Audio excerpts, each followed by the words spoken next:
Missouri at Mike Lindell's Election Integrity Summit, and yesterday was great. It was the first day, and now today is the second and final day where Mike is going to unveil his plan. Yesterday was a really educational day. We got to hear from election integrity activists and GOP leaders from all 50 states. I was able to speak on a panel, and so we're hoping to see a lot of the same educational material today so that all the attendees here can learn different tools and tactics for how they can get involved in taking back our country and securing our elections. I want to thank my sponsor, Goldco, for making this stream possible.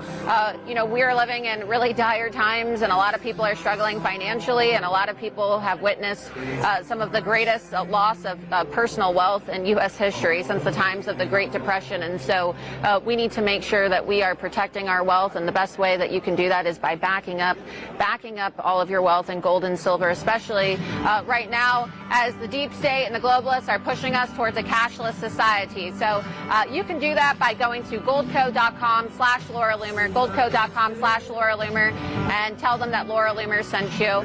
I also want to thank Mike Lindell, the CEO of MyPillow, for inviting me to speak at this conference and to stream it live for all of you. So we want to make sure that we support Mike Lindell. He's paying for this entire Election Integrity Summit out of his own pocket, and I'm sure it's costing, you know, several hundreds of thousands of dollars because he catered all the food and he put people up in hotels, and there's a lot of people here. So be sure that you support Mike Lindell, who's being attacked by Dominion, being attacked by advertiser boycotts, by going to MyPillow.com, and when you select your products and you're at the checkout, they have all types of products. I like the dog beds. My dogs love those. You can use code Loomer at checkout for savings up to 66%. So I definitely vouch for their products. I don't promote products that I don't personally endorse or don't personally use. And so be sure that you go to MyPillow.com/Loomer, use code Loomer at checkout. So we're about to get started here. We're waiting for people to arrive. And just like yesterday, we're going to let the stream roll so that you can see all of the speakers and do a few interviews. Unfortunately, I won't be here for the entire day because, as many of you know, I'm going to be flying to Washington, D.C. because I'm going to be debating on Tim Pool's show tomorrow. And so make sure that you tune in to Tim Pool's Culture War show and also Tim Pool on Timcast tomorrow. I'm going to be on two separate times debating Bill Mitchell, who's a DeSantis supporter, and I'm going to be making the case for President Trump. So just make sure that you're following me on Twitter and you're following the stream tomorrow on Tim Pool's show so that you can watch all that content.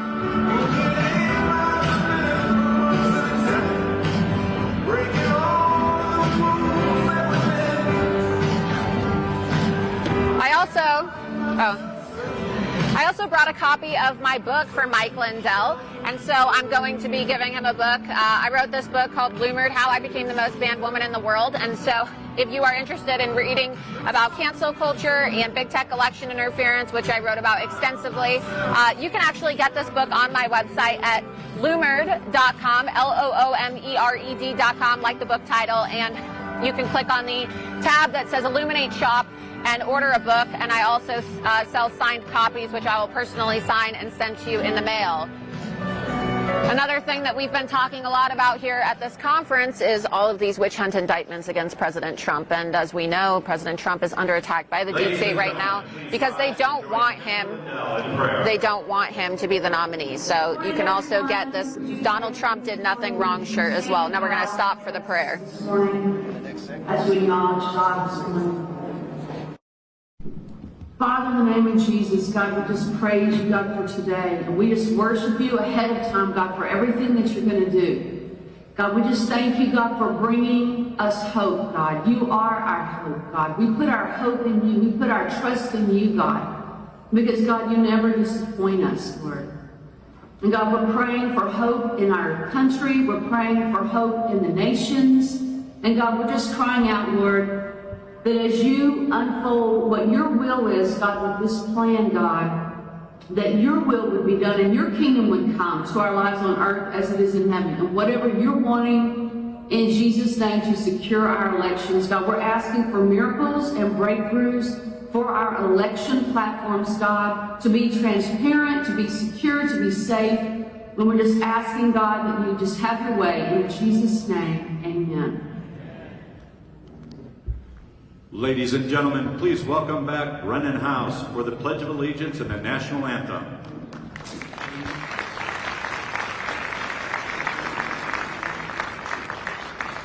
Good morning. Join me in the pledge, would you?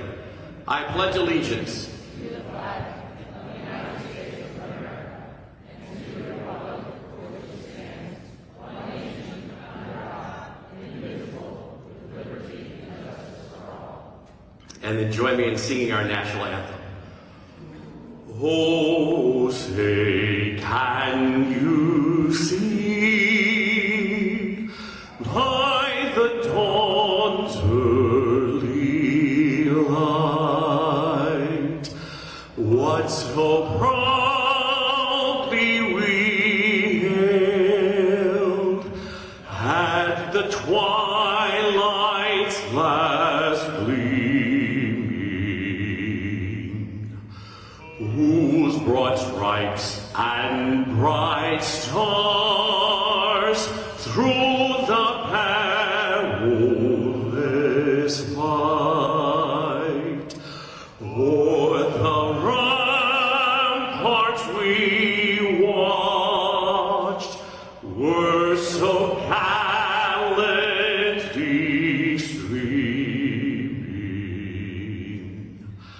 and the rocket's red glare, the bombs bursting in air, gave proof through the night that our flag was still there. Oh, say, does that star-spangled banner yet wave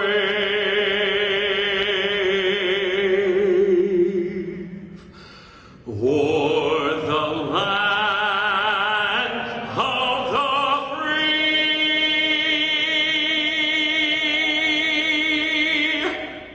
and the home of the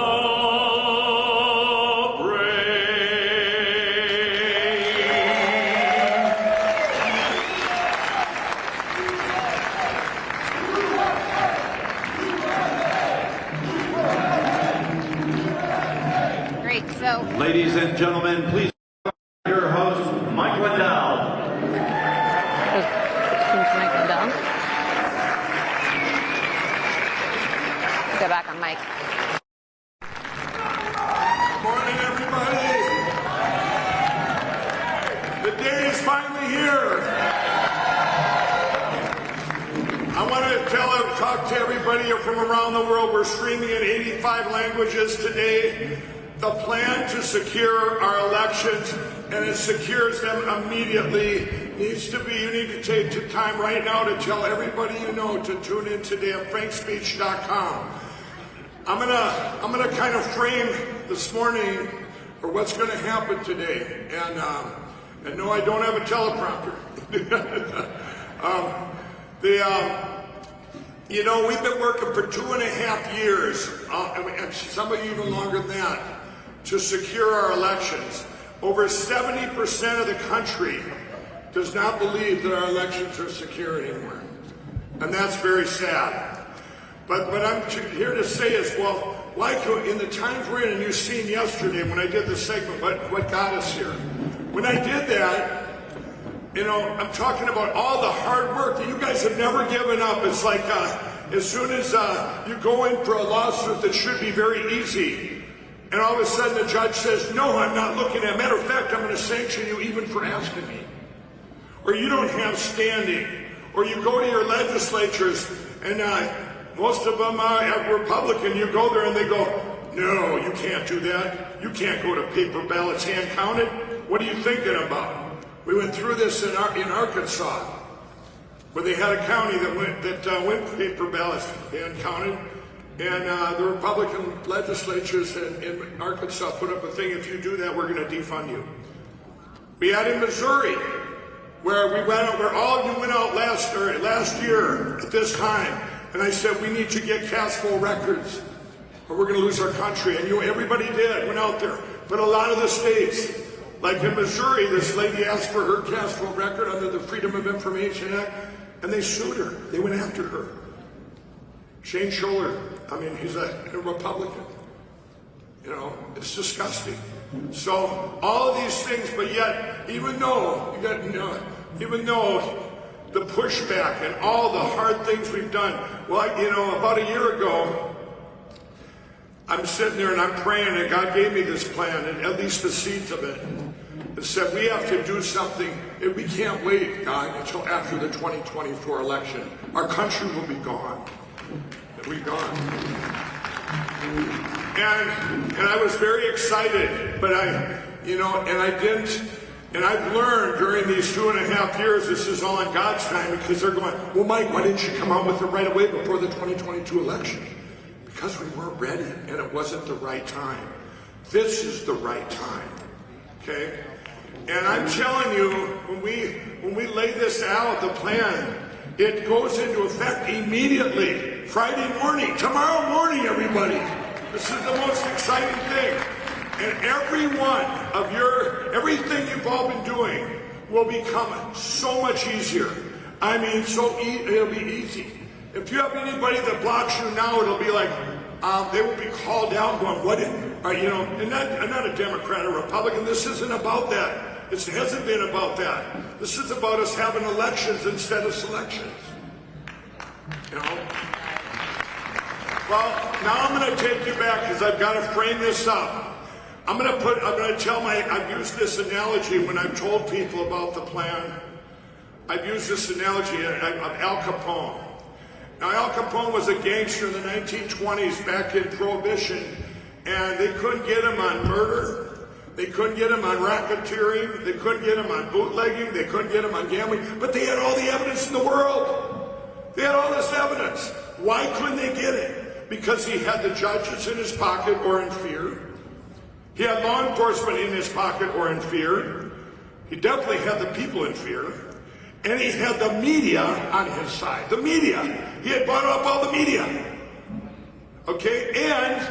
And he even had early voting there where he could see what he needed and he could put in who he wanted for politicians. Does that sound familiar where you're all at in this country? Where we're all at?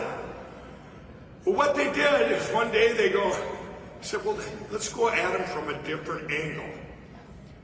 And they got him on tax evasion. You all know the story. He ended up in Alcatraz. Okay? It was sitting right in front of them, right?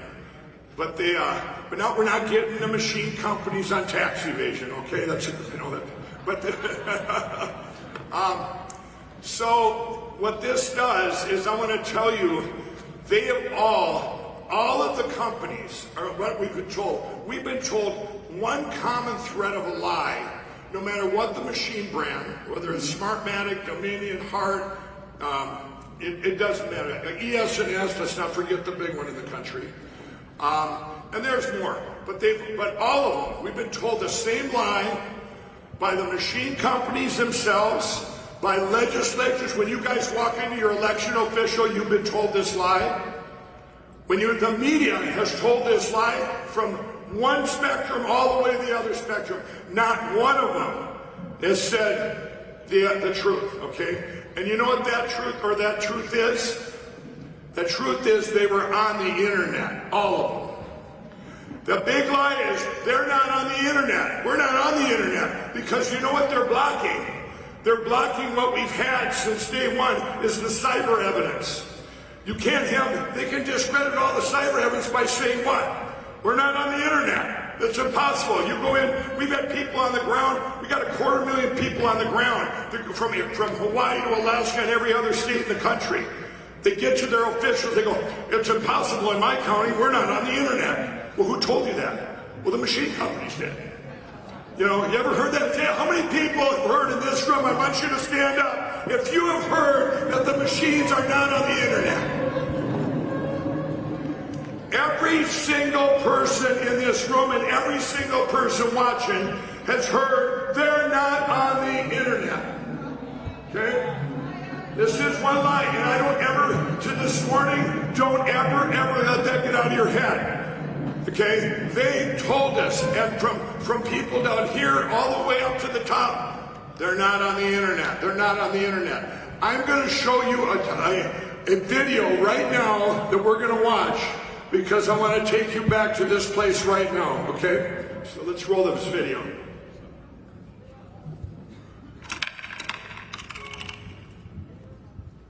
Do you swear to tell the truth or affirm to tell the truth, the whole truth, and nothing but the truth, so help you God? I do. Voting systems are, by design, meant to be used as closed systems that are not networked, meaning they are not connected to the internet. Colorado is considered one, if not the safest state in the nation to cast a ballot. None of our voting equipment is connected to the internet. So, as Secretary Griswold pointed out, voting machines are not connected to the internet for a reason. On election day in a precinct, are your machines hooked up to the internet? No, not by. Do you swear to tell the truth or affirm to tell the truth, the whole truth, and nothing but the truth, so help you God? I do. Voting systems are, by design, meant to be used as closed systems that are not networked, meaning they are not connected to the internet. Colorado is considered one, if not the safest state in the nation to cast a ballot. None of our voting equipment is connected to the internet. So, as Secretary Griswold pointed out, voting machines are not connected to the internet for a reason. On election day in a precinct, are your machines hooked up to the internet? No, not by any stretch. We go through a number of certifications, government certifications, and the first one is at a federal level. So those standards mandate that election systems, such as ours, are designed to work in a closed system, air-gapped, no internet. Why would you want to get rid of the machine? Nobody trusts them. They're tied to the internet, and they work gapped. Well, ma'am, they're not tied to the internet. Yes, they are. They're not. They are. What is the vehicle for the transmission from the ICP? Is it cellular modem versus VPN? Well, it is a cellular modem that can be configured in a VPN. Right? Yeah. Well, ma'am, they're not tied to the internet. Yes, they are. They're not. They are. Currently in Chicago and Cook County, we work with Verizon to secure that network. What wireless chipset / modem does the hardware have? We support a variety. Well, ma'am, they're not tied to the internet. Yes, they are. They're not. They are. When people talk about certain things, they're undermining our credibility. As an example, in the state of Wisconsin, the voting machines do not connect to the internet. Oh, yes, they do. They do. Okay? Yeah. Absolutely. They do not. The voting machines are not connected to the internet.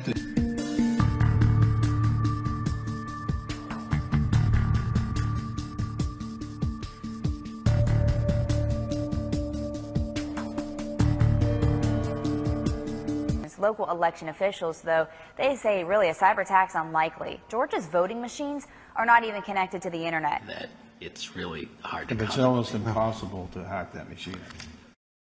In most cases, voting machines are not connected to the internet. Yeah, sure. Thank you. I have seen concerns raised that even if voting machines are not connected to the internet, that if they have the capability to connect to the internet, they may be able to be accessed remotely. Have you looked into this issue in your machines? No, we have not, because we would never consider connecting them to the internet. In his conference call this month with state election officials, Johnson, Department of Homeland Security head, urged them to guard against potential intrusions by taking basic precautionary steps, such as ensuring that electronic voting machines are not connected to the internet while voting is taking place. As you know, the Commonwealth of Kentucky does not allow for the transfer, as we heard earlier, for unofficial election results via modem or other cellular connectivity. And to that end, modem components do not exist in certified fielded equipment in the state, and the ES&S equipment here does not support the ability to modem. Does having Wi-Fi networks available at polling places mean voting machines are connected to the internet? No, that's not true. An expert told Lead Stories that assuming that the existence of a Wi-Fi network means that nearby voting machines are connected to it is incorrect. The claim appeared in an Instagram post on November 8, 2022. And to be clear, you don't have to actually have hands-on contact with a voting machine to hack it. If it's connected to the internet, you can get into it from anywhere. Although on that front, many election officials insist you have absolutely nothing to worry about. Our machines are not connected to the internet, and they're not going to be connected to the internet. No state is on the internet. I find it difficult to hack something that's not on the internet. Our voting systems are never connected to the internet. Can you talk about the ways that these devices have been marketed to election officials? Yeah, one of them you've already mentioned is that the vendors will sell the systems with a wireless modem in them to election officials and tell them that they don't actually connect to the internet. That the wireless modem goes over a cellular network, or it's got a firewall, or it's got some other, it's on a private network, it uses a VPN, it's not the public internet. All of that is untrue. My colleague just mentioned this very body conducted months of hearings and testimony and took questions about all of the concerns about the 2020 election, including that these machines were hooked up to the internet, and found no evidence to support those claims. 2016, people in positions of trust told us it would be almost impossible for hackers to change the outcome of a national election because voting machines supposedly never connect to the internet. Those things are not connected to the internet. Voting systems are controlled state by state and don't fall under the umbrella of the Department of Homeland Security. Typically, voting machines are not connected to the internet. Voting machines has denied that their voting machines are connected to the internet. To an update on the Arizona election audit, the independent investigator charged with looking into Maricopa County's election equipment confirming that election equipment was not connected to the internet. The most important thing to know about Georgia's voting system is the voting machines are not interconnected to each other, nor are they connected to the internet in any way. Our vote counting machines are never connected to the internet.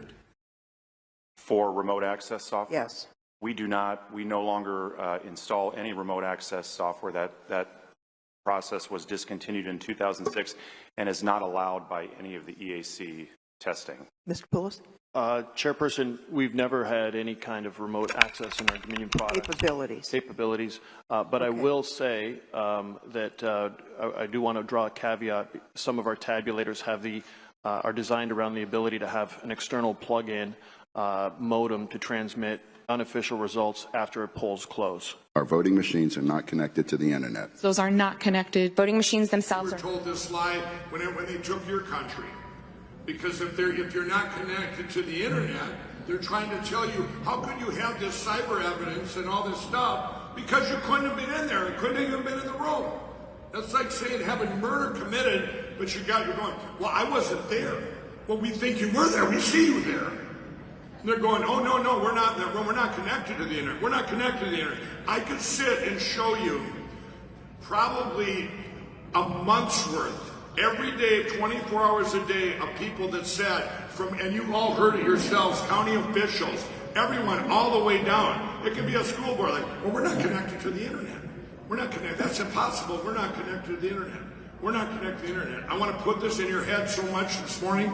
We're not connected to the internet. That's the lie. Don't ever forget that they lied to us. When we leave here today, you can't forget about that lie. If you lied about that, remember you lied about a lot of other stuff. Okay? So what we're going to do now is I'm going to show you over the next hour or so here, I guess, is evidence that we have that they were connected to the internet, but not cyber evidence and not stuff like this. Evidence that came right out of the machines itself, which you all got.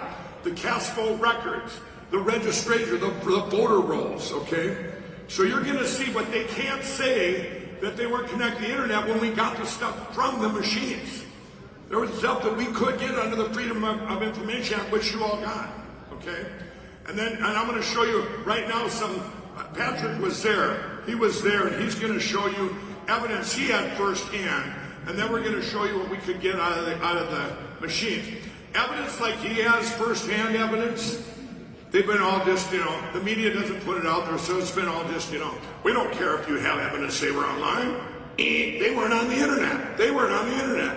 They weren't on the internet. You say, what? I got a picture, they were on the internet. No, they weren't on the internet. Lead stories, one of the things I want you to see up there, that says lead stories. You guys, that's Alan Duke and a guy named Martin that's overseas. He lives overseas. I believe it's Belgium.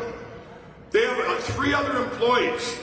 All of them, every time you see fake news, fake or false information, they were hired by Facebook and Twitter. Everything you got covered up. They're not on the internet. False news, false news. That was Alan Duke and Lead Stories. Before we get to there, I'm going to tell you about Alan Duke. I went to him and we had 100% evidence, which was a Tina Peters Mesa County image. This was the only one we have inside the machines that showed they were on the internet. We gave it to Alan Duke. And Alan Duke looked at it, his people looked at it, he's signed an NDA with us since before I released it, put it up on Frank's speech. And he looked at it, and I called him up, I said, well, are you going to tell the world about this now that everything we've been saying is true? And you know what he said? He goes, Mike, we're fact checkers. We go out there and tell things that are false, not things that are true. Isn't that, this is what, and I'm going, you gotta be kidding me. So I say it again, shame on you, Alan Duke.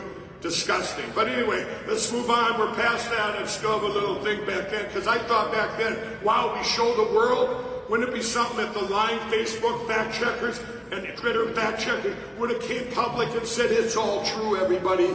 But you know what? Like I said yesterday, that was over a year and 3 months ago. It wasn't the right time, okay? Because we went and found out everything we know now. Another year later, we know who the bad guys are. We know who the good guys are. We know what we know. We woke, and people have been woke up. Their eyes have been open. You guys have been there, and we have more people with their eyes open that we have to secure our election platform now. So I'm going to go to Patrick, and he was there. Why don't you take it from there with the what you've seen firsthand? Yeah. First of all, a little bit of background. I'm a certified Microsoft small business specialist. I'm an aerospace engineer. I worked on cabling design for the International Space Station. Plus, I served as vice chair of the Election and Government Reform Committee in the Michigan Senate. So, kind of a unique experience background. And when I went into the TCS Center... He's a rocket science, guys. When you hear him, it's not rocket. I work on the payload for the rockets, not the rockets. But anyway, all these people that are asserting that there is no evidence of these machines being connected to the internet, well, I'm an eyewitness of the fact that these guys are connected to the internet. And anybody who knows Windows operating system knows when you go down that little right-hand corner, there's this little icon in there that indicates that the machine is connected to the internet.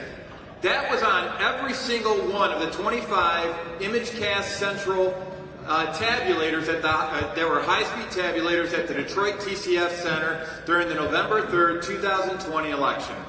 And by the way, it was on all the adjudicator workstations that all these machines were networked to at the TCS Center as well. And I have 2 other people witnessing exactly what I saw, which was that icon in the bottom right-hand corner. So you can't say there is 0 evidence of these machines being connected to the internet. By the way, during tabulation, although it doesn't matter if it's during tabulation or not. So I'm a certified Microsoft small business specialist. I've established a few networks in my day. They were connected to the internet. And what the weird thing is that it's not even against the law in Michigan to be connected to the internet, yet they're still denying it, which begs the question, why? All these guys had to do, and I asked them to do it, was roll the little mouse cursor on these machines over that symbol, and if you do so, it says connected to the internet. They refused to do that and said, you know what, you're just going to have to trust me. Well, I don't trust them. All right? And I want to interject. So you see what were they hiding? They were hiding because if they admit that they're on the internet, maybe somebody would have made them open up the machines and show us what's going on. Yeah. But they had to have that big lie. We're not on the internet. If they don't have that, they got nothing, because everybody knew that with the manipulation. But you can block that by just keep saying, I wasn't in the room, I wasn't in the room, I wasn't in the room, we're not on the internet, we're not on the internet, we're not on the internet, we're not on the internet. Yeah, by the way, to show how secure they were with their internet connections, in 2022, when I was going through on a walkthrough beforehand, their actual router had the user admin name and password written on the outside of the router. So if you really believe we got secure elections, think again. But back to election night back in 2020, not only didn't I trust them regarding the tabulators, but actually I noticed that there was a, I just decided to go off and take a screenshot. That was from my phone on election night, all the wireless networks that were active on election night. Now all the laptops that were out there with the poll books, the electronic poll books, they all had the ability to connect wirelessly to these Wi-Fi networks. And what are the odds that something called AV_connect was maybe used for absentee voting tabulation at the TCS center? We don't know, right? Because they're not providing any of this information. What did they do in Maricopa County? Was the one that they held out, the data that they held on to. They refused to give up the routers. They refused to give up the Splunk logs. That's what they're adamant on. And once you think, if you know, I've said it before, if you're innocent, you know, you've seen it yesterday on when I was on Jimmy Kimmel. Well, why would they just open it up and say, we're not on the internet, we have nothing to hide? Right. Think of this, if you're one of the brands like ES&S, think of these guys. Omaha, Nebraska, the hometown boys, right? They're the biggest company in the United States of these machine companies. If I'm in business, okay, if they call it a business, I call it a lot something else, but I would say, hey, you know, when you had Dominion and Smartmatic in the public eye suing everybody and everything, and ES&S, if I'm them, I'm going to say, hey, come and look at our machines and open them up. You know, we're not on the internet. We have nothing to hide. But yet they lied and said they weren't on the internet. It's a lie through all of them because they're all on the internet. And you know, when I put in an affidavit in a court filing regarding this, the judge, his name is Judge Timothy Kenny, he made sure that all the court cases related to election fraud was routed to his court in Southeast Michigan. When it was presented to him, his assessment of my evidence that that these machines were connected to the internet was he said, because Colbeck was looking for fraud going into the election and he found it, his testimony is disqualified. That's like an NFL referee who's trained to recognize interference being told that, pick up the flag, sir, you know, you were looking for that interference call, so you're not allowed to go off and make that call. That's what we're up against. So I did a little bit of digging after I got out of the TCS Center, and I said, you know what? This is a contract between Dominion Voting Systems and the state of Michigan. And by the way, it's got similar provisions for ES&S and Hart InterCivic inside the state of Michigan as well. But these are diagrams directly from their contract with the state of Michigan. And it's for their election management system server. It's not just all about the tabulators that I said eyewitness were connected to the internet. It's also what's called the election management system server. And in their contract, they gave four options for configurations on it. And I want you to look at the top of every single one of these diagrams. That word internet kind of pops up on every single one of these configurations. So every option you had for election management system server was connected to the internet. Why is that a big deal? Because in cities like Detroit, the only way you get precinct level results is via the election management system server. You don't get it from the tabulators because they blend a bunch of precincts into one tabulator. The only way you get it parsed out into the individual precincts that they use for the certification of the election results is from these machines, which are never publicly tested, which are at the core of the discrepancy that we saw with the 7,060 vote flip from Antrim County, from Trump to Biden. You guys remember that? They tried to dismiss it? Well, that's because they never tested these election management system servers, and they had a different configuration for these election management servers from the tabulators. So guys, this is a big deal. These guys connect to the internet, and if you're getting your official election results from machines that haven't been tested, and they're connected to the internet, it's kind of a big deal. Well, not if they're connected to the internet. They lied. They are connected to the internet. There's no wiggle room here, everybody. They lied. This isn't an if, okay? They are. And here's they lied, they lied, they lied, they lied. If I have to sit here for a month, I'll spend 24 hours a day to show the whole world. If the media comes out tomorrow and says, oh, we didn't lie, I will play it 24/7 until you, whatever. And in support of that, Mike, you're not the only one saying that they lied. This is the Election Assistance Commission putting out a little nasty-gram note out to ES&S saying you're advertising that your machines aren't connected, don't have any modems associated with them, and this is not true. So it's not just a Dominion problem. ES&S is engaged in this as well. All the machine Hart companies. Intercivic, all of them. So it's plenty of room to go around with this internet connection. There it is. That's it. Remember that, ES&S. They may have violated rules. May have. Now, it sounds to me like they have. This assistant commission, is this a big deal? Yeah, it's a big deal. Well, then why did they say may? Why didn't somebody look into it and say you are? Yeah, we've got a lot of cases where people are identified for not following the law. I mean, I talked about Jocelyn Benson breaking the law 5 times. Well, she just got her hand slapped and said, oh, okay, I won't do it again. You know, that's what we're getting. So we need to start having some consequences, and that's where the American people come in, and that's why today's so important, because now we're going to equip people to hold them accountable. Right, absolutely. Absolutely. All right, good stuff, Mike. And that's not the plan, what you just said, just holding people accountable. We're going to do that, too. Thanks, Patrick. You're off. Hey, grab your clicker. Patrick, use the clicker here. Okay. Now, I believe we have Dr. Frank. I'm not sure who's coming up next. But what we're going to continue to show you is the lie. They lied, they lied, they lied. They said they weren't on the internet. What you just seen there, here's an eyewitness. What we're going to show you now is things that came out of the machines. We don't get to see inside, but under the Freedom of Information Act, you can get certain things. One of the things which I got in every state in 2020 was everybody's voter rolls. Who registered, who voted, and you know, you have ages and everything in every single county that voted, the age groups, everything. And also the cast vote records. So I think, is it Dr. Frank who's up next, you guys? Bye, Dr. Frank.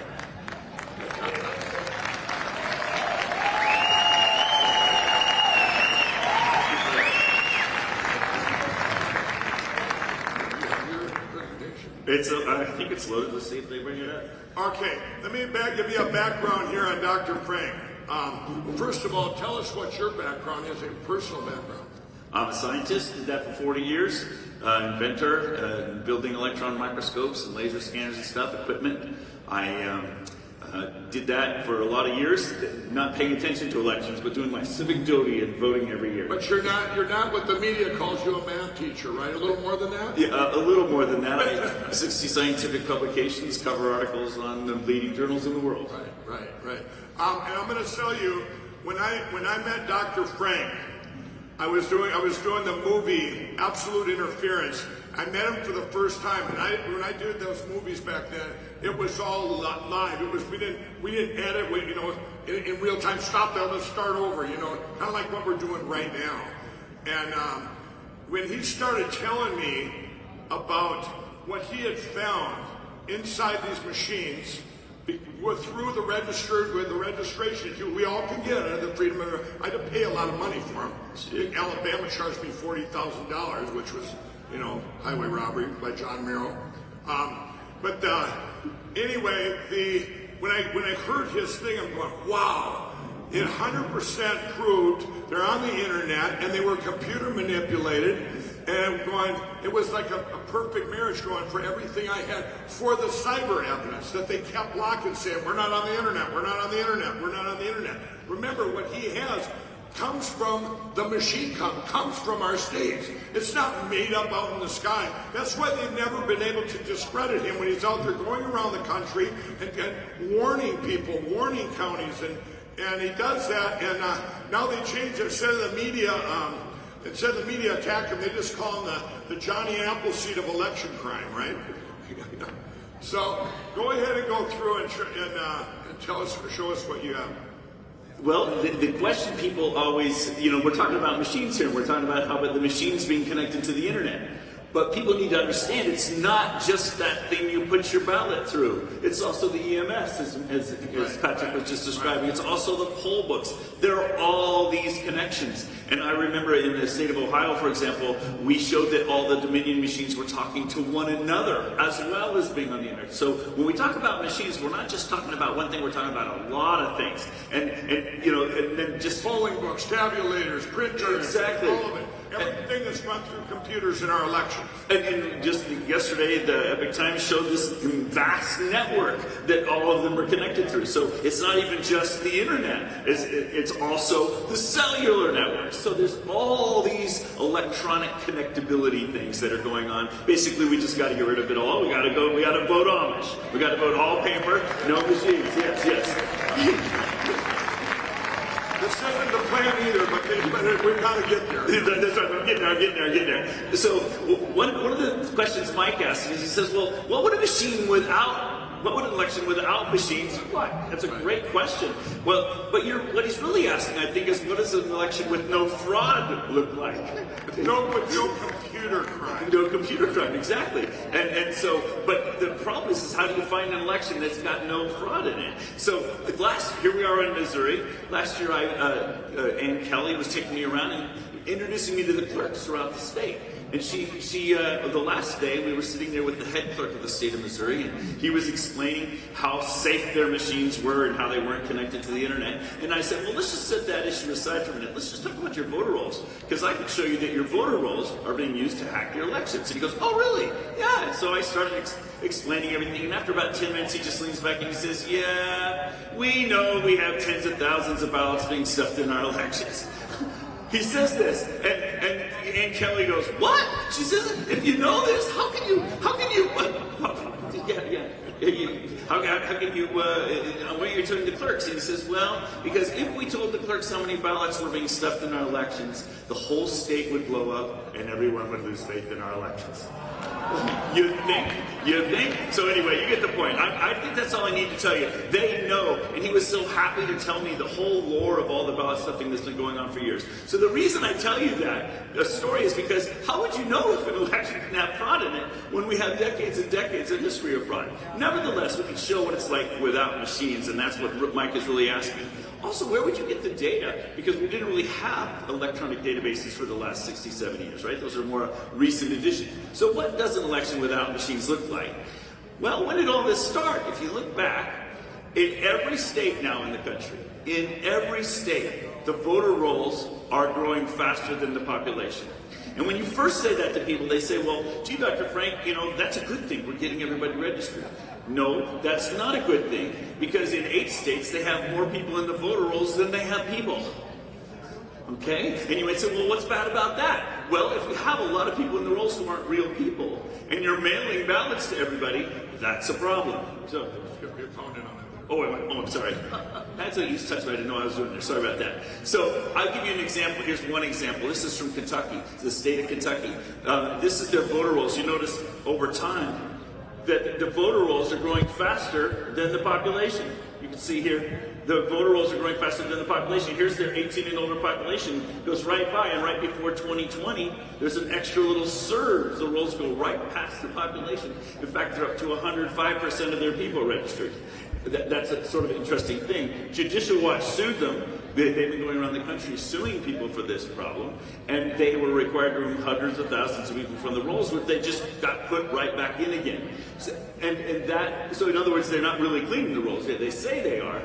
It ends up, I just don't want people to think it's one county only, so I'm showing you 70 or so of their counties. And if you remember, Adrian Southworth was here yesterday, and she said, yeah, we've got 80 counties now with more people in them than more people in the rolls than they have people. So that's a problem. Judicial Watch sued the county of Los Angeles in Southern California. Just this February, they were required to remove 1.2 million people from their voter rolls because they were illegally in the voter rolls. And think about it, in California, they mail every one of those people a ballot.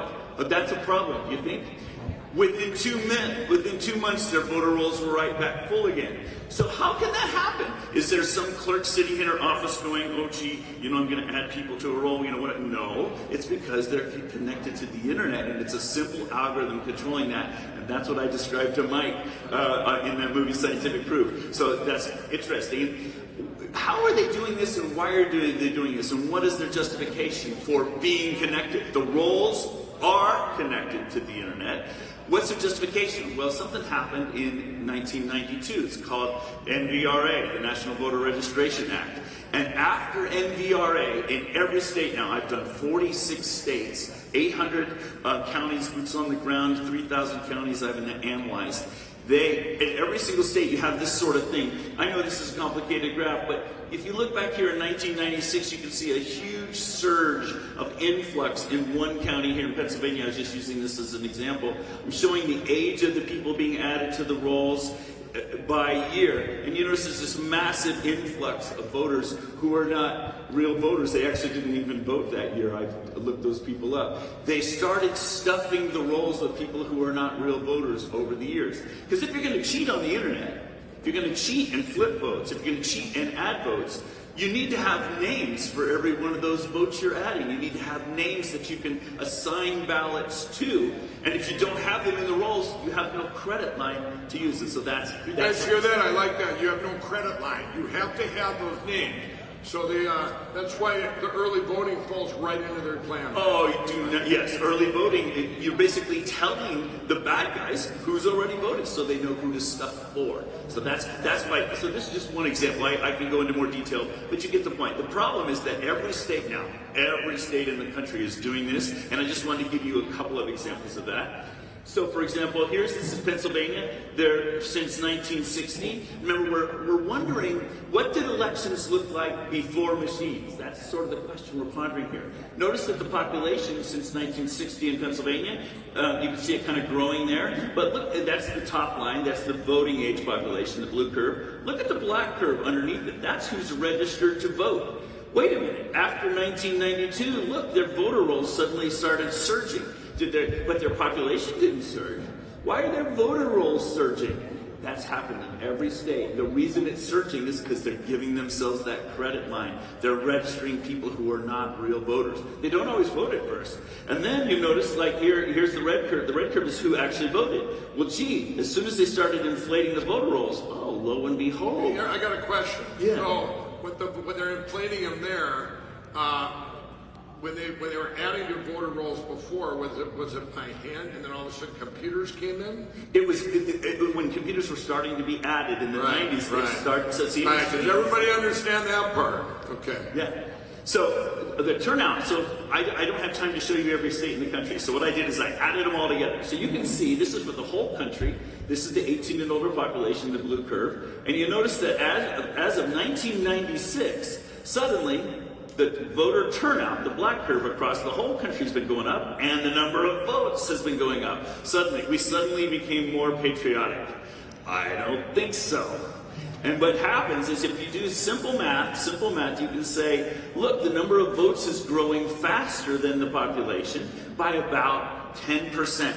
And that's basically where all the phantom ballots are coming from. If you're going to cheat with machines, you need places names to assign to, and that's about 10%, about 30 million of our population. And so the voter turnout has also become more erratic since the addition of machines. And you can see that really clearly. I'll just give you one example from California. By the way, you notice right off the bat, California's population of 18 and older people is starting to diminish, but their rolls are growing.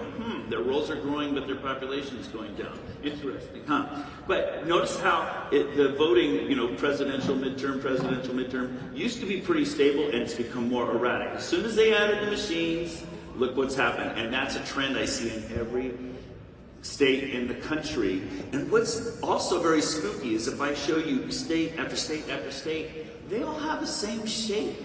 So suddenly all the states in the country are behaving exactly the same. How could all the states be behaving exactly the same? Especially since they're not online. How could that possibly happen?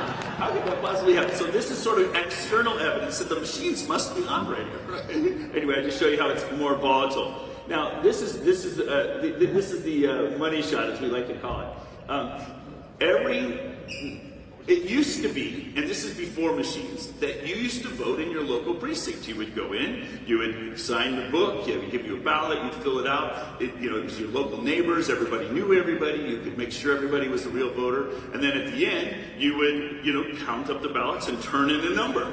That's the way we used to run elections. Well, we don't do that now. In every state in the country now, it's taken 2 decades, but it's that way now.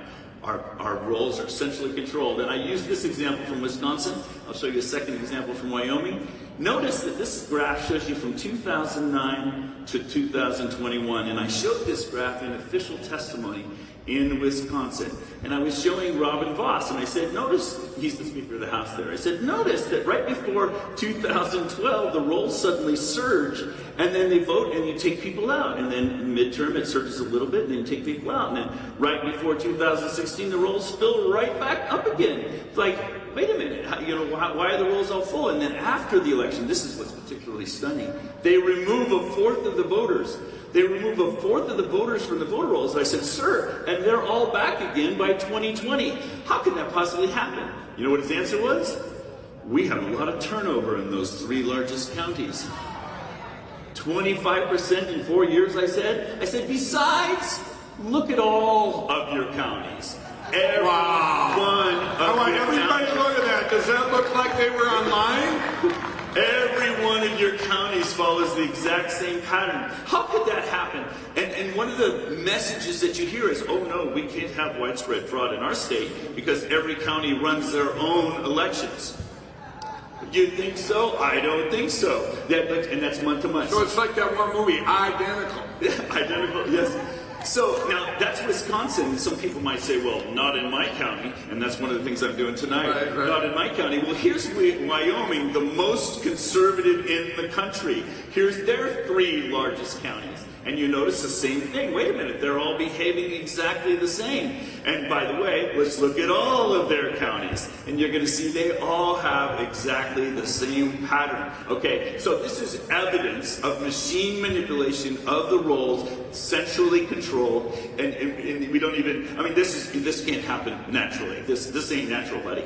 Okay, and by the way, in Wyoming, their rolls changed 25% in 2 years. In Wisconsin, it took 4 years to change 25%. So it's even worse. They didn't even know this was happening to them. That's one of the things that's so eye-opening to me about this is I'm just going around the country showing people their own evidence, their own data. I want to tell you, back when it's been a little over 2 years now when I met you, and the demonstration back then was very just in its infancy. And Yes. Are you surprised that it's this widespread in every county and every state in the country? Yes, when you first had me on that movie Scientific Proof, I had only done 5 states at that point. Right. And I was still looking for a conservative state, because Republicans are good and Democrats are bad. I was still looking for a place where I could not predict the elections. Right. But then, again, I'd only done 5 states, now I've done 46. Right. And I remember when 46 out of 50 he's already done, you guys. This guy never, ever, I think he's only been home, I don't know, a week in 3 years. I hear it's just on the road. He cares so much for his country, and they can't argue his evidence because it comes right out of the machines. They lied. They said they weren't online. And I used to go into states and go, like I was up in Ohio, this guy wanted me to endorse him, and he goes, I said, do you think there was election crime with these machines or whatever? And not in our state, Donald Trump won. You're out. If you're running for office and you don't even have the wherewithal that you should have looked into this and care about the biggest, I don't know what you would call the word I hate the most is these politicians go, I'm all for election integrity. That's about as weak a word as you can find. Solve the election crime in our country. Protect us against the election crime. This isn't about integrity. That's such a weak word. Oh yeah, we're all for it. And they're running on this. It makes me sick. These politicians that are running on like election integrity, like Ron DeSantis down there. Oh, I'm all for election integrity. Really, you wouldn't even listen to us when we told you your machines were online. Wouldn't even listen, walked out of the room. So anyway, that's... All right, very good. Well, I explained that, you know, what I'm able to do is the same thing as being able to roll a 20-sided die 83 times. You walk into a county, you roll a die 83 times. You walk into the next county, and you roll the die 83 times, and it's the exact same 83 numbers. That's a sort of mysterious thing, isn't it? And yet when you change states, it's a new set of 83 numbers. If you see my longer talks, you know what I'm talking about. But it's an algorithm. I showed it to Mike. Yeah. Let me explain that when he's saying rolling that. You can pick any county in the United States, okay? I'm going to pick my home in Minnesota, Carver County. And when he did this, I actually did this. So I picked an age in my county, 37, okay? Age 37. The percentage of 37-year-olds that voted in Carver County in the 2020 election was the same as every single county in Minnesota. And it's the same in every state, but it's just a different starting point in every state. Yes. Okay? So that means, and we brought this, I'll give you an example. We brought this to John Merrill, Secretary of State of Alabama. Okay? We bring it in. One of the first days I went there with Dr. Frank, and I said, you know, your machines are on there. No, we have the most secure machines. They're not on the internet. Well, we showed him in Alabama. We had pick an age, John. He picked an age. He picked a county. We showed him every county was the same. Yes. And it was like 0.001%. He goes, well, Mike, that's not, you know, we could be off by that. He said the same percentage of people. He's trying to say that. I go, hold on. How about this, John? You have 4,600 people on your voter rolls over the age of 110 that voted. And he looked at me and said, we live pretty good here in Alabama, don't we, Mike? That's what he said to me. I said, that's sickening what you just said, John. I said, don't you care about your state and your country? Yes. But once again, he was part of the cover-up. That's the only way you can explain it. He's a Republican Secretary of State. By the way, they got to our Secretary of States. They got to him. I'm telling you, that's one of the biggest blockers we've had. There's still a lot of good attorney generals out there, by the way, so we've got a lot of hope there. But the Secretary of State, no. So what I'm going to tell you is, you look at these patterns, and you see, pick your state and pick a county, and you could say, okay, the 35-year-olds, 37-year-olds, 42-year-olds, the same percentage in every county, and you go, well, is that normal? No, it's not normal. Ever. They're all over the board. And so anyway, keep going. Yeah, well, you said give me multiple states of examples, so that I'm just showing you here's 6 different states, and I can predict it in every state. But you notice every state has a different shape, yet I can predict it in every state. Why? Because it's controlled in every state. And anyway, that was just giving you 6 states. Here I can show you another 6.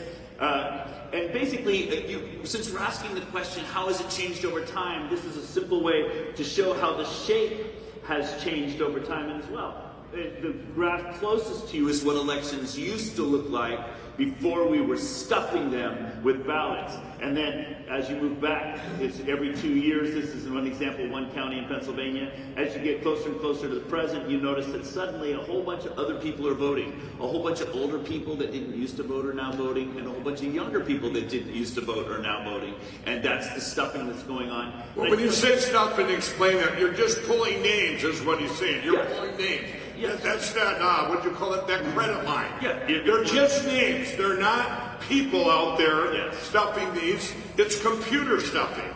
They're names. And when you don't have enough names, okay, when you run out of names, this is another thing they'll do when they're not on the internet. Now what they'll do is they'll just vote for these names. They'll go for names that don't usually vote, or that are, you know, these fake names, people that are deceased. But they'll also, when they're panicked, they'll pull people and then just vote for them, right? The computer, I got to use these names. I hope they don't vote. I hope they don't vote. And that's why you have thousands of people, like in California, the Newsom runoff, or the Newsom, whatever they were doing with them there, that they were voting yes or no. People got there and they said, you've already voted by the tens of thousands in that runoff. Because that wasn't an early voting where they could grab the names. So they just had to go ahead and vote for people. You watched in real time go from 200,000 yes to no in real time. And they're not connected to the internet? I mean, come on. You know, so sure.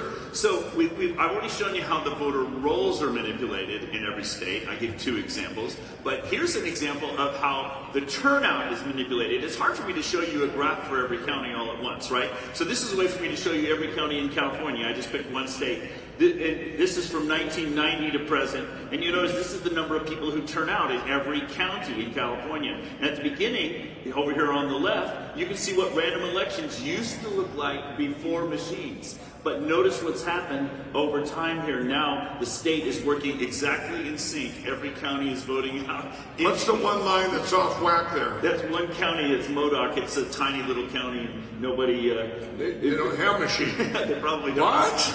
They do handcuffs for their municipals. So that's it. I bet you that one's not connected to the internet. So that's the one that's not connected to the internet, everybody. Right. I'd have to go check that out. I don't even. Yeah. I mean, because in math and in power of numbers, yes, they don't lie. It's fact. You can't.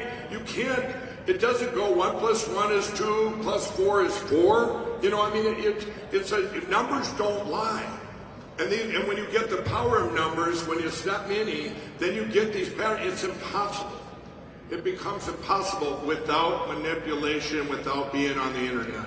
And if you're going to have manipulation by computers, you have to have an algorithm, and that's basically the 6th-order polynomial, which we've talked about. Watch Scientific Proof to get more detail on that. But the point is, the 6th-order polynomial is different in every state, and I just wanted to show you 2 different states. This is Colorado, the upper left, and Nebraska, lower right. You notice the shape of the 6th-order polynomial is different, and it's different in every state. But once you know that, with 6 numbers, I can completely control an election in a state. I don't need anything else, just 6 numbers. And it's a simple equation. That's the point. And we don't have to get into that. And I want to tell you, I'm going to say this, because I had to wrap my head around this. So let's say, if they did do that, let's say you had a county, you guys, let's say you had a county, my county, Carver County, and if you didn't grab all these different ages and set it up, you know, like that, if somebody ever looked in there and you had 20,000 25-year-olds vote and nobody else, you'd be caught, right? Yes. Kind of like, and I'm going to tell it again, kind of like in the state of Georgia a year ago. That lady, that nice lady down there, she's a Democrat, her and her husband, 3 Democrats, everybody. And she wakes up in the morning, she had lost, she was supposed to have won, but she checked out and she got 0 votes in her own precinct. Think of that, 0, her and her husband. Where's she voted for herself? And the way things are now, if they'd have gave her 2 votes, they'd have said, I'm sorry, ma'am, nobody loves you but your husband. But they gave her 0, so they had to look into it. You understand that? That's such a deviation. It's 0. You better find out. There's obviously something with the computer, right? And I think this is a good time to inject the other story down in Georgia. So this lady, anyway, they had to open up the machines. What a concept. They found that she had 3,700 votes, which put her from 3rd to 1st. And they did it immediately. Uh-oh, quick. Okay, now, about 7 counties over, 3 more Democrats. This lady, she gets 4,600 votes. And I could be off by a little, I don't know, Alan Duke can fact check me. I don't care to say. So 4,600 votes. She wasn't on the ballot. Now, let me tell you, explain that. She wasn't a write-in. Her name wasn't there to check. She had said 2 months prior she was going to run. In fact, I think she announced she was running, and then she backed out right away. So now she gets 4,600 votes. Now there's a guy here, and they want this guy. This guy was going to win. And this was done across our country in other races too, like Tina Peters for Secretary of State in Colorado. You bring in a no-name person, and then you send it on the internet, and you pull votes from this person to give to the no-name, and then this one wins. Okay, this lady that got 4,600, okay, they had to look into that because she's not on the ballot. It didn't even make the news. That should have been headlines around the world, right? Yeah. Should have been headlines around the world because there's a deviation we can all admit. She wasn't on the ballot. So anyway, what they did, they looked into it. I don't know if I'm pretty sure it was Crooked Brad Raffensperger, the Secretary of State, Republican, down in Georgia. You know what they said? It was a programming error. I thought they went on the internet and programmed. You know, but here's the key, everybody. In order to program that, remember, they had to type in her name. Let's not forget that. They had to actually type in the crime. It's disgusting. You know, and everyone, this is when, in our country and around the world, it's so hard to wrap your head around that this could even, how could they do this to us in all 50 states? Well, you've been provided tools, computers, where you don't have to have 1 million people out cheating, which it would take to do what's happened to our country. It would take millions. Like I told you yesterday, I can't imagine people are genuinely good people. I'm not going to grab 5,000 people. All right, everybody, nobody's looking. Let's run into Wisconsin and vote illegally because we don't live there. Or dead people going, hey, you know, if their relatives going, let's vote for, you know, my dad that passed away. Let's put his name down. That didn't happen. They lied to us. They were on the internet. Keep going. All right, one last example, and then I think you guys will get the point. This is an example from Missoula, Montana. The top curve, the blue curve, is the population by age, and the gray curve is who's in their roles by age. That includes the inactive voters. And the black curve shows you by age who's registered to vote there. It looks like they've got just about everybody registered to vote. It looks like above about age 60 or so. And here's who supposedly voted in 2020. The red curve is who voted by age. In other words, everybody above about the age of 40, 95% and more voted in their election. I don't think so, but that's an interesting curve to see. But this is why I'm showing you this. Because in Montana, the voter rolls we got shows you how people voted. Whether they voted in person, that would be a real election, or whether they voted by mail. Here's who voted by mail in Montana, Missoula, Montana, the next curve. But look at this. This is who voted in person. Okay? Look at that, everybody. It's a different shape altogether. In fact, let me help you see that by just, it's different in every county. And let me show you, I'm trying to get this done. Here, this black curve is who's registered to vote. Here's who voted in person. And I think that's real. People show up, they vote for real. And it's different shape in every county in Montana. I can't predict that, but guess what? If you add in the machine manipulation, if you add in the mail-in ballots, suddenly I can predict it. And what we're really saying is basically the computers enable them to know who's voted and not voted. You have who's real, who voted by mail, who's real, but then the algorithms fill it in, and that's, so you want to know what an election looks like that has no election fraud in it, no machines in it. It's unpredictable. It's unpredictable. Now I want to say this, everybody. I tell you, this is even more 100 times more powerful than when we met. I'll tell you, you've done the world and our country the best service in management.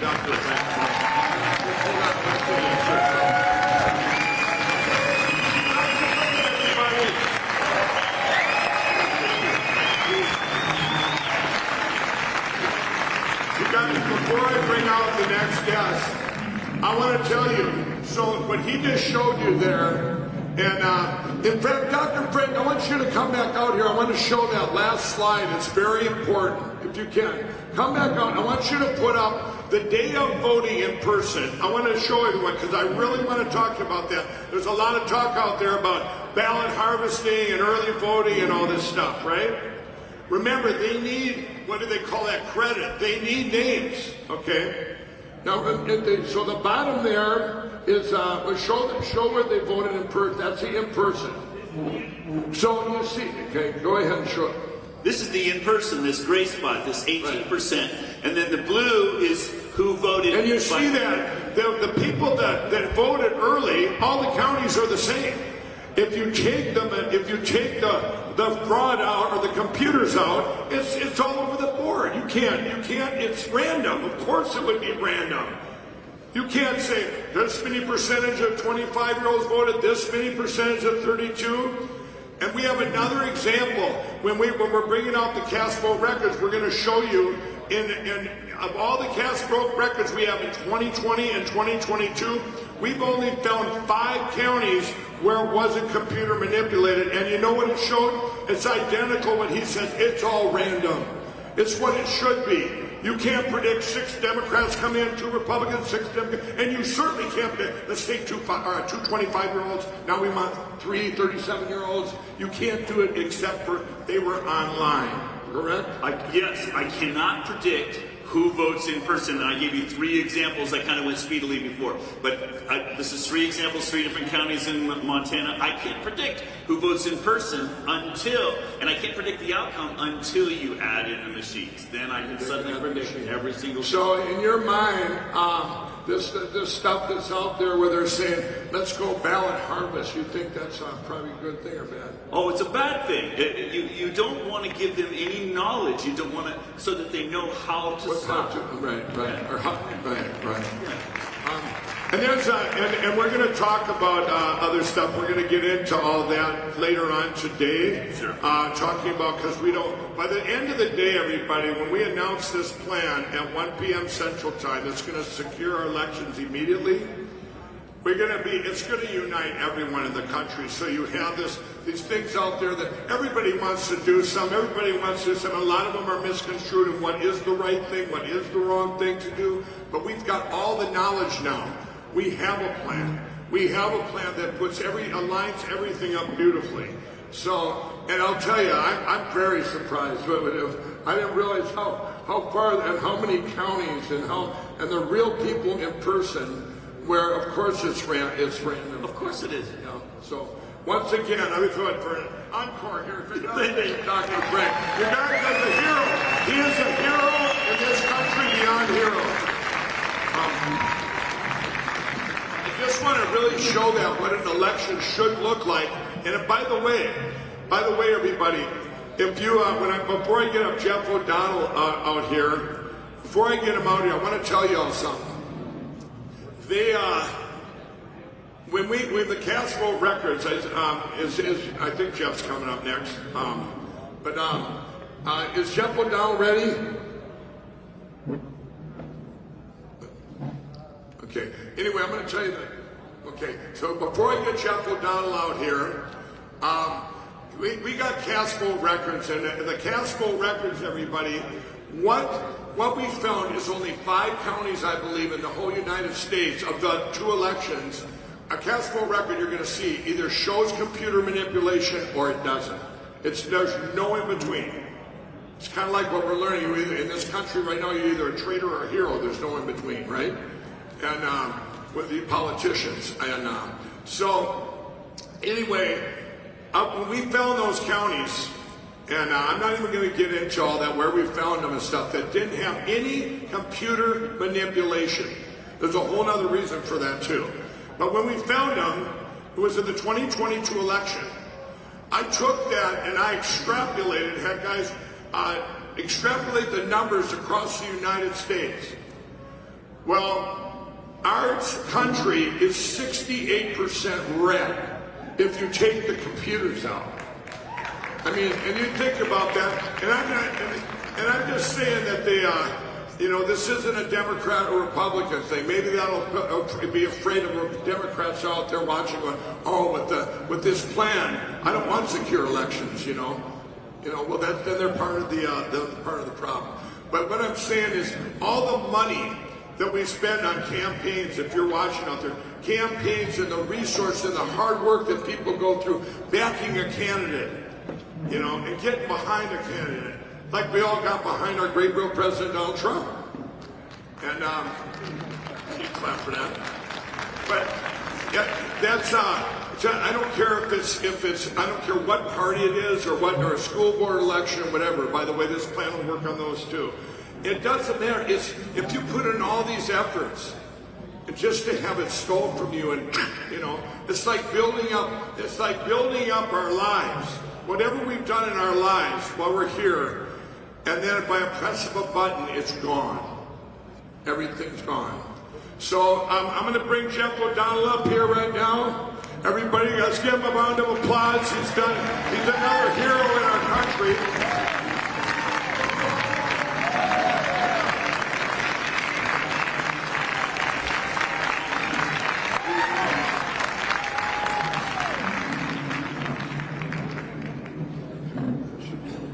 Okay.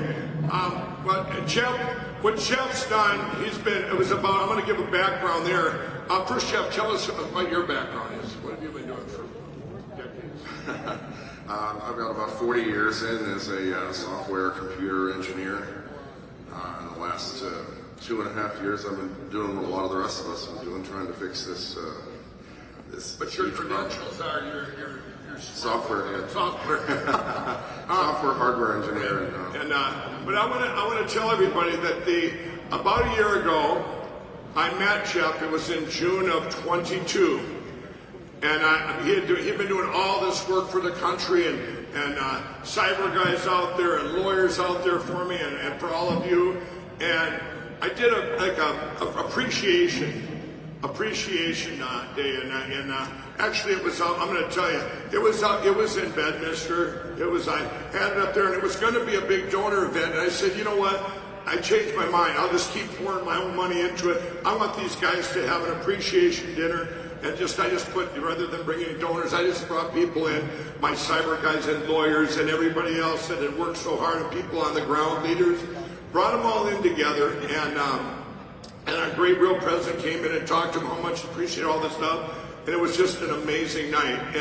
But the next day, I get there and I'm meeting with Jeff and about 4 or 5 other cyber guys, and we're talking about the evidence I had, all the cyber evidence and stuff, and all of a sudden it comes up about CASFO records, and I had heard about it, but I hadn't dug into it, right?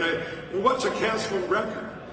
And they're telling me about these CASFO records, and then they also said the states they could get rid of them after 22 months after an election. So we were up against a timeline of September 3rd of 2022, okay? So I said they explained a CASFO record, and I'm wrapping my head around it. Now remember, and I'll see if I can explain it. So imagine if you watch a football game, or you missed a football game. You missed a football game, and you go and you get a site, and you get the play-by-play of the game. So, play-by-play of the game, and you're in the order of the game, and so you get this, and you start going through the first quarter, and the score's 7-7, then it's 14-7, and then it's 21-14 in the third quarter. All of a sudden, fourth quarter comes, and it's 14-3. Okay? That's kind of weird, right? And I'm going, okay, so that's what a CASFO record is, the order that the votes come in. It's like a replay of the election, but it comes from inside the machines, everybody. Remember, they won't give us anything, and they're not on the internet. And so it comes right out of the machines if you request them under the Freedom of Information Act, which I learned from Jeff. And then I want you to imagine, am I saying that right about the football game? It's a great analogy. And Jeff told me, we were talking last night before this presentation, and he said, yeah, and Mike, I said, imagine, now we're watching these CASFO records come out, and you see this pattern, and votes go. You can't go 2 + 2 is 4, + 1 is 3. You can't do that. It's a play of a football game, the replay. And then I said, I'm looking at that, and Jeff says, well, imagine too if all the games in the state were the same. If you looked up all the scores, let's say a football game in every county, or in every machine, or and all the scores come out the same. You just seen that with Dr. Craig. So the CASFO records validate the registered voters that Dr. Frank stood up here. And where did we get these? We didn't get them from cyber guys. We got them from inside the machines. This is what I want to tell you. They lied about being on the internet. They lied, they lied, they lied, they lied, and they lied, and they lied. And all across the world they lied. Not one person did you see earlier in that video said, well, they are on the internet. No, they lied. Every person lied. And every person followed that lie.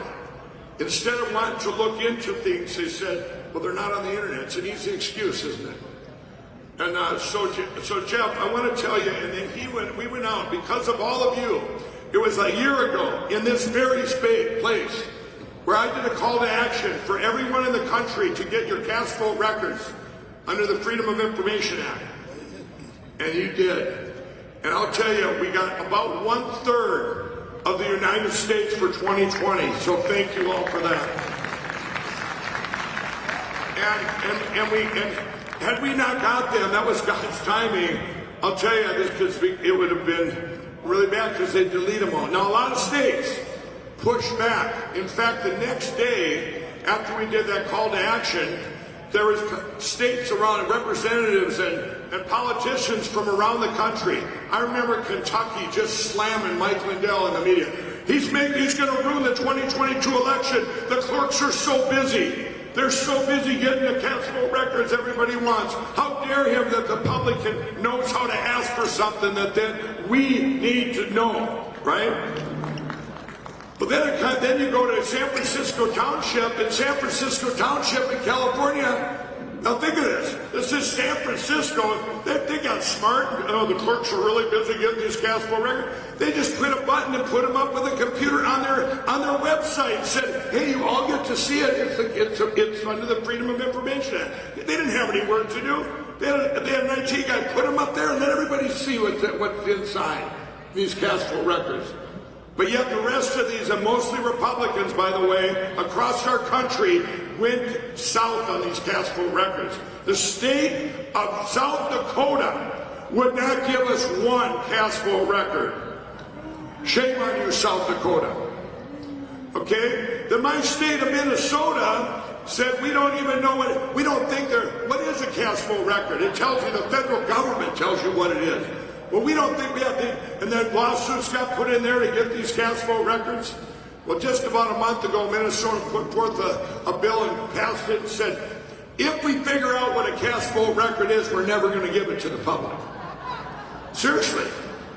South Carolina is trying to put a bill through. If you don't even ask for a cast vote record, we're going to get rid of even you asking on anything under the Freedom of Information Act. This is what we're up against, everybody. But we got it. It's too late to close the gate. We got the cast vote records we needed. That's it, okay? And thanks to all of you. So now I'm going to tell you, now I'm going to ask Jeff some questions here. Well, first of all, you want to go? I think we should show, I'm going to ask you first and then we'll show the slides. When you went through, we got over 1,000 of the 3,000 some counties, about a third of the 2020 election.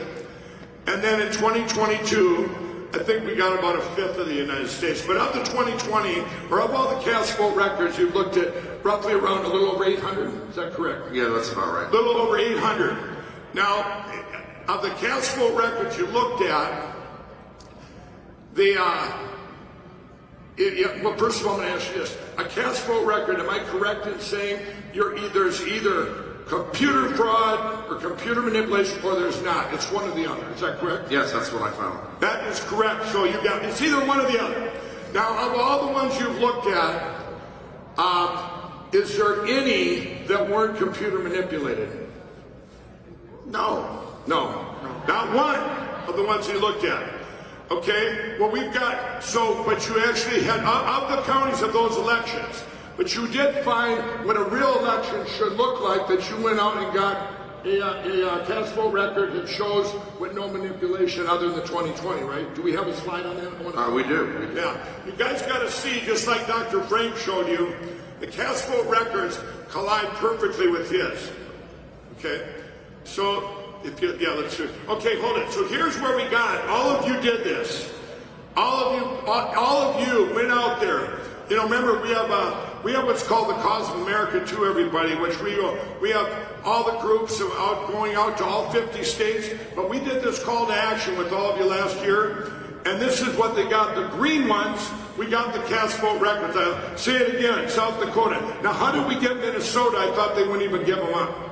At the last moment, I think one was smuggled out in a rail car. Oh, we got one out there, okay. Wow, there's hope in Minnesota. Bring yesterday back. There's hope, right? Okay, but you still see South Dakota. I want everyone to, why would South Dakota, red state, Governor Christie, no, why couldn't we get those cast vote records? That's weird, you know, I haven't asked her, but I just found this out about a week ago. What do you mean we don't have South Dakota? I mean, I couldn't believe it. But you look at some of these other states, Alabama, Mississippi, Louisiana, no cast vote records. And I know a little problem down there. Some of these states go from the bottom up. where you can make decisions of your election machines and everything. Some of them go from the Secretary of State down. Down in Louisiana, I thought there was a good Secretary of State. His name was Kyle Hardwick. Well, I went to him. We met with him for, and what did he do? He would give cast vote records because he's the almighty there. Disgusting.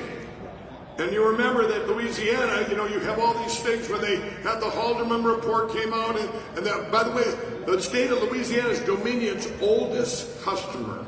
They've had them the longest. The machines are the longest. But here's a guy at the top that did nothing for the state of Louisiana to help out. He acted like he was election integrity. Remember that word? But anyway, I just wanted to point that out. Some of these states where we didn't get them, it's just horrific. And these are, what do you see there? Most of them are, do you see it? Red states. Look at that. Red states. This is not a Democrat or Republican thing, everybody. This is to secure our election platforms and save our country. If we don't save our elections, it's over. It's over, but look at that. This is what we've all been up against. We've been up these Republican blockers in these states. You just look at that. I can't even believe that. South Carolina, North Carolina, Alabama, Mississippi, Louisiana, Missouri. Right here in Missouri. Missouri's gotten so far with hand-counted paper ballots. Did the first one in Osage County. Beautiful. The Show Me State, but yet they couldn't get the cast vote records.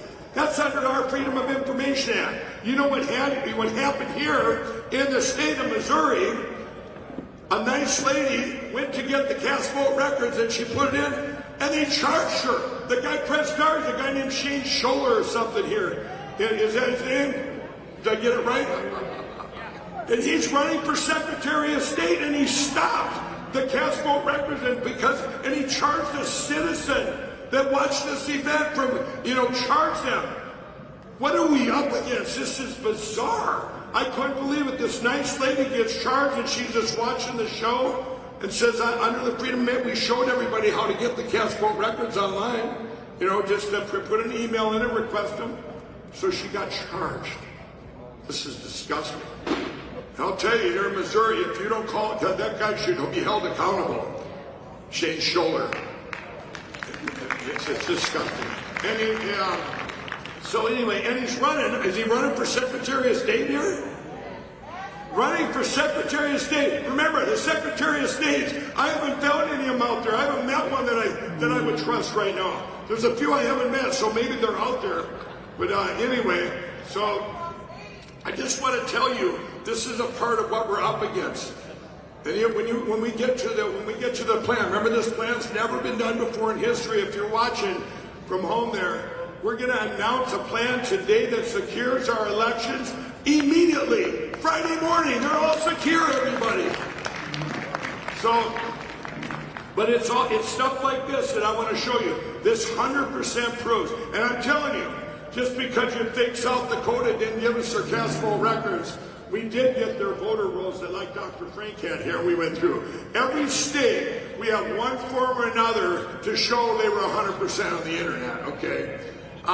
So Jeff, why don't you keep going here? Okay, look at this. So when this expected mail-in voting pattern, this would be if you did have, like we drove with Dr. Frank. This is a percentage, because they kind of explained it to me last night. This is two candidates, and let's say it would be 50-50, they'd be on the same line. It'd be like flipping a coin 100 times, it should get closer to 50-50. If you had, am I saying that right? Yes, that's correct. Right. Yes. If you're flipping a coin 1,000 times, it should get closer to 50-50. So let's just say two candidates were 50-50. Okay, this would be they would be, you see in the beginning there where you're flipping that coin and you got that little bump because you could have 8 tails and 2 heads in the beginning. You flip it 20 times, it could be 14 to 6, but you start flipping that thousands of times, you get closer to true. And we're showing you here two candidates that exactly ended up tied, okay? So that's why you're showing that line. It's a lot easier to show it this way. Like I say, in the beginning you're going to see that. Now, can we see the next? Now look at this. This is Mesa County, Colorado. Now you see, these are the same two 50% candidates. right? Well, actually, no. That this is it really doesn't matter because it just, you know, if one got 40%, whatever, it's still the same coin flip thing. It would be closer. It would, right. 40%. So instead of going straight, it's going straight up. Right. So you can imagine it as if it was a 50-50, but it is actually representing what the true. Right. So you should never have, whatever the true is, it's the randomness coming in a vote. In early voting, it should be just like Dr. Frank showed you here, which if you took the machines out, that's what early voting would be if there was no computer manipulation. But instead, it's this. Now you look at this Mesa County, Colorado. Okay, this is a Dominion machine. Okay, you see in the beginning there where you should have had the coin flip and it's there, and now all of a sudden you get this trajectory straight up. And now you have slides of all the machine companies. Right, here's another one. Now this is Pima County, Arizona, ES and S. You see in the beginning where you have the coin flips or whatever, and we're around. And then there's another one, the Smartmatic. They only have one county in the United States. The Los Angeles County, California. Isn't it funny that Smartmatic started lawfare and they sued Fox News on February 4th of 2021? About you have one county. You think what are you making a lot of money off one county? But yet you're the one that came forward and sued Fox News? You guys, is that weird? And they did it on February 4th. You know what came out February 5th? Two things. Fox fired Lou Dobbs. He was here yesterday, the great Lou Dobbs. But also we came out with the movie Absolute Proof. So now one conservative media talked about that movie on February 5th. Coincidence? I don't think so. That was the start of lawfare. Smartmatic, there they are. There's another one, look at that one. Clear Ballot, there's another company. Let's bring them in the mix. Maybe after today I'll get sued for $20 billion for all these companies, right? I don't care. Marion County, Oregon. Hart, Inner Civic. Another player. Another player, Hart. Okay, so the point is here, all of them said they weren't on the internet. Look at, you can't, Jeff, is it possible to go up there if you're not on the internet? Is that machine manipulation? 100% is that machine manipulation? Yes. 100%. There's no wiggle room. This is computer manipulation. Okay, let's go to another county. New Jersey. Okay, Dominion. There it is. ES&S, Frederick County, Maryland. God, now explain this. What would here in Georgia, what would you say? Why would it go down and then go up? That's really wild. The algorithm is actually having to fight against the true votes that are coming in, and that is where the real art of that comes in. If you're trying to steal an election, so what you're seeing there is, I believe, a reaction to an unexpected number of votes early on, which caused them to have to dip down a little further than they thought they would have to. Right. So in other words, everybody, what that would explain, there were a lot of votes. I'll just say it. Probably here it was a lot of votes for Donald Trump, and they had to react the other way. Okay, I watched it, and you're going to see this in a little later when we talk about when David Clements talks about what's it called, research, Edison research out in New Jersey on the election night. It's very similar to cast vote records. All our votes go through Edison research in New Jersey. It's a monopoly. They go through there, then they go out to all the media companies, but I thought they weren't on the internet, right? Well, when you see that, you'll see patterns that are impossible, like drops of 20,000 votes, like in the Herschel Walker. You'll see Carrie Lake, you'll see Katie Hobbs get injected with a couple 100,000 votes, and they injected too much. They actually had to give Carrie Lake a bunch of votes to make it look good for the public, because they took so much in the beginning. I mean, this is what you see in a cat. So you see, did it surprise you as you went through these that the magnitude of that it was that many, that it was everyone? I never expected going in that it would have that magnitude. I expected to see a lot, but the fact that it's so pervasive, even surprised me. Right. When you looked at when we got into 2022. Did you think maybe it would change, or how about primaries? Have you checked? Do you have cast vote records from primaries? For the 2022 primaries, we got a fair number. Did those look manipulated? It's a very interesting question because yes, to answer the question, yes, they did. But in looking at the data, as far as, in my opinion, you can see them trying to, because they knew we got the Castro records. Right. They knew what we saw. And they made adjustments in the primary. They made more adjustments in the 2022. Right. I'm gonna tell them that. I'm gonna say this one. A cast vote record, remember, is the order the votes come in. Down in Carey Lake in Maricopa County, I'm going to go through this, everybody. I'm going to go through this example. A year ago in her primary, I stood right here on this stage and said, everybody votes same day. It's harder for them to cheat. And everybody did in Arizona in that primary. They wanted to take Carey out in that primary. By 11 o'clock at night, all of the early votes had already been counted. And they had finished counting. She was down by about 10%. And Carey and I were on the phone. We said, well, let's see if it holds out. The theory wasn't a theory, though. We already knew. Here come the day of votes. And they came rolling in. 75% Carey, 25% Hobbs. The other lady that she ran that they wanted in. The Uniparty wanted in. Remember, whatever that gal's name was. Hobbs was in the general. But so Carey's running in this primary, the Republican primary. She's down by 10%. The day of votes came in by 3 in the morning. Carey was up by 12,000 votes with about 90,000 left to count. Now, what did they do there, everybody? You remember? They shut it down. Sound familiar? They shut it down in the middle of the night again, and we waited. The world waited, but the world was watching. And said, what is going on? Why is it taking 3 days to count those votes?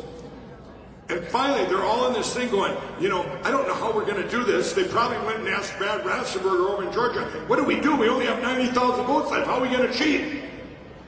Brad probably said, you waited too long. You should have pulled more names. But they had to say, you know what? We don't have enough left. The world knows there's only 90,000 left.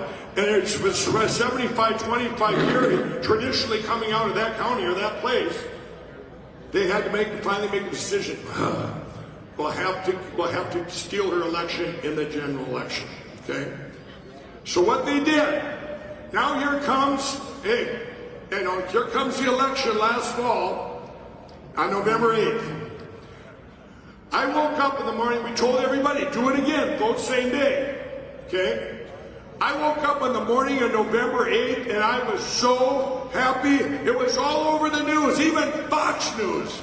There's problems with machines in Arizona, in Maricopa County, and other places. At the same time, I was getting texts from all over Kansas. I'm getting text messages from people in Kansas, and it was kind of strange because they're going, Mike, people are voting and it's changing Democrat votes to Republican. I couldn't believe it. Going, wow, this is great. This is a uniparty thing, right? The machines. So I thought that would be it. Finally, these are going to be exposed. They're going to go, okay, enough's enough. But what they did, I'm telling you, this is what they did. When they planned this, they shut down 262 machines on purpose in Arizona in that election. When they did that, when you came in, it's put the ballot in the box. Put the ballot in the box. Those ballots essentially became mail-in ballots, and we could do whatever they want with them. They turned them in to this early voting. Basically turned them in from this kind of ballot to that kind of ballot. Okay?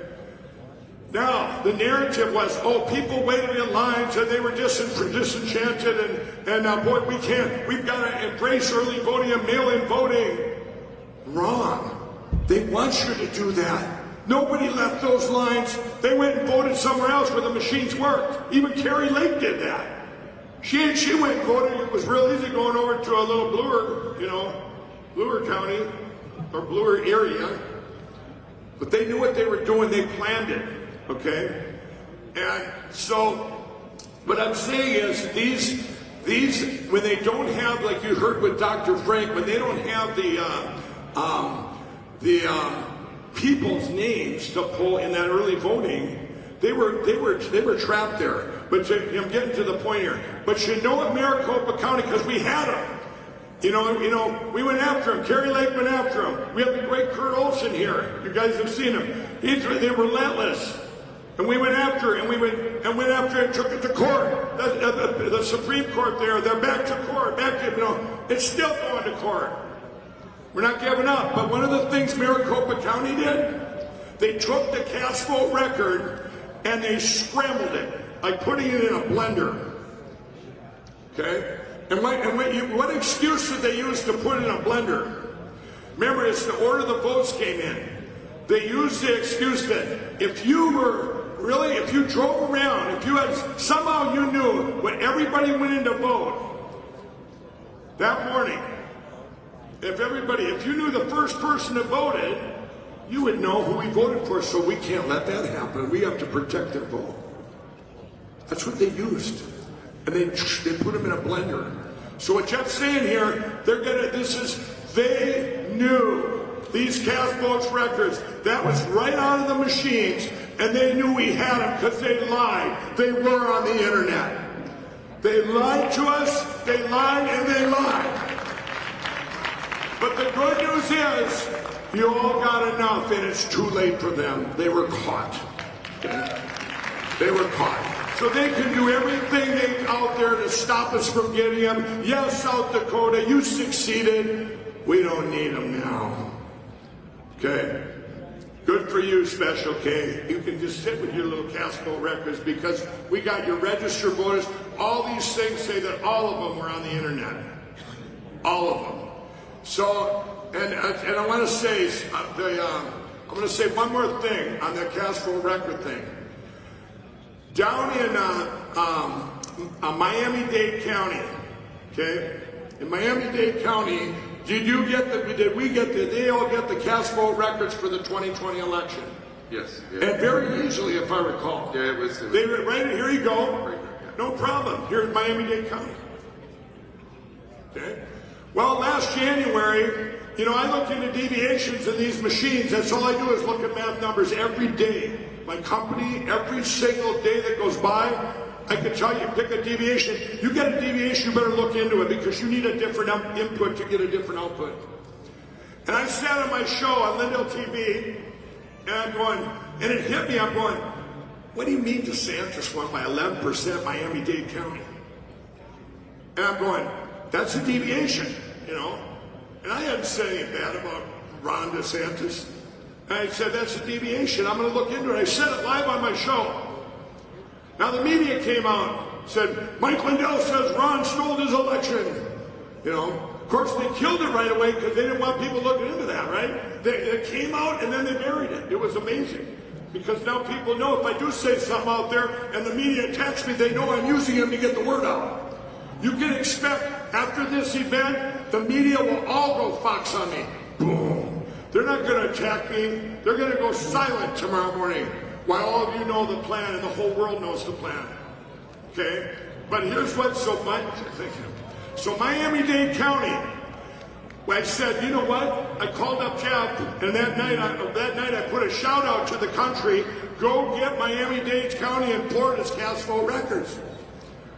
Well, they went to Miami-Dade County, and you know what they said this time? No, you can't have them. You can't have them. We're going, well, what's changed? It's under the Freedom of Information Act. You did it once. When did that change? Did Ron change it? Who changed it? Well, nobody changed it. So I went on there, and again, on my show, and said, hey, everybody down in Miami-Dade County, they're not giving you our cast vote records. It's your right to have them. Well, then they finally gave them to us, correct? Yes. They gave them to us. So Jeff looked into that one. I said, hurry up and check this one if you can. There were two counties I really wanted to know. That one, and I wanted to know the 2020 election, LA County, with the one county Smartmatic has. You know why? Because they're suing me for billions of dollars and suing MyPillow, that did my employee-owned company. This county, this one county. Well, wait, let's go to Smartmatic first. With Smartmatic, and you did LA County, correct? Oh yes, oh yes. Was that, was there were they on the internet? Was there any machine crime or computer manipulation? Yeah, lots of them. Lots of it.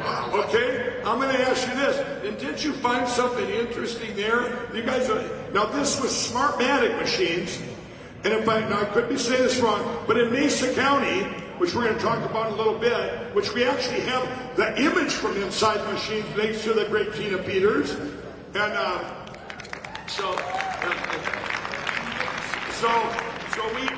that image, which we'll talk about in a minute because Jeff he investigated that for 7 months. You actually have that exact image, so that it's like having better than a Caspo record. But what did you see in LA County with ES&S, and you've got a Dominion, Mesa County? They show essentially the same mathematical change over time. So the same algorithm, the same pattern. That's 2 elections away. One's a same election, but 2 different companies, ES&S and Dominion. And remember, Smartmatic only has 1 county, LA County. So you would think I'd be able to take that into these lawsuits and go, hello, how am I defaming this company? It's right here. You know, because they've never let my cyber evidence out there because why? They're not on the internet. They're not on the internet. But you know what? No, you got to drag it out in courts, Mike. We got to spend another $10 million so we get past the 2024 election, and then we can all say you're innocent and everybody go home, but your country's gone. I always tell my lawyers, right now, we're doing this right now. We're not waiting till these lawsuits play out. The plan is now, and we have the plan to secure our elections today. 1 o'clock Central Time is shown around the world. But I want to say, now we're going to go back to Miami-Dade County with old Ron. Now, Miami-Dade County, did you find something very interesting in the 2022 election? Yeah, it looked normal. It was normal. There was no computer manipulation. Now think about this. This is what I'm surprising you with. You see that line there with that we showed you earlier? That's Miami-Dade County. There's no computer manipulation. Now why would they do that? I don't know. A week after that, Ron DeSantis was sitting with Libby Locke on a little round table, national televised. And you know what Libby Locke is? She's the law firm Clara Locke, okay? They've done one thing. That's the whole firm that sued over 200 people and companies in this country, like Mike Lindell and MyPillow. My mom says, well, Mike, I really like Ron. Yeah, he's sitting with the lawyers for the companies that sued myself, your son, and your company for billions. And you know what they were talking about, everybody? Ron DeSantis is talking to her. The whole thing was about making it easier in Florida to sue people for defamation. Now you think about that. And Ron even wanted to make it if you're on TV or whatever, if you're a journalist and you badmouth the governor, you got to have permission. I'm not serious. You can't make this up.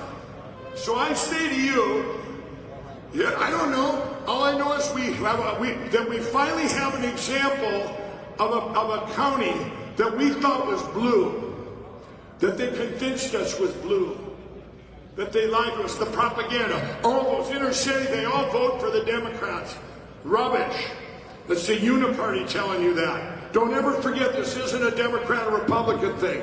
This is the uniparty, CCP, globalist, deep state, the evil that's taken our country. That's what it is. That's what it is. So down there, they wanted Ron to look real good, and they just said they made a big mistake and we caught him.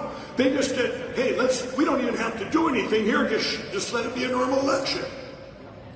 Does that tell you anything what the rest of this country could look like? We did that, and that's why I said we did it 68% red. We're not a 50-50 Democrat, whatever they call, the left, they like transgenders and all this other stuff.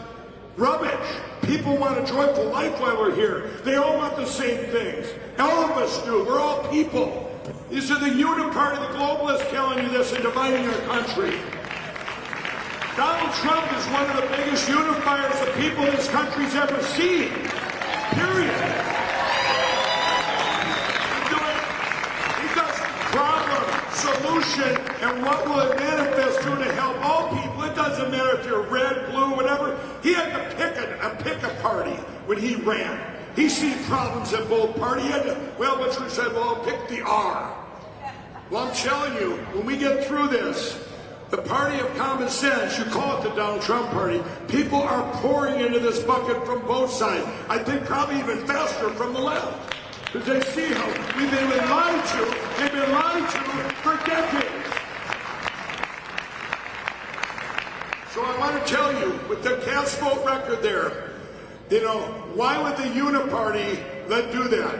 Why would Libby Locke, for the minion lawyers sitting there? You guys, this is how deep this goes. I know it's hard for everybody at home to wrap your head around that it's so horizontal.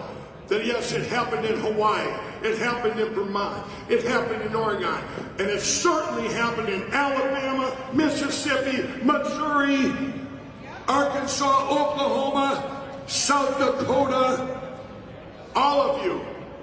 You know, we've had more blockers blocking us in these red states than all the blue states put together. I told you yesterday, California, with Dr. Frank running around there like Johnny Appleseed.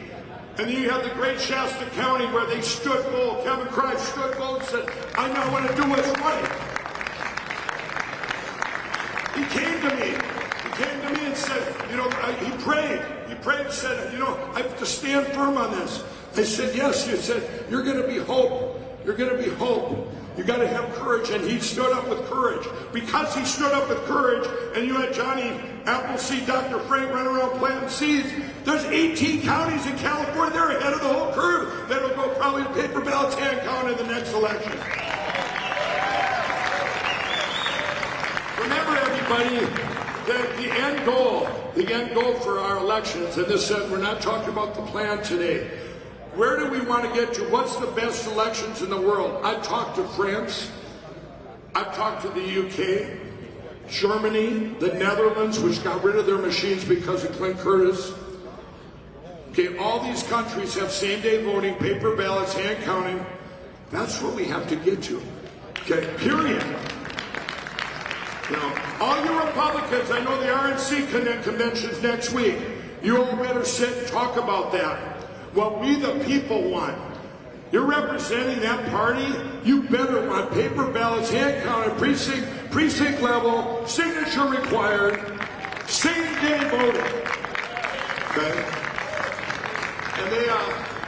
And anyway, so, but with, you go back to Miami-Dade County, and we've seen that, and so we know what this country could be like without machines. And I will tell you this, as you've seen on Jimmy Kimmel when he said to me, if your friend Donald Trump, if it was reversed and he was selected, would you still be sounding the alarm? And I said, absolutely. I will tell you this, and I want everybody around the world to hear this. If I knew, just like we know now that this country's 68% red because of what happened in Florida where there was no machine manipulation, if it was the other way around and it was blue, I would still be sounding the alarm like you've never seen. Because this isn't about two parties. This is about us having elections. If they're really elected, I'm okay with whoever gets elected and not selected. You talk to countries like Venezuela, I talk to them all the time. Brazil, I'm friends with President Bolsonaro. I talk to these countries. Australia, even Canada. They don't feel like they can get their countries back because how can you get rid of these computers? They know it was the computers, but they can't get them back. You know, let me tell you a little bit with Brazil. Brazil, this just happened this last election. They warned us. Eduardo Bolsonaro, his son, the president's son, came to the Cyber Symposium, the first event we had 3 years ago. And he stood on that stage, the most beloved president Brazil's ever had. And he said they're going to take our country with machines. We're trying to get, at least have a backup of paper ballots. And their we'll call it parties, said, no, it's just machines. Now they have same-day voting, just a screen, just a machine, right? They could be hollow, everybody, and have two little lights on them. Bolsonaro, or, the other candidate, name is Lula. Fresh out of prison, he was in there for 8 years or whatever it was for crimes. He was the president of Brazil, crimes against his country. So he's in prison. The cartels say, hey, I know, let's really ram it down their throat and let's pull him out of prison early, 6 years early to run for president. Okay? They do the election. 50 million votes are taken. We watched it in real time. My cyber guys watched it in real time. 50 million votes taken for President Bolsonaro. They made it look close, oh so close, a couple million votes, right? Well, you know what you could have done? They could have been hollow and they just pull out a thing and say, and the winner is, fresh out of prison, Lula! The greatest president ever with crowds the size that you've never seen in Brazil for President Bolsonaro. And in Brazil, they all stood up, everybody. They said, no, we're not taking it. Crowds a sea, like Donald Trump's rallies. And you know who didn't cover it on TV? Fox News, Newsmax, CNN, ABC, NBC, CBS. It didn't matter. None of them covered it. None of them. You know where you see it covered? FrankSpeech.com. And REB, and RSBN. That's where you've seen it. And so Bolsonaro, he comes over here and then he says, he's waiting. And they're sitting there, the military there can look inside those machines. They can. It's in their thing. They can go in there and they say there's a problem. But they're evil leaders. Of course, that's how they got them in. The leader of their Supreme Court people or whatever it was, it's their version of their Supreme Court, said, oh, no. You do not get to look inside these machines. And they're saying, why? They didn't say because they're hollow, which they probably are, could be, and who knows? It doesn't matter there, because you don't get to see what's inside. So Bolsonaro, he went back there. If y'all seen 3 weeks ago, you know what they did to him? He said, we'll be okay. We're not going to charge you with anything like they're doing here to our great real president because he contested an election. They said, you shut your mouth, but then you can run again in 8 years. 8 years. They're telling me he can't run for 8 years. You know, and you know who got sentenced there? The people of Brazil. They're the ones. They got sentenced there. And they remembered, some of them remember, they're getting a good lesson. They remembered how Lula gave them all the free stuff, right? Free stuff when he was there. You know, and so they had him brainwashed with the propaganda. Remember, in Brazil, there's only one conservative media outlet, and they're censored too, kind of like our Fox. Okay? But what they did with Lula then, when he gets out, he hit the ground running, just like we had here in the U.S. Oh, there are no more freebies. We're going to destroy Brazil, the great nation of Brazil. And they're doing it as we speak.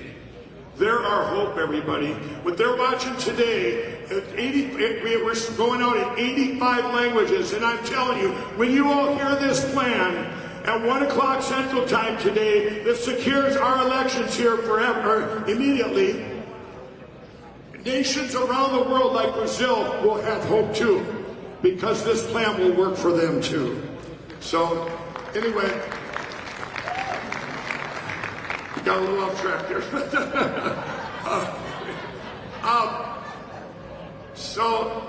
Jeff, you've been a hero to our country. I mean, for all the work, he works nonstop, like Dr. Frank. Every waking day he gets up. He's even, you know, during this time, I don't know if any of these guys have had vacations, kind of like all of you, you know, or time off, you know. Y'all probably have MyPillow, so you might not sleep much, but it's quality, right? There's a commercial. Use promo code PLAN. How about that? We'll use promo code PLAN today at MyPillow. PLAN. That's the new promo code. Then they can all sue me for using that promo code too, right? And, so use promo code PLAN at MyPillow.com and also everybody at MyStore.com. People forget. I'll do a little commercial right now. You don't mind doing that? Now, you guys, MyStore.com, with all the attacks on our country, right in the middle of all this, 2 years ago, I set up I put millions of dollars into this other platform called MyStore.com. You know what it is?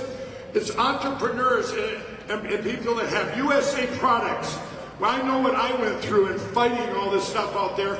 I give them a safe place for them to put their products up, their vetted product. So you go there to MyStore.com and you help out these entrepreneurs and you buy today, use the promo code PLAN.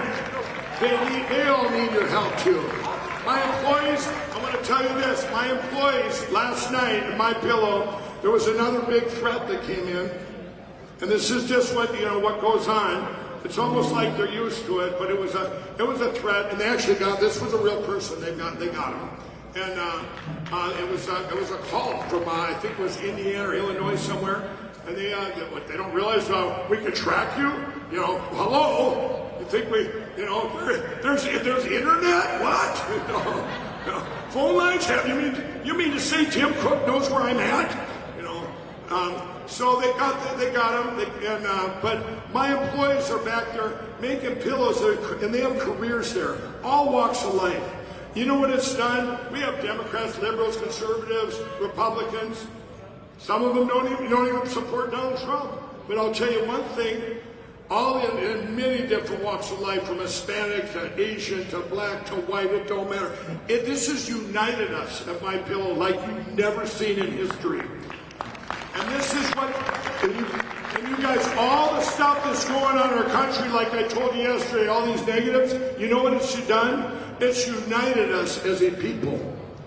I have neighbors, remember our neighbors, and you get on there and you'd have to argue about, you shouldn't have to argue if transgenders or whatever this nonsense is right or wrong. And your neighbors, you know that. How many neighbors do you have that argue that? I mean, not too many. And, not too many. Oh, they're putting me on a timer. What's going on? What? I can't believe it. Okay.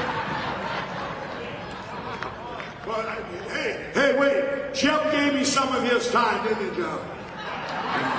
Besides that, I think we're on the internet and there's extra time. It's great. Hold on. There, I got 20 more minutes. Time drift. Okay. It's called time drift. Yeah, pretty soon they'll be like, wait a minute, it says right. Somebody manipulated it. All right, everybody. And but Jeff, I can't say enough. And everybody in this room, how many of you have worked with Jeff or that know that Jeff's done some work for your state? He's been made fun of on Jimmy Kimmel. When you're made fun of by Jimmy, you know you've made it. But his website, what's the website? Raccoon? Mega Raccoon. Mega Raccoon. Mega Raccoon. He's not alone anymore. It's Mega. But God bless you, Jeff. And we're going to see Jeff this afternoon. Again, you'll see Jeff will be returning. So let's give him the biggest applause.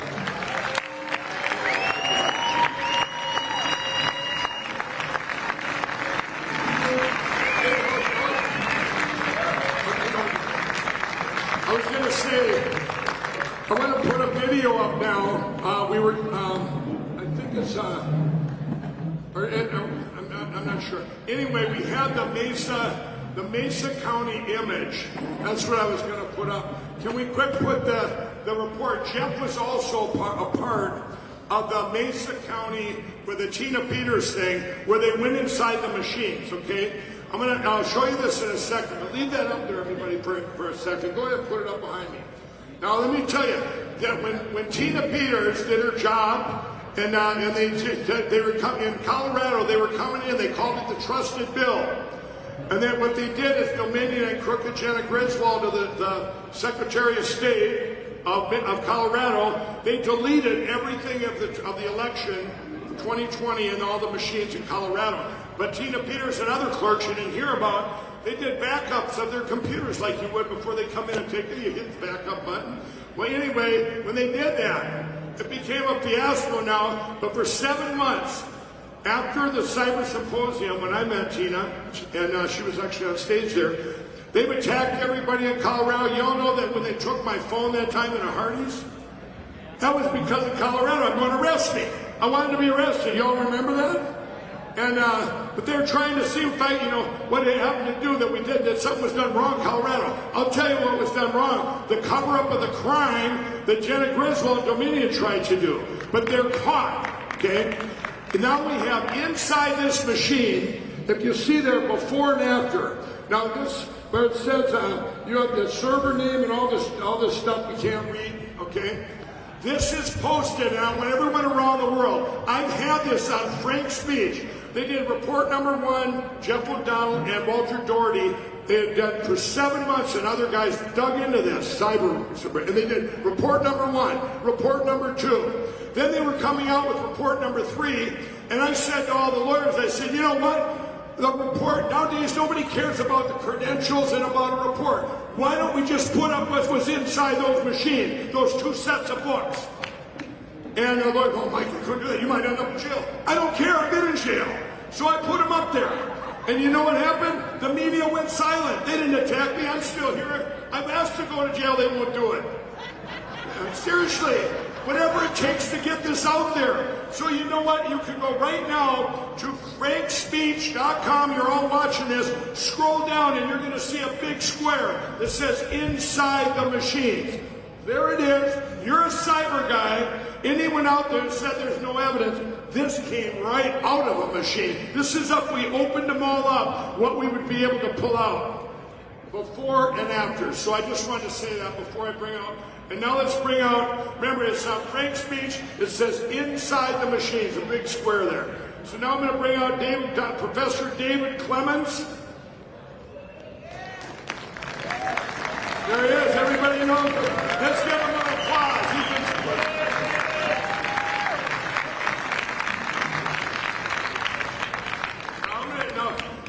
He knows his stuff. I'm just going to let him run with it. I'll tell you, he's been fighting against the machines. I think. When was your? I'm going to ask you. When was your aha moment? Tell me. We did before what you were before yesterday. But when was your aha moment that says I'm all in with that? If we don't get rid of them, we're done. Well, November 3rd, 2020, I had the aha moment because I used to go after drug traffickers. And if you actually compare what we're seeing to vote trafficking, it's exactly the same thing. You've got people that are concealing behavior. And if you're going after drug traffickers, guess what they use? They use electronic equipment too. There's a forensic capability that we have as investigators to go after bad people. It doesn't change just because we're talking about elections. So my shock and horror, though, is as I learned more about the tabulators, as I learned more about the poll books, about election night reporting, I just could not fathom that it could be this pervasive. And could it have been done? You know, the big lie, they say they're not, the machines aren't on the internet. Have you found that they're on the internet? Oh yeah, and we'll get to it. We'll get to it right now. Yeah, I mean, you guys, I'll kind of frame this. I think this is the election night report. Remember I told you earlier, is it called Edison Research? Yeah. Right. When I told you earlier, Edison Research is a lot like the order the votes come in, just like the cast vote records. So take it away. All right. Well, brief recap. You have to think about voting as an input-output process. Machines are everywhere. One of the big lies that you've been told is that we just think there's one machine. But if you look at this diagram really quick, you've got 3 inputs here. You can either walk into a voting center, you can use the U.S. Postal Service, you can use one of those Zuckerbucks drop boxes that are all over the place. There's actually a 4th input we're going to get to. But when you walk in the door, the first thing you're going to do is interface with this thing called a poll book. It looks just like this iPad. And guess what? If you have a voting convenience center, and most states have them, those poll books are hooked to the internet by law. Meaning if you look at the election code, it's required. So that's the first big lie. You get your ballot, you go ahead and go in the ballot box. If you can fill out your ballot, some places you don't even get them. Some other jurisdictions, the machine fills out the ballot for you. And then you interface with this thing that looks like a giant trash can. And it might as well be. This is the tabulator. This is where you really throw away your vote. We have all kinds of conclusive evidence of chip modems being affixed to motherboards, which provides remote access capability, where you can subvert these. You can subvert these black boxes. So these are hooked to the internet in many, many jurisdictions. We've confirmed that. Regardless, at the end of election night, you're going to retrieve data sticks, USB sticks, and upload them into this thing called an election management system, which by law has to be networked, meaning it's hooked to the internet. So I've got this blue rectangle that encompasses machine after machine after machine, all of which are connected to the internet. What? They lied to us? Well, but what I want to focus on today is election night reporting. You see, after the clerk receives all of the devices and uploads them to the election management system, we have to see the reports, the results somewhere, right? And typically you'll find it in one of two places: the Secretary of State website or on TV. So there are two companies that are responsible for election night reporting for the most part. It's a conglomeration of two entities. One is CITL. CITL has a monopoly on election night reporting. And here's what you need to know. They're foreign owned and they're based out of Spain. So the people that are responsible for getting us our data, these aren't American companies. This is not in America. The other thing is Edison. So what happens is CITL provides its data to Edison. Edison publishes what you see on TV. So that's what you see on the trackers, right? The CITL data, the Edison data is the same. So there's different anomalies that you probably see that tip you off to knowing that there's something wrong. So let's watch something really quick and see if we can make sense of it. Following video example, CNN experiences an on-camera switch in their reporting for the state of Pennsylvania. The county source is feeding live on television a count of 1,690,589 votes for Trump and 1,252,537 votes for Biden. The time is approximately 11:08, 28 seconds Eastern Standard. The next time Pennsylvania is shown on the screen, there are 1,670,631 votes for Trump and 1,272,495 votes for Biden. The time is approximately 11:09, 1 second Eastern Standard. Live on television, CNN demonstrated a 19,958 exact vote switch from candidate Trump to candidate Biden. This means Trump lost nearly 40,000 votes. Here's another example.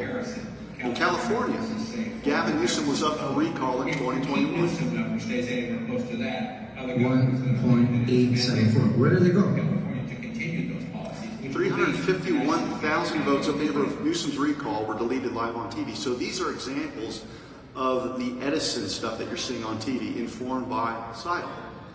So the first phenomena that we saw across the country were unexplainable vote switches or deletions that always seem to favor the pre-selected candidate.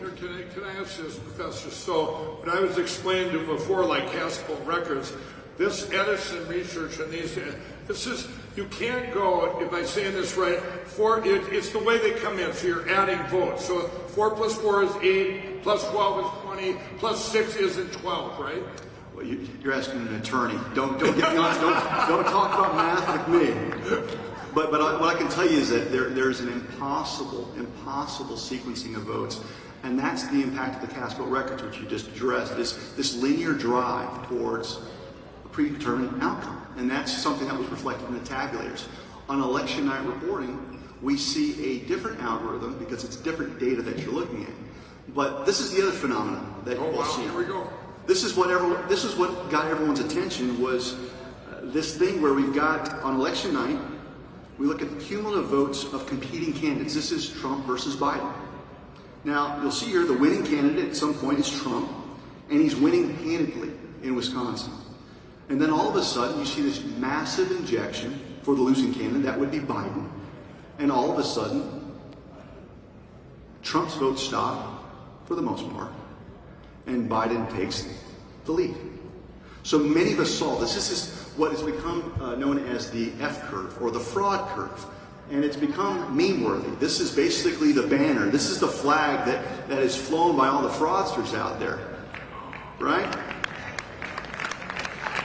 Now, the reason why this is important, when I just showed you Wisconsin was a state where you saw this impossible spike. We saw the same F curve in all of the swing states. Pennsylvania, Wisconsin, Georgia, etc. Y'all follow me? So, what could account for a spike like that in Wisconsin? Well, here we've got surveillance footage in Detroit. or after the polls closed, after 2 o'clock, when they stopped counting and sent everyone home and there was no independent observers, here we have ballots being loaded on the dollies. At least 4 trips, accounting for hundreds of thousands of votes. So you manipulate the machines, and the ballots are more or less the cover-up, because they're going to feed these into the tabulators, into the system. So when you see these giant spikes, folks, they have to have the paper trail. But do not miss this point. It's the machines that optimize the environment. And that's one of the things that's missed out on a lot of folks out there. So is it just Michigan? Well, look at Michigan here. We got several F-curves, spikes, throughout that state. But it wasn't just Michigan. We also have Georgia. Now, Georgia had a similar interference after 10 o'clock at night through the form of Ruby Freeman, Shea Moss. 10 o'clock under the pretext of a water main break, Republican poll watchers go home. And we saw inexplicable spikes in the election night reporting data. It wasn't just on election night. They had a runoff election. So here's data from January 4th. Remember Loeffler, the race? Wait, I think that happened because I prayed they'd take both senators. Yeah. But once again, you see the F-curve. The Republicans were going to win handedly. Okay, but you have the spike, and the selected candidate was able to emerge victorious. Now, what we're seeing here is evidence of an algorithm, but it's a particular algorithm. When you start looking at these races a little bit differently, something pops. So thus far we've been looking at graphs where you've got 2 candidates, but if you actually do something that's quite interesting, look at Trump and divide his votes by Biden's votes, you have a Trump to Biden ratio. And when you do this, a picture will leap out at you. And it's of a PID control, proportional integral derivative function. And if you don't know what that is, it doesn't matter because you use it every day in your life. Think of your cruise control in your car. Think of your thermostat. Okay, so when you look at a cruise control, you set it for 55 miles per hour. And if you're on flat terrain, really don't have to worry. There's not a lot of adjustments that have to happen. But if you hit that hill, you're not going 55 anymore. Your speed's slow, so the PID control has to click in. And when it does, the algorithm sets into motion what? You got to increase the gas to bring it back to the set point. You crest that hill. Now you're not going 55 either. You've sped up. You're going 58, 57, 56. The algorithm has to kick in, get back to the set point. So it applies the brake. Okay? But the thermostat is something that everyone here is familiar with. So let's look at this video here. You want to set your temperature in your house to 70 degrees. So you crank that furnace. And look, it's going to get to that set point. This is a PID control. And what happens is over time, it reaches the set point, it's got to make a correction and come back. So you've got a series of, different things that are going on with your thermostat. And you'll actually hear the thermostat crank on, but it doesn't need max heat every time. Just make the adjustment. It's got to stay at 70 degrees. So you can actually hear your air conditioning come on and off, right? Now let's look at elections. And I'm going to give an example of Georgia. This is the Trump to Biden ratio when we're looking at election night in Georgia. You've got interval reports. And what you need to know here is that that set point means victory for Biden. If Trump gets above it, he wins. But if it comes back to that set point, he loses. So we see Biden vote injections, and then we see an impossible arrangement of data throughout election night. So what's going on right here is to maintain this set point, just like you want to maintain that 70 degrees in your home, they have to have 50-50 ratios. So when you have a batch of votes that come in from election night reporting, guess what the ratio was? 50-50. But we got to keep it there. We got to maintain the set point. So the next batch of votes comes in, it's 50-50. 50-50. 50-50. How many batch sets in a row do you think happened in Georgia? 55 batch sets in a row at 50-50 to maintain that flat line to bring it in. But over time, you need to drive down with greater precision to make sure that you definitely get the set point. And so what happens is over time, we saw over 90 batch sets of votes where Trump got 49.9% versus 50.1% from Biden. Wow. In a row, over 90 reports from this societal data that we were able to monitor in a row. Folks, you can't out-cheat or out-vote the machines. It's going to find its set point. It's pretty horrific. Okay, and we're finding this dysfunction, by the way. It's not just Georgia. In every single state, all 50 states, New Mexico, Colorado, Arkansas, when we do a Trump to Biden ratio and graph it out this way, you see the PID control in every single state. Now, some of you might be asking, why in Wyoming? If this worked, why didn't we get Biden there? Folks, the reporting has to be tethered to reality in some way. So you've got a bunch of states that everyone knows it's Republican, but make no mistake, those elections are also modeled. And the casualties in those conservative states are being seen during the primary election. You're actually weeding out the legitimate candidates during the primaries. The uniparty. And you're left with the rhinos. Uniparty. You're left with the rhinos, okay? So every state we see this. We also saw it in the swing states, but something interesting happened in the swing states. They set their algorithms, but Trump voters turned out and destroyed the modeling projections. They thought they had it figured out. There was enough early voting to see who showed up. Now they can make a list as to who hasn't shown up. And when you've done that, you've got all of the data you need to create your algorithm. Well, in Wisconsin, Michigan, Georgia, those places, we the people showed up. And they had to do something. They had to stop counting. So I'm going to ask a couple of questions there, Professor. If they would have had, if everyone in those swing states, if they would have voted early, they would have been able to correct it on that line before all the same-day voters. Is that correct? In a manner of speaking, it's kind of like, yeah. Right. But in these areas, what happened on election night? This is what happened. Election workers in Allegheny County are back to work after pausing counting overnight. Butler County had to press pause on counting ballots. Nevada, meanwhile, has stopped counting votes until 9 a.m. on Thursday. A water pipe was broken in State Farm Arena. State Farm Arena is where they were counting the absentee ballots of Georgia's most populous county, and now the tabulation has stopped. It's Allegheny, which is Pittsburgh, but also Beaver, part of our county, Butler and Westmoreland. They've all stopped counting for the night.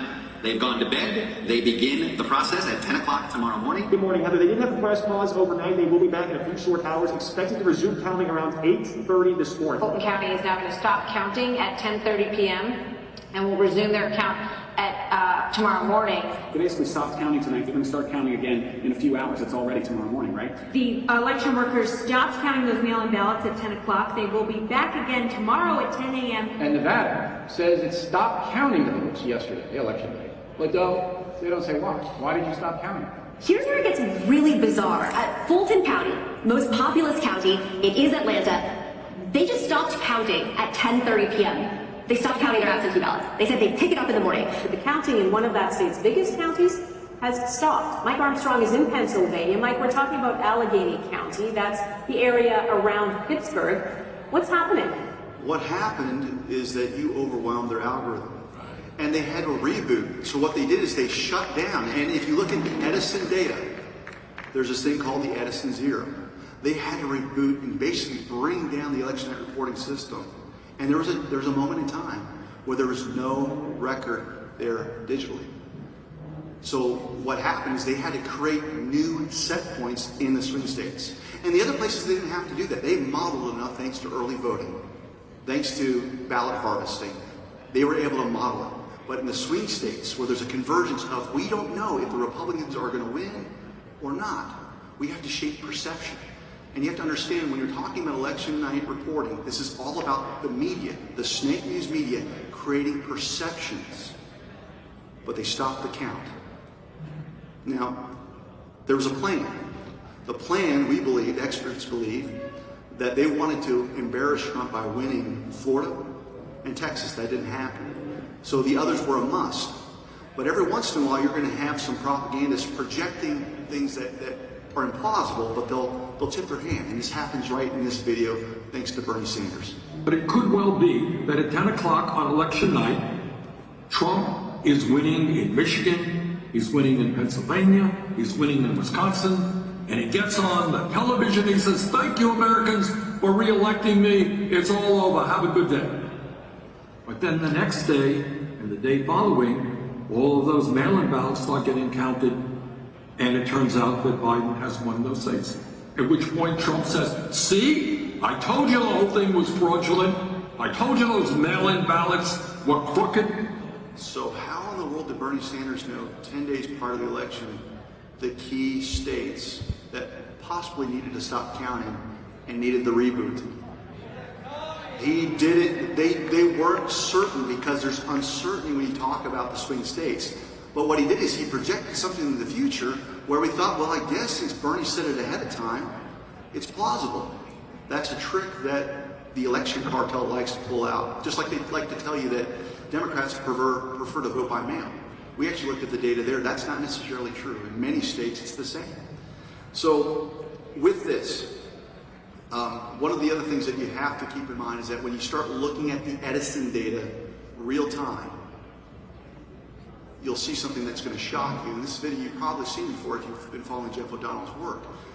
But you need to understand this, is that CITL is receiving the election data directly from the election officials in at least 9 states, meaning there's no projection. This is raw data. And when you look at raw data in an election, we all agree that elections are supposed to be additive processes. So each interval report, you would expect to see more votes, not deletions. More votes, not deletions. Well, look at this real-time video of the Edison reports. You got total votes at the top, you got in-person votes in the middle, you have mail-in votes. And look how it pauses, and there's oscillation and deletions. This is the algorithm trying to figure out the math problem that is you. And if I let this video play to its completion, you'll find out it wasn't just Pennsylvania. We've got 3 counties in North Carolina. We got 3 counties in Georgia. And guess what? In Georgia, we know for a fact that CITL directly contracts with the state to get that data. So you should not see any deletions. You should see no oscillation. So you have absolute manipulation, and this is all possible because of how wide open these systems are to the internet. So, projections. Sometimes they'll actually admit to you what they're showing you on TV isn't real. Case in point, watch this. Remember I told you about this estimated vote in, right? Remember about a half an hour ago it was at 99%. It's dropped down a little bit now. That suggests that there are votes out there, and we said this number could change throughout the night because it was an estimated vote in. It was a projected vote, and it's gone from 99 down to 95. And the margin there, well, I mean, you can do the math at home. It's roughly 3,000 raw votes between McCormick and Oz at 11:30 at night here on the. Okay, so he just told you, oh, we thought we had 99%, but guess what? The wrong candidate's winning. So let's get to 95%. He's admitting to you that what the reporting are not actual results that happened in Pennsylvania. But on this type of nonsense, and what you just saw with that Edison data going back and forth, races were being called on razor-thin margins. Perhaps you remember this one.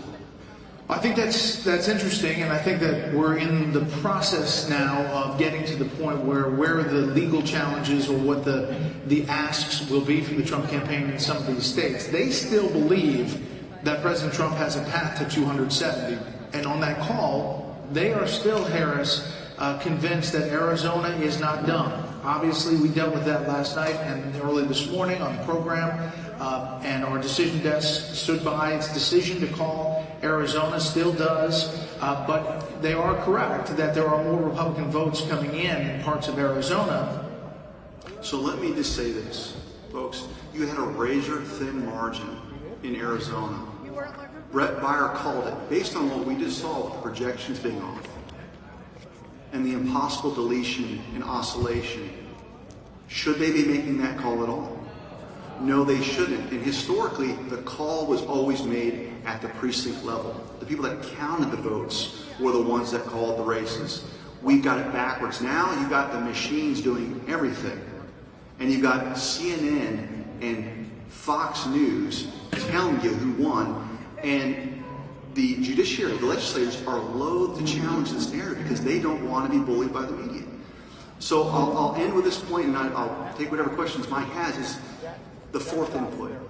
And this is the one that's probably the most dangerous. This is where we're at now. In all 50 states, the Center for Internet Security has entered into agreement with your Secretaries of State. This group called CIS. It's a public-private partnership. And they're installing these things called Albert sensors, which are within the firewall. You've got a computer that can look around and look at all of the different moving parts of your elections. They can monitor your election data real time. And even though there's a firewall, there's a tunnel into the firewall, which allows them to change things through the internet. And when you look at the integrated software that's used across the country, you've got a couple vendors. It's just like how you've got Dominion, ES&S. They all have the same foundational flaws. Same thing with the integrated software. So if you're using vPro, NoWeek, 10X, VR system, guess what? They have a fully integrated system. They can access and go right through that firewall and make adjustments. So when Dr. Frank tells you about the impossible artificial automation of our voter rolls, that's where they can do it. If you want to overwrite election data and have your cast vote records look the way they do, they can go right through that firewall and they can change them on the internet. We're not guessing, folks. We hold the contracts. We know it exists. And if you go to the vendors' home pages, they brag about how they're tied into all aspects of the election: voter roll management, tabulation, election night reporting. You put it all together, you've got the ability of the Department of Homeland Security, through its thugs, its cronies, to monitor election data real time and make adjustments.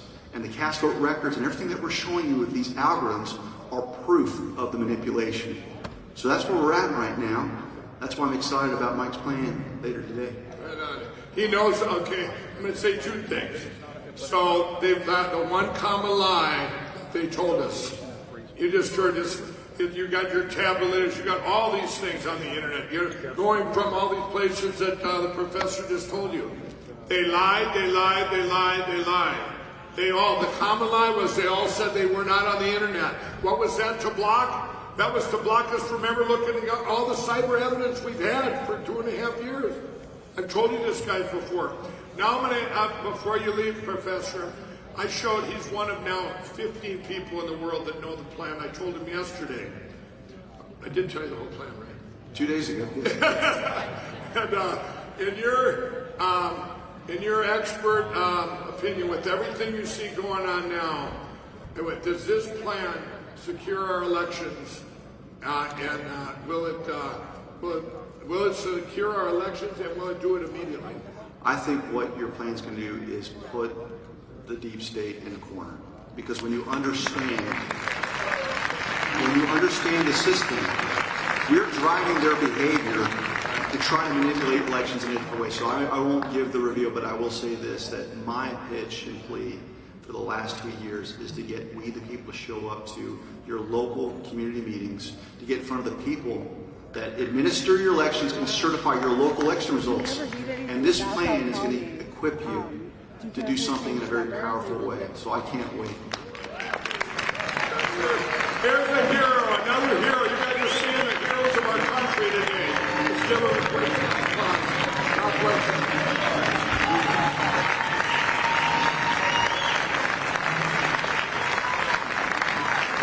You guys, if I'm not asking questions, I'm sitting here mesmerized.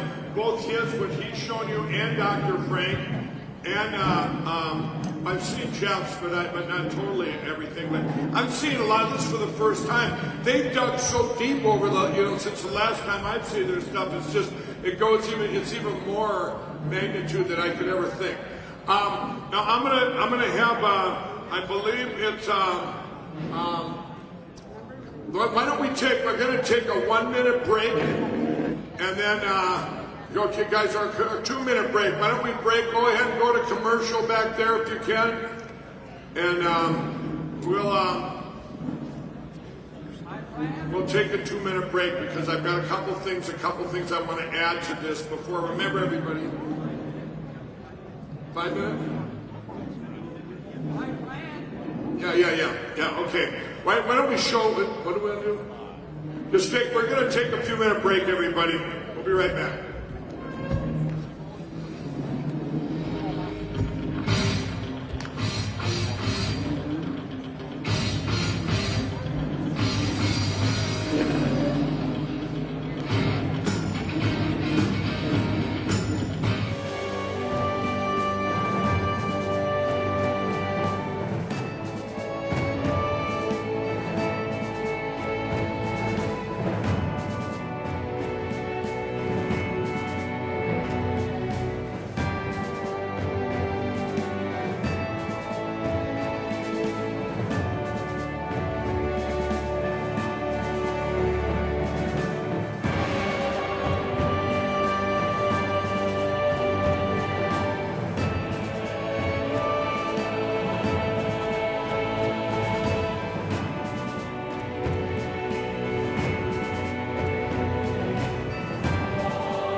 As Mike would say, what a concept. The Arizona legislature a few months ago passed a resolution, among other things, that required the voting machine companies to meet DoD supply chain security requirements. These machines, the electronic components, are manufactured or assembled in places like China and Taiwan. Well, in 2017, the DHS designated election machines and infrastructure as critical infrastructure. So, what a concept. Require them to meet DoD supply chain security requirements. And it just so happened at the time they passed that resolution, China was flying a spy balloon over the United States. You all recall that, correct? Yeah, so this isn't rocket scientists or even to have some security. And so I want to just remind everybody, there are back doors that can be created in these machines through the microchips and motherboards that are installed on them. Back in 2018, Bloomberg came out with an article called The Big Hack, how China used a tiny chip to infiltrate US companies. And so this has actually been employed. Now, this wasn't with respect to voting machines, but a motherboard is a motherboard. They all use the same types of components and the same kind of general architecture. And so what was happening here is that these companies like Apple and Amazon all of a sudden noticed internet communications, spikes in communications that were coming from their servers and their machines. They traced back to China going, how the heck did that happen? And it's because there were components on the motherboards that contain code or other types of hardware that enabled that communication via the internet. That's where it went over.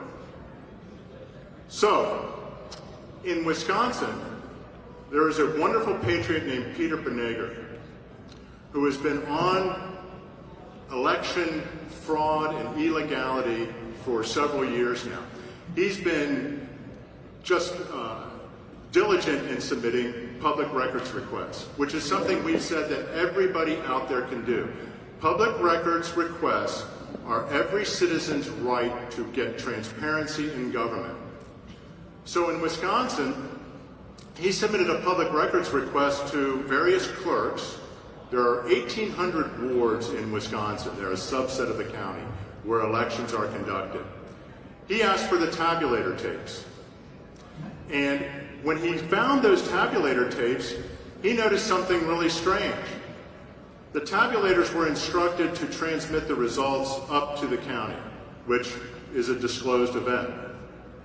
However, immediately after that, a second communication pathway opened up over the internet, going to an unauthorized facility called WISCnet. So anybody from Wisconsin should remember this, because this is happening across the state. Dominion tabulators in Wisconsin are running what's called firmware. What's firmware, Clay? Firmware is a low-level system that basically tells the hardware how to communicate with whether operating system or applications that you put on that hardware. And so this is the technician menu, where they can change things like the day and time for daylight savings time, log review files. What's a log review file? A log review file is basically, as the system starts up, it runs through hardware checks, it lists logs those in case that way the technician or anybody that operates the system can evaluate if there's an error or issue. And so it basically records every event from with the hardware checks through the operating systems and applications on the system. Now these are files that you can request as a public records request. And in fact, after Peter discovered this, all of a sudden the clerks started refusing to produce them. So what are they trying to hide? Again, these machines, they're using the complexity of them to try to hide information and to pull the wool over people's eyes about what's going on. So we look at this slide. This is a tabulator tape. This is what was produced. And you'll see that the voting results of a test run before the election, because they test the machines before the election. And those results were being transferred to WISCnet.net. That's an unauthorized recipient. So Clay, what happens if you open up a communication path before an election to an unauthorized entity? Well, what it's going to do is it's going to expose the system to attacks. It just opens up another, what we refer to in the security field as an attack vector. And so what you never want to see is like the IP address like this, which is called a world-facing IP. I'm not going to get into all the network stuff, but with that, you research and you find out it's connected to WISCnet. So the system's connected to the internet. And people will give the excuse about VPNs and all this stuff. But here's the thing, when it communicates out, it goes from routers to router to router. It hops. Good enemy or security people can grab any part of a packet and use that. You heard Professor Clements talk about a tunnel and going through the firewall. You get a piece of that packet, a piece of that information, you can get back through that hole.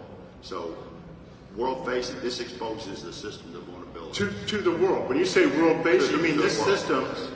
Wisconsin's election systems, these tabulators through that IP address were exposed to the world.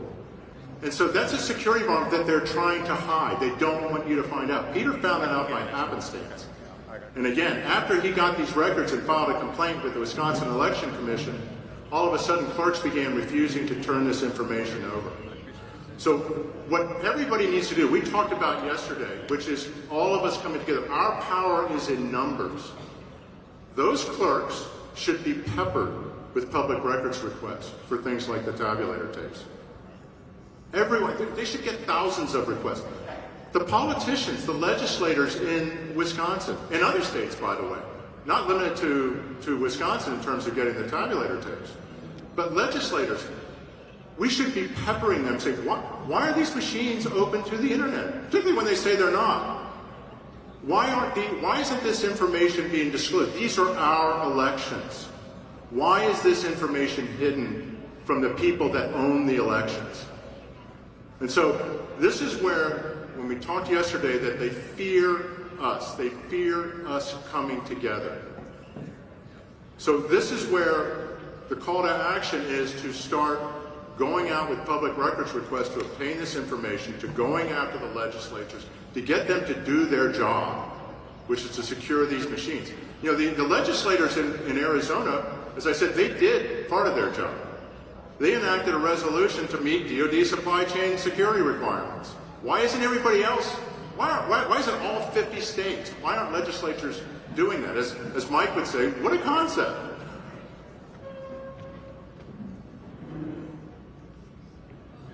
So this is just another iteration of the tabulator tape where voting results for the August 9th, 2022 primary are being shown transferred to wisnet.net again. It's a non-profit private company. Yeah, we're going to talk about the hops. When Clay said that this is exposed to the world, so this is where it first goes, which is to Eau Claire Technical College, part of the wisnet.net network. And then why don't you run through it? Go through the slides if you want to control that part, Clay, and we'll go through how far this goes and what it means to hop around and what the danger is from it. Okay, so first let me explain the hop, right? When you send something out on the internet or even on a closed network, as they claim that they have things, the packets, the data has to move from system to system. It's just not one line. Otherwise you'd have a lot of straight lines and it's just not technically possible. So the data gets broken up into little segments and it travels along and it goes different ways. The interesting thing here is, if you're within one state, it shouldn't leave the state. When I analyzed the IPs and did what's called a trace route, which basically means I just followed the path that data would get sent. I did it from two ways. I did it from my home in Alabama, and then I did it a different way using a server that was overseas. And what I would tell you is the stops that went from overseas were less. How is the path shorter to get there than it would be when I'm in only a few states away? Right? So you mean it was going overseas quicker than it was going to you? That's correct. So there's no reason that it should ever happen that way. The thing is if you look, these are paths that show. So they're going to Chicago, Denver, Seattle. When technically it should be going, right? And technically it should be going from the precinct that it's at, maybe a couple of hops or jumps within that city or within the state, and go straight in to the central command where it's supposed to be deposited. And as you can see, by the graphic, it's going all over the place. And what I would tell you is, each time it makes a stop, there's a chance that an attacker can get in. And again, he only has to have a segment of that data to be able to get inside, because you get enough information to realize, hey, it's called like a man in the middle. I'll insert myself in and I'll establish communications and go through that hole. So let me ask you this. We talked about supply chain security earlier and how motherboards which are assembled or manufactured in China can contain components that are a backdoor. And so we don't know how that second IP address was opened for communication. Again, it's an unauthorized communication. Is it possible that a microchip installed on a motherboard assembled in China could have contained a command that instructed the machine to open up that second IP address and transmit that information? It's highly possible. What I want you people to know is these chips have been discovered before. With a chip like that on the board, it could do anything, right? There's a thing, everybody understands admin privileges, right? When you're at the level of the board, you're going to have what's almost called like God mode. You're going to be root. You can move around and do whatever you want to the system. So could I transmit data? Yes. I can install malware. And what I want to give you an example of is everybody has a cell phone, right? There was a USB charger you plug into your laptop that could charge your phones, right? 10 years after the fact that it went off market, I think I'm okay to say that it was ever ready, right? That made this product. It was made in China. 10 years after the fact that it went off market, they found they were installed with malware. And they infected thousands upon tens of thousands of computers. And that's the one thing is why the supply chain and following DoD standards is that there should be no foreign entity putting any parts inside the voting system. Okay, I'm going to move on to an actual manifestation with China on our election systems. How many of you have heard of Conic, Inc.? Most, well, that's a good number. How many have not heard of Conic? That's still a good number. Conic is a company that provided back office infrastructure systems for election departments throughout the country, and in fact they're international, they're in Australia and other companies.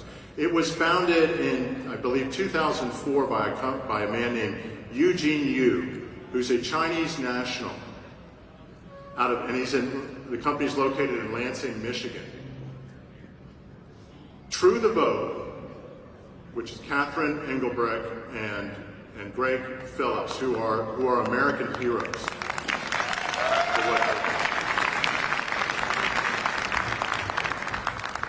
Through some confidential informants that they were working with, they discovered that through Conic, there's huge amounts of data from election workers, their personal identifying information, other information about the infrastructure, machine IDs, I believe, and other components were residing on a Chinese server.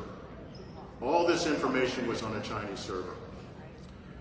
This information, after a year and a half, working with the Detroit office of the FBI, nothing happened with it from a law enforcement perspective. In fact, Greg and Catherine received a call from the folks they were working with saying, Washington is coming to shut this down. And in fact, 2 Department of Justice attorneys came down, shut down the investigation, threatened Catherine and Greg that they would be charged with improperly accessing a Chinese server, which was untrue, by the way. It was wide open. This is what we're dealing with. Elements within our government are covering up and facilitating Chinese penetration of our networks, our election infrastructure. So Greg and Catherine went public with this information at an event called The Pit, where it was disclosed. And there happened to be an assistant district attorney from Los Angeles at The Pit. When he saw that information, or his assistant, they initiated grand jury proceedings. That ultimately led to the arrest and extradition of Mr. Yu to Los Angeles. How many heard about that? That's terrific, but we need more people to know about it. But a week after that, Gascon, the LA District Attorney, dropped the charges. So this is what the indictment said. That's the first page of the indictment. This is the grand jury indictment of Mr. Yu. The important parts, these are overt acts 6 and 7, where it states, on or between October 10th, 2019 and October 4th, 2022 in the County of Los Angeles, the crime of conspiracy to commit a crime in violation of the Penal Code,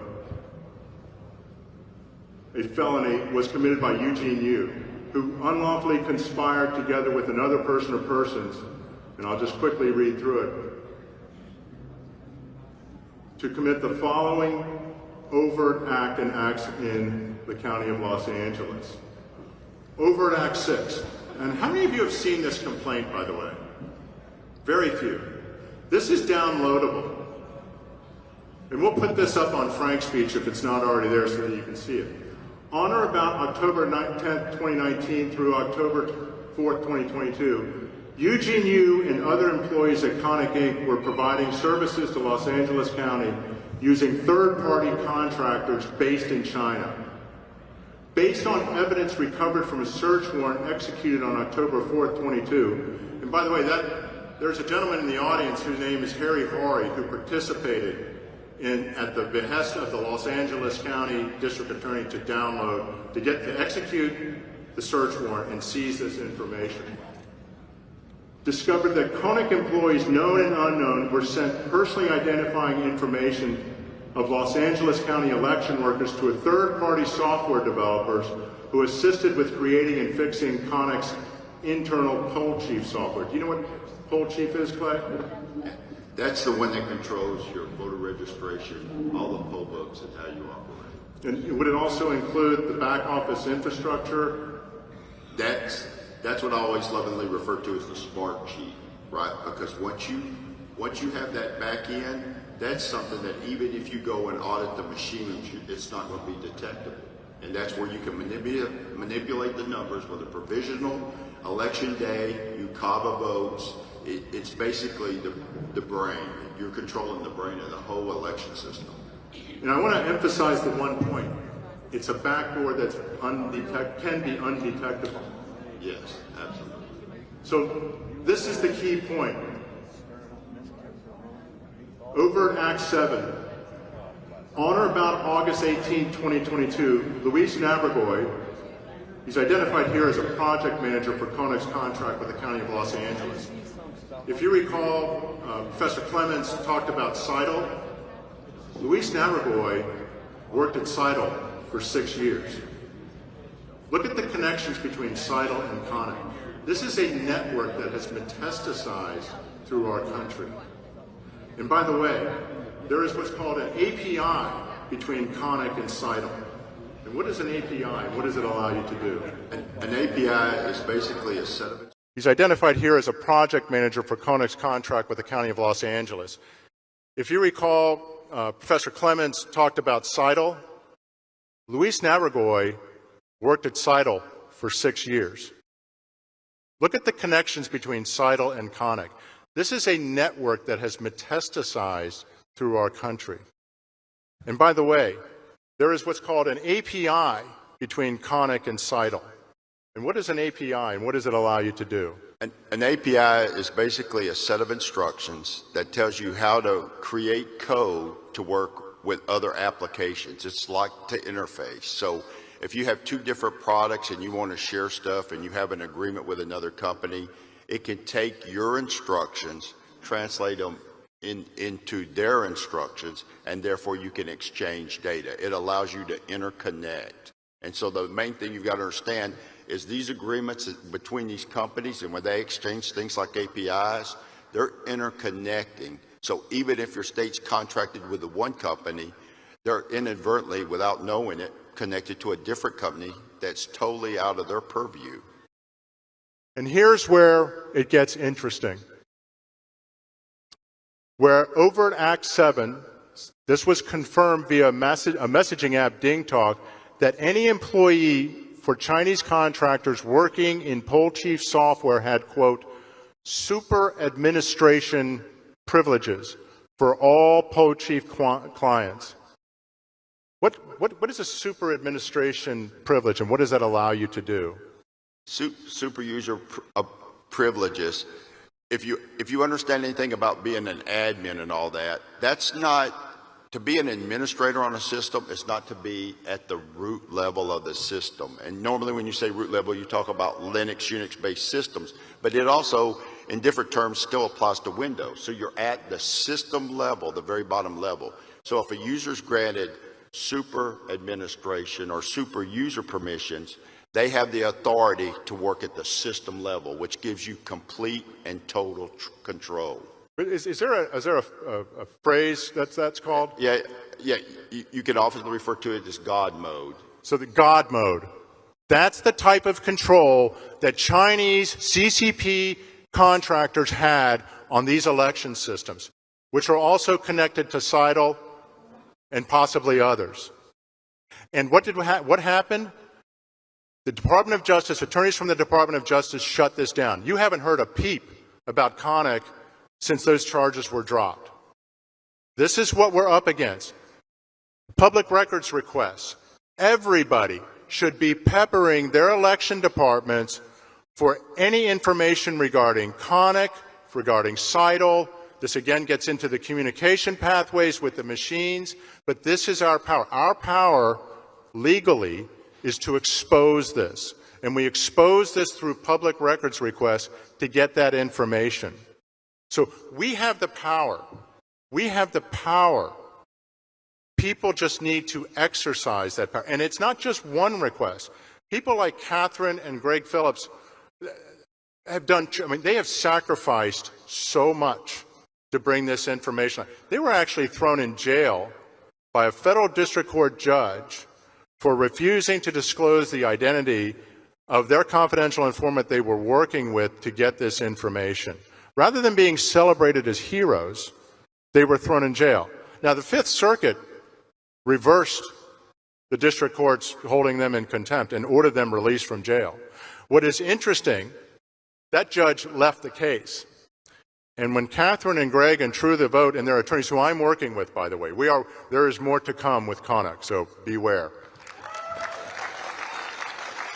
When their attorneys started issuing discovery subpoenas on Connick and discovery requests, you know what Connick did? They dropped the case. They don't want this information exposed, but it's coming. So with that, we're short for time, but everybody needs to exercise their power again. Thank you.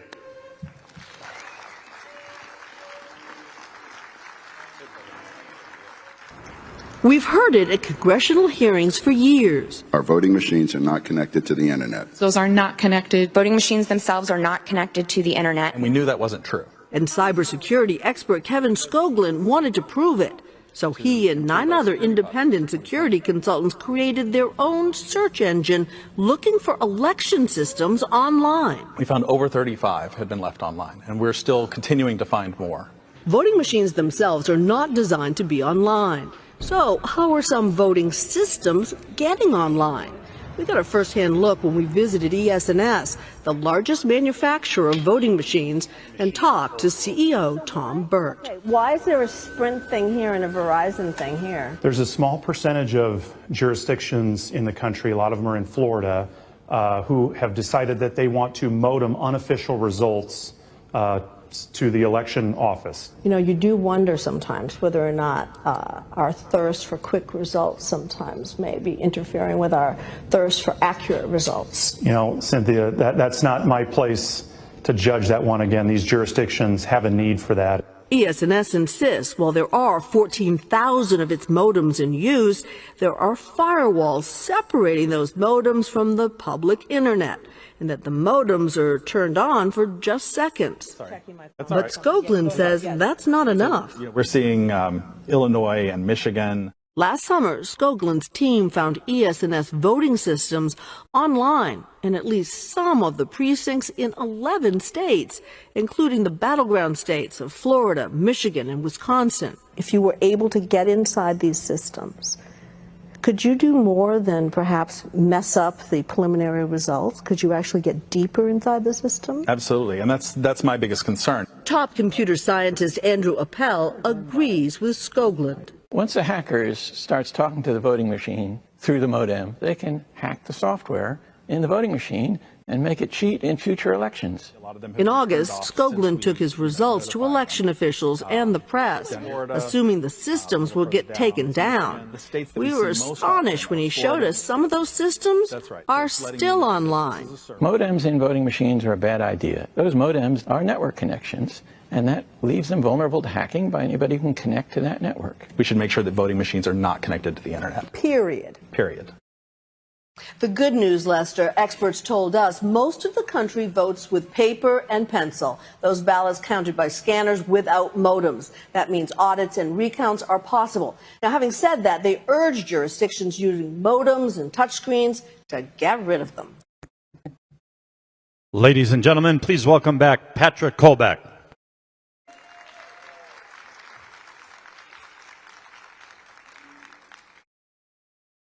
Wasn't it a nice video? That's all the stuff we used to be able to talk about before November 3rd, 2020. Pretty damning from my perspective. And the bottom line is, if you haven't caught the theme of this morning, is that these machines are connected to the internet, right? You guys get it? They've been saying it was okay to say it before November 3rd, 2020. And we've got a lot of evidence to suggest that it's been connected well after November 3rd, 2020 as well. So I'm going to talk about a little organization called the Center for Internet Security. How many people here have heard about that organization? I bet you the people that are listening to this online, nobody's raising their hand. And I found this organization out. Some of our fellow meddling kids brought this to my attention over a year ago. And at the time, we were drinking from a fire hose of evidence that we were dealing with, you know, that evidence that they say doesn't exist, and it's tough to go off and sort it and triage it.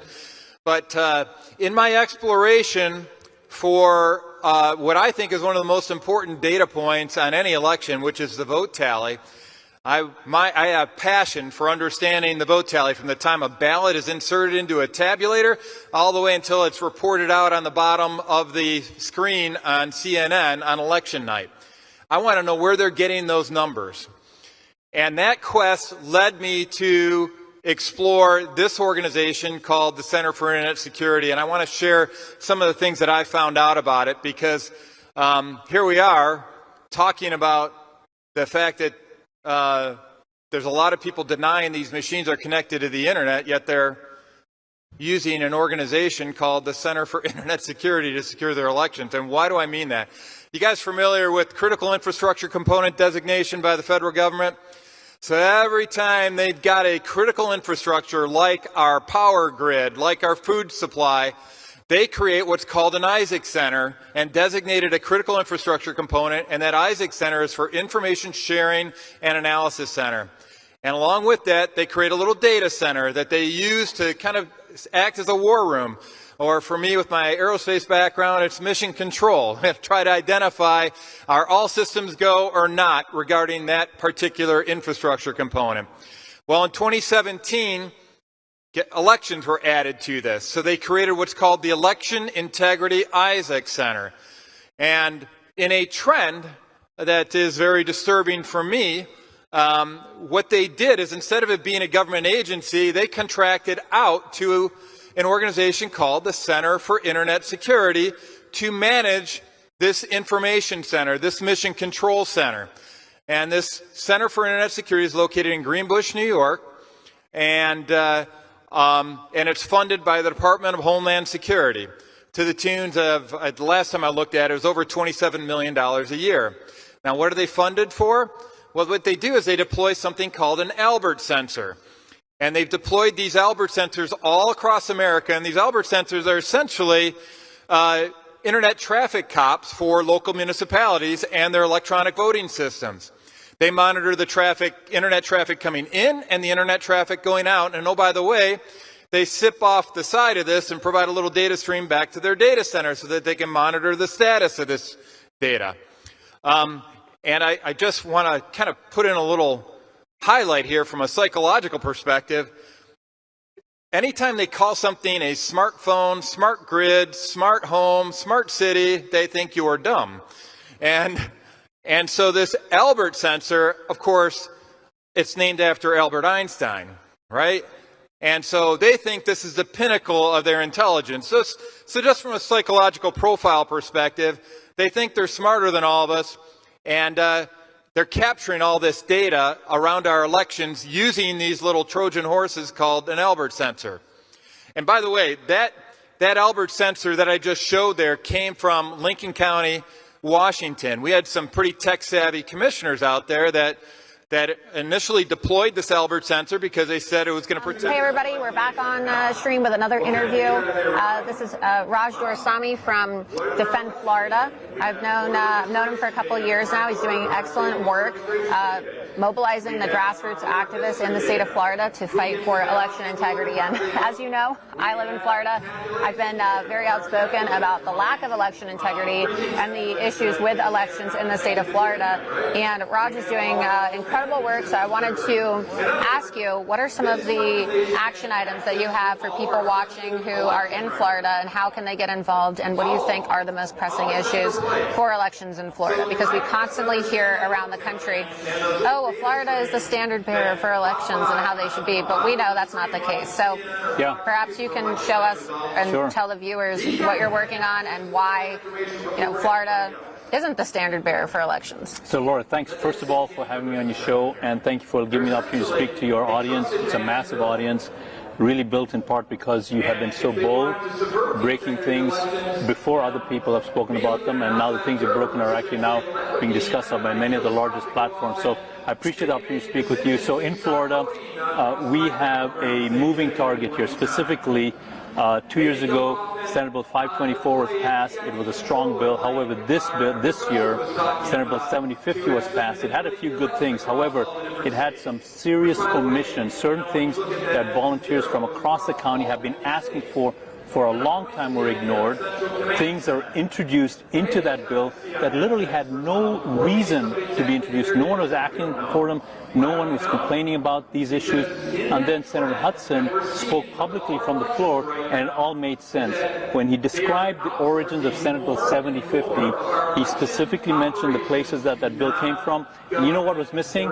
He did not, he said, by omission, he said, the voice of the people, of volunteers, all you grassroots groups, your voice was not included in Senate Bill 7050. And this is creating a big consternation for us. Because they stripped the amendments out. They literally took things out of the bill that were, out of the law that were good. They introduced onerous things that were not necessary. What are some examples of some of the things they took out, just so people know how sinister this is? So I'm just blanking out now. No, it's okay. Well, I know that one of the things that they did include, and when they took it out, that they put in while they removed some of these more protective measures, was a section that made it so that supervisors of elections offices no longer have to honor records requests. Official records, yes. Official records. You'll edit that out if you would. Yeah. So, Laura, one of the things that was introduced in this bill that no one is asking for is they increase the burden of proof that volunteers have to come for. Previously, we would be able to bring information to our supervisors' elections, and they would consider them. They weren't obligated to act on them, but they would look at it. With this bill, they specifically put information that said information must be from official sources. Official sources not defined. It's unnecessary. Why is this move being made to make it more difficult for volunteers who are not getting paid to have their voices heard? This is unnecessary. Now, I want to jump forward, Laura, if I could, because now we are in August of 2023.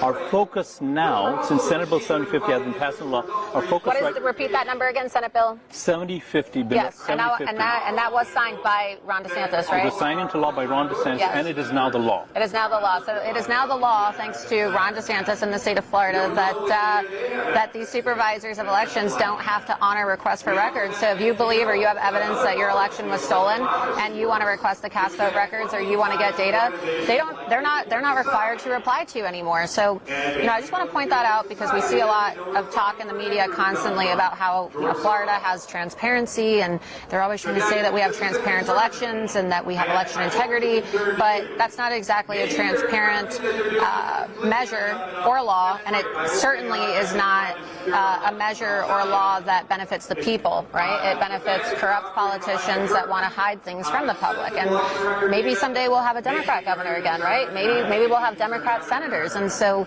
you kind of have to think to yourself, well, how is this going to impact our ability to have election integrity going forward? There's really a movement in this bill, Laura, that seems to be marginalizing the voice of the people and instead favoring and giving more weight to institutions, special interest groups.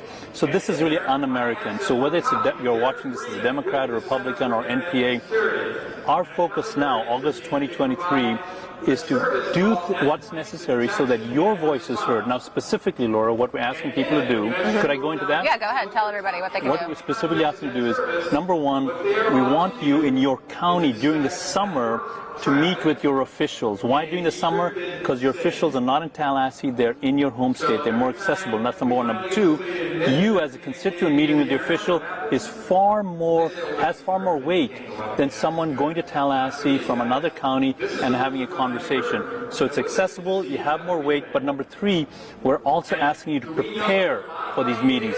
We are now, Laura, in a season in our history where it's no longer enough to be a volunteer. We have to be a competent volunteer. You have to be an activist. Everybody has to be an activist. You have to be you can't just talk about it. You have to show up. And there's a lot going on, and we have these quarterly meetings that are hosted by the Republican Party of Florida every single year. And it's important for people to show up to those too, to talk to the Republican Party officials. One of the things that I brought to your attention and that I've been exposing here in Florida is this new measure by the Republican Party of Florida to change the rules, which they did. They now have a rule that says that if you want to be on the ballot for president in the state of Florida, and we have 3 candidates in Florida running for president. We have Donald J. Trump, we have Ron DeSantis, and we have Francis Suarez. If you want to be on the ballot, you now have to sign a loyalty oath. So it's not just a loyalty oath to debate. They're saying that unless you sign this, you're not going to be on the ballot. And how goes Florida goes the nation. It's the largest swing state in the entire country. We're not a red state. I know a lot of people want to say that we're red. We're not. We had an influx of a lot of people who came from blue cities and blue states during COVID, and we currently have more Republicans registered to vote than Democrats. But that doesn't mean that we are a red state, right? Very, very. That could flip any moment. Very true. And what you just mentioned, Laura, which I didn't know until you told me about this. This is something that you who are watching this need to get into. Specifically, find the Republican Executive Committee in your county. You have to do that. You have to go and see for yourself this change that Laura just mentioned. This is essentially a gag order. This is not American. I'm appalled that the Republican Party of Florida would even entertain, not so much change the rules like this. Why on earth? Why on earth would you require a candidate to sign a loyalty oath? This is draconian. To be on a ballot, let alone even to debate. The RNC's doing it too if you want to debate, and that's why Trump's not participating in the debate. This is draconian. Remember England, that the people left to come to this country? That's the type of behavior that happened there. The ruler, the king, the monarchy had a top-down iron fist. This is what's emerging here. There was no reason for the Republican Party of Florida to make that amendment, no reason for them to pass that, requiring a loyalty oath. This is just and what you have to do, my friends, is one thing for you to hear Laura and I talk about it, but my friends, I'm urging, imploring you, connect with your county Republican Executive Committee, Ask them about this. Ask them to explain and show up to the quarterly meeting as well, because we have to pressure Christian Ziegler, who's the chairman of the Florida Republican Party, to remove this, right?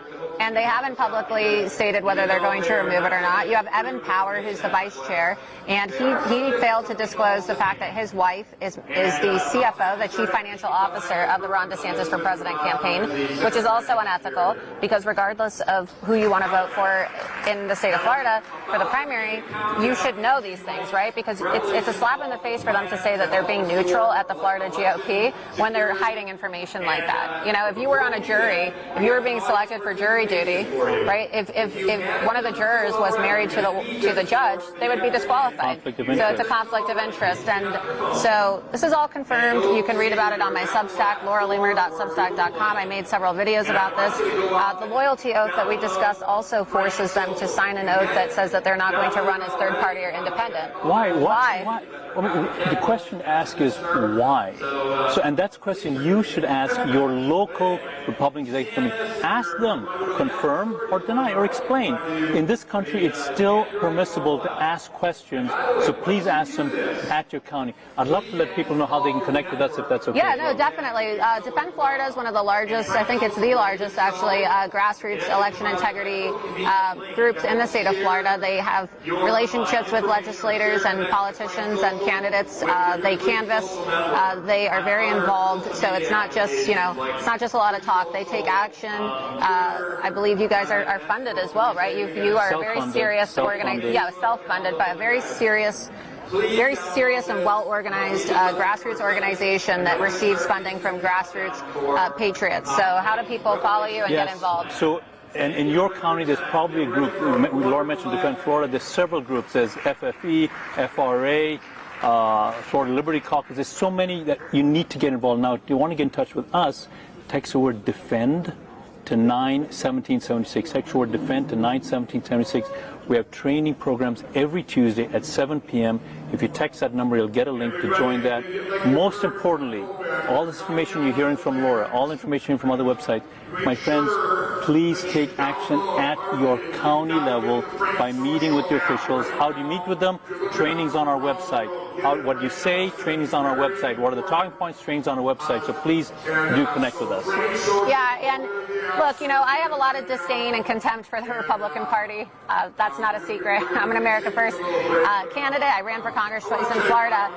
But unfortunately, the reality is we have closed primary elections in the state of Florida. And so if you are somebody like me or others who are upset with the party for not addressing election integrity, and you perhaps registered independent, know that you are not able to vote in our primaries in Florida unless you're a registered Republican. So I tell people, you know, even if you're upset with the party, just do it so that you can actually have a voice, because by changing your registration before a primary, you silence yourself. You can change your registration literally the day after you vote in the primary, because you can vote for whoever you want to vote for in the general, right, regardless of your affiliation. But if you want to be able to vote in this presidential primary that's coming up in March in Florida, March 2024, you have to register Republican, because closed primary, what that means for those watching, if you don't know, it means you can only vote in the primary for the party that you are registered with. Other states have open primaries, but Florida is a closed primary state. So important. So take that action right now. It's so important, even with all of these concerns. Your involvement in the election process has never, ever been more necessary. So my friends, please, if you're sitting there, you aren't registered, do what Laura just mentioned. If you are registered, please make sure you take action, connect with all those groups, and take action, take action. And look, you know, we have to have righteous indignation. I'm very angry. I'm very angry with the way things are run in this country, with the way things are operated in the party on a national and state level. But if we remove ourselves by removing our affiliation, we're not able to take it over. And so I say, if you want to take things over and you want to institute change, then you have to be a part of it for the sake of having a voice and making your voice heard. You can still hold on to all those feelings, right, and all those sentiments, but a lot of people, unfortunately, and this is a problem that the Republican Party has, because they don't listen. You don't see the RNC here. You don't see elected officials. Why is Mike Lindell having to pay probably $500,000, right? This is what it's probably going to cost to host this conference, when people in our own party Party should be hosting these, right? They should be hosting it. This is a free conference. It's free to attend. And you don't see those kind of educational opportunities being offered by the party. So it's going to really be up to us. And I want to thank you for, taking it upon yourself, because you're not a part of the Republican Party nationally. You're registered, but you're not being funded by them. And you are organizing all these training materials, and you are bringing people to these events. You are, paying for your own hosting so that you can have text messages and email blasts go out. And that's a sacrifice, right? It's a sacrifice, and you're very committed to it. And I want people to understand that the party isn't helping you, right? The party isn't helping you. The key that Laura just mentioned here is it's up to us, the people. And just like Laura mentioned, when you get connected with Defend Florida, you will see that other volunteers, just like you and I, are actually doing the work, paying the bills, literally, for what's being needed to be done. How can people donate, by the way? Where can people donate to Defend Florida? Are you what are the terms of donating to? So you could just tell people. So here's the remarkable thing. We don't even accept donations. Why do we not accept donations? Literally because we need you to put yourself in the driver's seat. We don't want your money for us to do the work. We need you to get in the driver's seat and take action. So as an example, this weekly calls that I just described, we have a team that's emerged. Richie, I'm just going to mention first names because people like Richie, Liz, Debbie, Shuna, Calvin, these volunteers have stepped out just in the last few months, and they literally have found the material for training. They are conducting the training meetings. They're going to Tallahassee, all on there. Now, why did I mention that? Because that's a template for you, my friends, to follow. There's an opportunity for you to plug in, connect your secular skills, and make your secular skills, whether you're an admin, teacher, parent, computer, web, graphic, communicate. Right. We can take your skills and recover this public. So people really need to get involved. How do you guys pay for all of your, your materials and whatnot? That you're saying that this comes out of your pocket. You're all paying for our pocket. Yeah. So I'll give you an example. So we had to go to Tallahassee, and we had to print like hundreds of copies to distribute to the people there. One of our volunteers went to Office Depot, took their Visa, and printed it. And no one's getting reimbursed. That's a lot of gas too, mind you. Like driving up to Tallahassee, that's expensive. Driving up in this economy, probably staying in hotels. So these are people that really genuinely care about the cause, right? It's not a grift. People are constantly, accusing conservative activists of being grifters, but they don't seem to understand how much of people's own resources they're putting into these efforts, because the party just won't do it. They're just not doing it, so we have to. And imagine, that's a community you're joining when you get connected with us. So if you want to connect with people like that, who literally have the interest of our state at heart and have very specific objectives, we have a document that you can get down for free on the website that talks about U.S. citizenship. The lack of checking of U.S. citizenship is not verified when you vote, when you register to vote, using most of the available voting registration processes. That's true. And in the state of Florida, by the way, one of the things that Ron DeSantis did, and it's important for people to know this, he appointed Dave Kerner, who was a part of the Palm Beach Commission and instituted the COVID task force to shut down businesses. He appointed him this last season after the election to oversee the Florida Department of Highway and Motor Vehicle Services. When David Kerner was a member of the Palm Beach County Commission, he was one of the commissioners in Palm Beach that voted in favor of giving illegal aliens driver's licenses. And so when you have a driver's license, that's your form of identification when you go to vote. And in the state of Florida, at the DMV, which is now run by this radical leftist activist who was promoted to this position by Ron DeSantis, they don't ask you. This is a huge problem in the state of Florida. You can go into the DMV and they are instructed to not ask any question that would hinder a person from registering to vote. And asking whether somebody is a citizen of this country is technically a hindrance to whether or not they can vote. And so if you're giving driver's license to illegal aliens, and now the guy who voted in favor of that is overseeing the Florida Department of Motor Vehicles, how many illegal aliens in the state of Florida are getting driver's licenses? We're being invaded right now. We have Chinese people coming in illegally through the Bahamas. We have people from Cuba and Venezuela and Haiti that are coming in via boats. The highest boat migration rate with illegal aliens coming into Florida over the last 7 years, according to Customs and Border Patrol.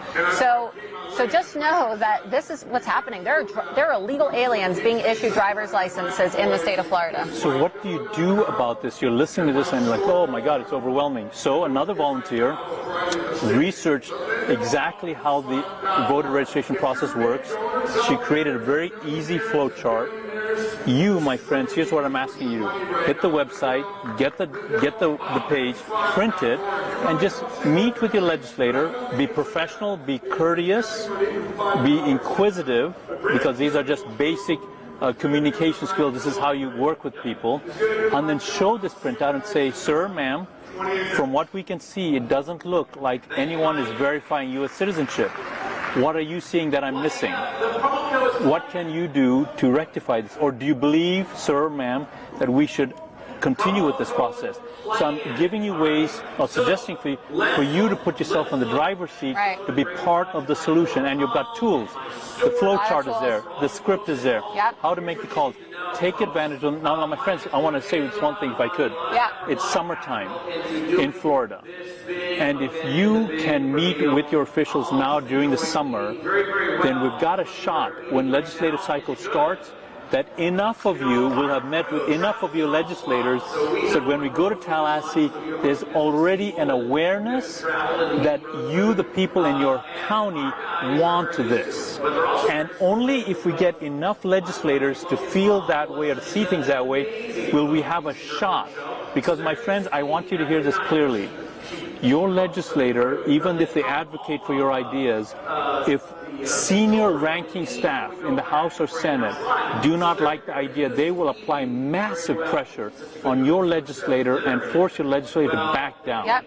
The only way that we can circumvent that is if enough of you in enough counties can get your legislators to see things this way. That way, there's not just one champion, but 20, 30 legislators saying, no, listen, the people in my state, my county who vote for me, they have impressed upon me that this matters.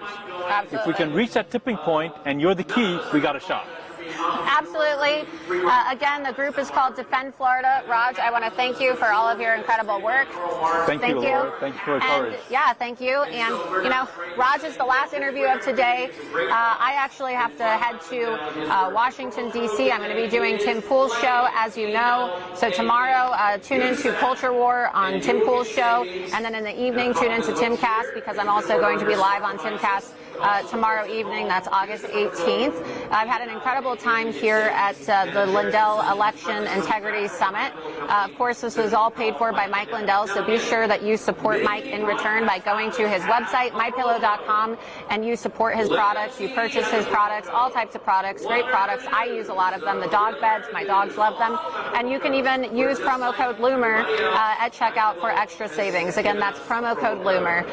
And lastly, I want to thank the sponsor of this programming. It's Goldco. I wouldn't be able to travel to these conferences and do these investigative reports if it wasn't for Goldco. And Goldco is trying to help you protect your wealth and protect your assets, especially now in these troubling economic times. So be sure that you go to goldco.com/Loomer, where you can learn more about backing up your personal wealth with gold and silver and other precious metals.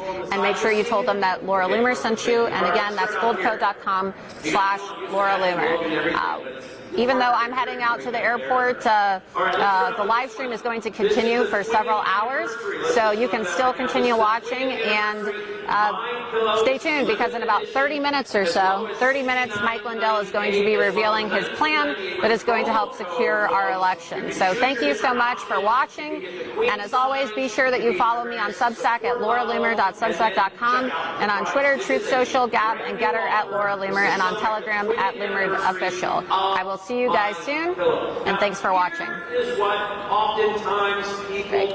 fantastic. Thank you. Thank you. Yep. 20th anniversary. Let's just go to that right now. This is the 20th anniversary MyPillow. This is limited edition.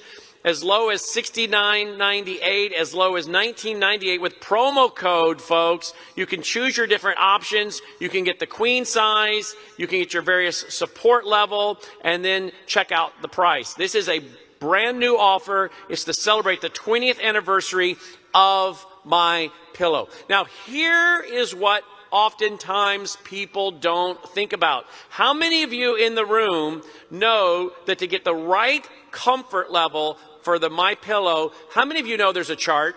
Raise your hand. How many of you did not know that there's a chart? Raise your hand. If you didn't know that in the room, if you didn't know there was a chart to pick your pillow, raise your hand.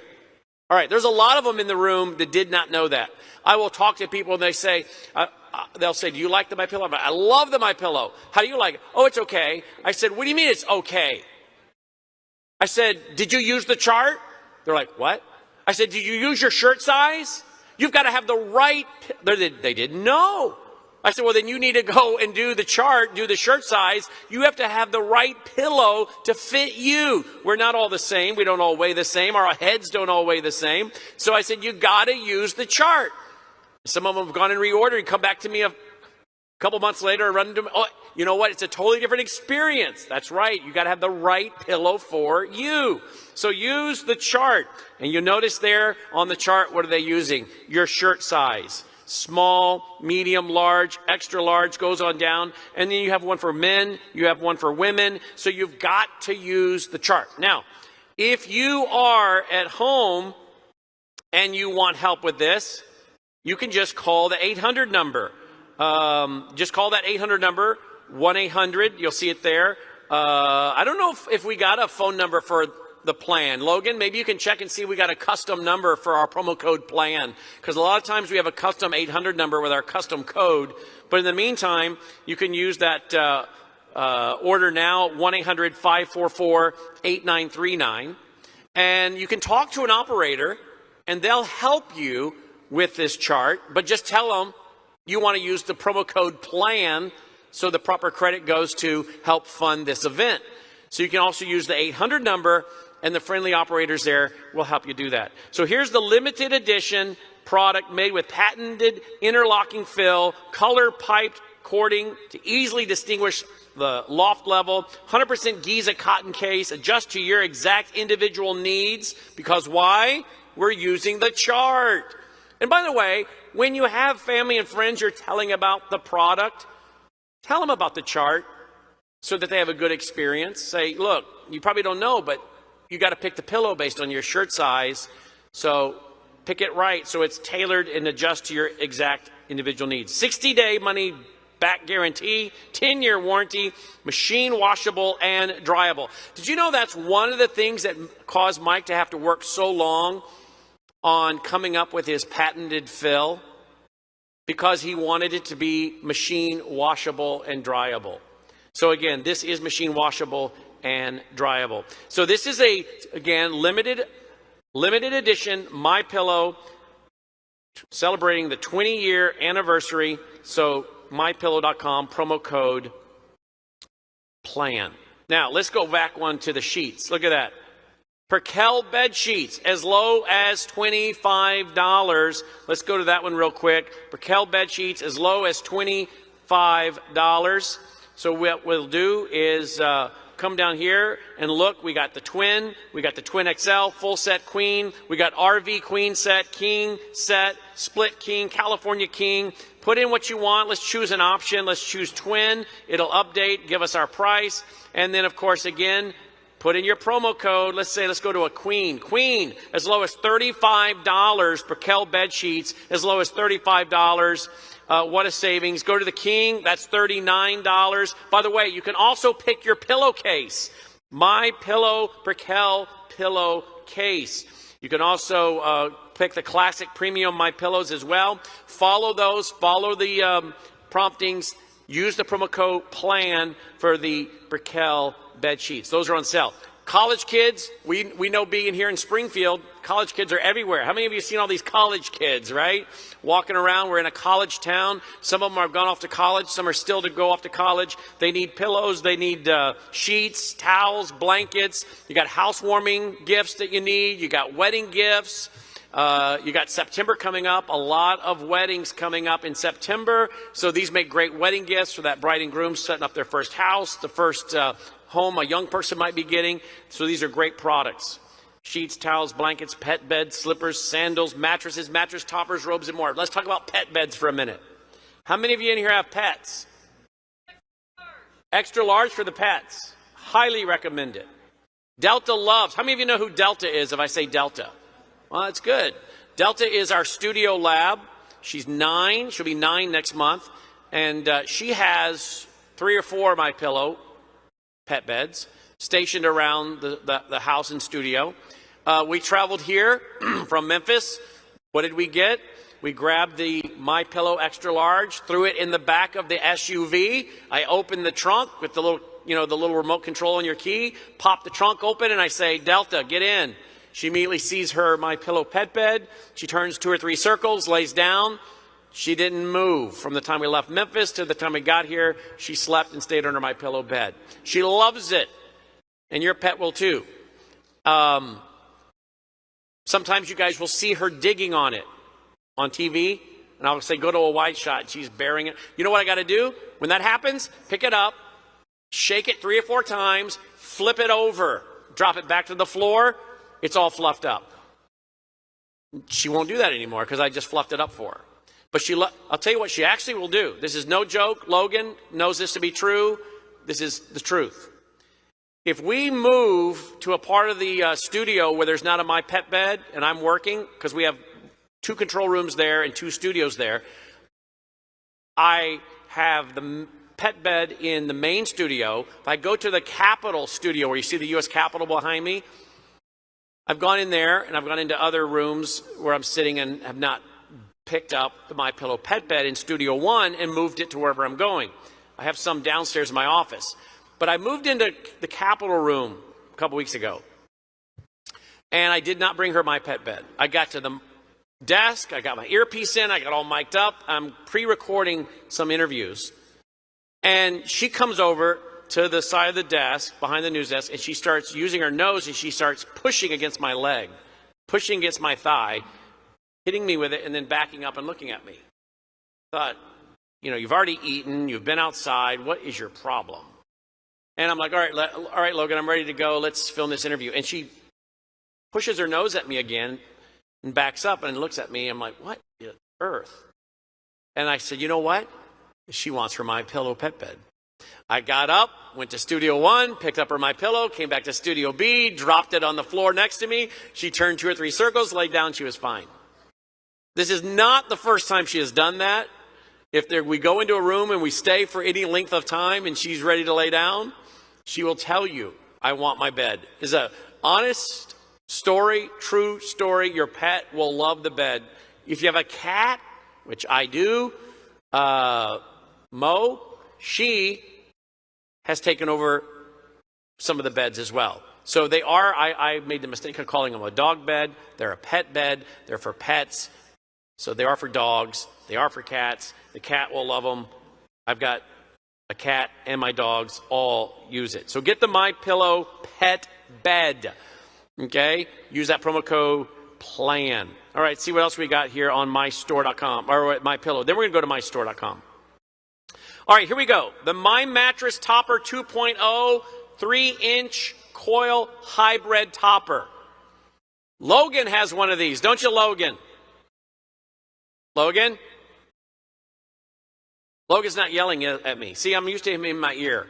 Hey, Logan, you have one of these, don't you? You like it? Love it. I didn't know he ordered it.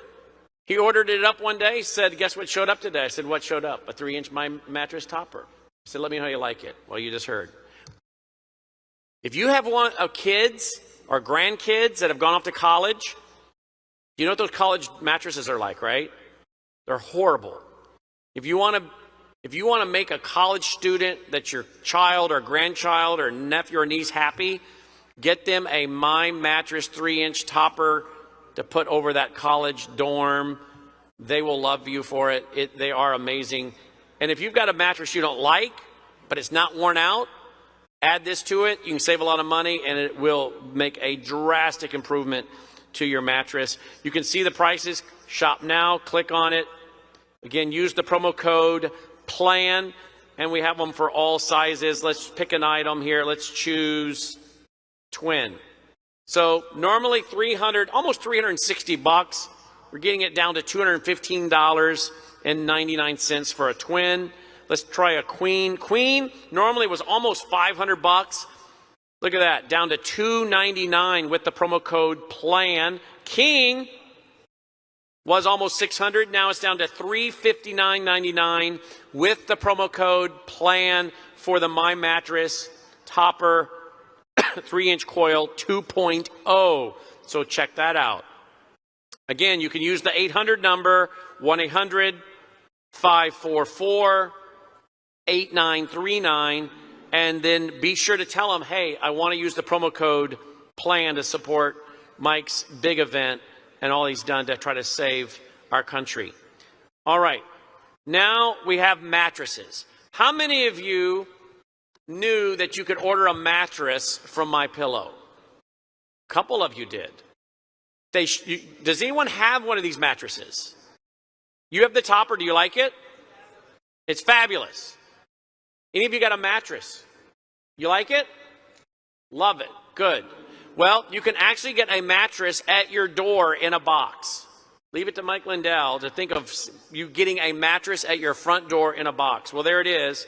MyPillow foam mattress as low as $899.98. It was $899.98. Now, look at that. $449.99 with the promo code. But let's just get an exact price here. All right. A twin was $899.98, now $449 with that promo code PLAN. Let's go to the queen. The queen was $1499, now $749.99 with promo code PLAN. King was $1699, now it's $849. Well, these are amazing savings. So you have to use the promo code PLAN if you want the savings. But look at that. And then it'll show up to you in a box. Okay? And there's actually a video. I don't think you guys can pick up on my audio, can you, on this? Can you get my audio on this, Logan, or not?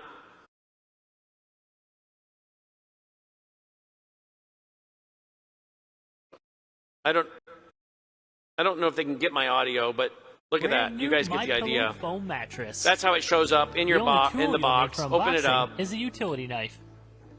Inside the box, you'll find use the X-Acto knife. Open it up and wrapped in layers of plastic. First, cut the top and bottom of the mattress box with your utility knife. Push your mattress out of the box and position it to remove the layers of plastic that bind it together. Locate the loose end of thin plastic and unroll. There will be multiple layers to remove. A utility knife can be used to remove this plastic, but we advise against it to avoid cutting into the mattress itself. As you get close to removing the thin layer of plastic, the bed will unroll. Position the unrolled mattress to match the foundation or bed spring that you're using. After you have everything lined up, use your utility knife to cut the protective layer of plastic off of the mattress. Seen it before, but there's another video on here of Mike talking about it as well. See how well that fluffs up? There you go. So check that out. You can watch the full video. 10-year warranty, by the way. 10-year warranty, 6-month money-back guarantee. You're not buying a pig in a poke here, folks. 10-year warranty. You haven't heard that saying in a while, have you? 10-year warranty, 6-month money-back guarantee. Quality MyPillow QDS fabric cover, plush gel foam layer, extra soft comfort foam transition layer, the plush transitional comfort foam, and then the level 5 is the supportive base foam layer. So it has 5 bases to this, all right? 10-year warranty, 6-month money-back guarantee, all right? There you go. Check that out, MyPillow.com. Mattress to your front door in a box. By the way, they also have the frames at MyPillow.com. So if you want to get the adjustable frame, again, let's go to the queen. We'll choose that. You have the adjustable frame right there, okay? So everything can be found right there at MyPillow.com. Promo code PLAN. All right, let's go back to the homepage, see if we've pretty well covered everything.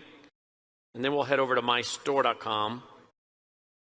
Oh, you know what? Let me cover one of my favorite items, and that is the slippers. How many of you have the slippers? Do you love them or what? My friend Michael Reagan came on, well, I sent them to him. He asked me one, this is about, I don't know, 6 months ago or so. He said, "Do those really work?" I said, "You'll love them." I said, "I got a pair, I love them. I've thrown the other pair out that I had from some random company, and this is all I want." He said, "Are you serious?" I said, "I'm dead serious." I said, I'll send you a pair." So I sent him a pair as a gift. He didn't tell me. He went on Twitter, took a picture of his feet in the slippers, and put them on Twitter and said, "You know, I've got arthritis in my feet. This is the only pair of slippers that don't hurt my feet." And he put that on, and he said, "Thanks to Brandon House for sending me these." Well, a couple weeks later, I had him on my show. I went to interview him. I didn't even think about it. Went to interview him. He interrupted me, and he said, "Look, you didn't ask me to say this, but I want to put a plug in for the MySlippers." And he told the story live on the air. So we have Michael Reagan on video talking about how much he likes the slippers because they don't hurt his arthritic feet. They actually help him, and he gave us a good endorsement. I ran into someone the other day. They said the exact same thing. I didn't say anything about the story. I wasn't even talking about this. They just simply said, "I have the slippers. I love them. And the reason I love them is that my feet bother me, and this is the only pair of slippers I found." That I said, "That's exactly what my buddy Mike Reagan said." So these slippers are awesome. If you have a pair, you know what I'm talking about.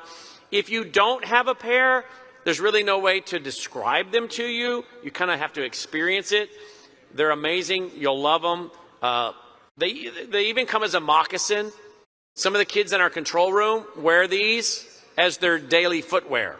They just walk around with them all the time. So they're slippers. They're also moccasins. They got a thick sole on them. They also come with 4 layers. The MyPillow patented fill, the comfort memory foam, the patented impact gel. That patented impact gel, I think, is one of the things that makes this so remarkable. Why when you put one on, you understand exactly why we're raving about it. Again, it does say here indoor, outdoor sole. That's very true. Because like I said, some of our guys are wearing them every day as their everyday footwear. So we got men's moccasins. That is down. Let me double check the price on that here. Those are down as low as $49.98. They were $150, now down as low as $49.98. Let me give you that graphic right there. Talks about the 4 layers. Let me just say this. If you're looking for some Christmas gifts, you might want to take advantage of this before they sell out. We have some items we used to push and promote. They're gone. The inventory's gone. So some of these things are closeouts. They are bringing in only one model, so they're not going to have some of these things. So there are some of these items that are closeout. When they're gone, they're gone. There are some items we were promoting on the air regularly. We don't promote them anymore because they're gone. So I would recommend, if you want to get some of these for a gift for men or women, as they are men and women styles, you'll see them on the website. Go ahead and buy them now. Put them away in a closet. They make great Christmas gifts. They make great birthday gifts, anniversary gifts. Go ahead and get your pair now. Put them away in a closet. You're saving quite a bit of money, folks. Normally $150, now down to under $50. The all seasons slip-ons, those come in men and women as well. I actually have a pair of these as well. I like these because I can quickly jump into them, and I don't have to bend over or do anything to, get the sole on my foot, the back of it. I can just jump in them. So when my wife hollers at me fast, "Come get the dog out of the yard," then you have these and you're in them fast because you just jump into them. So we have all of those. Then the slides. The slippers, of course. Then the slides. Look, those are down to as low as $19.50. What do you think, Angela? You enjoying this? You're sitting there smiling. You didn't know I was so good at this, did you, Angela? And I always call you out. Well, you better stop smiling at me then. No problem. You just look like you're enjoying this so well. You're smiling and shaking your head, yes. You're just really enjoying this. You think I'm doing a good job? Well, thank you. All right. That's not what she said. Oh, she's just been caught. Angela, by the way, is from Alabama. She was on one of the first states. Your brother texted me today. You do know that? Yeah. You want me to stop talking about you now? Angela's brother has been a friend of mine for 20 years? And then I met Angela here a year ago right now. I didn't know Angela prior to last year. She's now wishing she didn't know me at all. But I've known her brother for 20 years. So great family. Angela's doing a lot of great work in Alabama. All right. So there you go, MyPillow.com, promo code PLAN. All right, we've only got about 6 minutes left. Let's go over, again, folks, this is a great way to get great products for yourself, great products for your friends, and help fund Mike Lindell and his endeavors. Let's go over to MyStore.com, MyStore.com. Now, this is the home for American entrepreneurs. I've had people come up to me and say, I've got a great idea for a product. Can you help me get it to Mike Lindell?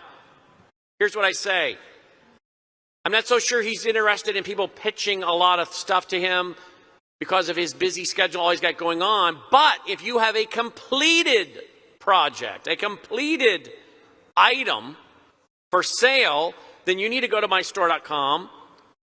The sweet lady that runs this is here as well.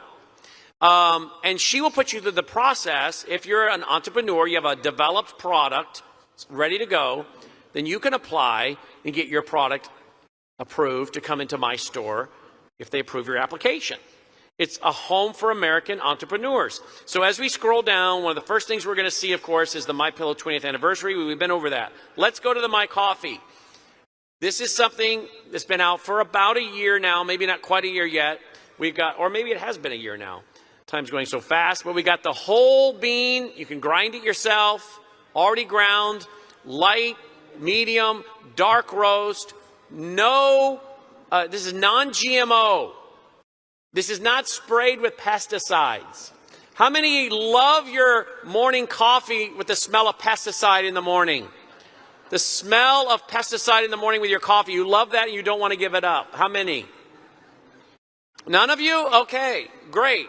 So if you don't want to drink pesticide with your morning coffee, then you need to go to MyPillow because it is not sprayed with pesticides. How many of you knew that coffee is one of the most chemically sprayed crops in the world? How many of you knew that? How many of you did not know that? Let's see that. Well, go fact check me. It is. The coffee plant is one of the most sprayed crops in the world. So you don't want to be digesting that now, do you? So this is one of the great points about my coffee. Non-GMO, not sprayed. Light, medium, dark roast. I just had a cup while ago. You guys realize if you go to the hospitality room, you're all drinking my coffee right now, right? How many of you like it? All right. The crowd loves it. For those watching at home, they love the My Coffee. Now, it's on a subscription. It's on a subscription. And apparently, as I talked to the sweet lady that runs the MyStore today, a lot of people are on the subscription. So, use the promo code promo code PLAN for My Coffee at MyStore.com. You can get a subscription. If you do, they're going to throw in free the Go Anywhere MyPillow. You can also get it with the coffee pods. Okay? Now, as we scroll down, as the clock is ticking on us, coming to the big moment, you'll find all kinds of products. Just keep clicking more products and they'll pop up. But use that promo code PLAN. Now, I want to go to one more. This one right here. This is Extractgevity. This is an all-natural energy and health supplement drink that I developed a few years ago with an FDA-approved facility. I've been taking this actually for several years. This is bilberry extract, grapeseed extract, red wine extract, and pine bark extract. Now, I developed this a few years ago, as I said, and I've been taking this actually for several years. I've been taking this, but I wanted to take something better. So I worked with an FDA-approved facility to develop a product that was even better. And when I sent them what I wanted to create, they said, these are really powerful supplements. They're loaded with antioxidants. What a great idea. I said, but I want it to be better. And they said they can make it better. And we added in vitamin C. This is loaded with antioxidants. Now, you don't got to take my word for it. This is an all-natural energy and health supplement. So around 3 o'clock in the afternoon, you go for pulling one of these energy drinks. How many of you got kids and grandkids and you tell them these energy drinks are not that good for you and they're drinking 3 or 4 of them and you're concerned about their heart? I'm not kidding, right? Or maybe you like to have some energy drink, but you're like, I need the energy, but I don't like the health threat. This is an all-natural energy and health supplement. I take it in the morning, and a lot of times I'll take it again in the afternoon. You don't have to take my word for it. Go online, look up the benefits of bilberry extract, grapeseed extract, red wine extract, pine bark extract. Check it out yourself. It's a 30-day sampling, a 30-day in a bottle. Mix it with water, shake it up, stir it, drink it, stir it, drink it. It's all natural. Try it. We don't have this on subscription yet, but the dear lady that runs MyStore said to me this morning, people are asking for this on subscription. Now, why are they asking for it on subscription, folks? Because it works, and they run out. If it didn't work and they didn't like it, they wouldn't be asking for it on subscription. So they're working to get that on subscription. In the meantime, you can order it at mystore.com. Use the promo code PLAN. Now I got to throw out that disclaimer. This product has not been approved or verified or tested by the FDA. Is not intended to treat, cure, or prevent any disease. There, I've covered my rear end. All right, there it is. All right, so you go to mystore.com, use promo code PLAN. Go to MyPillow.com, use the promo code PLAN, get great products, and support Mike Lindell in his great work. Thank you, folks. Hello, everybody. Everybody, you'll see this in a little bit, everybody. You've been watching every day, right? All day long. Okay. All right, we're going to get ready here.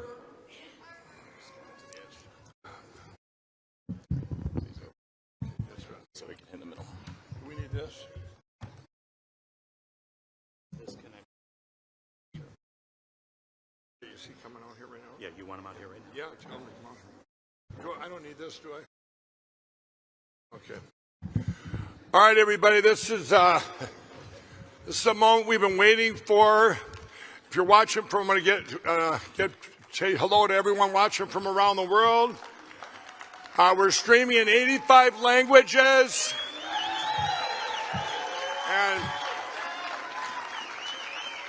And I just want to say a prayer here that we don't, because everything works, Lord. We've waited, I've followed this plan that you gave me.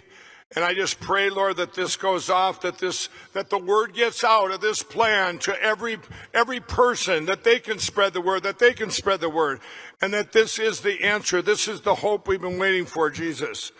We pray that every part, that people understand, that people realize that, hey, that we have to have secure elections, Lord. We have to, if we don't have elections, we have nothing. It's over.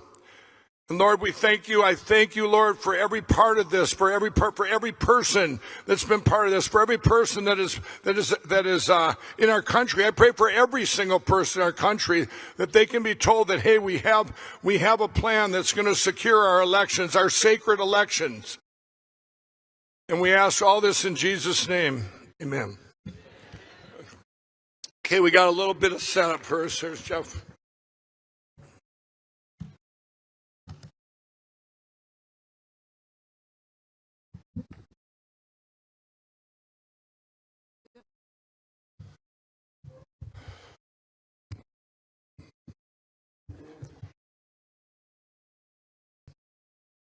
Tell me when you're ready.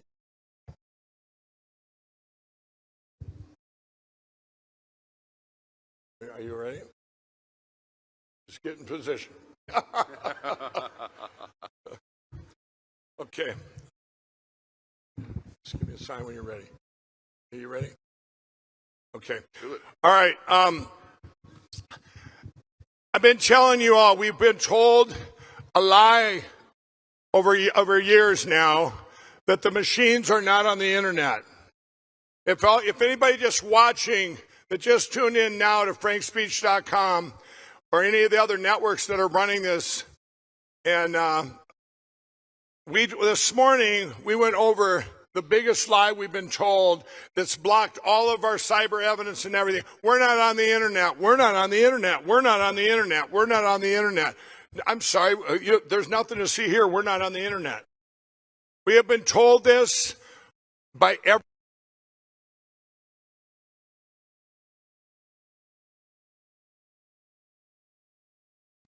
Hello? Okay, there we go. Yeah. Please, Lord, get us through this, Jesus. That'll give Jimmy Kimmel something to talk about, right? Okay, this was the lie that's been told to every person in our country. It's also been told around the world to their countries.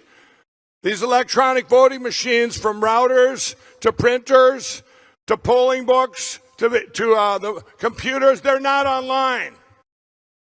Well, what if I told you that there was a device that's been made for the first time in history that can tell you that that machine was online? Okay? You know when you come into a room and we all got our cell phones and it lists off all the internets in the room? And then you have to have passwords and so on? If you had one of those internets, and what if there was a device that showed you, hey, there's a device on my network. There's a device online. And then you could tell what the device was, where it was at, what the name of it was, ESNS 60503, and you knew the second it went online. Well, this is what we've been working on for over a year, and I'm going to show you, Jeff's going to show you a demo. This isn't a demo. We have it, everybody. We have it, and then I'm going to tell you. And what if and what if I was to tell you? Well, we'll save that part. Let's do this part of the plan first. We're gonna. Okay, so Jeff, why don't you show them what we did? What we did in Florida with this device, we went in and we did a. Jeff will show you that. Why don't you show? Clicker. Is he the clicker? I think okay. Hopefully they have it ready to go.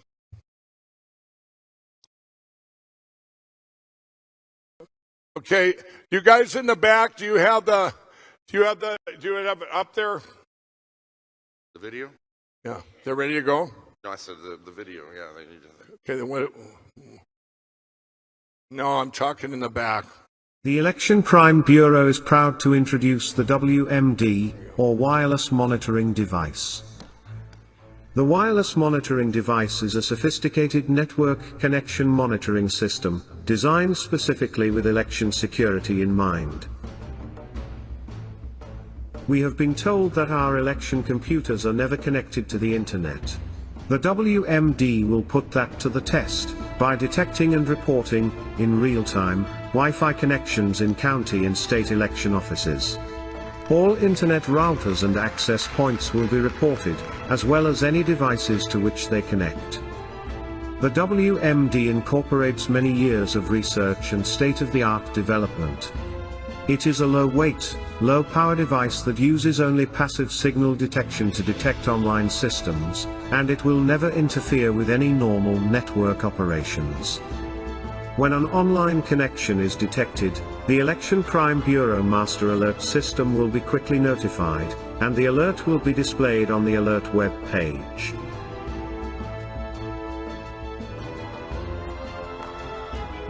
You will note that there are two boxes located to the right of the screen.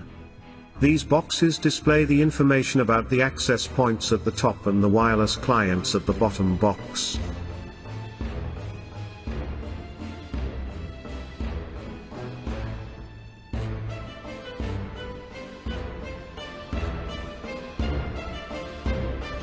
The sheer amount of devices can make analyzing the map difficult, so this website gives you the opportunity to deselect any of the different kinds of devices.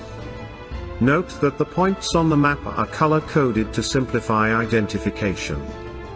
As we deselect and update, those types of devices are removed from the map. Clicking on a device shown on the map displays additional information about that device in the bottom information window. Currently, the MAC address, the hardware vendor, and the first time the device was detected displays. Additional information will be continually added. The nearby checkbox allows you to view only the devices with the strongest signal, which in most cases means that they are nearest to the WMD detection device. This allows you to filter out devices outside of the immediate area. All information is securely archived for later analysis. The wireless monitoring device is ready to be deployed in any election, from local, to presidential. Now, let me tell you, everybody, we now can catch them in a lie. Okay? And now they're all, everybody's watching from home going, well, you could have made that video, right? They could all say that, right? Well, how would you like to see it demoed right here in this room? Okay, do we have a camera outside? We should. I think we're set. Okay, everybody, if they're ready in the back, you guys need to watch the screen. Here we go. This is coming at you right now, everybody, outside the building.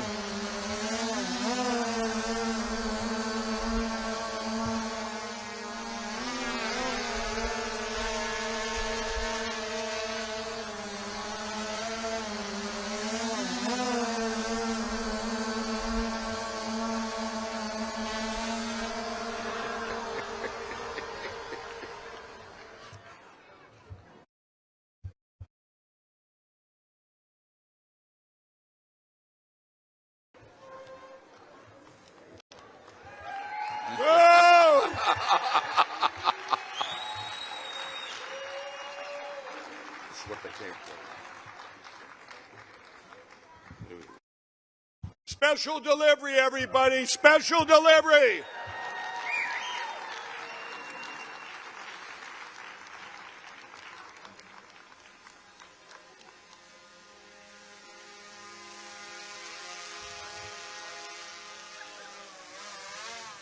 Here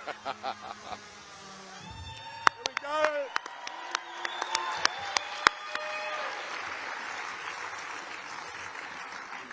And what we have here, by the way, under that thing here, you see what was under the black thing before that with a surprise? But here it is. This device. Mike. This device. I'm so excited I forget to use a microphone. You guys, this device, as it flew into this building, this wireless monitoring device, it just grabbed all of your cell phones, everybody in this room, every device that's on the internet right now. And let's see, can you put it up on the big screen?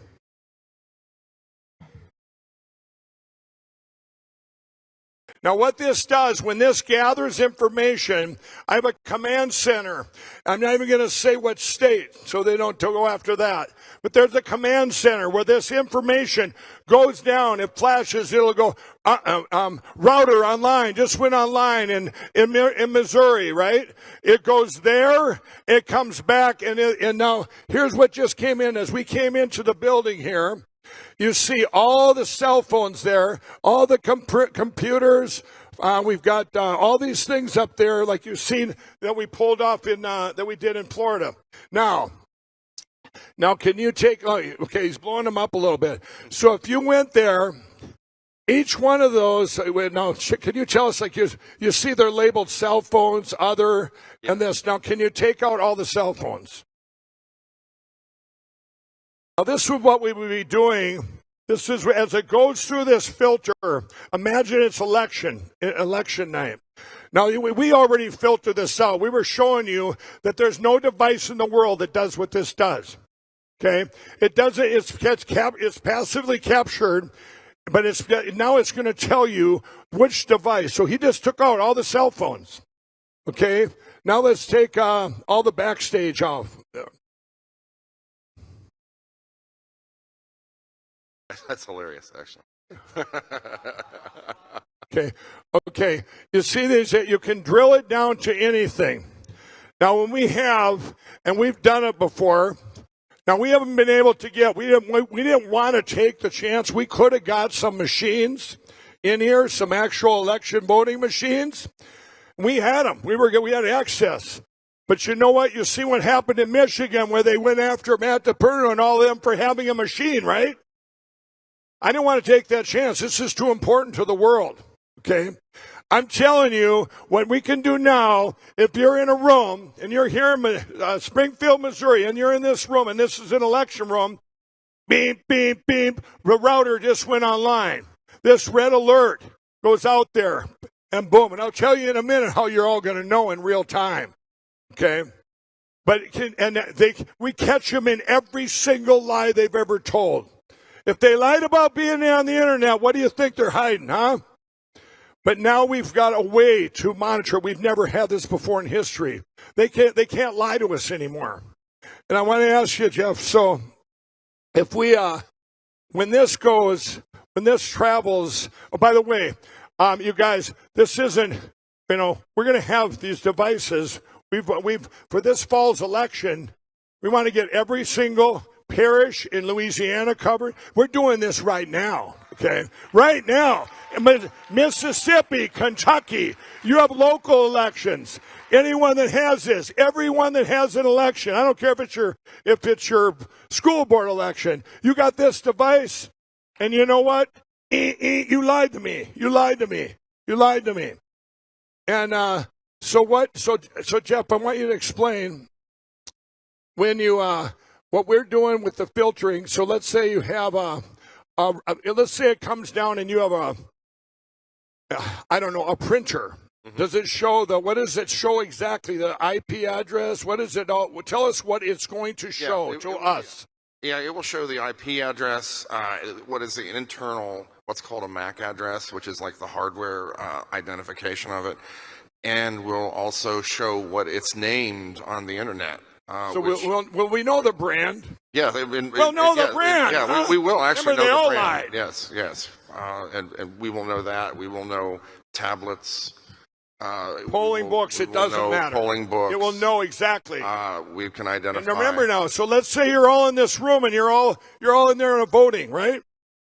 We can filter the cell phones, filter it down, and by the way, you can turn it on, turn it back off. It says what's eliminated, what's not.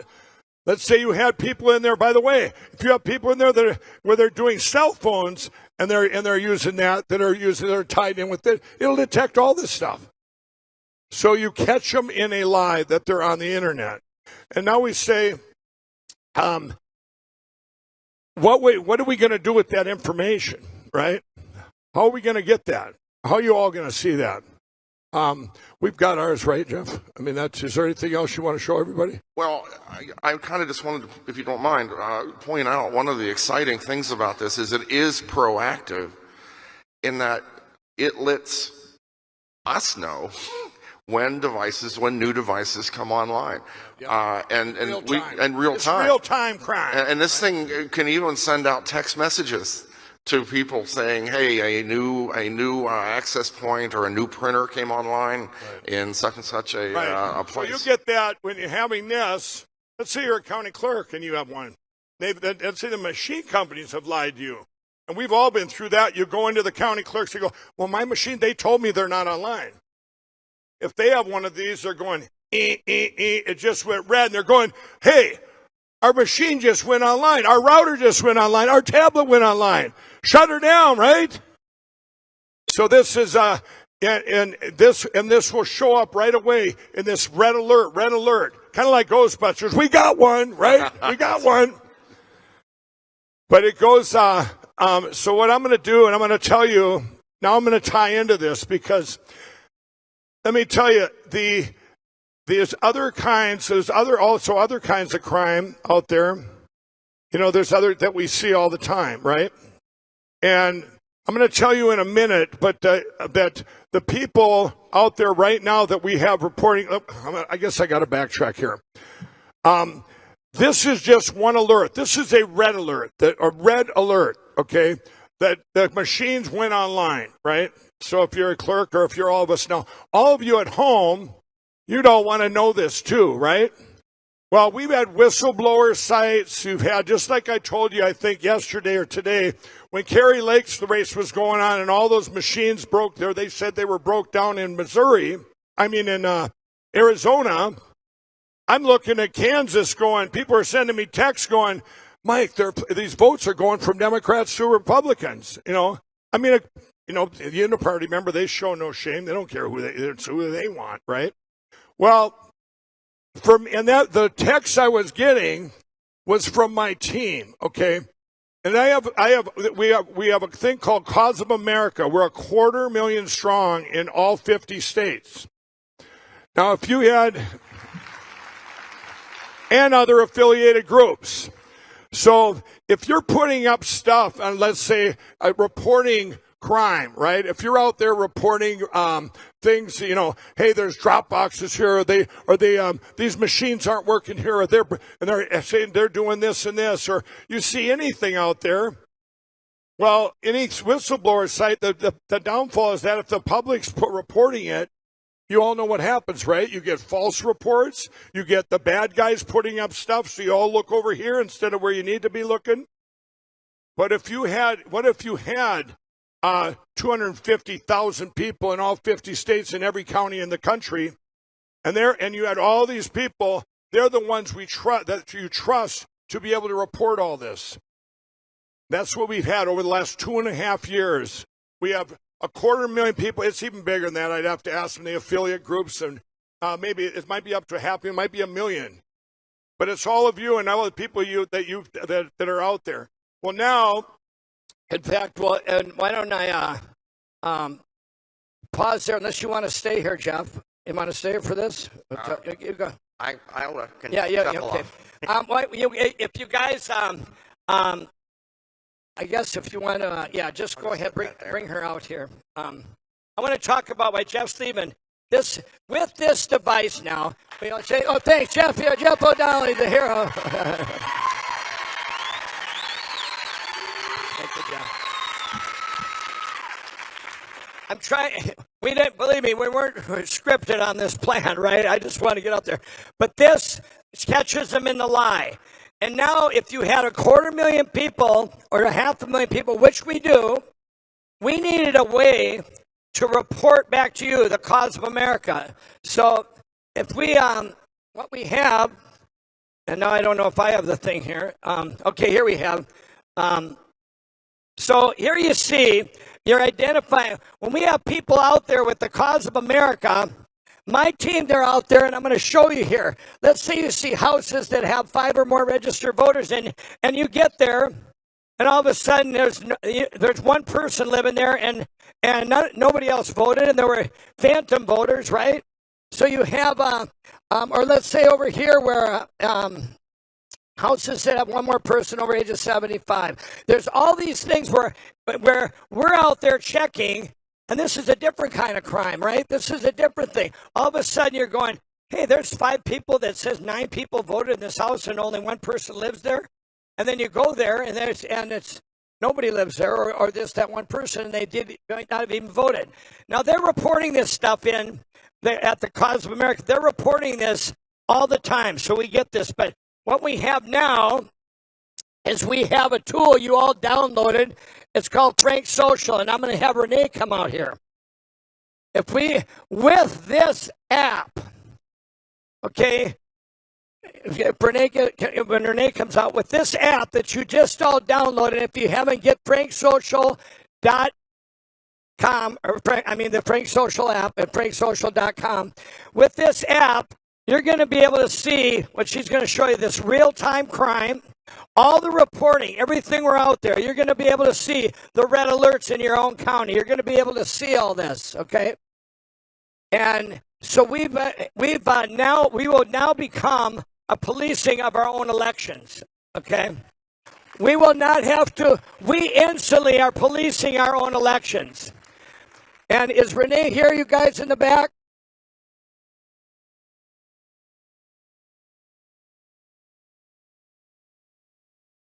Okay.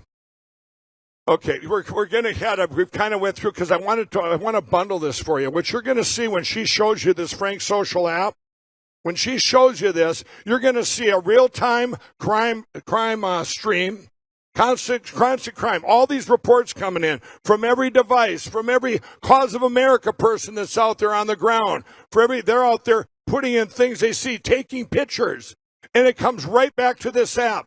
So you're going to be able to sit in your easy chair at home, and you're going to sit there and go, what's happening in my county? They said they're not online. They said there's no crime. And ding, ding, ding, ding, ding, ding, ding.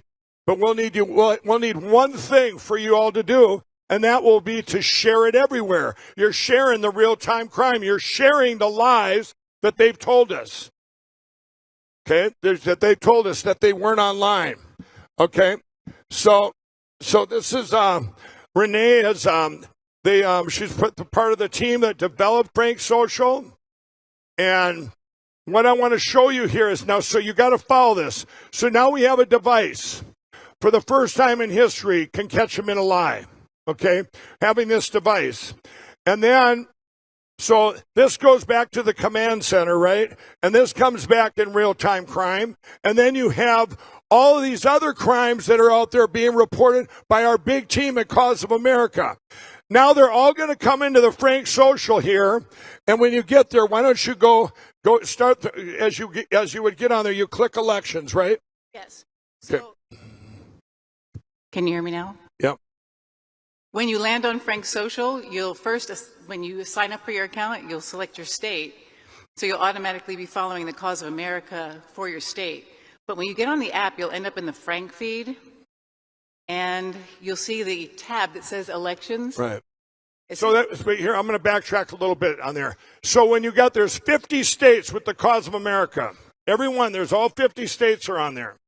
So when you get on there, like she says, now you're clicking on elections, right? Correct. What that elections is, that's all 50 states reporting. Let's go back to the first square. This actually happened here in Missouri. One of your clerks actually said, no, we're not going to. I met with this guy. I met with them 2 years ago, and I said, you guys, with all these people in Missouri, right? The Secretary of State and all of them. I met with them all. And the guy says, no, our machines are secure. They're not online.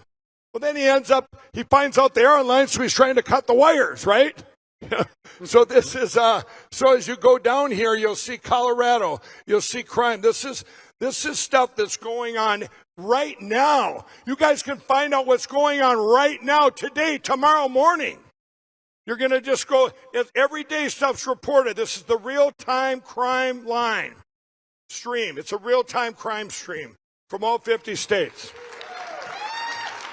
Now, if you add, you add these to it, you're going to see, because that's going to be the biggest red alert, right?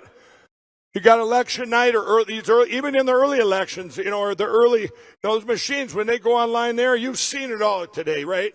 You've seen all the lies. This thing's going to pop up. Now I want to show you, if you go, when you sign up, right, you get, whatever state you're in, then you're following say Missouri, correct?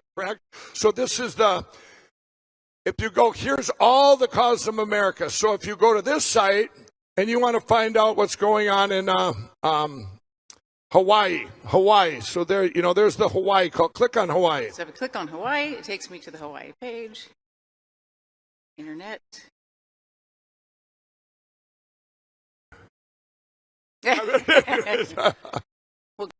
Okay, so trying to get up Missouri. Okay. Well, what's that?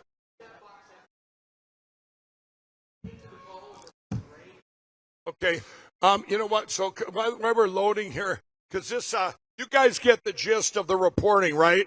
You're going to sit in your easy chair at home on your phone or whatever, and you're going to see real-time crime coming. You're going to know when a box goes live. You're going to know when a router goes live, a polling book goes live, and everything.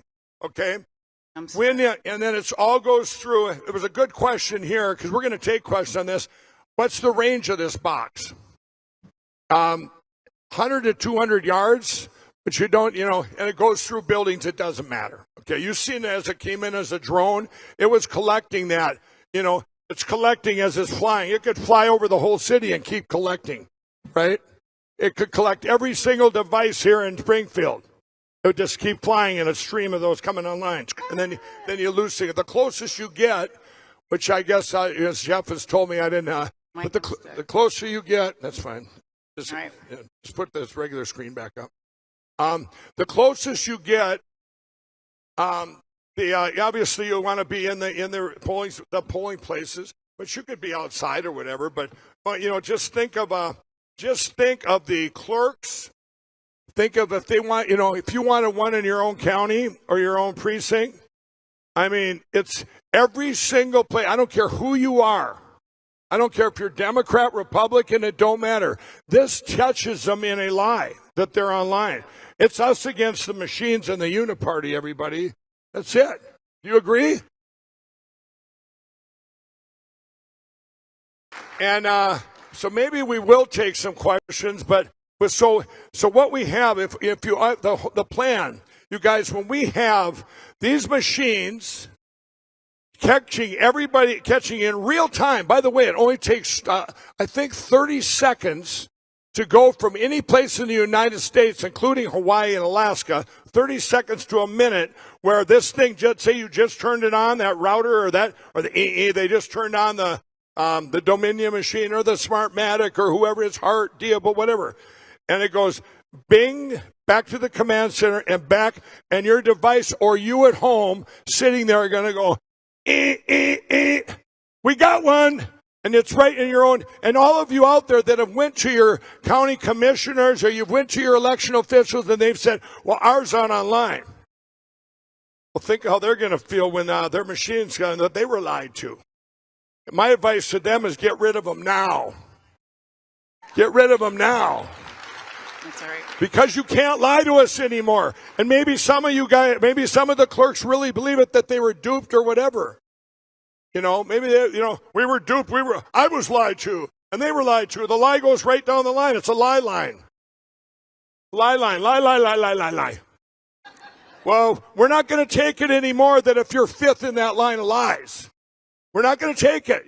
There's no excuse if you're an election official in charge of a county or precinct or parish or whatever. There's no excuse anymore. You're going to get caught, so you better, and it's not going to be an excuse that, well, I was lied to, and they lied to them, and they lied to them, and they lied to them. The big lie that they were not online is over, everybody. That's over. And so when these, and not just that, I wanted to make this more powerful than just being online. So then part of this was when we developed the Frank Social app to be able to, and you need the people. We needed 500,000 people. We need a couple million people. All the people, and we've just, there's a lot of other groups out there that we're working with, and now we'll all connect with them. So they're the trusted people that are out there in the field, and and they take a picture, right? They take a picture of something going on. Like I get on my phone all the time, text messages during election. But until this time, we didn't have a total centralized location for a real-time crime stream where everybody can see it. I try and put it out with Frank's speech, tell everyone and to tell the world. Now, if everybody's got the Frank Social app and you get in the crime line, and now you go, whoa, this just happened in my county, and you share that out with everybody you know, especially the election officials that tell you they're not online, right? Because we've been lied to, and they are online. And everything they block, and that's fine. They're all downloading. Yeah, that's internet in the building, so it should to pull up the computer. But anyway, we've showed you with the Frank Social app.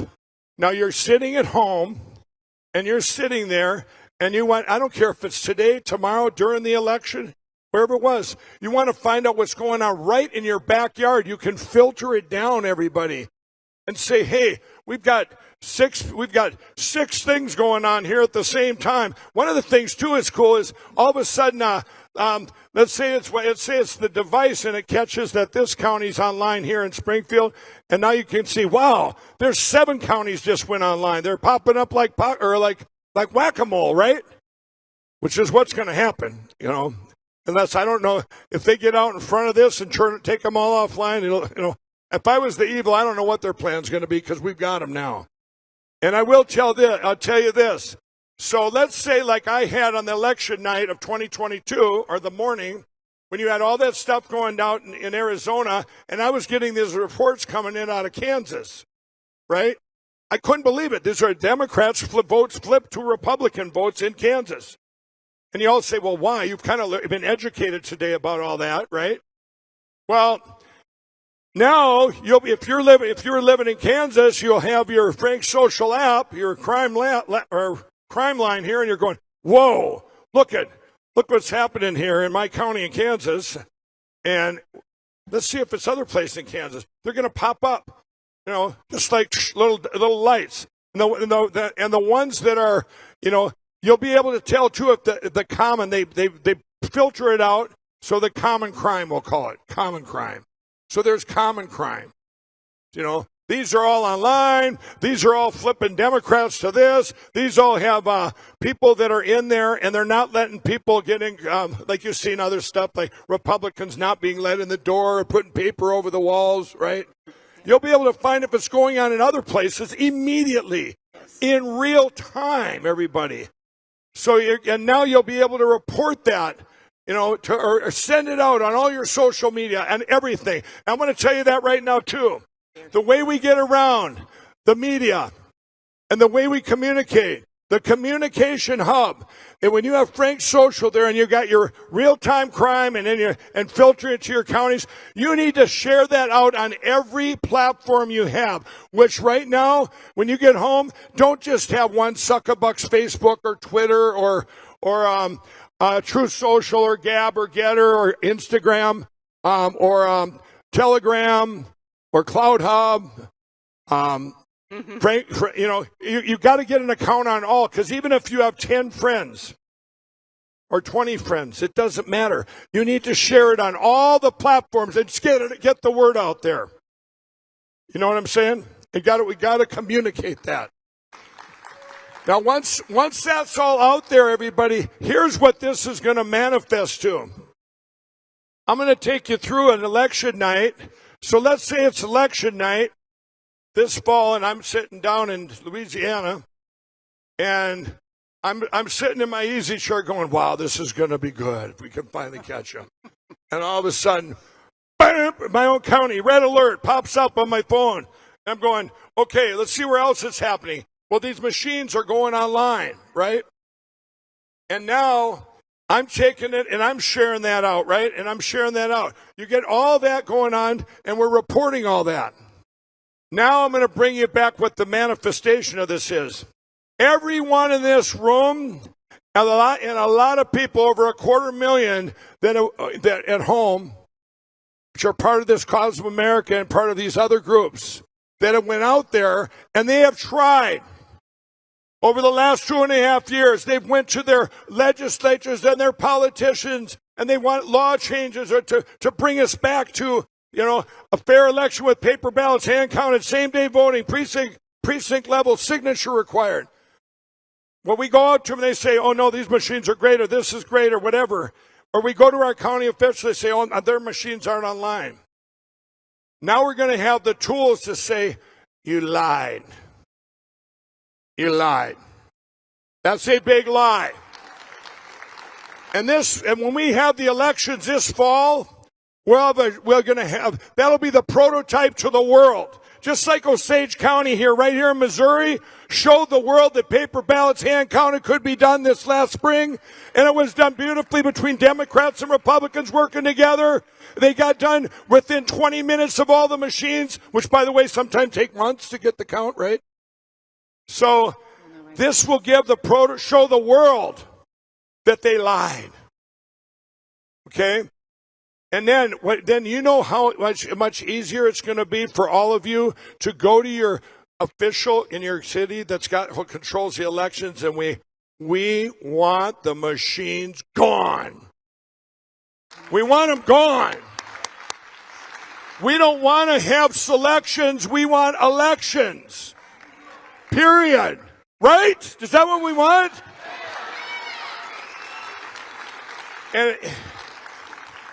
And I'm telling you, everything you've all been doing just got a lot easier, because now when I can see going up to even officials I've dealt with and say, okay, do you want to take a chance? Like the guys in Missouri that said they weren't online, they realized we're going to start cutting wires.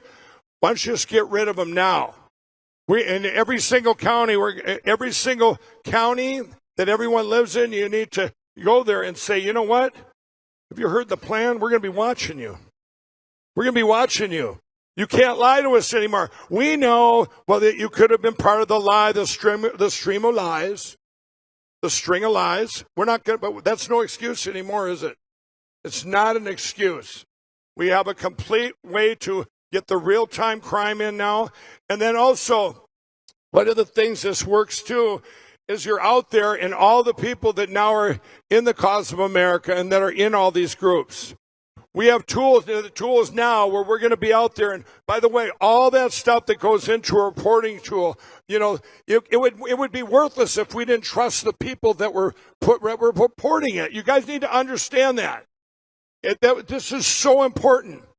I had all these groups I call every Monday night. I talk to the whole country, which goes out to 250,000. But I talk to all the leaders who are going, and we sit there and we have fought. We have fought with lawsuits. We have fought with canvassing. We've fought with petitions. You name it. We've done it all because we love our country. But when we get there, we get blocked or it's slow, and we're running out of time because our country's getting destroyed. For the future of the American dream and our kids, our grandchildren, and everybody will embrace this. And the people now that are out there that are going, well, maybe they won't be watching me. Wrong. We will be watching. Okay. I guess they did. I just got a note here. The reason, which is great, everybody's logging on to Frank Social, so from the building, which is good. You all listen, good. right? Keep downloading. Yeah. It's awesome. Okay. You're good then. That's it. All right, Thanks, thank Renee.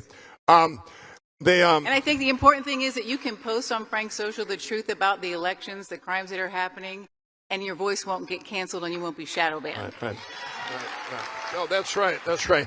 And everybody, yeah, and that's all of you too. Let's go back. I'm gonna validate, like when you see all this stuff on Frank Social, I can't say enough. You're gonna know that it came from real people we trust. These people, I filtered them for the last 2.5 years. They're the most hard. A lot of you are here, probably most of the audience here, you know, and all of you, so the information coming in is real. It's true. It's real-time crime. And so what we need to do with everybody at home, now talking to everybody at home across this country and across the world for that matter. Now imagine sitting there at any time and want to go, you know what? I'm going to just check on them. We are now the police of our own elections. All you have one thing to do in the comfort of your own home, and I'm not talking to the hard work, people running around out there that are that want to do the physical. They want to get out there. They want to take the pictures. They want to feed the real-time crime in. They want to be out there and a lot of the ones that have our monitoring devices that they're online. I'm talking the people at home. We all need everybody now. I don't care who you are. You get to sit at home and you get to your own county, your own town. You're going, I'm going to pull it up. When you download the Frank Social app, I pull it up and I see stuff happening right in my own town, right in my backyard. And you can make comments on there. Hey, is anybody doing anything about this? You can talk maybe it's your neighbor that's the county official going, look at this. Now you're going to have some stuff to show them. Because what you heard yesterday, I think it was General Flynn said, we need to go from the ground up, from us up, the people up. Did you all hear that? Well, we needed tools to do that, and now we have it. You need tools to be able to show, because they've lied to us. They're not online. Cyber evidence doesn't mean nothing. These mathematics, these 100% facts don't mean anything. But when you're in your own backyard and you're sitting in your house every day and you see an alert go off on that Frank Social app and and you go, gee, we got a little problem here in Springfield. We got a little problem. It's in my neighborhood. You know, there's filters that are going to go right down to your neighborhood if you want. Okay, so here it is in your own backyard, and now you can go to that person that argued with you and say, look at this. This is real. It's right here. Okay? All the canvassing we did out there, they've been doing that, and the canvassing has been disgusting. You guys, what we did for 2.5 years, groups on the ground would go, you take the voter rolls, like I showed you before, and you'd filter them in a town, okay? So let's say it's my town, Chaska, Minnesota. We filter it down. I've lived there all my life, right? Filter it down. People that 6 or more that lived in a household that voted, right? So you filter them down. I could look at them and go, wait a minute. Amy's been living over there by herself for 40 years, and it says 9 people voted from her 1-bedroom house. But we might want to go down there and check it out. Maybe they changed. Nope, it's still Amy. But they're all the 9 people. Then we check on them, everybody. We find out 5 of them live in another state that voted.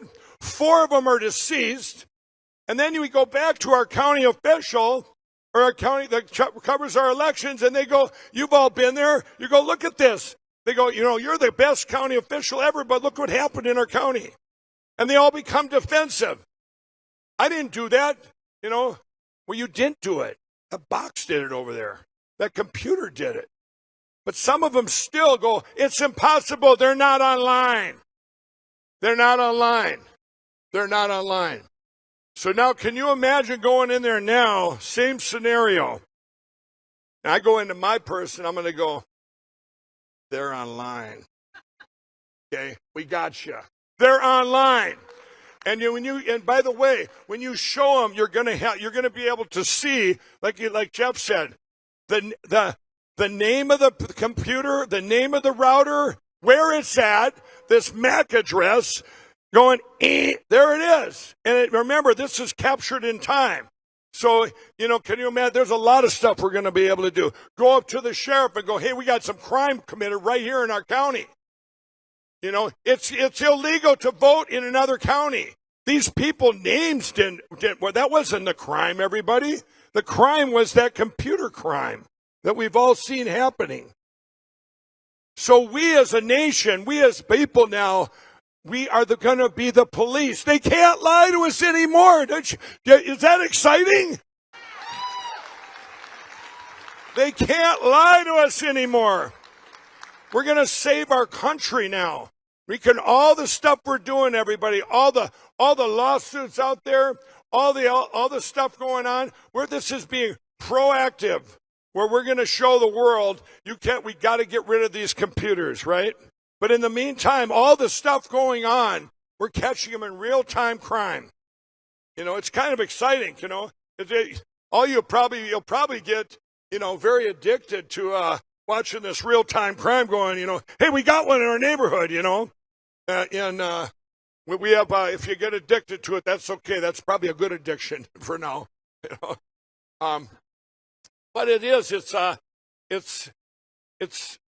to me, it's the answer, and I do want to take, if any of you have some questions on this, if there's anybody have any questions.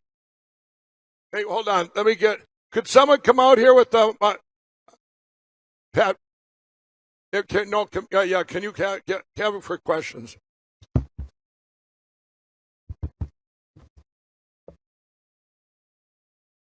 Hi, Mike. Thank you so much. My name is James Clary. I'm a local resident. I've worked the polls here in Greene County. At the end of the night, the results, the ballots are all packed up. The results are put on a zip drive, and that package is taken to the clerk's office. So I think that's the point where you might have problems. No, that's all we cover. The problems we've seen, all these things, you've been lied to on there too. It makes it look to you like nothing goes online. Believe me, at some point they go online. You see, they have to go. You got the Edison research. You got all the stuff that you've seen up here. I don't care if they package them up in a bow. When it finally goes online, it's red alert.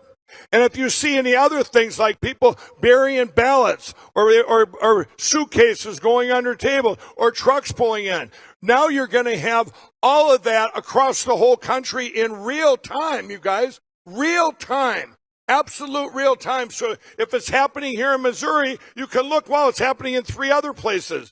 Okay? Where are we at? Hi, Mr. Lindell. Rick Weibel from South Dakota. What spectrum is this device actually detecting? And especially with the DS450, that motherboard is made in Germany. using the European standards, not the UL spectrum. Yeah, I can't hear what you're saying at all.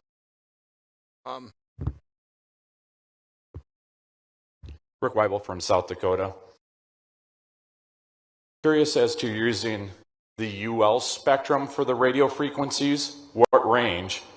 And with the DS450, that's a German motherboard using the CE European range. I'm sorry, it's muffled. I can't hear it from here. What's he saying?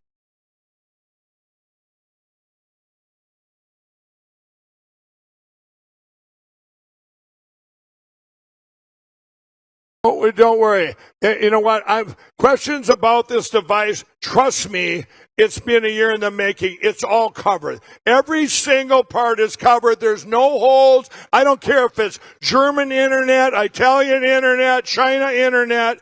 It doesn't matter. They're caught. Okay, that part. All those anything you think there's holes in this, there's not. Okay, so. I'd really like questions like, I can tell you, is what can we do as ourselves to do this? Go ahead.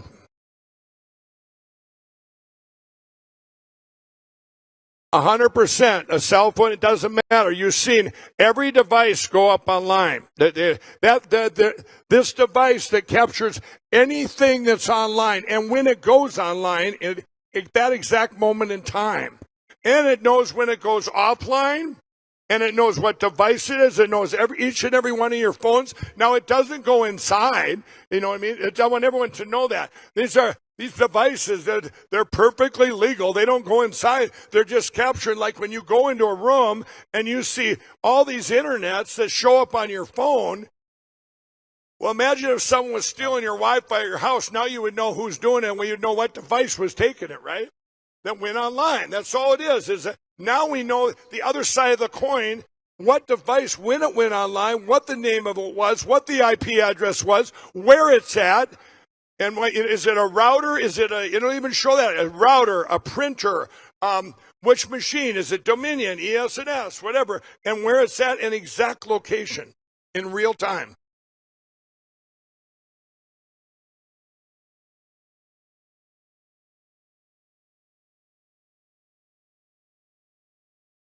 It was a good question. She said she's a precinct judge, and she said, where does that device need to be?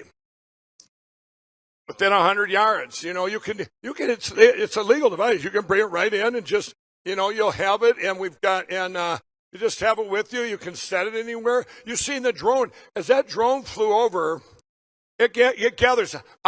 We've done this half a year now. I've watched this. We do on drones. You're watching capturing every device, whether it's a watch, a car, it doesn't matter. All that stuff you've seen up there was this room. That was every single device you had that was online.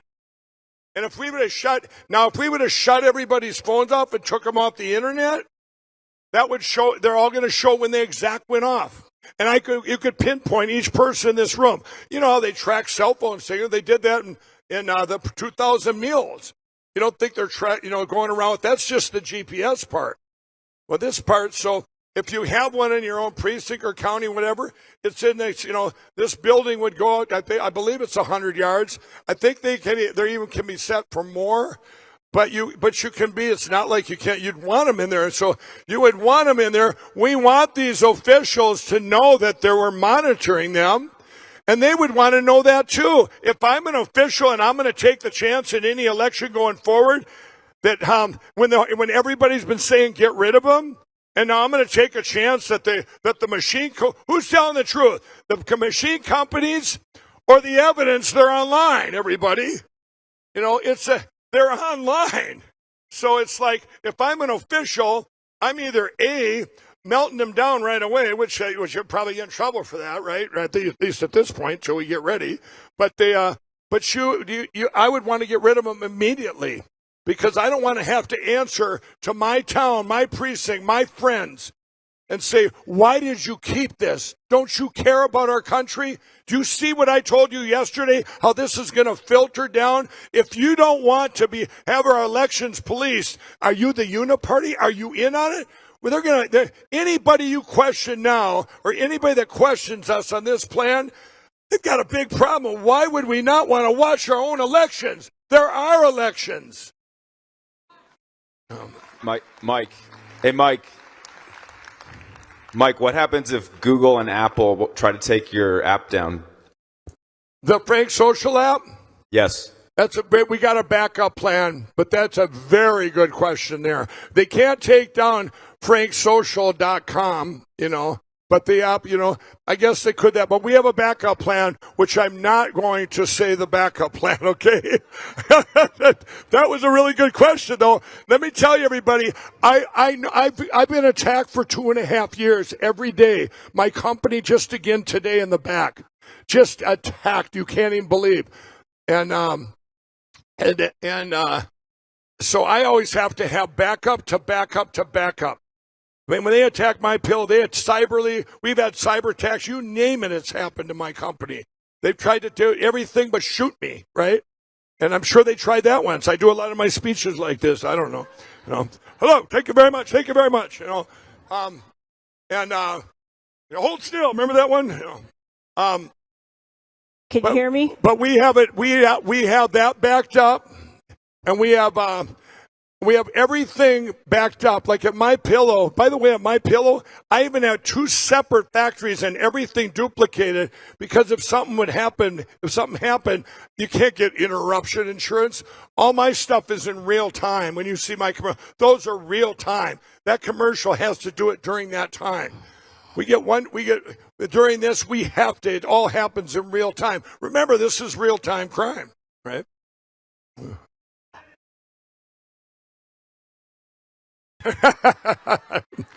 Well, we'll talk about that.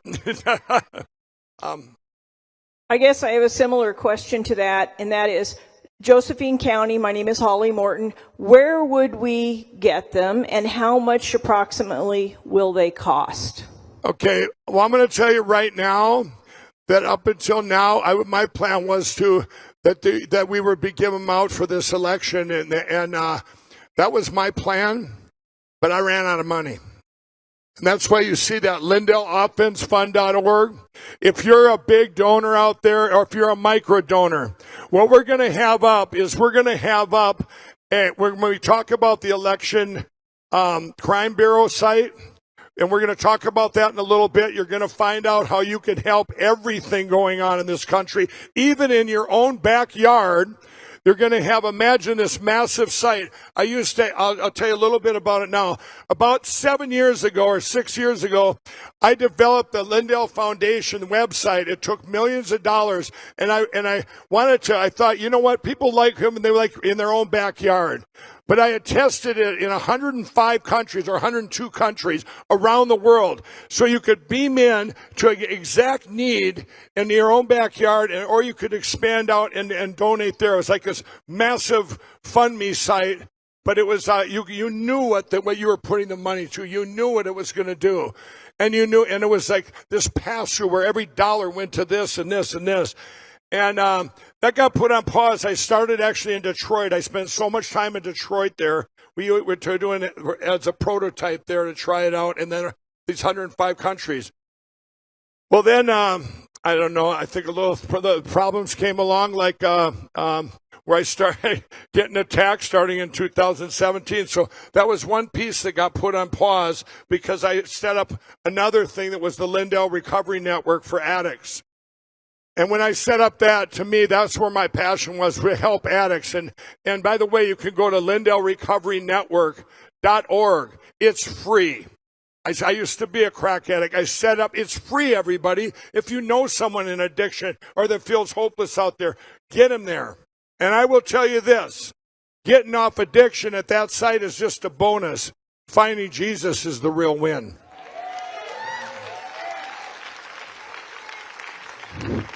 And so anyway, with this Lindell Foundation website, it stood on a desk for about 5 years now. And when we talk about that, that's where we've had for 3 months been taking that back in and working on this election crime bureau site, which you're going to hear about in a little bit. Okay, there's other tools you got to hear about today. And that is one of them. So anyone out there looking for, right now, like I say, I would like it to get enough donations where I can make them all, get them all. We've got enough that we're producing to get these fall's election. We have to get the big ones covered this fall. And we can mass produce. And yes, we do need funds. But I didn't want to make this before the world like Mike Lindell's he's grifting. You know what, people? I got to be the worst grifter that ever lived if they call me a grifter, I'll tell you that. I got $60 million and just borrowed another 3 weeks ago and it just completely wiped out on money, right? And but like I said, I think I said it to the Washington Post once. I said, I will spend every dime I have and borrow every dime I can until the last dime is spent to save our country.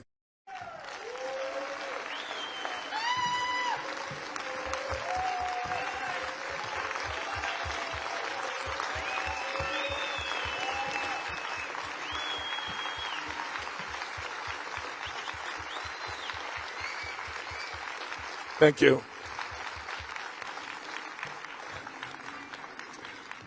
Hey, Raj. Hi, Mike. How are you? Good to see you.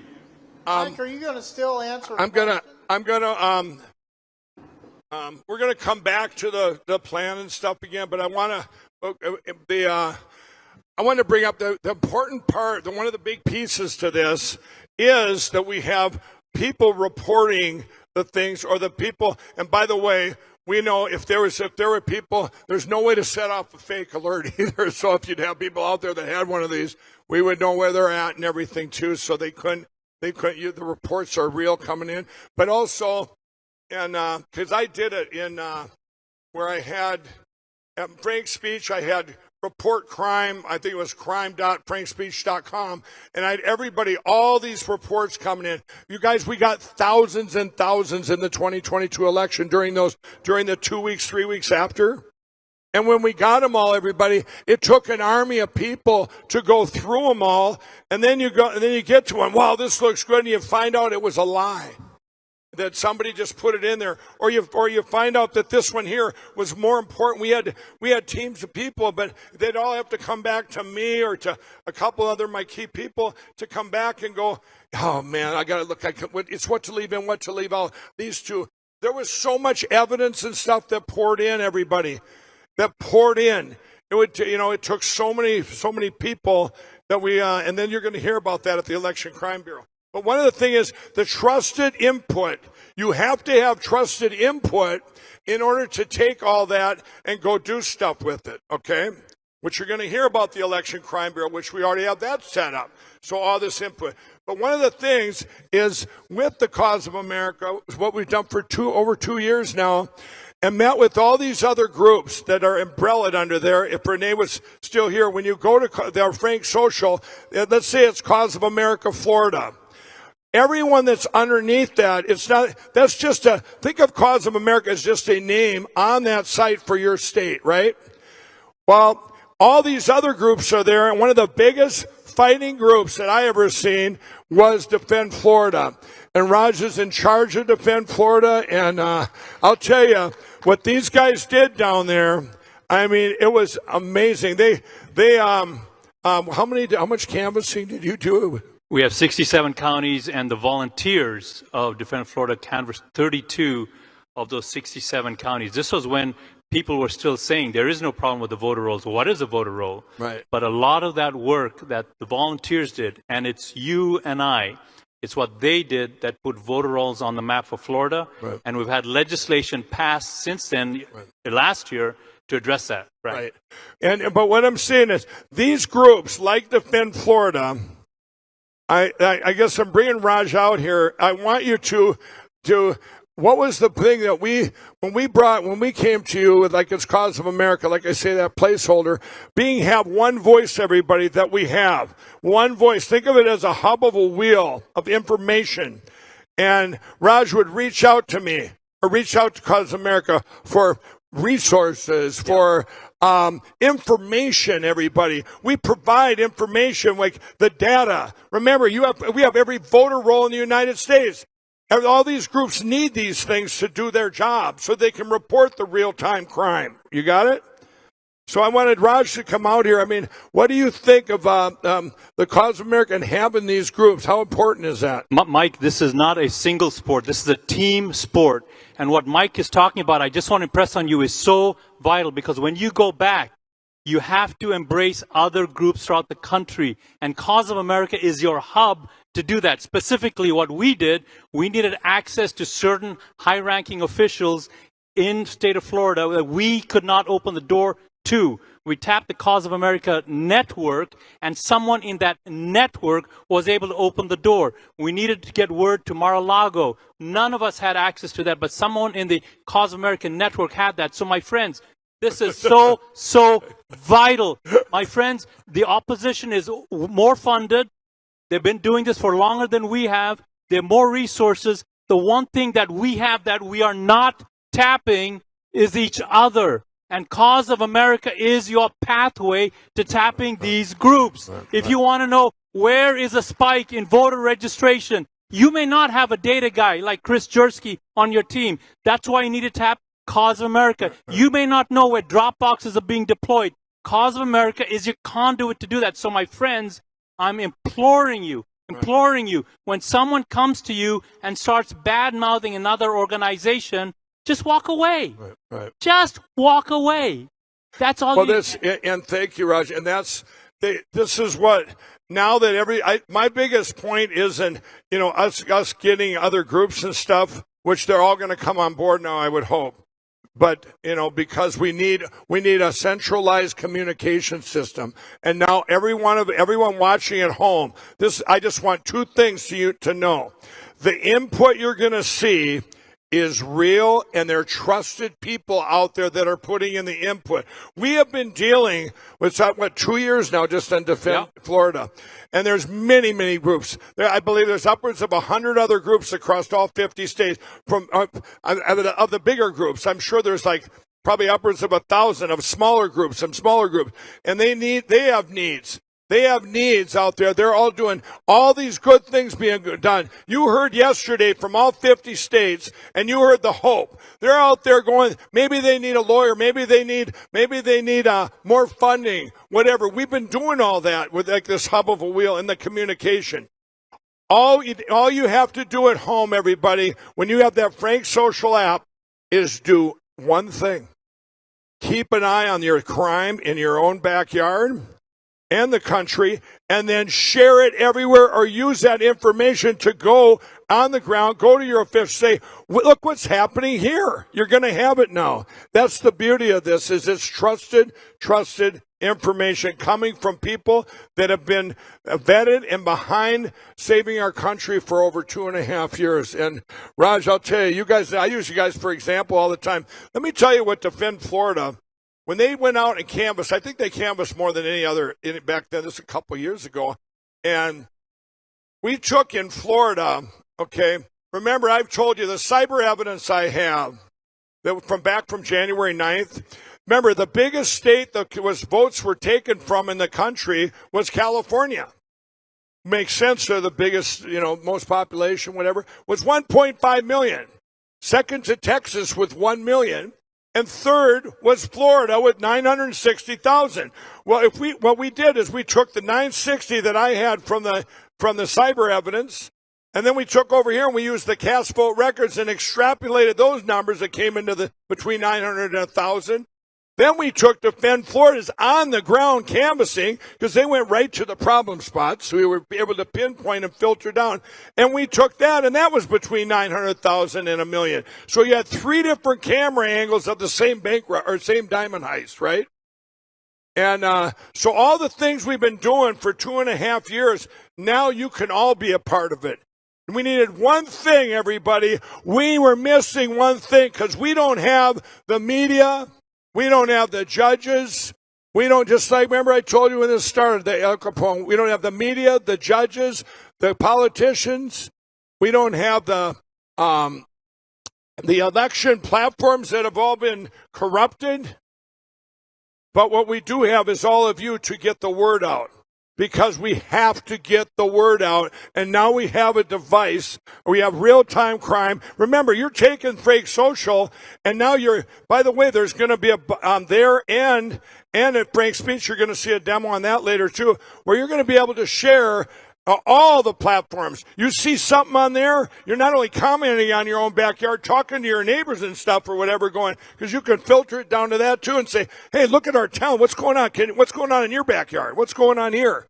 And comment on those and, hey, what should we do about it? Well, what are we going to do? Right? But then also, you're going to be able to share that out on every social media platform. And you're going to see later on about Frank's Speech of watching where the podcast, that's a unification. Wait till you see that app, by the way, the Frank Speech app, where it's all podcasters that have come there. And all the information there come there and the TV channels we have there. And they'll be able to get that information out. And why is that important? Because it's going to be a lot easier to go to our officials and say, look at this is real. We have to beat one thing. Our voice has to be bigger than the evil's voice. That's it. Remember when I told you, everybody, when I told you yesterday, when it went down our voice to a little dot on January 7th and 8th in 2021. Remember that? And that little voice was that little dot, like on an old black and white TV that got so small we could barely see it. Well, that voice, it didn't pop to life all at once. But over the last few years, it's gotten bigger and bigger and bigger. Now it's got to get bigger than this world has ever seen in history, because we're up against every other kind of media out there that is the propaganda being put down and the lies. And the biggest lie we were told, let's not forget this lie tomorrow, because we don't know what they're going to do tomorrow. You think, who knows? Fox News gets on there and they'll come out to try and beat us out to the punch. The machines, this just in. The machines were online, but it's okay. I don't know what they're going to say. I don't know what the new lie is going to be. But I'll tell you what, when you hear that lie tomorrow, if you hear that lie tomorrow, you're going to go, are you lying now or were you lying then? Okay? Were you lying now or were you lying then? So that's going to, that's very powerful, everybody.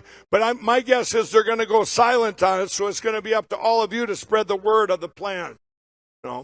But I want to thank you, Raj. You guys are so awesome. I just want Raj up here to validate that this works, this communication hub, where we have a hub of all the resources and all the communication more than anything. We have one group, like he said, they needed something. We know over here, so we were able to ask that group, have you done this before? Remember, everybody, when you go into business, I want to tell you this. Here's an advice for anybody going into business out there. You go into a new business, you find people that have been there before, so you don't make the same mistakes they made, or if they've done something good, you want to duplicate it, right? When I got way back in November and December of 2020, and I'm doing my own investigations. Well, then when it really got big in about January and February and March, we reached out to a lot of other people that had already done a lot of machine investigation. I'm not going to name their names, but I don't want to have to redo what they already did. And that's where we're at. And so by having this communication, we know where the successes are. Do you know, it's like this here in Missouri. Do you know how many people across the country, probably not many, know that the first election here with Linda Rance, right out of Missouri, her hand-counted paper ballot election was already done. Democrats and Republicans sitting side by side, and it got done here in Osage County, in Osage County. I don't know what county this is, but it was in Osage County, Missouri, and it was done just a 3 months ago. They got done the same time, 10 minutes later, the machine, 100% accuracy. And everybody trusted it. But the world needs to know about this. Thanks, Raj. Thank you. We have Raj a hand. He's a great leader. And ladies and gentlemen, Patrick Colbeck. And you guys, I want to say this. So things we hear that you heard from all 50 states, these are the things people need to hear. Like if you're in California, Shasta County, where they went machine free. It spread through California, and they were brave. Yeah. Oh, yeah, here we go. I need it. All right, so what we're going to call it, is this mic on? Yep, we're good. Okay, so what I was telling you, so now I'm going to follow before Patrick goes through the Election Crime Bureau. I'm going to tell you, so here we have a way now to monitor the biggest lie. They're not online. We have a tool now. We have thousands of people, hundreds of thousands of people on the ground doing what they've been doing for 2.5 years, reporting the crime. And it all comes back to now the person sitting at home, and they're going to spread the news about that crime. But there's another piece, and this piece has been worked on. We've been going, I think it's siloing it out, the Election Crime Bureau.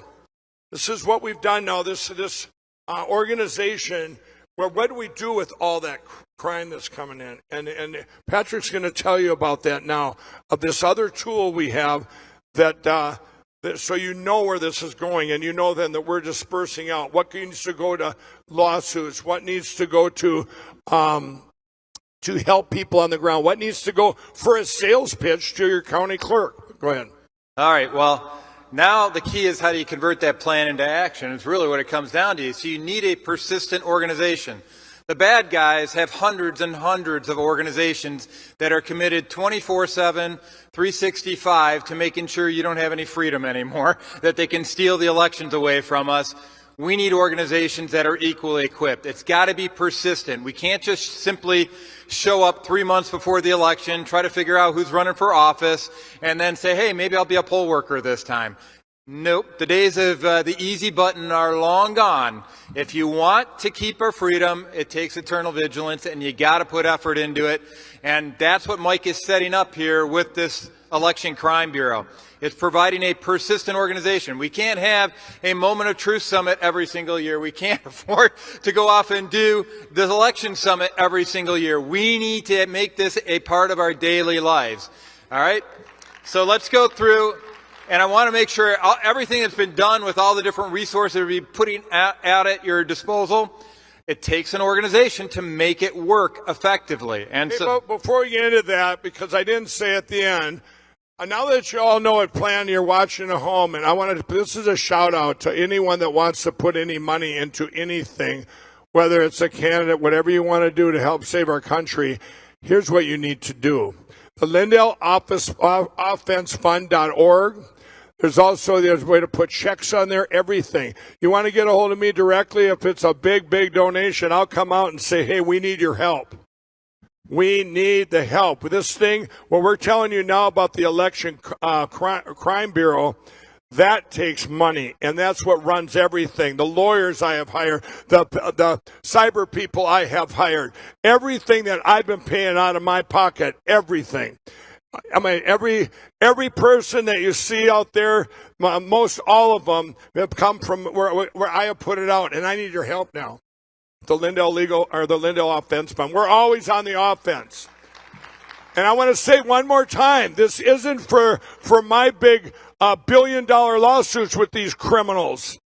You know, those are over here. That's cost me tens of millions already. all this money is going towards helping you and helping all Americans save the to finally expose this garbage that we've been exposed to for years upon years. It's about time we got back into the fight, and this is how we're going to go off and do it. So in addition to being an aerospace engineer, former senator, I'm also a former management consultant, so I think in PowerPoint, which is an illness that I'm trying to recover from, but you're going to go through a lot of the information that describes how this organization is intended to run. Patrick and I argue, I go, I don't need a PowerPoint. Yes, you do. Yeah, right. And by the way, we're working on some graphics around defining exactly what the plan is so everybody can share it with everyone, because the media is going to try to define what it is, and we want to make sure that you guys have a I believe them. What do you all think? How many think that the media is going to go completely silent after this event? Okay. You know, because I can't think. I tried to think. How are they going to say they didn't lie? I mean, it's going to be pretty amazing. Well, this may be why they go silent, because now we're going to go into management consultant org charts. Right. So this is my organization here now that was set up, the Election Crime Bureau. So you see at the top, and Patrick will go through it now. This is where all the real-time crime reports and everything come to. When we have those groups out in the field that need help, like Defend Florida, this is the hub now that runs the engine where at the top there when I'm sitting there and I'm hearing from all these divisions and getting reports and setting this up. Yeah, go do, help these guys, help these guys, help these guys. And right? Yep. Yeah, this is the lay of the land. So up at the top of the helm, obviously, we got somebody named Director here, and he's been directing us since the beginning on all these activities. And now we're putting it all together and providing all the structure that we need to be effective at everything that we're talking about doing. So it's basically 4 different operational units. We've got an election. I want to say something quick. When you just said that I've been so busy doing that, you guys, just think if I wouldn't have invented MyPillow. I don't get much sleep, but when I do, it's quality. I definitely haven't gotten much sleep lately. So we've got the election crime unit. That's a primary, action threat, if you will, associated with how we go off and monitor exactly what they're going off and doing in the elections. Then we have a communications unit. And you've seen some of the facets. We'll go into each one of these a little bit more detail in a little bit. And a financial unit, which is very, very important because, we're literally being outspent by Zuckbucks to the tune of billions of dollars to none, in many cases. While we're scrambling and rubbing pennies together to get $3,000 for FOIA. Right? Well, yeah. But I mean, Mike is. But I mean, across the board, there's all these grassroots groups that are out here are facing that challenge as well. I mean, when they're going off and saying it's going to cost you $7,000 to get a list of voters, I mean, right. I don't know about how many of you guys have that sitting around in your wallet, but I don't. So so this is really when you're talking about. You guys know how much it cost me to put on this event? $1 million, and I borrowed it. That's how important this is. I'm serious, you guys. This is a bit. This is for all the marbles, folks. This is it. And so we need your help supporting this, and then the continued operations, obviously. And one of the reasons I had struggled in politics was I didn't know how to ask for money. So, we're going to be asking for money. But it's there. We have to now. We have to. And so then the last is the operations unit. So that's the back office. That's stuff every organization deals with. Right. And before Patrick goes on, there's names behind all this, and we're not putting them up there for a lot of reasons. I'm sure you all know. Okay. I don't mind my name being up there. You can see that director. That would normally be my picture. They already know me. A lot of these people, there's lawyers up there. They don't want their name. Why? Because look at all the other things that have been attacked. Look at the greatest lawyer, Rudy Giuliani, with what's happened to him just this week. So we're going to do a little bit of a deep dive in each. I want you to understand. I mean, the key takeaway on this is not that I know how to use smart shapes in PowerPoint.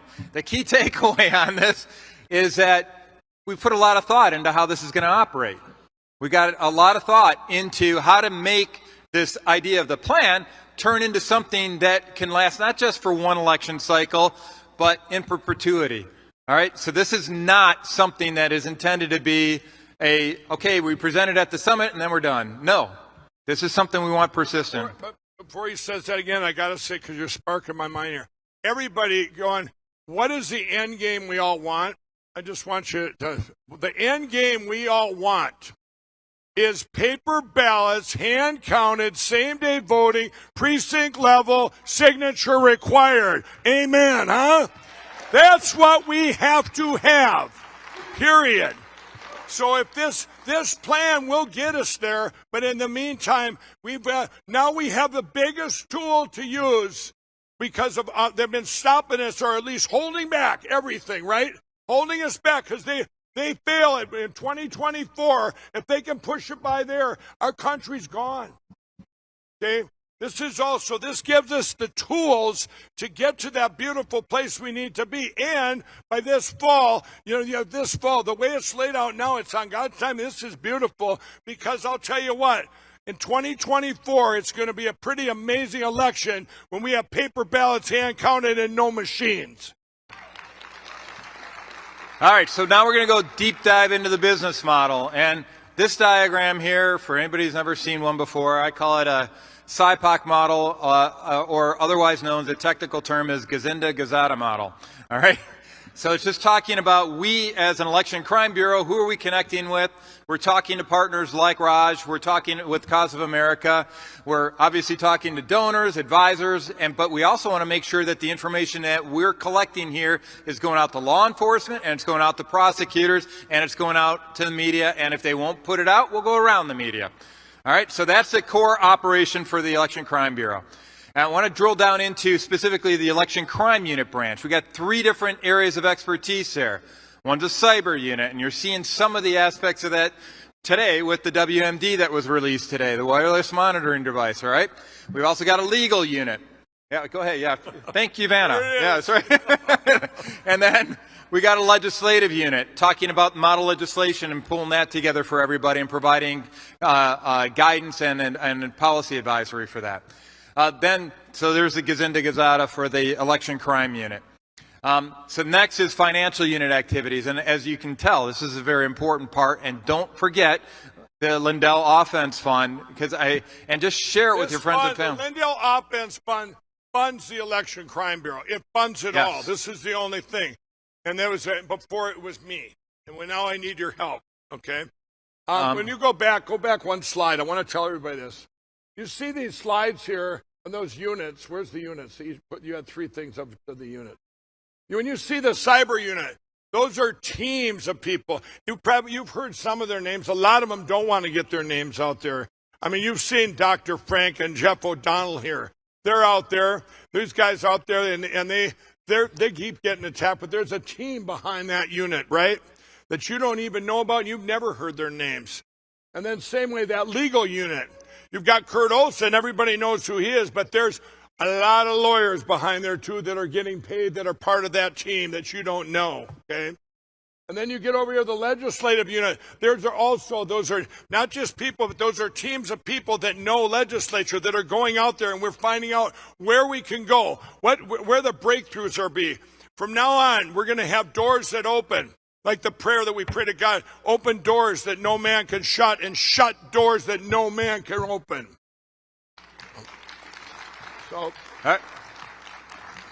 So the Election Crime Unit is kind of the main hub. When we're starting to talk about everything we're talking about the Election Crime Bureau, that's kind of one of the key areas.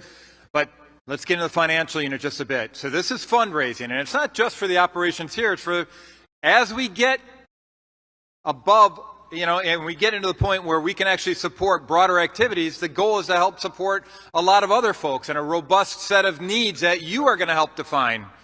Here's what you have. I told you a little while ago about, in fact, I don't know if we have the website up. I got screenshots, yeah. Oh, you got a screenshot? And the donation. Okay, all right, we're going to show you that in a minute. As we get through this, I want to show you, because remember I told you about my foundation website.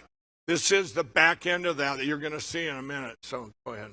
So, and this is it, to the point. So go to Lindell office one. Okay, so if you go, this is the crime bureau there. Now, when you went to needs, click on needs. Okay. I can't. Oh, you can't. It's not interactive. All right. Okay. Let's pretend we were on the website, and you can all go there. You can go to the website, and if you click needs, what we're going to have right now, you see one need, Lindell Offense Fund, right? But what we're going to have is just like I told you when I had around the world. Yeah, there's an example. But I'm going to go back. When I had around the world, and I had 105 countries, and it would come up this thing to tell you what the need was. We had videos, of telling. It was the backstory of what that need was, right? And then we did it in the country, like I say in Detroit. They might have needed this over here on the west side of Detroit, needed this park fund, whatever it was. Well, now what you're going to see up in the election crime, you're going to see needs, micro needs like this. Needs where you'll see money raised, goal, Antrim County wireless connection monitor. Once again, if we have these up there, when we do put these out there, so you can have one in your own county or own thing. Before today, I wasn't going to do that because the media go, you know what, Mike Lindell's trying to sell a device. And then I thought today, is that so bad? I'm not making money on them. Yeah. I'm not making money. I want to get them out there, but I can't afford to get them out there. So we will probably have up there each county, if you want them in your county, you can go there and click and help get one of these. So the bottom line is you can help. In fact, I just decided that's what we're going to do. So you can, just to clarify, you can give overall to the Lindell Offense Fund, and that's what we're asking for you to do right now. Because that's what you're right. And then we'll have micro needs up there. Right now, the Lindell Offense Fund, we've got to get enough to get these in every single parish in Louisiana, Mississippi, Kentucky, the big elections this fall. So that's what we need for that. That's immediate. And that is absolutely immediate. And because we're making these as we speak. But they, you guys, there's a lot that goes into one of these, right? And by the way, the only reason these are sample right now is we go through an actual approval process for each of these needs. That's right. This isn't Right. So, and where are these needs coming from? Let me tell you where they're coming from. These are real needs. They're coming from the cause of America. So they're out there. They know your area. They know you have a cause of America in every single state, every single county. So you'll have that. So where you'll be able to, if you have needs, we're going to know about it in your county. And believe me, the needs we're talking about are not for other. We need a homeless shelter over here. I'm sorry. This is money that's needed to secure our elections today. That's it. Because everything that manifests from those elections, and we need to have elections, not selections. So every need that's up there is going to help save our country and secure our elections. That's it. You can trust me on that. It's not going to be going to save the whales. I'm sorry, it can't. Period. I know they're all great needs out there, but they're the biggest need we have is to secure our elections and save our country. Then you can worry about all that stuff later. And you guys have heard a lot about the importance of Cause of America, especially over the last few minutes, right? Well, Cause of America is one of the ways that we're going to use to actually screen some of these needs. Well, screen them all. Right. That's where they're coming in from. Because the other groups too, it all comes in this umbrella. So we get it. We look at the need, and they'll be putting these up, these GoFundMes, whatever, and whatever that is. And by the way, when they get up there, and let's say the needs met early, then it goes into the general fund. We'll tell you all that. The lawyers got to put up all this legal stuff, right? So, which always bugs me. It always moves too slow. So Cause America is going to help do the vetting, too, as well. So, guys, we need these ground troops, not just at election time, but all year round. And we know there's lawsuits that are going on. People need to be defended. These lawyers that are being attacked need to be defended. This is how you can help out. Right now, though, please focus on Lindell Offense Fund. Right. Really, we got to... trust me, every one of these is going on right now. And can you imagine if, these needs come in, and I've had to, for the first time, it started this spring, where I've had to turn down people, and I'm going, this is so important. But I couldn't find other people even to help out, to put money into it and say, call me up, Mike, we need an attorney. I said, we can't afford one. Or we need a cyber guy. And I'm on my cyber guys, I don't have they're spread out, their work, and they can't, and I don't have enough to bring on other ones to pay. This is where we're at, everybody. So and what's really powerful, I think, is that, guys, you're actually funding an organization that's been well thought out. You're funding. It's already ongoing. Not thought out, ongoing. We've been doing it for 2.5 years. So, guys, this is real stuff. There's a lot of effort and time that's been put into this. And right now we're kind of in the mode where at the end of the rope, we need your assistance to step in and get other people that are likewise interested in the security of our country. Let me tell you what you all can do.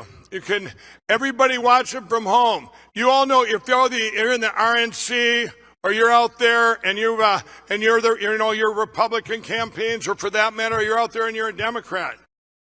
Go to your big donors so we have fair elections, and have the donors donate to that fund and fill it up, every single person. I don't care who it is. You want to secure our elections, that's what we have to have. And it don't matter if you got someone out there that puts in all these candidates. They're the ones that have the most money to lose. Why? Because they're dumping money into a flush toilet. Your candidate, doesn't matter how much he campaigns. It doesn't matter how much money you pour into him. Does everybody understand that? It doesn't matter how much money you spend to campaign anymore, when it's already written out there for you what the election outcome is. The evil knows the outcome. It doesn't matter how much money you waste. In fact, they probably enjoy that. Yeah. They probably do. You got, you know, you don't think all those networks, those TV networks, the TV money that goes in there, you think the TV, think of those guys. Let's think of Fox News and CNN and all those TV, those campaign ads that they get that make MyPillow ads cost more. And you're just flushing money down the toilet, giving money to these big outfits for campaign money to go spend money on TV when they were going to win all along. But because a machine stole it from our American dream, flush the toilet. Right. So I'm telling you now, is everybody, you want this, you want to save our country, you put money into the Lindell legal or the Lindell offense fund.org. And I'm going to have anybody out there that, you know what, I want to tell everybody. I started doing donor events about 2 years ago. I did 2 of them or 3 of them. You know, no, I didn't raise a dime at those ones, 5,000, whatever it was. I did another one where I reached out to individuals, and there's people that have helped. I can count them on one hand. One of them's here, and I'm not going to tell you who it is, but one of them's here, where it was a big amount. One hand I can count on, because here's what I believe. People want to help, but they couldn't wrap their head around, oh, Mike Lindell, he just wants to get rid of all the machines, and that's such an impossibility. I'd be wasting my money. He's such a good fighter, and he's out there every day and spending his fortune. Or maybe we think Mike Lindell's got enough money, and he could just go until he's buried.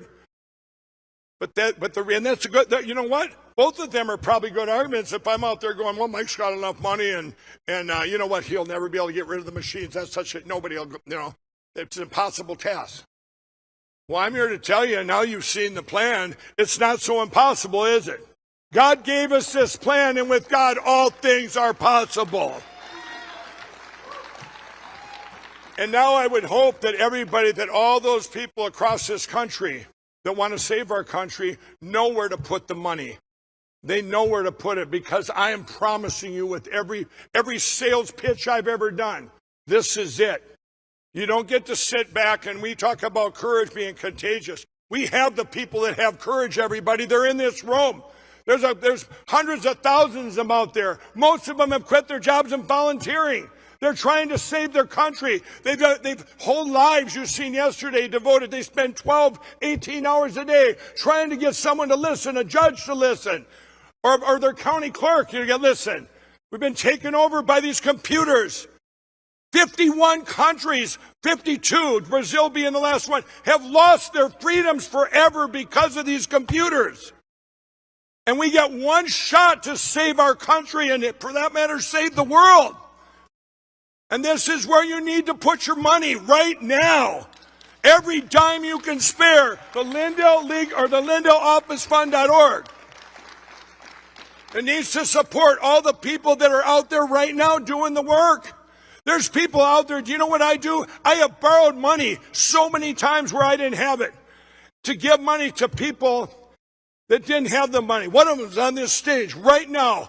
He spent every dime he has, and I borrowed money last week to give him money to give so he could come here and do this, all the work he's been doing. Yeah, this guy, Mike's heart is all in. I've never asked this man for a dime. Yet after every single time we go off and volunteer and provide help, he always provides the financial help. So, because guys, he's got a heart of gold. You guys know it.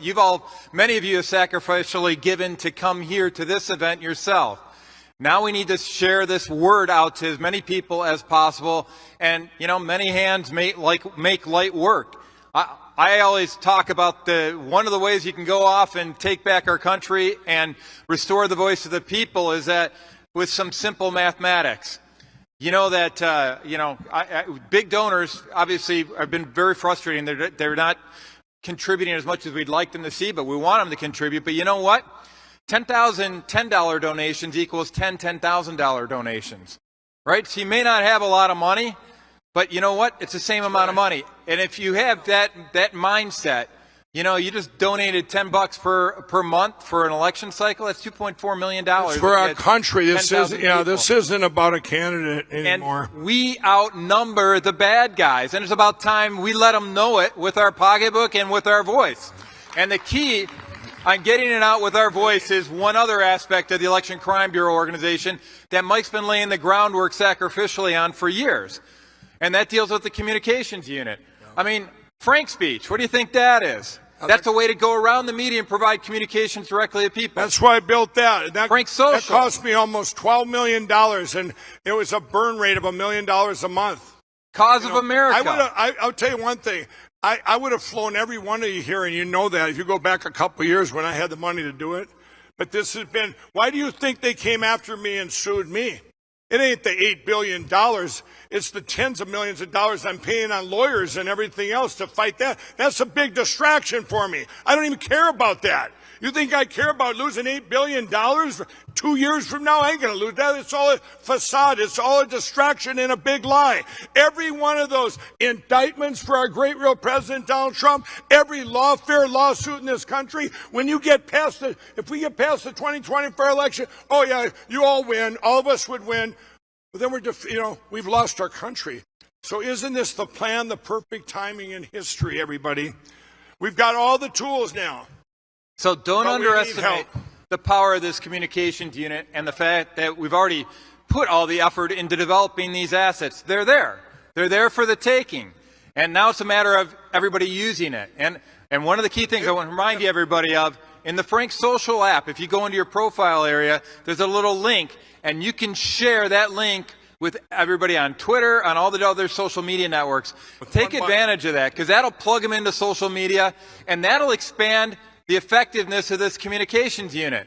Imagine going around all this censorship. I don't know about you. I'm sick and tired of being censored. I'm censored by Amazon. I can't advertise my book on there. I'm censored by PayPal. I'm censored by LinkedIn. I was censored by Twitter. Now it seems to be a little bit better. You know, Patrick, too, you guys, so on Frank Social, with that over there, you're also, it's a sister over there to Frank's Speech, where I have Lindell TV. We have a lineup. You've heard the Emerald Robinson, Brandon House, we've got Steve Bannon, all these lineups of people that a lot of the focus, or most of the focus, is on what? Election crime. Okay? Stuff you're not going to see on Fox News, on Newsmax, or Salem Media. They're not going to talk to you about what's going on, the positives, right? So one of the things is, what you're going to see when we demo Frank's Speech is those clips that we're going to put over there, they're also going to be over on Frank's Social, where you can just pick it and just share that out. So we're sharing out, just like the summit. One of the things, we're going to have calls to action I'm going to do later in the day.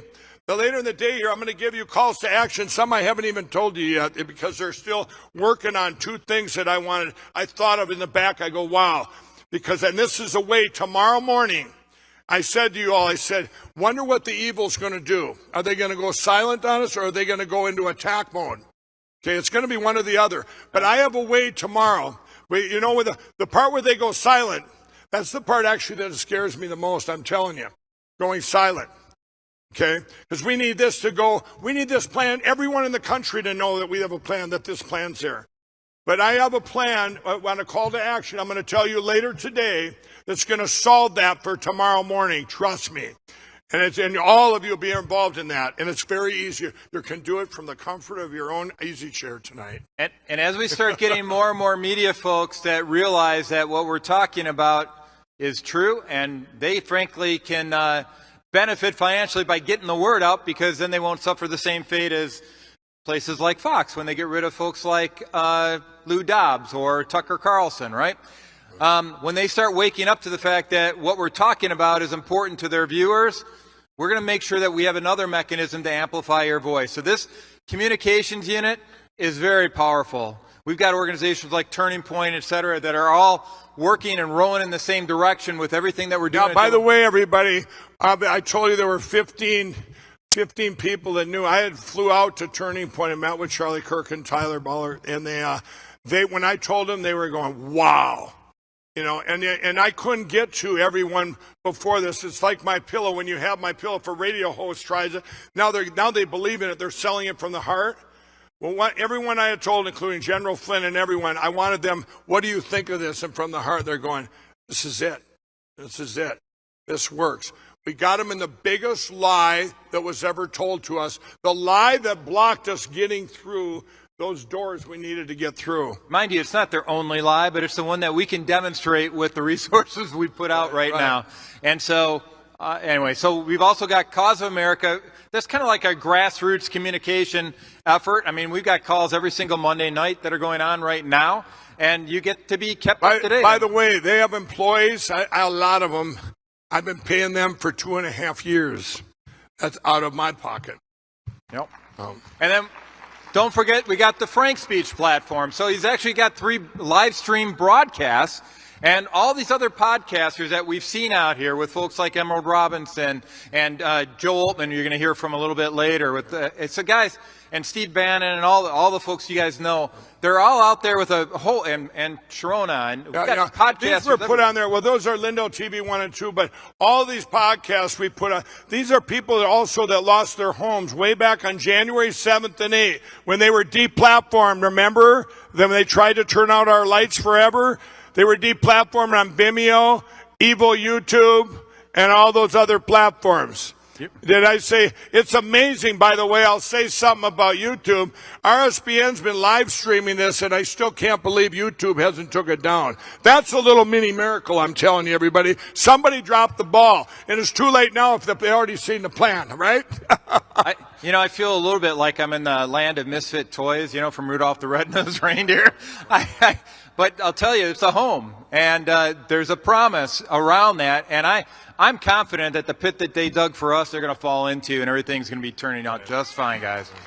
All right, so operations, because everybody loves talking about back office operations, so we still have accounting, HR, IT, and legal, and I'm just going to fly through that quick. But here's kind of the information technology suite. So when we're talking about IT, just want to give you a quick overview of how some of these tools are working together with one another. I mean, Mike's had a lot of foresight on it. It's almost like he's had some divine inspiration and guidance on this to go off and put these tools together beforehand. Just on Frank's speech, every came along in perfect timing. You know why I made Frank's speech? This was the spring of 2021. When I came out from January 9th, the evidence and the famous picture at the White House running around with martial law papers, just a little bit of thing after January 6th, right? So they go in, and the media, they attacked every vendor I had. They attacked I had 2 things overseas. They attacked them.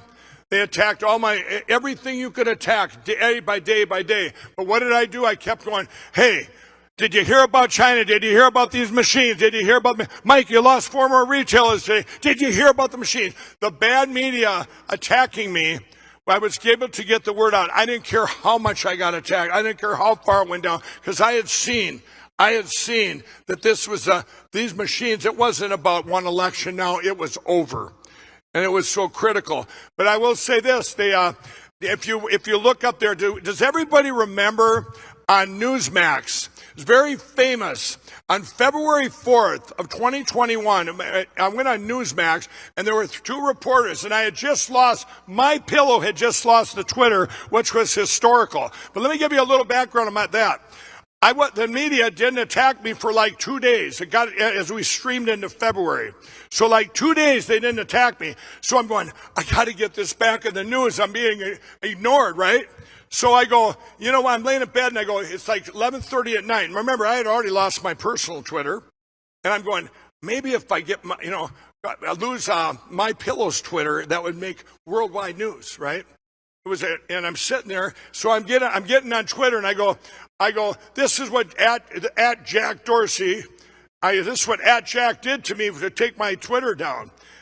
Or my personal Twitter. The last post ever was my Lindell recovery director that wrote this beautiful thing about me about my past. And anyway. Well, guys, there's a lot.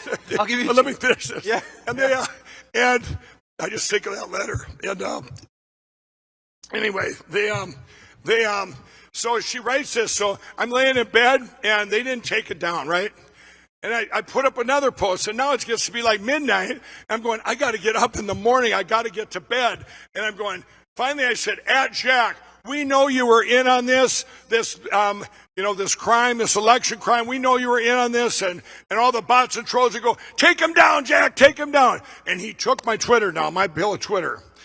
When morning hit, it was worldwide news, the #1 story in the world that a company, not a person, lost their Twitter account, right? So it accomplished what I wanted. So now I'm going on, but let me tell you this. all the media, including Salem Media, where all their hosts, remember back then, I couldn't go on to talk about, they're all going, Mike Lindell lost 3 more retailers today, let's all support him and buy pillows. But I couldn't go on there to tell them why I lost why they're attacking me. You understand that? I couldn't go on to say why they're attacking me. So what would I rather lose? My money or my voice? I'll take my money anytime.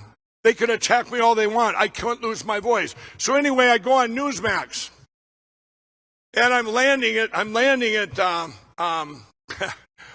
at this airport in my plane, and my assistant, she had texted me, you get down to where I didn't have a signal, and it said the text was, Mike, whatever you do when you go on Newsmax, don't talk about the machines. Okay? Well, I didn't get the memo, okay? and I went on Newsmax.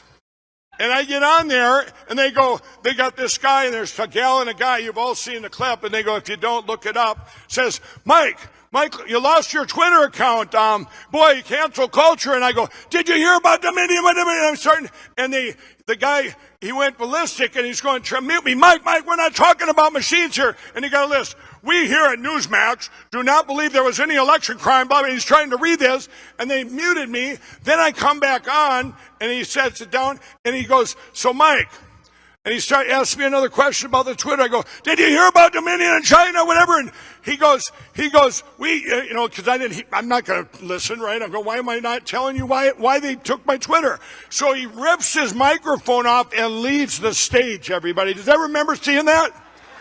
You know why you've seen it? Because it was the #1 story in the world that day. But you see what I'm saying is, it kept the news. It kept me in the news of telling everybody, the world, we have evidence. It's the cyber attack beyond anything you've ever seen. China's taken our country. And when I say that, we all know CCP, the Uniparty, the deep state globalists. I knew that then because we had this evidence that the only explanation was these computers. So everybody, they attacked. Now, on February 4th, when Smartmatic sued Fox News, that started lawfare. You all know that. But there was something that was coming out the very next day, and that was absolute proof. Now, we put that movie together in 7 days. And I'm telling you, you know what? Everyone asked me, Mike, was there every time you were afraid during this whole time? Only once, and that was 10 days before the impeachment trials. Remember that? That was impeachment trials in early February of 2021. And I'm sitting there, and I'm not able to, nobody's listening. I'm losing everything. They're attacking me, losing box stores. And then I heard, I imagine those impeachment trials that we would all be able to go on there. I'd be able to go on with the evidence just like the OJ trial, right? And we'd all see the evidence and we'd get our country back and we'd get this apology, whoever did it, whatever it was. Well, then I got a call from one of my senator friends. And he said, Mike, they're not going to let evidence be shown. And he goes, and I'm going, and now I flushed down because now I'm going, okay, here's a guy running around the White House, said martial law, looks like a secret agent, and you just had January 6th. And all I could think of is, it wasn't even so much what they're going to do to me, but it was like, it's over, right? And and I'm going to God, please God, how can I be handed this? But nothing to do with it. Guys, I prayed that day. But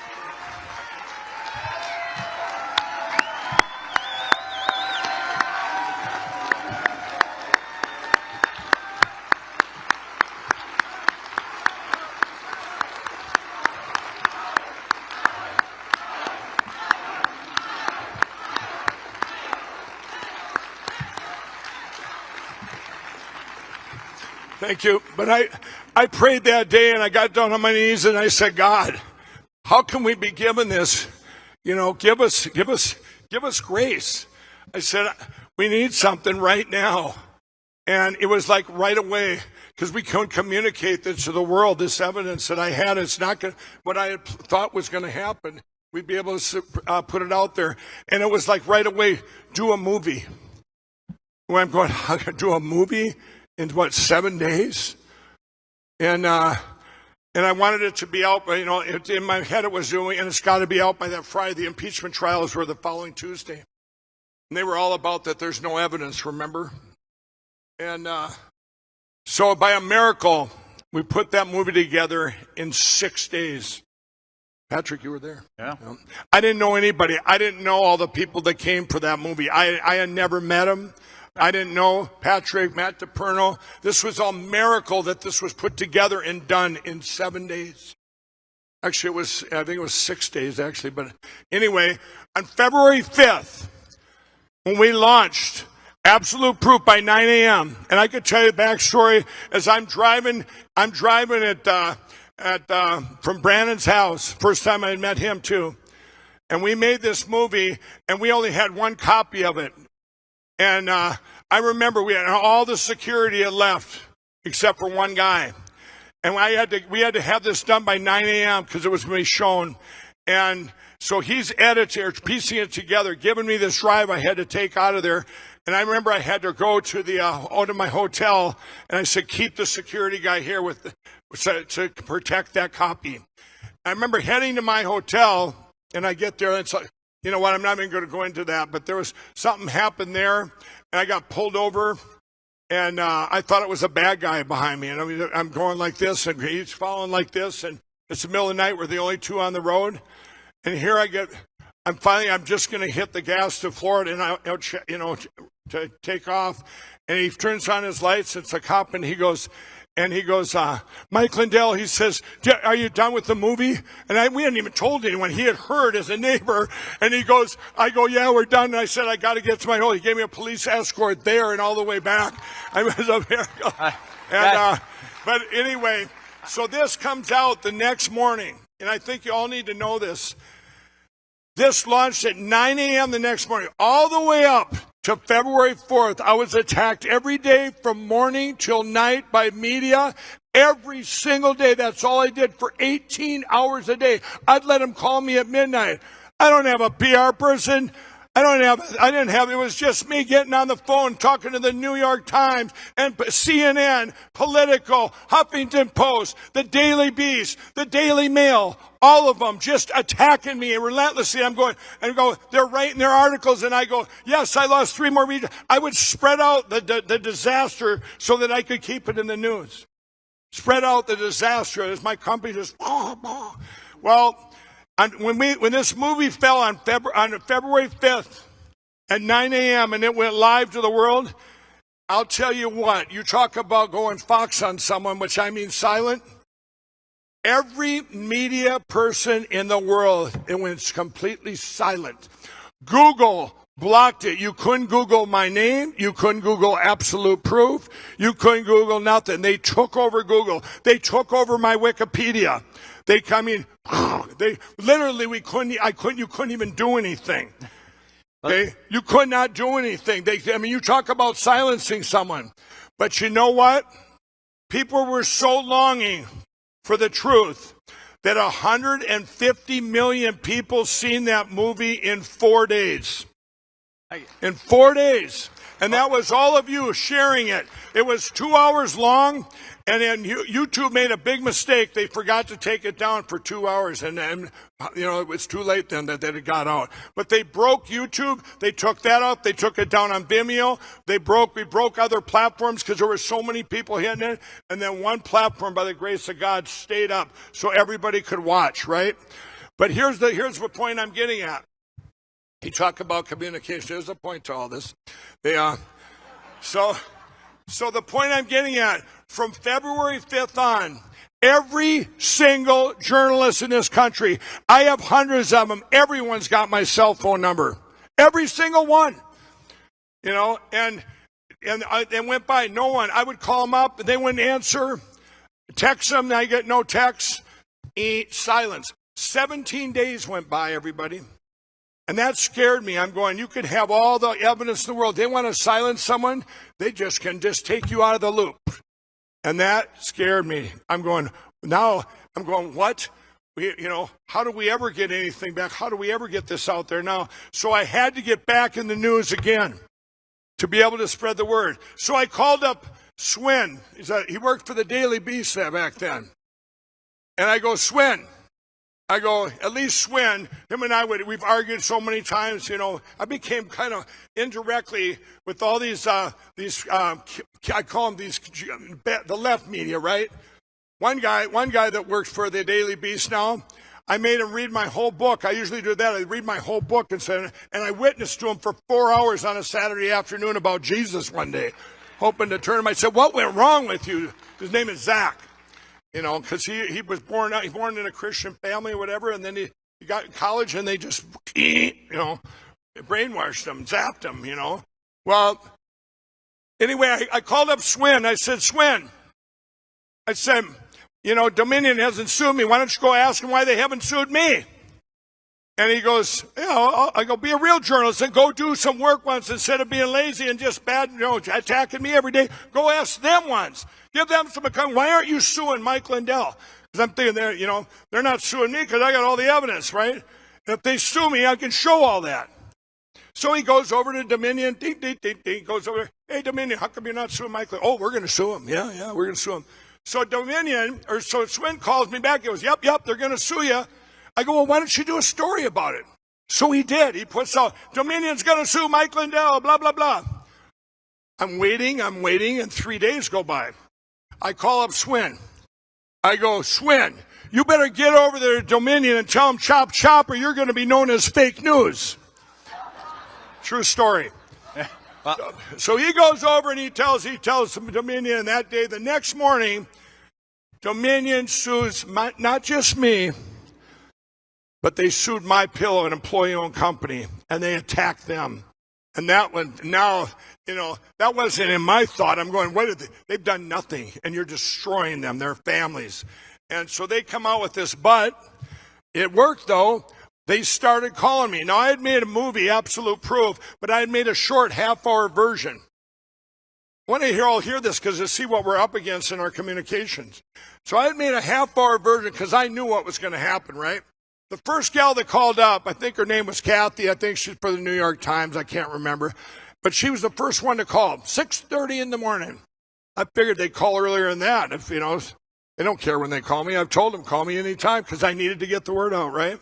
So they called me out. I'm going, Mike, Dominion sued you. Might have been a little later because I don't know how but they by 6:37.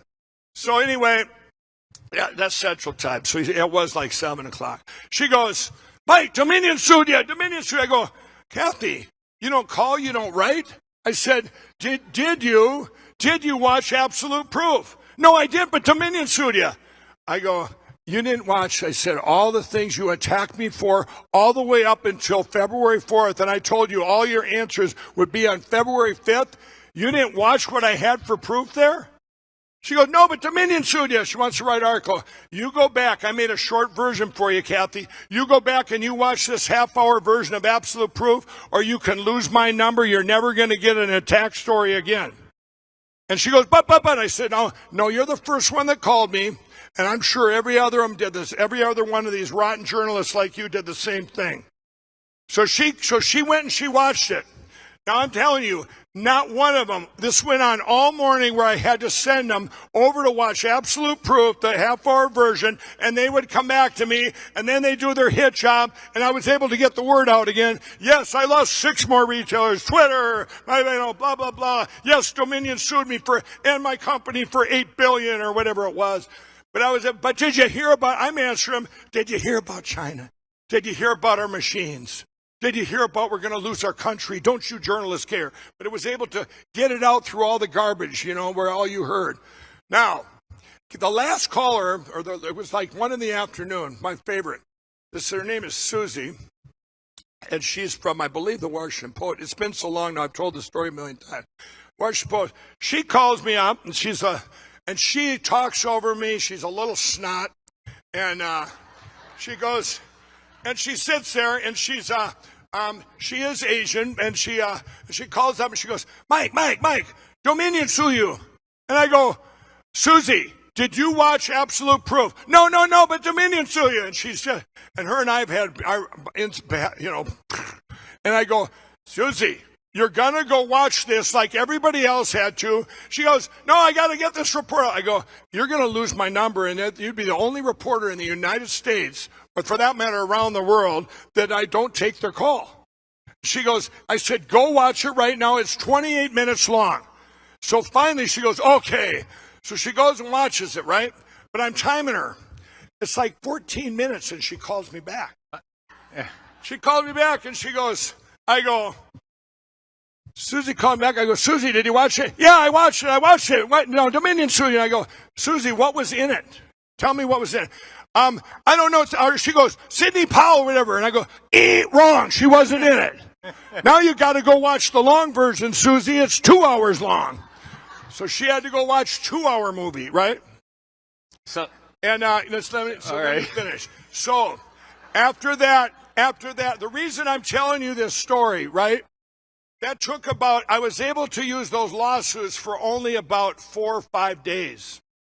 But that stretch from February 5th, that silence, where I'm sitting there, and you've all felt it that have had evidence now, or had a story, or you come up to me, I have stuff from my county, I have stuff here, I have a lawsuit, I have thing going on here in my backyard.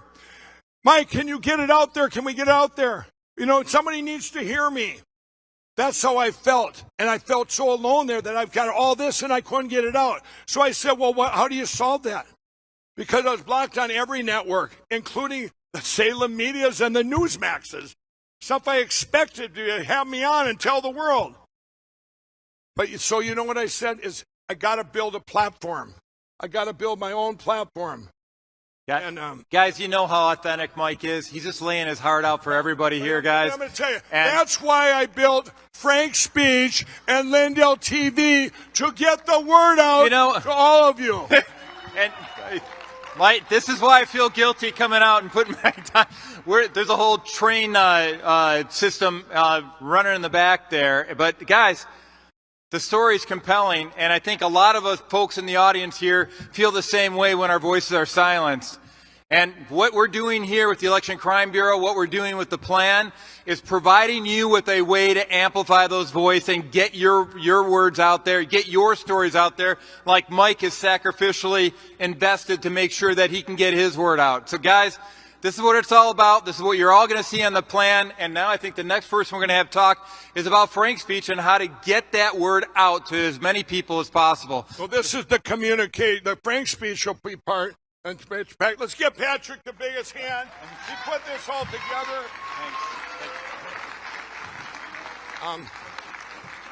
So when I'm going to have Joel Altman come up here, but I'm going to tell you. So when I built Frank's Speech, when I first built it back then, they said, Mike, this will take a year to build, 2 years. I said, no, I want to build it in 2 weeks.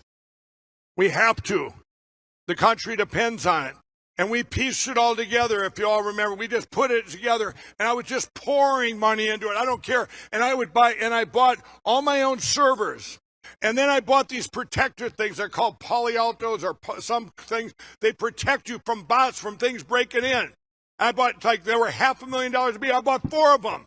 I put servers in 2 different places in the country. So they did. And what did they do? As soon as it was built and we went live on Frank's Speech, and they attacked. But the one thing, they were attacking over here, all the podcast, the structure over here was going to be the social media site. But you know what they couldn't get to? And that was the stream of my voice that kept going out on Lindell TV. So I was like, here, look over here. Go ahead and destroy it. They got mocked on TV. Jimmy Kimmel, look at my social media site. All the media, look at this. We didn't care because the voice went out during that time. But now, just in the last 9 months, I believe it's over $2 million. It might even be upwards of $3 million now. I don't even know. I've spent for a time such as this right now on Frank's speech, a complete overhaul, so this will be the best communication hub. And this is video part. Remember, you have Frank Social, that's your tool. You watch everything and communicate over here. But then you have Frank's speech. This is what we're streaming on in 85 languages in real time. Let's not forget that technology, huh? 85 languages, you know, in real time around the world. This was built for now. We have to have this. We needed a hub where you have this, where people are willing to speak out about election crime, about our platforms. Remember, the Election Crime Bureau is to prevent crime going forward, election crime, and to answer or to hold accountable crime, past crime, you know, so that we have both things going on. We have to hit them on all fronts is what we're doing. But in order, the most important thing we needed was a communication. And that's what we have now. So, Joe, come on up. Joe Altman, everybody.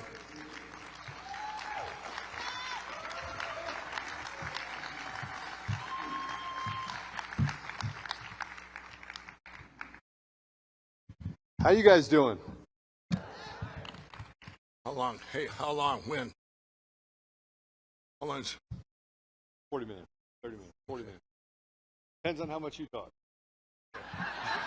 I've already talked. You know what I'll probably do? I actually might leave the stage. I've got the stuff back at MyPillow, the stuff that's going on right now, and I'm sure he knows what to expect. So while he's getting ready, remember everybody, the Lindell Offense Fund.org. LindellOfficeFund.org. What? Well, thank you. I will have, you know what, we'll have someone come around. You know what I'll do? I'll tell you what, I'll personally come around right now if you want to come and get you. But Joe's going to start with Frank's speech, everybody, and go through that for you. What we've done, there's technology in there that no platform has in the world. Okay? Thank you. No pressure. All right, so who watches Conservative Daily Podcast? All right. So, you know, I stepped away from technology for a couple years. I got involved in this quite by accident. I think I'm the only person in the world that people get sued for just interviewing me. Just kind of weird.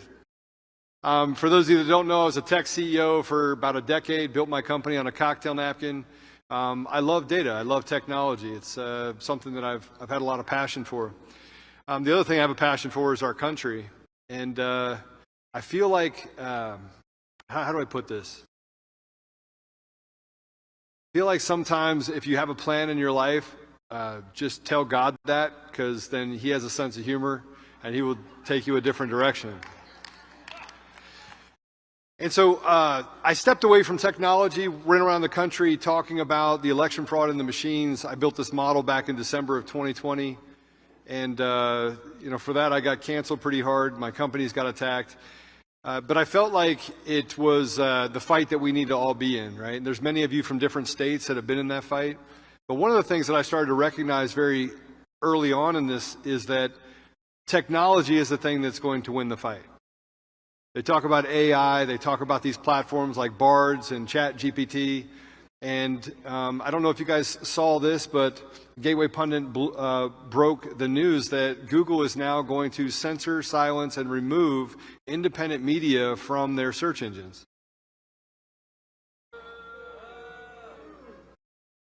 Think about that. Google is going to remove independent media as a source from their search engine. You know, when I went to Mike and I started talking about Frank's speech, I had built this data platform that allowed for you to create personas where you could tell what people liked or what they were looking for, so you had a better user experience. You didn't spend a lot of time, you know, fumbling through the Googles with somebody that would pay the most to be the top one, but wasn't the most relevant content. And it creates a better user experience. And many companies came to me and said, Joe, will you sell us your data? And I'm talking about big checks, 10 million, 15 million. We're going to pay you, give us access to this data. Most of the things that you have in your devices, like your phone, allow for basically, if the product is free, then you are the product. Right? You are the thing that they're looking for. And so when I got involved in this with Mike, I was like, Mike, what I would like to do is I would like to change the direction of what Frank Speech does so that it incorporates the ability to protect the data, your data, but also give you the opportunity to profit from or use everything in one place where we can push out and stop using big tech, which frankly has been weaponized against us. So we give them our money and they come after us. I want to stop that from happening.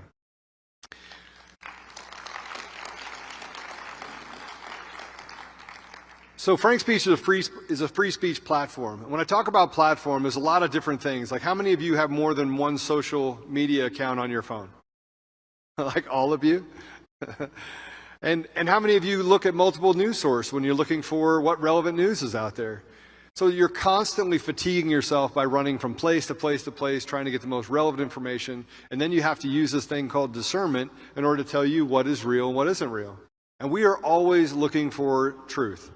So what I wanted to do is create something inside of the platform that Mike built that allowed for that single source of truth. It allowed for you to get all that information in one place, and then if you decide to engage in those particular environments, you have the ability to do that. So here we are today. Now, we launched the brand new web platform about 3 weeks ago, and frankly, it didn't go well for the first 7 days. And then it did. And one of the things that we wanted to do is get out a video platform that had simplified code. And so I'm going to talk a little bit about that, and then I'm going to talk about what is going to come with version 2, version 3, and version 4. So we wanted to improve the mobile use, improve user experience, simplify the code base, add a robust database structure to it, which allows for your information to flow from Frank Social to Frank Speech, also have news and social aggregation as well. And then poise Frank Speech as a competitive platform for truth and freedom. Now, one of the things that we've seen is like Rumble came out and said, we won't censor you. That's not true. They do censor you. And they censor me. I'm on that little government list where most censored guys, so they must not like what I say. But we wanted to take all of that, put it in one area, and then we wanted to give you the options of being able to use it in a multi-platform environment. So obviously some of you use it on Roku, Apple TV, Android TV, Fire Stick, which is the thing that's coming now. And then we wanted to give the ability to connect into your cable provider so that you can just have the ease of turning on your TV and just plugging right into whatever channel, whatever source you want to plug into. So we want to take social media. How many of you have trouble following certain people because it doesn't show up, it's shadow banned, or you can't get access to certain content? So we want to take social media to what it can be to what it should be. We want to stop shadow banning. We want to re-engaging users with content they choose to consume. We want to showcase everything in one place and reconnecting communities. We want to give you the ability to connect with each other as well. And a lot of that has to do with sometimes we engage with things like Amazon, which, by the way, you can't have Amazon delivered at my house. I don't know if they can deliver at your house. You can't come bring Amazon at my house. Or Starbucks. How many of you guys have commie coffee? So you won't put your hand up now, will you? Yeah, I see you. I saw a couple cups as I walked in. I went like this. But we want to give you the opportunity to connect with each other. How many of you were a part of something during the pandemic where you were a part of a Facebook group or something else and the group just disappeared? How many times that happened? Or you go to share it with your friends and they go to find it, they can't find the group. Or they shadow ban you or ban your account or twice delete you from Twitter. Or do everything they can to make sure that the message of truth, which we're finding out now is actual truth, can't be heard. So we're gonna change that. So, you know, why are we digging into technology? Why are we digging into this? Technology is the thing that actually stole your voice. The voting machine stole your voice. The intricate NGOs and government organizations collectively together using APIs, machines, mail-in ballots, and a sophisticated group of bots and traffic and companies like Google that were suppressing information and serving up information to you, some of you, or your kids, or your grandparents, or your parents, or your spouse, that was different than what truth really was. And so 4.8 billion users are on social media across the world. The average usage is 2 hours and 24 minutes. I hate social media, so I don't spend that much time on it. 6.6 platforms on the average a user uses per month. That means you're on Twitter, you're on Truth, you're on Gab, you're on Getter, you're on Frank Social. I mean, you could go down the line. And what you're looking for is active engagement to consume information. That's why we use social media. We've used it as a platform to engage and to advocate for the things that we believe and to connect with like-minded people. And to also have discussion and debate with people that don't agree with us so that we can figure out what true north is, what is true truth. So 59% of the total population have social media identity. 73% of North Americans are on social media. 82% of internet traffic is video. 95% of messages are retained when watching. And 86% of online viewers use videos to learn new things. This is fact. So then we look at how you go get content. You go everywhere. If you go to Twitter, by the way, they show you everything except for what you really want to watch, right? I mean, Ed and Brian Krasenstein, right, show up on my feed all the time. I don't follow them, but they're always giving me content that's just not true. It's not truth. It's propaganda. It's carrying the water for radicals, in my opinion. So we wanted a way that we could bypass all of that. So we want to aggravate the influencers and businesses you follow all in one place. We want to create a marketplace. Never miss a post again, support the truth, and support freedom. It'll also start to eliminate things like bot accounts. Nearly 40% of the accounts out there that engage with you are not real. And let me just say this to you. If their ideology, if this radical ideology, which is nonsensical, if it was so pervasive, they would not have to create bot accounts in order to create an environment where they're mimicking a message that's just not true.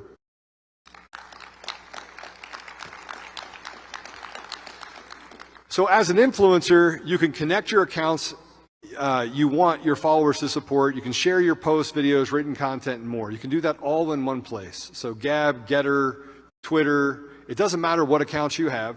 As you engage at 3 levels. One, you have the live environments, you have the shows, you have Emerald Robinson and things like that that are put out there on these live accounts. You also have influencers, people, you can become an influencer. And then you have users. So you have 3 different levels of accounts, and you have businesses, which are subsets of having different influencers underneath it. But the way that it works is that you get the ability to tell people that you want to share your content. So you are the holder of the keys to let people get to see your content. And then we start dividing that content into certain sectors that allow for you to engage individually with your social accounts that you choose to share with the world. Influencers get the same ability. But you get to get it all in one place. You don't have to go to Twitter and find Professor Clements or go to Truth and find President Trump, you can see it all in one place and you can engage from that platform. You also have the ability to share your story. So we built this on a content creation environment that allows you to post your videos, share your posts, promote your community, syndicate to other platforms, and share your messages. The idea of this is that how many of you, I have to ask you this question, how many of you feel invisible? You know what I'm talking about? You feel invisible. You don't feel like you have an effective voice. That the only effective voice you seem to get is one that they give you. They get to choose in Conservative Inc. or on the left whose voice is the voice of reason. It locks out almost 95% of the general, I call it public, or Americans. So we want to make sure that we can break that. So you can start creating social posts, articles, videos, live streams, emails, SMS, reporting, audience management. You can actually send messages to your friends. Let's hypothetically say that you have a message on Truth and you want all your friends to get it. Is all your friends going to see a post that you post on Truth? But you can using this platform, because with push notifications and the ability to send emails and texts, group texts from your own cell phone. So your cell phone number, when you press a button on here and you say, I'm going to set up a group with Sally and Mike and John and Paul, and you say, hey, this is my group, and you push that button, it's going to share that article, it's going to share that message via SMS, text message, directly from your phone. And then here's what's going to happen when you do that. All of a sudden, it's going to populate that group onto your cell phone, so now you can start the engagement with individual people in your community right away. I mean, imagine that. Like right now, you send it individually, you have to grab it, put it over here, but this is going to be a platform that allows you to text through the platform, but also re-engage on your cell phone. Okay? Pretty trick stuff. You're welcome. All right. So I want to show you some other things of what's coming, and I'll start by showing me. If you go to Frank Social or Frank Speech, we actually rebuilt the platform so you have the ability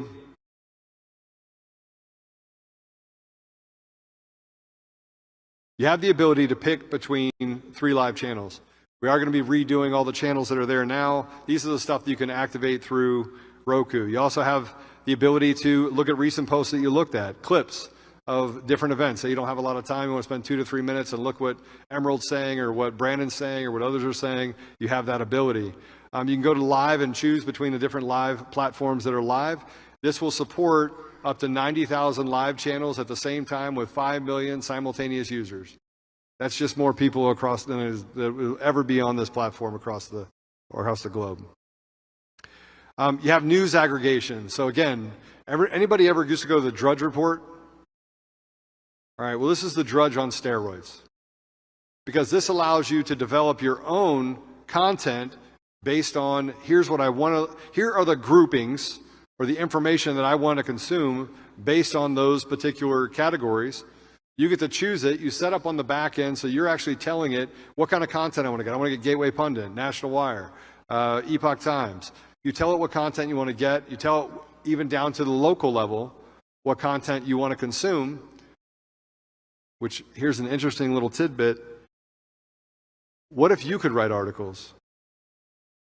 What if you could write articles that are important about what's happening in your community and it show up in the feed for other people inside the community? So this will allow you to do that.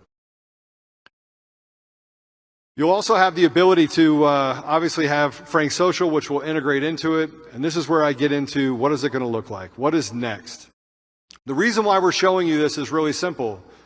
Did anyone hear about what they just did to Glenn Beck on Apple Podcast?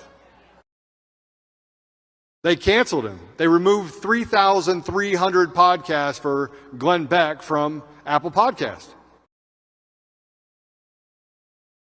And then they said, oh, we made a mistake, so they added back on 1,500 and left the other 1,700, 1,800 off.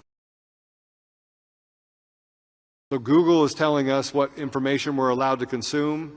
The government and others are telling us what misinformation and disinformation, that we're conspiracy theorists and election deniers. And I got to ask you this question.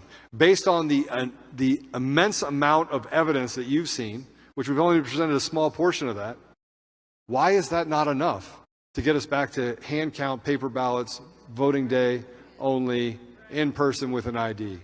Why? Yeah. So we have to learn to work the problem. We have to come up with alternatives. So I'm going to talk to you about those alternatives. We built this so that you have the ability inside of the app. By the way, I was going to show you the actual app and the actual, but since Frank Social got attacked when it was up here before, I was like, no, I don't think I'm going to do that. You have the ability to go home. And in the home, you can go through and look at different feeds. You can pick the channels that you'll actually watch.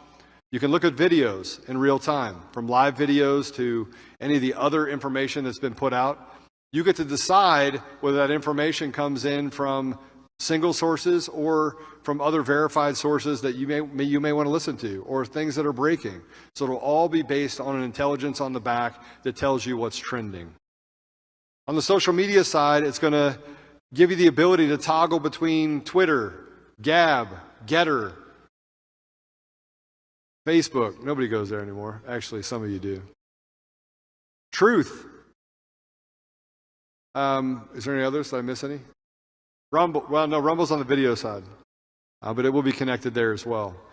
The idea of this is to see relevant content in real time, to be able to look at the content from people that you want to follow in one place, and then if you choose to engage with that particular content, you can then hit a button and either go over there and make a comment or make it directly from the platform.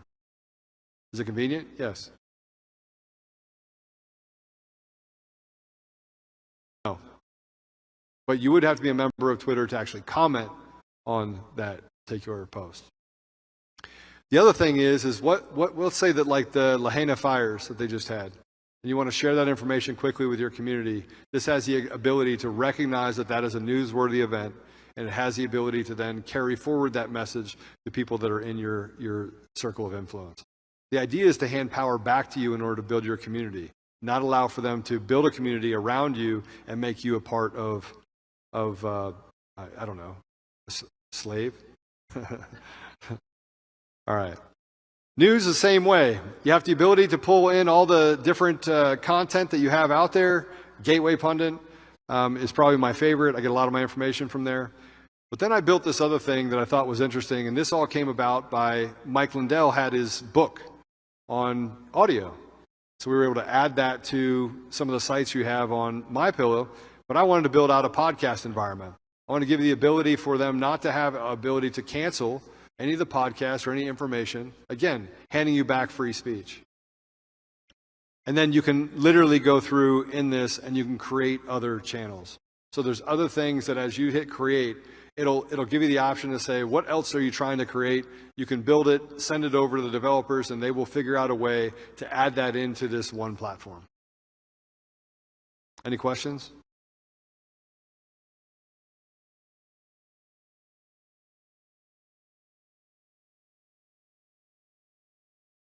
So it is an ad-based platform.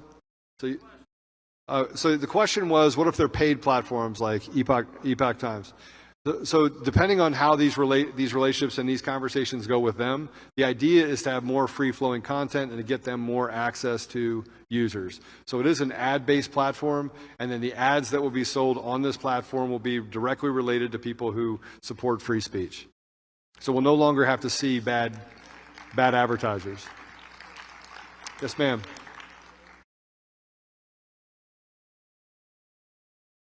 Well, I'm going to talk to you about that in a second. That's going to be at the end of it. I'm going to tell you how you can get involved. It's going to be great. Yeah, you're going to love this. And by the way, Mike can't tell you about that, but I can. I'm so glad he's not up here. Thanks, Mike. Love you, Mike. So let's look at it from the influencer standpoint. From the influencer standpoint, you get to go through and look at videos. So as you start digging deeper into those particular channels that you have, you get to go through and look at the different social posts. I use Twitter X for a reason, by the way. I truly do hope that Elon Musk is looking to make it a more free platform. I think his choice for CEO probably goes against what he was trying to accomplish, but we can only hope. Same with news. You have the ability to go through and carry through news. Now, the news can be at a national, state, and local level. So let's say you have something happening in your community. This can drag in state publications and local publications, as well as give you an opportunity to create your own publication within the environment. Podcasts. So you have the ability to have all the different podcasts that are up there. You can upload them, download them. The app will give you the ability to store those inside of the app natively, or you can store them, obviously, non-downloadable and just pull them down and through a feed. Any questions? I like interactive. Like it? All right. So then I want to talk about what we can do on the back end. You can create campaigns, develop your own audiences, have integrations. So let's say that you use CRMs and you're a business or you're running a campaign, you're running for a certain office for Senate. You'll have the ability to register, because obviously you have to register those campaigns, and you'll have the ability to create content libraries, keep your own pictures in there, draw from those pictures, draw from those documents. Even if you wanted to take documents related to a specific court case and share those up to specific groups so that we can start consolidating and working together with some of the information we have from a state-to-state basis. See, a lot of what's happened to us across the country is that we are greatly divided, not any longer by Democrat or Republican, but by Americans and the evil demons that seem to be permeating our society. So this will give you the ability to make Facebook posts through this. We'll see if we can get Instagram. They don't play nice with others typically. But this will give you the ability with all the platforms, Truth, Rumble, to basically push everything through a single domain. And the idea is this: spend less time doing it and more time consuming information while allowing yourself to be the ambassador of truth, allowing yourself to reach out and talk to other people about what you're either experienced, what you're seeing, or what you believe, and then have a conversation about it. Last part of this, I think, is that they tried to do a presentation based on Frank Social. So I want to talk to the guy that literally was doing a DNS attack on us. One thing about being a tech guy and having the teams on it is that I got you. So that little jerk that stopped the platform from you from registering, you now can go register. We have a fix in place, but that's when you know that things are actually going your way. That's when you know that they're clawing at the rock, is when they try to do everything they can to disrupt the truth that's being told. And they use dog whistles like misinformation, disinformation, while burning down buildings and killing innocent people. Any questions? Yes, sir.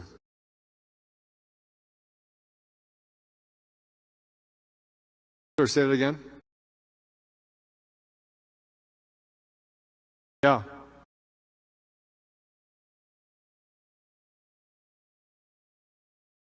Absolutely will help you. So it's sorry, say it again.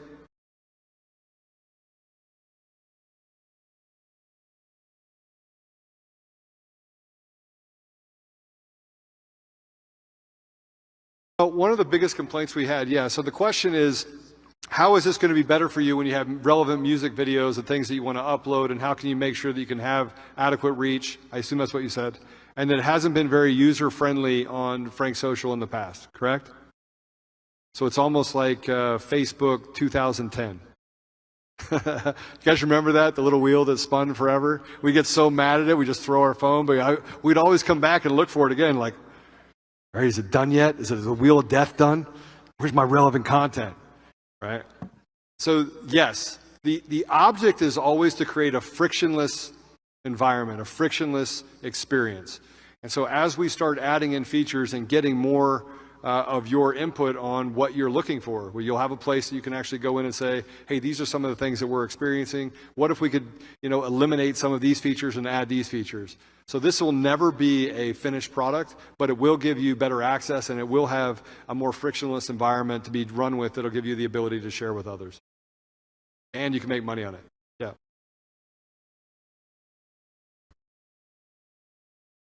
Yeah. I'm going to sell it to everyone. Just kidding. One of the concerns my groups have had is whether there's good data security and whether Big Brother is watching everything we're saying in our chats and all of that. What about that? Yeah, so in 2015, I migrated away from Amazon AWS and Microsoft's Azure platforms, and I built my own servers. One of the things that Mike did, which was brilliant, is that he never used AWS and he never used native platforms in order to store data.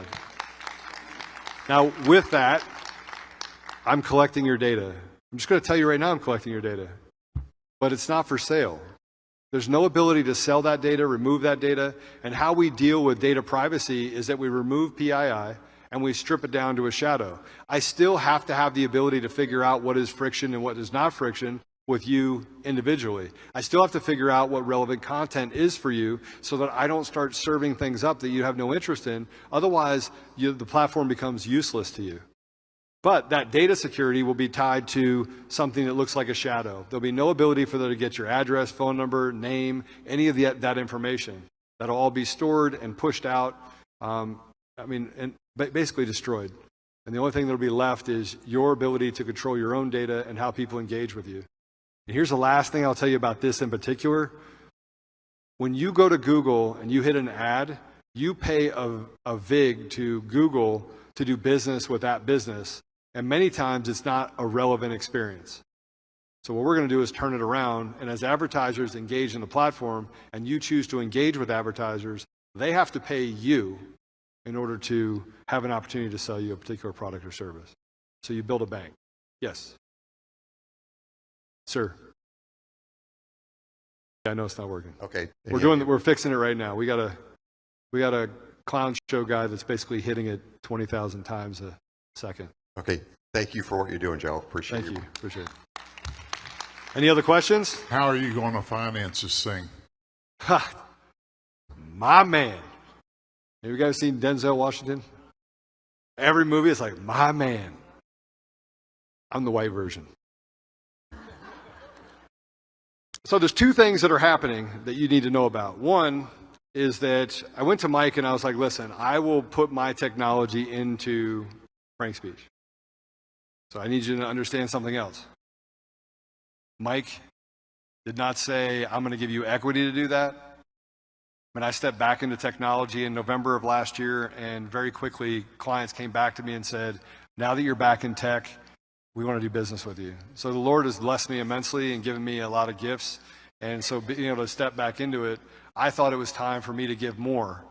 And so I went to Mike and I was like, I'm going to use all the technology. We have this thing called Prometheus Intelligence Technology. It's a system that learns your habits and behaviors. So we're using that as the backbone behind it. And then I just started giving them all the other stuff that I've used over the years and saying, I'm going to put this in the system without getting anything in return. In other words, he didn't offer me anything, and I didn't ask for anything. Thank you. But then I went to Mike and I said, what if? You know, why is it that the CIA and the FBI stand up and create more billionaires across this world with companies that's not really relevant? Why do they do that? And why do we not have an opportunity to get a bite at the apple at the ground level and contribute to something that actually is meant to preserve our basic freedoms? And so Mike's like, so what are you saying? And I was like, well, let's go public. So there's two things happening. We're not going public yet, okay?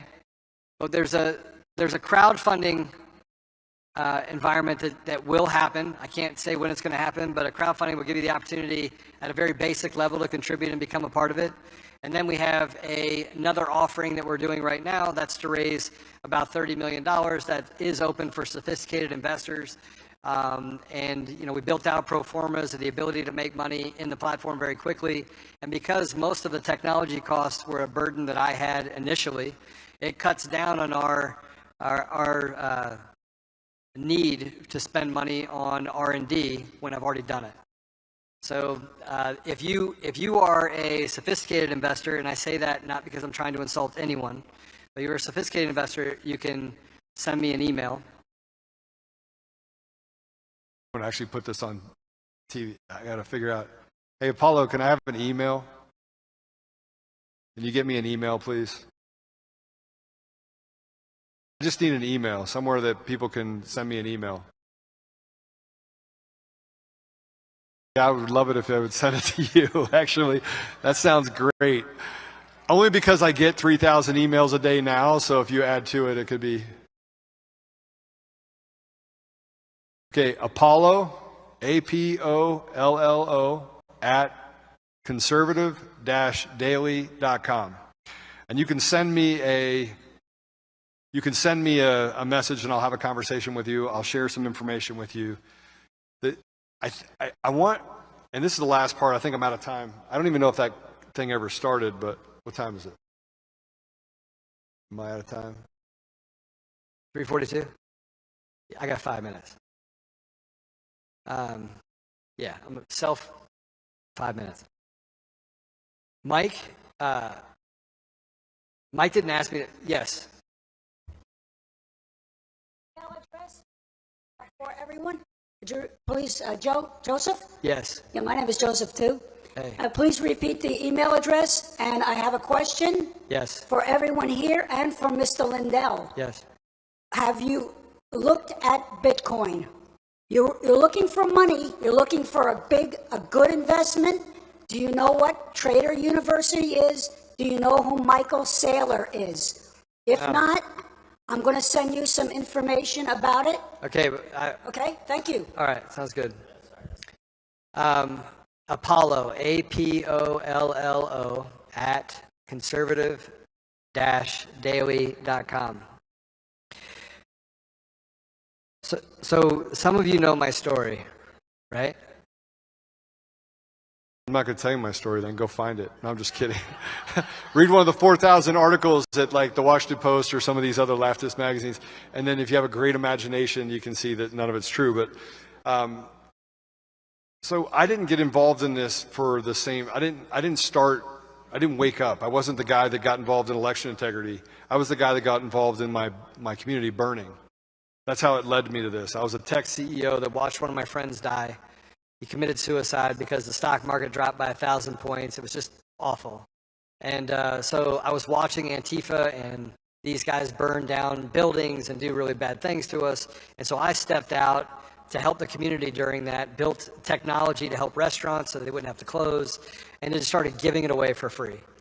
Like nobody gave me any money for it. I'm a 2-time Ernst & Young Entrepreneur of the Year finalist. And by the way, I don't want any accolades.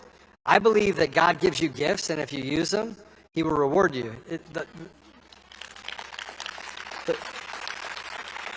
The road less traveled is usually the best road. What's right is rarely popular. What's popular is rarely right. But when I first got with Mike and I started talking to Mike, he was carrying the burden of all this on his shoulders by himself. He was just walking, and some people took advantage of him, and I saw that there was just a lot of chaos in his life. And I was like, well, that's the man that I need to have a servant mentality with. I'm just going to go in and help Mike. And so I did, and I have. And it's one of the reasons why, as I sit down and I go through this process, I don't ascribe to conservative Inc. You know, the idea that someone should have a voice and that we should just follow them blindly when they tell us to bank your vote. That's the dumbest thing I ever heard in my life, right? You cannot bank your vote. You cannot outvote the machines. You can't. And you can't outvote mail-in ballots. But I think the providential part about this is that I am a system architect expert.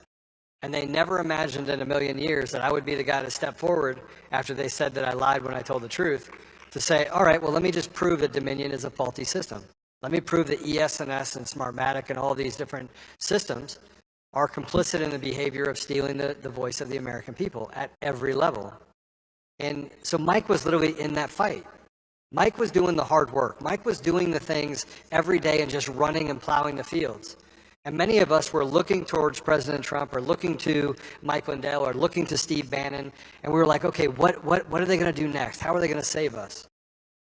And then I just decided that it's not Mike that's going to save us, it's us that is going to save us.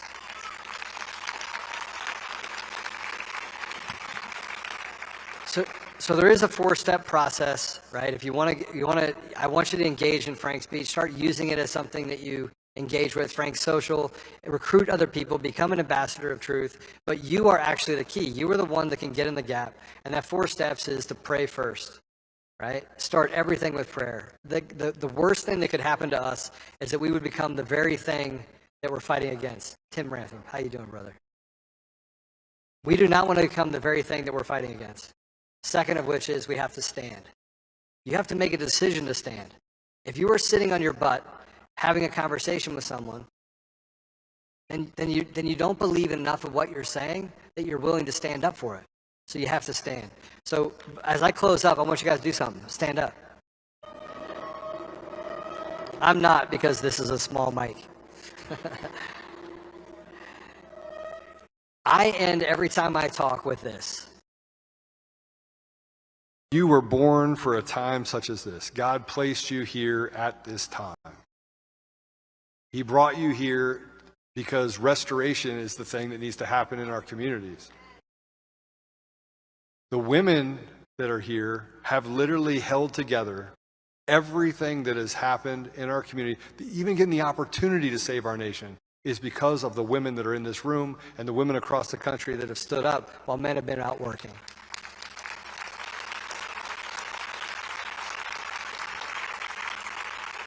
So I want to say thank you to you, because I was one of the apathetic. I was one of the blind ones. I was one of the ones that was concentrating on just making money, just taking care of my family, because I thought that's what it was about.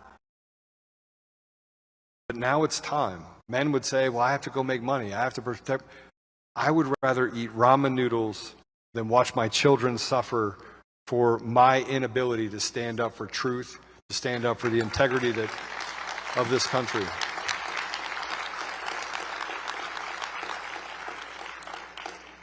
So men, it's on your shoulders. Men that are listening, the men that are here, it's on your shoulders. I don't care how old you are. It's time to stand in a place of interposition between those that would do harm and those to be harmed. And even the people that are speaking up that are swayed or deceived, those people need to be protected as well. So no matter how many punches you take, no matter how many times they slander you, reputation is a thing that man can screw up, and character is a thing that God will judge you by. So as you stand, the next thing you must do is you must speak. You must use your voice. So let's just hypothetically say that I was Joe Biden. I'm not. Use your voice. Is that all you have? You're with a bunch of people that think the same way you do, and that's all you have.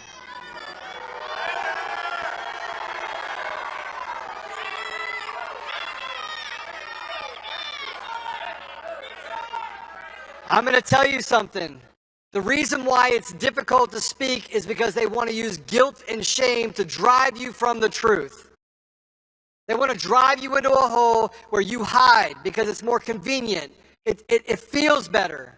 And I'm going to tell you, Mike gets on that screen every single day and he speaks, and people ridicule him. They make fun of him while he invests everything that he has worked his entire life for you, because he loves you. It is not about pillows. You know what it's about? It's about truth. It's about our children. It's about our grandchildren. It's about the sacrifice that they had when they ran onto the beaches of Normandy and literally died knowing that they would never have kids, never have a wife. They walked off that boat and did that so that they could preserve just the idea of what this nation is supposed to represent. So don't we have an obligation to do the same thing for them? So we pray, we stand, we speak, and then we act. We act. Nowhere in any of that, biblically or otherwise, does it say, wait for President Trump to save us.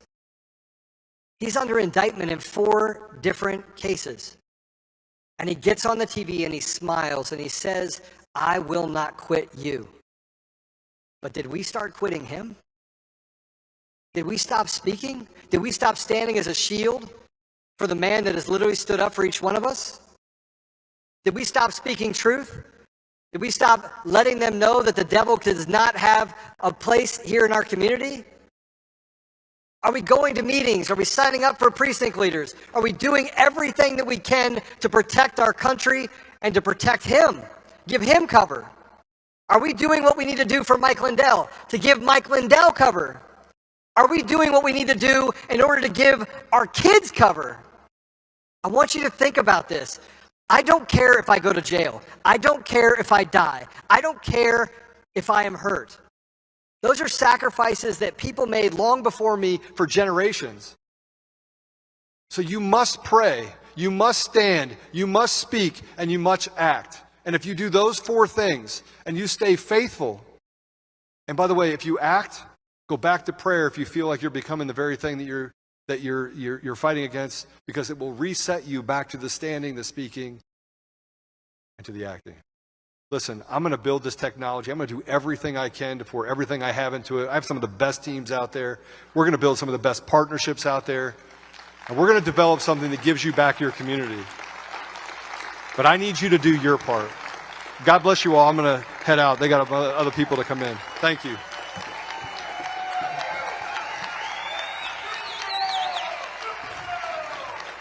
Ladies and gentlemen, please welcome back Patrick Kolbach.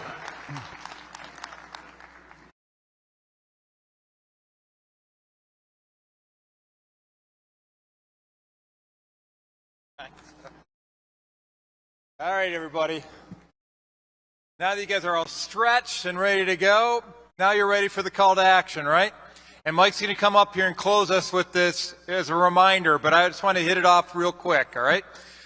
Call to action. There's a lot of stuff that we're talking about doing today. Number one, download Frank's Speech app, right? We just got done talking about it, why it's important, and get it out to all your friends and family. Please, that's our blowhorn. That's how we can get the word out and get around the censorship. Then download Frank's social app, right? Get that out so that we can help communicate. It's a mechanism to help us report on election crime and share stories that matter most. And also it's a way to reach out to our friends and family on other networks to bring them into a communication network that's not going to be censored.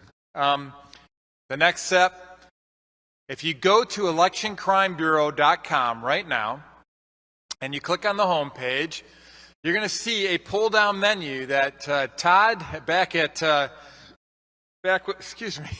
with Mike, drinking a lot of Coca-Cola backstage, just so you guys know.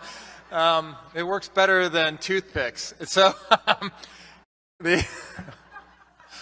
so there's a petition on the home page. You select your state, and there's a state-specific petition for you to fill out to send to elected officials to help get rid of the machines. All right? And we're also working on additional petitions around things like the model legislation we talked about in the state scorecards. All right? So there's a lot of stuff that's in process. Essentially, electioncrimebureau.com is going to be a very good resource for you to help coalesce on what needs to be done. And then the last part, which Mike made a very important discussion around and just laid his heart out on the line, guys. You know how authentic he is. That's why we all love him. And it's what you see is what you get, guys. He's got everything laid out on the line for this. So, and he wants to help other people in that process, right? Folks like myself, folks like all the folks that he's helping out with Cause of America to help make this mission happen. Please go off and help out in that. Now, right now, there's only one need up there. It's getting it into the general fund that he's got. But I'll tell you, and it's not you that's here, right? Obviously, if you can help, do so. But we need to build that network of people that are financially supporting it. He's not doing this just for him. He's not doing it just for his family. He's doing it for each and every one of you and for future generations. He's been given such a good gift, and he wants to share that with other folks. And the passion that you see coming out of Mike comes from knowing the truth. He's been in the bad situations of life. You guys all know his story.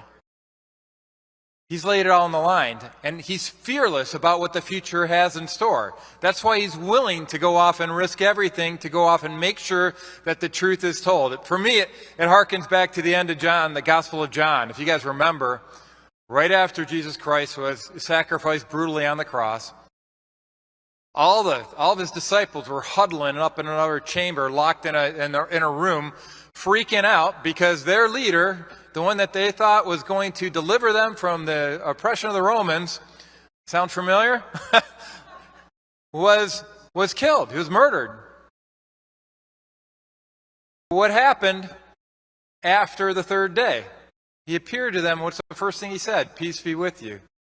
And all of a sudden, those same folks that were running around knocking their knees up in that upper chamber were out there boldly professing the truth of his resurrection.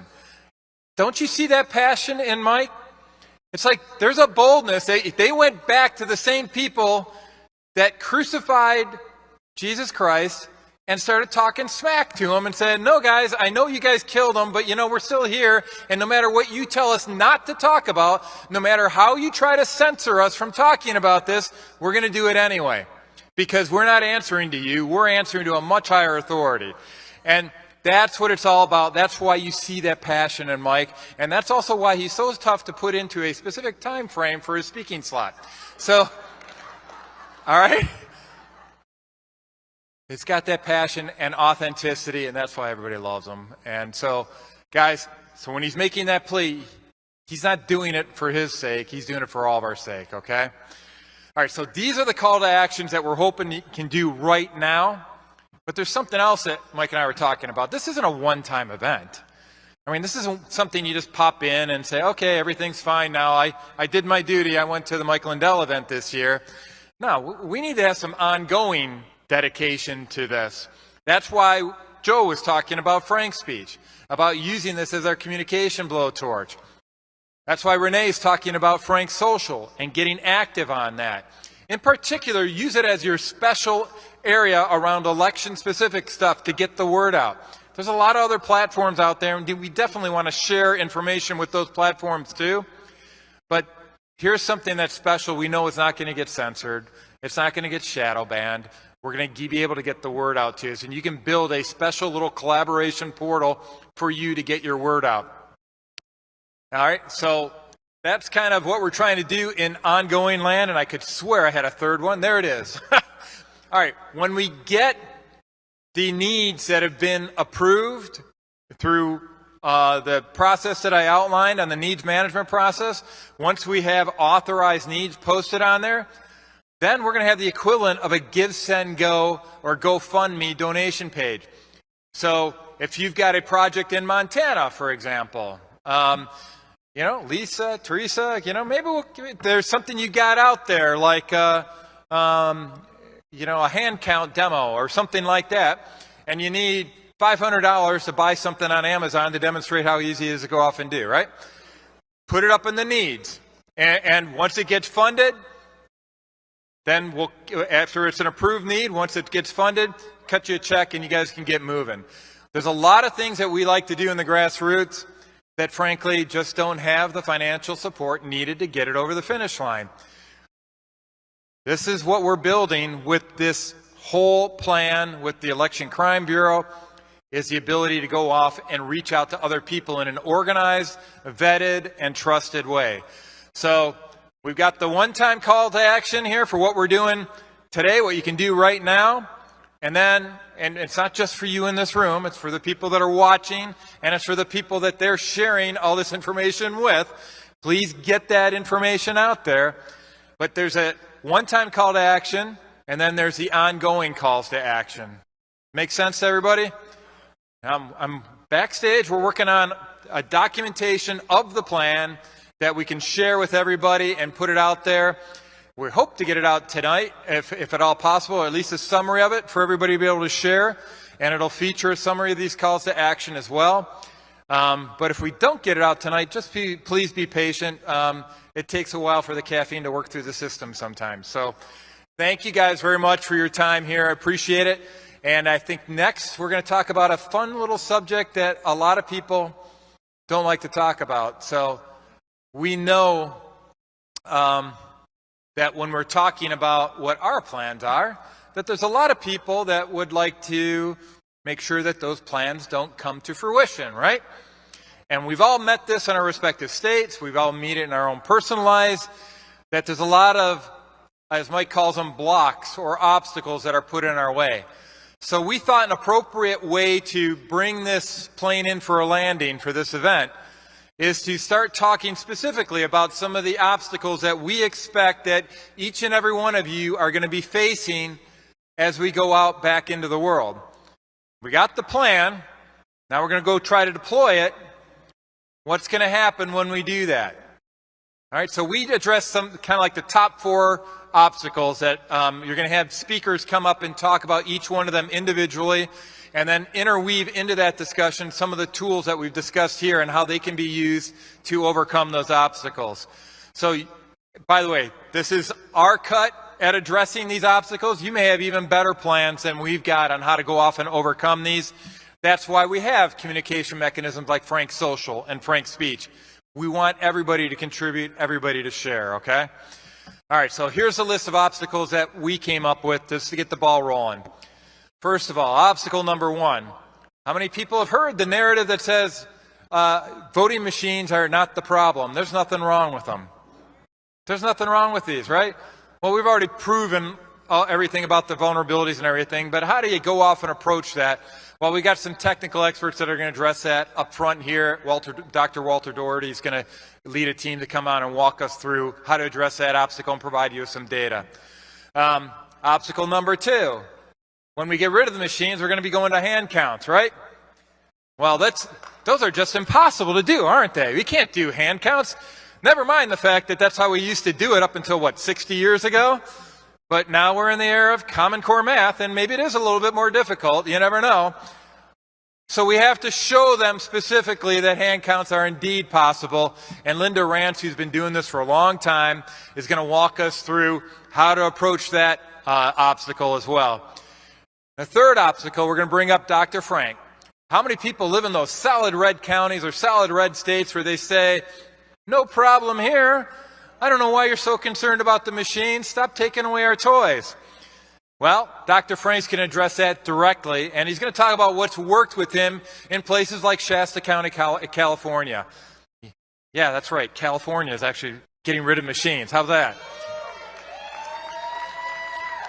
And then I'm going to wrap it up with a discussion of something that is the countercurrent that we're dealing with in today's society, which deals with the topic of misinformation and disinformation. Now, they're trying to make it seem like we're the ones doing that by just asking for more transparency. But I'm going to talk about the roots of this program, who's involved with it, and how we can overcome it. Sound like a few obstacles that we need to address?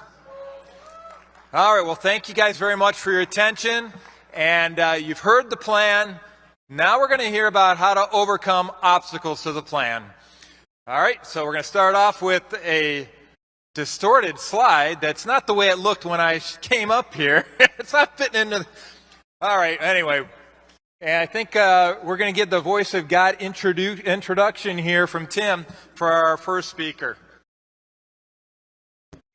Ladies and gentlemen, please welcome Dr. Walter Doherty.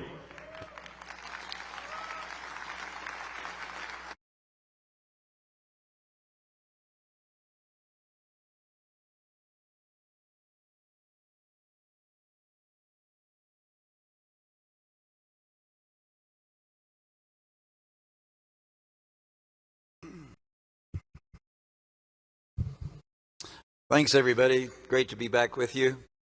I want to introduce this next set of obstacles from the perspective of what you can expect when you go in to talk to your county officials. So it might be your election administrator, might be your county clerk, might be your county commissioners or supervisor, whatever they're called in your state. Obviously, if you go in with guns blazing and say, these machines have got to go, you're probably not going to get a very positive reception. So what we want to do in these next 4 segments, talking about obstacles that you may encounter and some possible ways of dealing with them in a more positive way. So the first obstacle that you may encounter is, well, there's nothing wrong with the machines. You can trust them.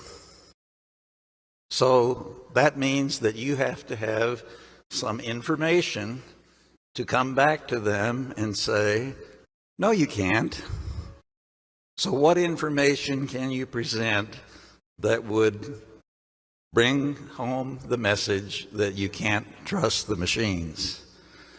Well, the first big piece of evidence that you can't trust the machines is one that we have thanks to Tina Peters, the county clerk and recorder in Mesa County, Colorado.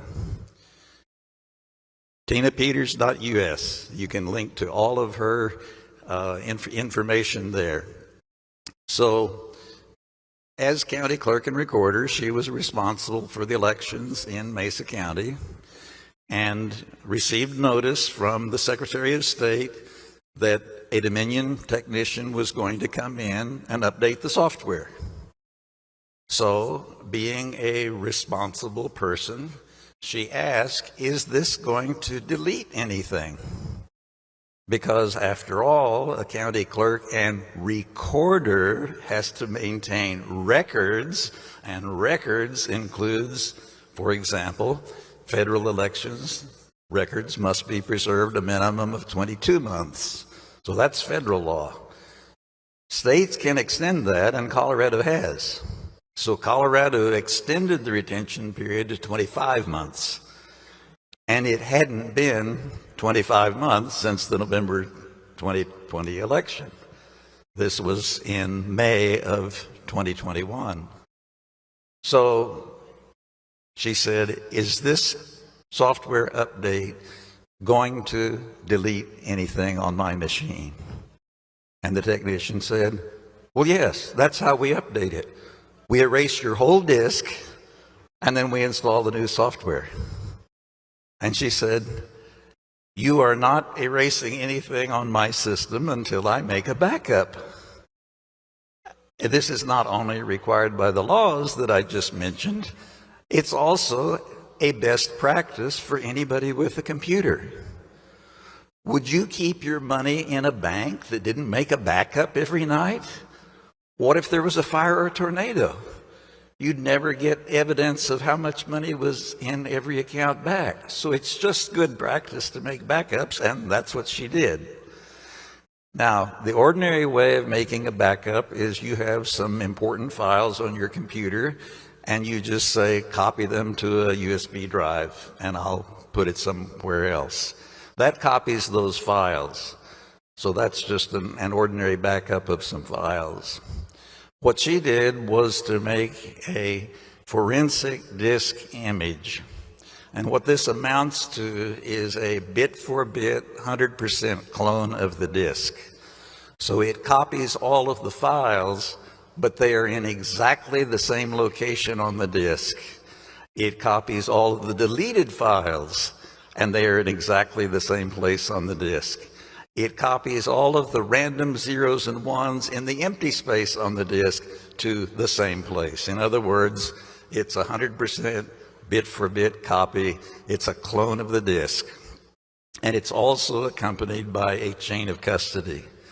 So the person who makes a forensic disk image then signs a statement that says, I made this disk image at such and so date and time, and I handed it over to this person, and they signed for it, receiving it. So you have a chain of custody on that. So she made the backup of the system. Dominion came in, erased the disk, installed the new version of the software, it was 5.13, and then she made another backup. It's kind of a before and after. What did my system look like? The election management system. And then gave it to her legal team, who gave it to Jeff O'Donnell, that you've seen a time or two before, yesterday and today, and we'll see again in a few minutes. Jeff is, among many other talents, a database expert.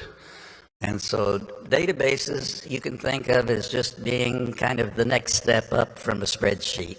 So instead of just a spreadsheet, it's really a filing cabinet. And every drawer has a bunch of folders, and every folder has a bunch of spreadsheets. But these are super spreadsheets because one cell in the spreadsheet say, get this number from this other spreadsheet in this other folder in this other drawer. So that's why it's called a database. It's a collection of data that's organized in a particularly useful form. And so when Jeff O'Donnell looked at this forensic disk image, he found a bunch of databases, which is what you would expect. And then he found something he hadn't expected, and that was a second set of databases. Now, if you run a small business, or a big business for that matter, an IRS examiner shows up and sees that you have two sets of books, they would probably find that a little curious and want to investigate further. And so when Jeff investigated further, what he discovered is that the first set of databases was used. Well, let's go to the next slide. Maybe yes, maybe no. All right, now we've got it, except that went too far. So here we go. So remember, the question is, but you can trust the machines. No, you can't. So here's what Dominion says is in the server. They say that up here at the top, represented by the folder, there are ballot images coming in, basically photographs of each ballot that's been scanned. Then they go into a tabulation database, which is kind of the inbox for processing. And if the marks on the ballot are unambiguous, then the machine says, all right, I know how they voted, puts that in the adjudication database, and then it's added to the election results in the bottom database.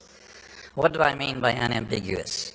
Well, if there are two candidates and the bubble for candidate A is completely blank and the bubble for candidate B is 100% filled in, then the machine says, I can tell they voted for candidate B. However, what if there are some marks in both bubbles? So this can happen naturally if someone puts the pen down on one bubble and they say, oh, I meant to vote for the other person. And then they fill the second bubble in 2/3 of the way. Now you got marks in two bubbles, and it's not perfectly clear to the computer which one to count. It asks for a human review. So then the human reviewer, deputy clerk, or whatever, will look at it and say, well, there's only a tiny mark in A, and bubble B is 3/4 filled in. I can tell they meant to vote for B. Count this as a vote for B. And so that's the technical meaning of adjudication in the election world. It has a different meaning in court, but in the election world, it's determining the voter's intent. So that case, the human reviewer was able to ascertain the voter's intent. Suppose both bubbles were exactly half filled in. Now, the machine says, I don't know how they intended to vote, and the human reviewer says, I can't tell how they intended to vote either. Overvote. Don't count this race, just count the rest of the ballot. So that's the way the processing is supposed to work. So here's what Dominion says is in the machine.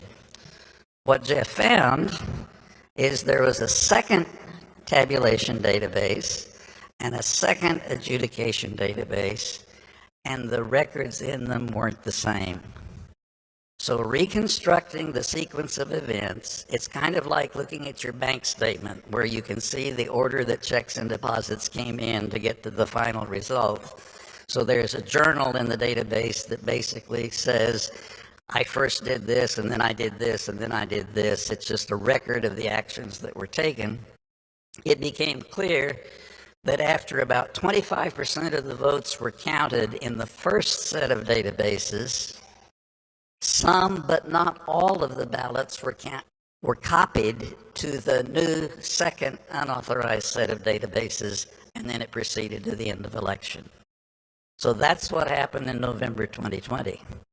But remember, this backup was made end of May 2021, which means there had been another election since then, specifically the municipal election for the city of Grand Junction. So as is the case in many counties, if the county owns the equipment, they will contract with the school board or the city to run the municipal election. Once again, after about 25% of the votes were counted, a second set of databases was created. Some, but not all of the ballots were copied to the new second set of databases, and the election proceeded. And in the case of the municipal election, the winning margin was about 3,000 votes, but the votes that had lost their chain of custody, they didn't get moved from one database to the second one, was 8,000. So if I tell you that you won your race by 3,000 votes plus or minus 8,000, what have I said? We have no idea who won this election. And so that's what Jeff found in the forensic disk images that Tina Peters made. Can you trust the machines? No, you can't. So this was such a startling discovery that the legal team said, we have to have this verified independently. And that's when they called me, and I went through all of the steps that Jeff had done without just having him do it and my look over his shoulder. So I redid all of the analysis and discovered that that was in fact correct, that after about 25% of the votes were counted, a second set of unauthorized databases was created. Some, but not all of the ballots were copied, and the election records were deleted that had been on the first image that she made before the software update and not on the second image. So, can you trust the machines? No, you can't. And if you'll go to tinyurl.com/mesa-report-3, there's a video where Jeff and I are interviewed about Mesa Report 3, and if you expand the description down at the bottom, there's a link to the actual report that is posted on Frank's Speech. The next item that I would like to talk to you about are the 3 reports related to Professor Halderman. So he's a well-known computer scientist, been very active in the election field for many years. And I'm using this term in quotes, but these are 3 reports that have connection to him. So the first one, he and another professor were engaged by Donna Curling in the case in Georgia against Secretary of State Raffensperger, and they were given a short period of time, I think it was about 2 weeks, to actually examine a Dominion voting machine like the ones that were used in Georgia. And in that period of time, Professor Halderman and the other professor discovered again something very startling, because what they were looking for was how easy would it be to hack into this machine. And their conclusion in their report was that there are at least 9 critical national security vulnerabilities in this machine. That is, any hacker anywhere in the world could break into this machine and alter files on it. That report was submitted to the court in this case, and the judge sealed it. Professor Halderman begged the judge to send his report to both Department of Homeland Security, CISA is the Cybersecurity and Information Security Agency, as part of DHS, and to Dominion, so that they could fix these 9 critical vulnerabilities. And the judge refused. Kept it under seal for quite a long time. I think it was over a year, but I'd have to check the actual dates. Finally released it, and then everybody saw, oh, the Halderman report has been released. You can't trust these machines because they have all of these critical national security vulnerabilities in them. So the report then was sent by the judge to CISA, and they engaged a government contractor called MITRE to do an analysis of the Halderman report. Their analysis basically said, you don't have to worry about any of these vulnerabilities if you keep the machines completely locked down. Well, we all know that the machines are not kept completely locked down, And so they did not test the machine themselves to see if those vulnerabilities were actually there. They did not issue patches to correct the vulnerabilities and close these open doors to foreign actors, potentially bad actors. They just said, if you do everything properly and keep the machine locked down, you don't need to worry about that. Well, Professor Halderman and everybody else who's engaged in the election security field took great exception to that, and about 20 of them wrote a public letter saying, you didn't address the problem and you didn't solve the problem. So that's really 3 things to look at on that report. The original report, which is now public with some minor redactions, the MITRE analysis, and then the rebuttal to the MITRE analysis. The second one that was related to Professor Halderman is a very interesting one because it was one of his PhD students.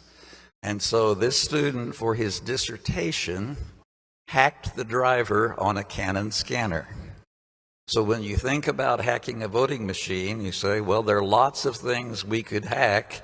The software in the tabulation part, the software in the adjudication part, all of these other modules. And the idea that this student came up with was, well, what if I just swap the bubbles on a ballot? So you've got a bubble and a name A, candidate A, and a bubble and a name candidate B. And I just reprogram the scanner to have those bubbles trade places. And now that means if the voter voted for candidate A, that bubble is now in the position to count for candidate B. And it was simply a wraparound to the Canon driver. So, you know, periodically, if you update Windows, it'll say, do you want to update the drivers? Well, if you updated it with this particular driver, then that driver would swap bubbles. That student successfully defended his dissertation, got his PhD, went to work for a left-wing organization called Voting Works, and is now working for an organization called Enhanced Voting. So that's another thing. It was not written by Professor Halderman, it was written by his PhD student, but it is, to me, a matter of concern that simply by replacing the scanner driver, you can change the order of votes on a ballot. The third one that I'd like to let you know more about is related to the cast vote records. So one of the important points that we always make is that the cast vote record is, by federal definition, an electronic record of a voter's selections. So it's equivalent to a spreadsheet where the first row is who did the first ballot vote for, the second row is who did the second ballot vote for, and so forth. There's no connection to a voter ID, name, address, or anything like that. It's completely anonymous. However, there is a very small concern that you might be able to tell how somebody voted in certain very rare circumstances. So let's say you were driving into the parking lot at 6:59 a.m. when the polls opened at 7, and there were 3 people in line, and you recognized the first person in line. Now, after the election and the cast vote record report is released, you look at the cast vote record and you say, aha, I know how my friend that was the first one in line voted. They're the first one in the cast vote record. No, you don't. Because the standard software that all of the vendors support is to shuffle the votes in blocks of typically 100 or 200. So basically, they'll take the first 100 lines of the spreadsheet, shuffle them, take the second 100 lines, shuffle them, and so forth. And that does not destroy the sequence information that enabled us to detect manipulation in so many counties across the country. But it does protect privacy because that person that you recognized, all you know is that that person's ballot is one of the first 100 ballots. In other words, you don't know which ballot is theirs. So there is that very small concern about privacy, which is addressed, as I said, by the vendors by shuffling within a block of 100 or 200.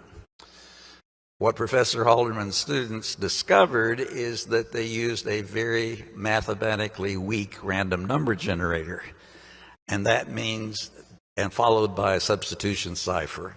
So this is mathematical cryptography, but the bottom line is his students were able to unshuffle them and recover the original order. And so he published something and said, this is a vulnerability. It could invade a person's privacy. His example was he saw he was number 73 to check in and his wife was right behind him. Then he knew she was 74, and even if she didn't tell him how she voted, he could figure it out by unshuffling them and looking at ballot number 74. Well, as a computer scientist, I would say the right solution is a stronger random number generator. So shuffle them a little better. and then this won't happen. Professor Halderman's solution was to completely cripple the cast vote record by saying that you should shuffle the entire list of votes. So in Maricopa County in 2020, I got the cast vote record, and it showed strong evidence of manipulation in all the races that I looked at, because a cast vote record lets you look at the sequence of votes. Recounts are great, risk-limiting audits are great. They only look at the final total. They don't look at the sequence of how you got there. And that's what you need the cast vote record for. So in 2020, I was able to see that evidence of manipulation. In 2022, Maricopa County deleted the sequence number column and shuffled all 2 million ballots. In other words, they crippled the cast vote record to make it impossible for us to look for the same kind of manipulation they'd done in 2020. So I really think this is kind of a cat and mouse game, is that when they figure out what we're looking for, then they say, we'll fix it so you can't look for that next time. And so we have to be careful in what we do. All right, the next thing I want to do is call up Clay Parikh, whom you have seen before. Come on up, Clay.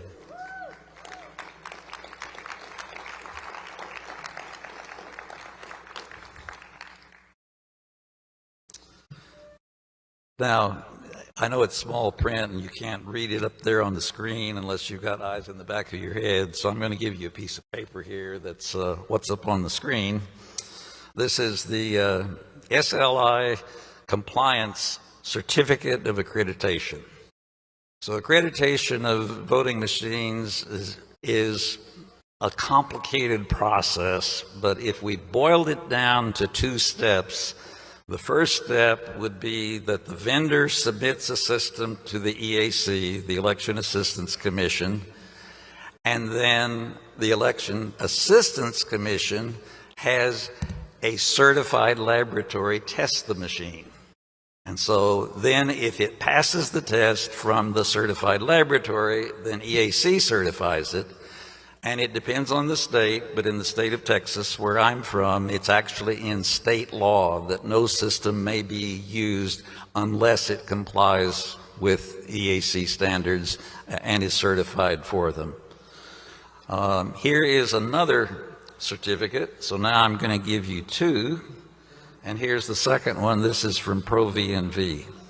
So tell us about how you got involved in testing voting machines and what you know about the background of these 2 companies, and then we'll talk about these certificates. All right. So the first thing is, I started off in the VSTLs, the Voting System Test Labs, in 2008, right, for a time span to 2017, 9 years. So the very first thing I had to do was look over all the election requirements, the standards and everything.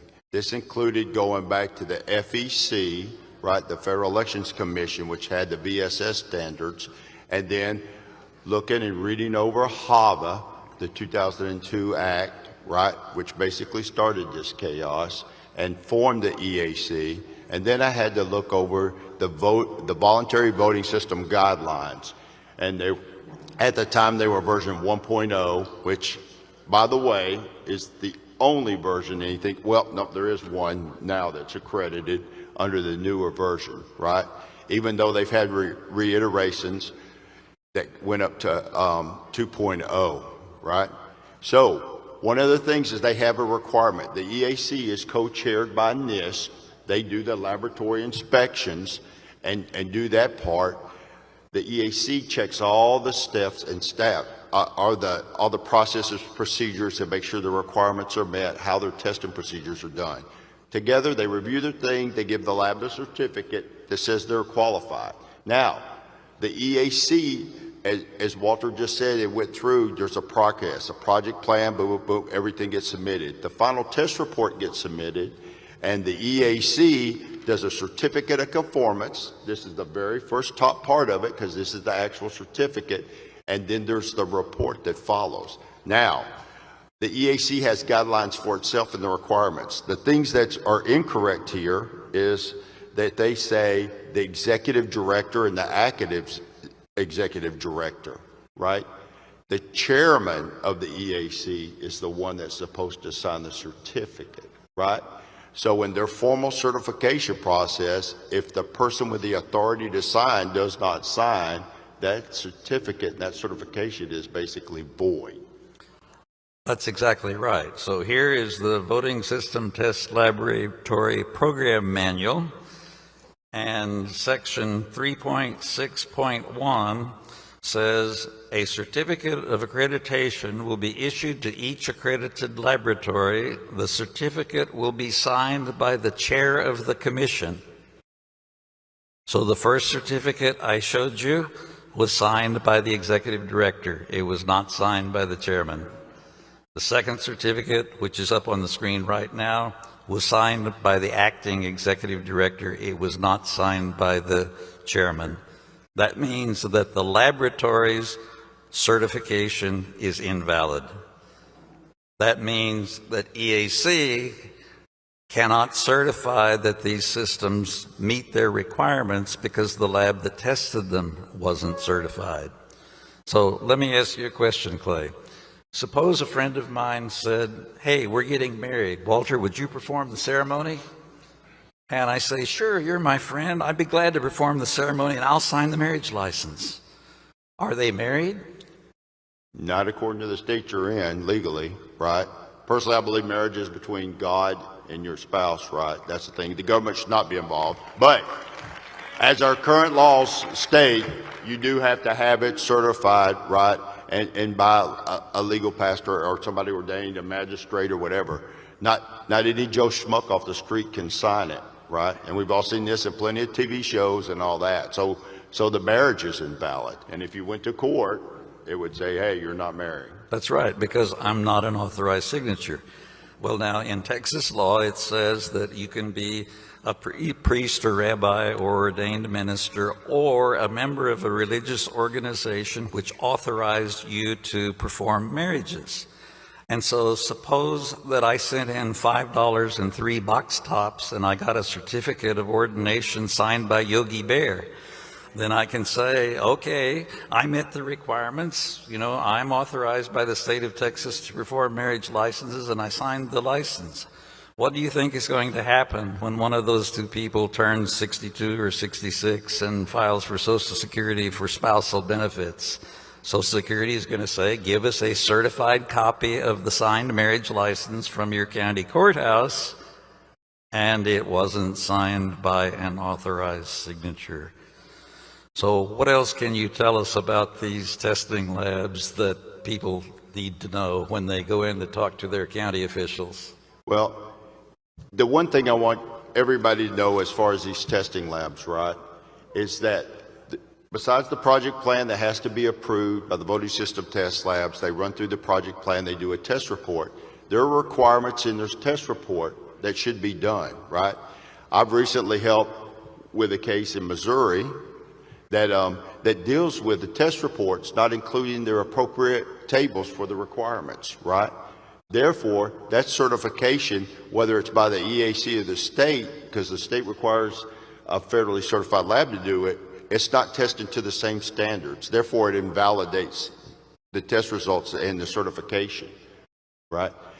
To boot, if you're a certifying authority and you do not follow your paperwork, you do not follow your rules and processes, you violated. So how are you certifying systems to say that they meet certain requirements? And so the point I want to make is that at this level, it's flawed. We won't get into the technical discussions that we both agree on, that the requirements, I've always referred to them as substandard because they're not at the level they should be. And so that's, to me, that's one of the most important things, that a certification authority doesn't follow its own processes and procedures. That's exactly right. And so when you go to talk to your county officials and you get the copy of the certification from the lab and the copy of the regulations that say it must be signed by the chairman, then the question, most counties now are doing their budget workshop meetings to plan the next fiscal year. You can say, in the case of Texas, election code 122.001A3 says a voting system may not be used in an election unless the system operates safely, efficiently, and accurately and complies with the voting system standards adopted by the Election Assistance Commission. Dear Commissioners, our system does not comply with the EAC rules, and I would ask that you not spend any of our taxpayer money on these machines. One more. Yes. One more important point. So we're talking the EAC, and we pointed out a lot of things. Notice, anybody and their mother can go to the EAC site and see test reports, the appendices that are attached to the test reports, and the certificate of conformance, which contains the certificate. You also see the approval letters.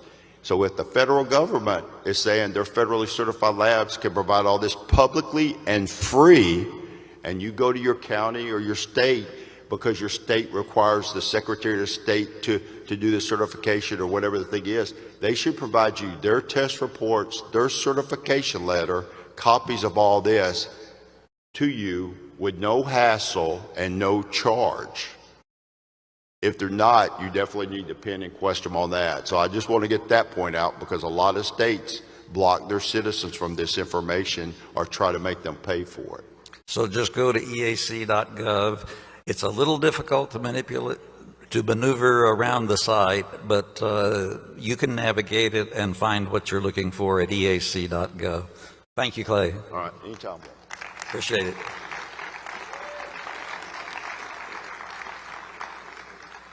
Next, machines can be trusted. No, they can't.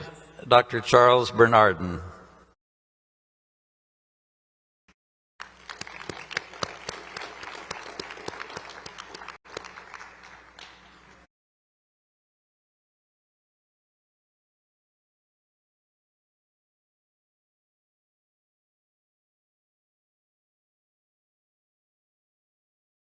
All right, some of you, probably most of you, have not heard of Dr. Charles Bernardin unless you happen to see his poster in the hospitality suite or read the Gateway Pundit article by Professor Clements and Aaron Clements on Monday. So how do all of you know Dr. Charles Bernardin if you don't know Dr. Charles Bernardin? Can you explain that to me on Telegram? I'm also known as Guy Smith. Oh, you're Guy Smith. All right. Now you know where to go on Telegram. And the spam bot refers to me as aggressive spam. I guess that's suppression of some kind or another. What Dr. Bernardin has a PhD and has worked for many years as a cellular engineer. So that means working on things like the mathematical theory and the chips. In fact, he has 7 patents, has worked on companies that make the equipment that serves cellular data over the cell phone towers. So in this first picture that he has supplied, this first slide, this is a very simplified diagram of the network connections in a typical voting system. So, Dr. Bernardin, would you go through this slide and explain what's going on in the polling place and what the connections are between these different devices? Absolutely. I'd like to thank Mike Lindell for giving us this opportunity to share this research with you. And I'd also like to thank Sophie Anderson and Calvin Boydston, who were colleagues in discovering this. So thank you. So basically, you all heard Patrick Colbeck so eloquently speak about how our elections are actually connected to the internet. In fact, it's worse than that. They're connected to an AT&T private network called FirstNet, which is 100% opaque. And this diagram is sort of a very simple summary of it. And some of you may have read the Gateway Pundit article that came out. Thank you. Those of you who haven't, I'll just read the title. The title is an abstract in itself, and it was posted by Joe Hoff and co-written by the Clements family, who are great patriots in our movement. So the title is Engineers Discover Nationwide Cellular Network Connects Election Equipment and Gives Federal Government Access to Election Systems at the Precinct Level. And that's basically what we found out. So this diagram shows everything going from the precinct to the cell tower, and that's really the function of this research, or the summary of this research, and it's all being done through LTE. Basically, the cellular modem at the precinct connects to the cell tower, and we have evidence, at least in Dallas and other places, that that the cellular modem is also connected to the tabulators. And so this gives bad actors, we don't know who they are, the opportunity of actually changing our vote in real time. Think of a voice call to your grandmother. You're in New York, you're calling LA. There's no delay. And that's exactly the same system that we have hooked up in our precincts.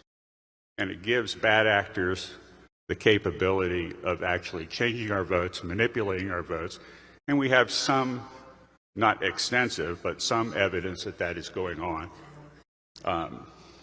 So I also want to make the point that there are other connections in the system. The county, for example, we discovered in Denver that the county election center has actually got a web EOC portal, and it connects to the DPS, the Department of Public Safety. And the Secretary of State office also has connections. And in many cases, Albert sensors are located right with the voter registration database, and we believe that the Albert sensors may have something to do with phantom voters. We don't really know because we're not allowed to really look at that. But let's talk about Albert sensors for a moment. Okay. So several people have requested made a public records request for the Memorandum of Agreement, the MOA, between their county and CIS, the Center for Internet Security. And they've discovered that this agreement, the county allows CIS to put the Albert sensor, which is just another computer, inside the county firewall. And it also requires the county to notify all their employees that they have no expectation of privacy. And it also states that all of the network traffic will be viewed unencrypted.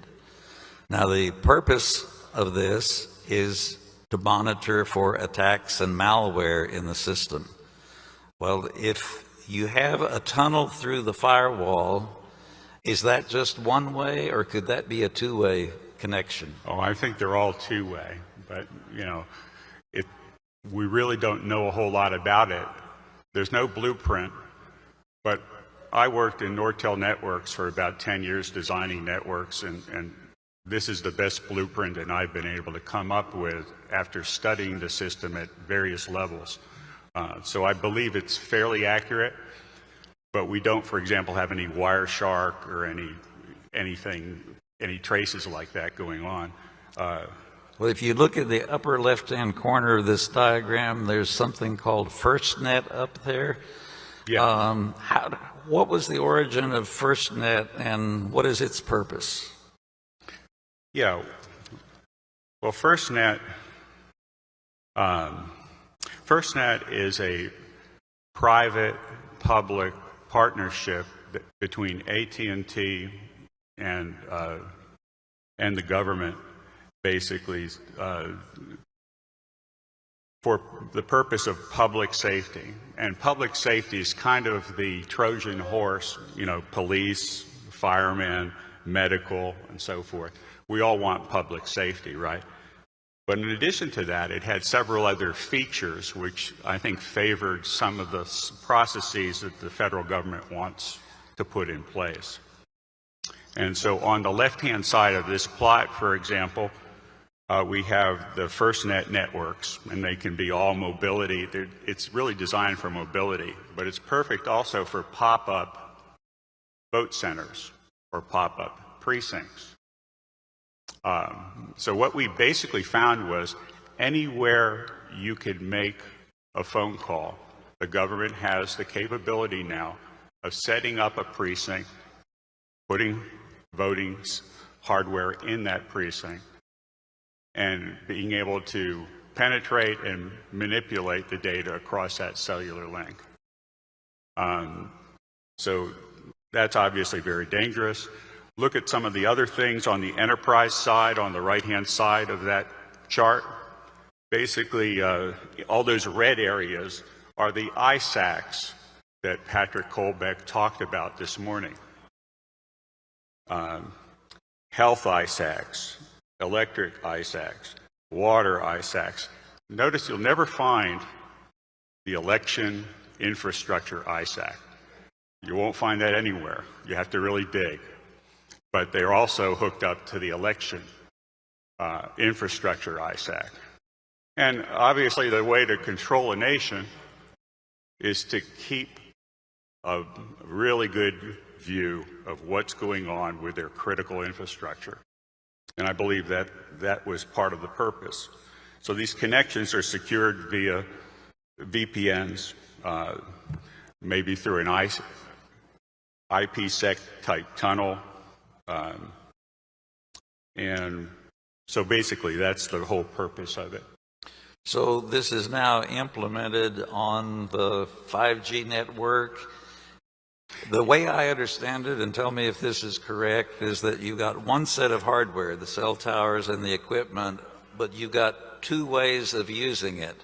The ordinary customer like me can make a phone call or download data, but if I'm congesting the bandwidth, they'll throttle me or even drop my call.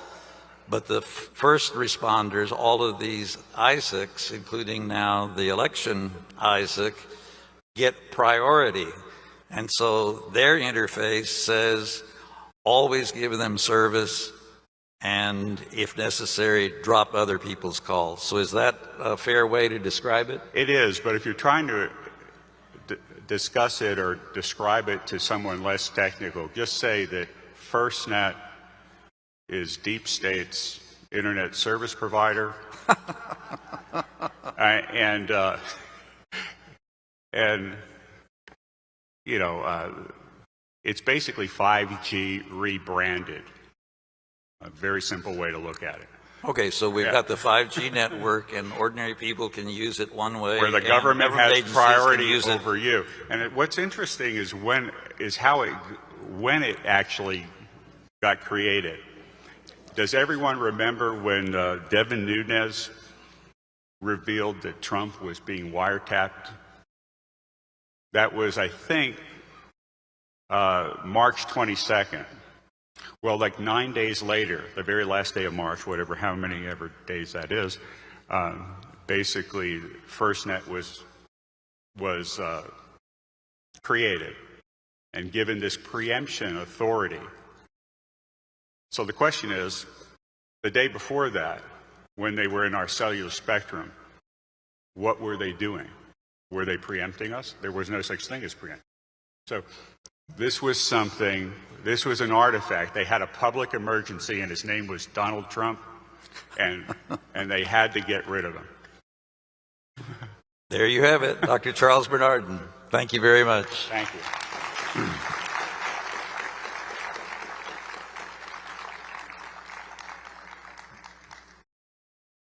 So with this information and all of the other information you've been collecting these 2 days, what are some steps that you can take that may help in the effort to get rid of machines and go back to hand-marked, hand-counted paper ballots?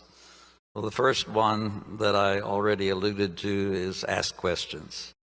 So if the approach that you take is to state facts and ask questions, they really can't take exception to that and say, oh, you're bothering me too much, go away. They have a responsibility to respond to their citizens. Start out with basic questions. So how many precincts do we have? What's the range of size? Then get more technical, like, do you use Verizon MiFi modems at the polling place, or do you use ClearPoint FirstNet modems? So you can drill down a little deeper once you get basic information. Many election officials rely on information from colleagues and vendors, and that information may not be correct. And so that has been part of the theme of today, is that election officials say our machines aren't connected to the internet, and there will be a way provided, as has been described, that you can indeed show them that their machines are connected to the internet. Write everything down that you discuss, and when they say, I don't know the answer to that, then you say, well, would you please find out, and can I come back next Monday and discuss what you found out? There you go. With permission. Inform people. So causeofamerica.org will soon have a link to a list of machine vulnerabilities, and this will be divided up by particular kinds of voting systems. So you'll be able to look for, if you're in Colorado, you can look for Dominion voting systems and see what the vulnerabilities we know about there. For example, the Halderman report. If you're in Alabama and you're using ES&S, then you'll be able to look at what the vulnerabilities are on ES&S. To get you started on that, Patrick Kolbeck has a website, letsfixstuff.org, where he has a list called What Evidence Do We Have of Electronic Voting System Vulnerabilities? So that's a good place to start, to say, were you aware that our machines have these vulnerabilities, and what steps do you plan to take to address them? So that is another bit of information that you can use to share with your county officials to improve things. Obviously, with the plan that was revealed a couple of hours ago, we now have the capability of giving them a list of internet connections in their jurisdiction. And so I'm going to ask Jeff O'Donnell to come back up, and I want to see this video again. So while he's coming up, let's watch this video again.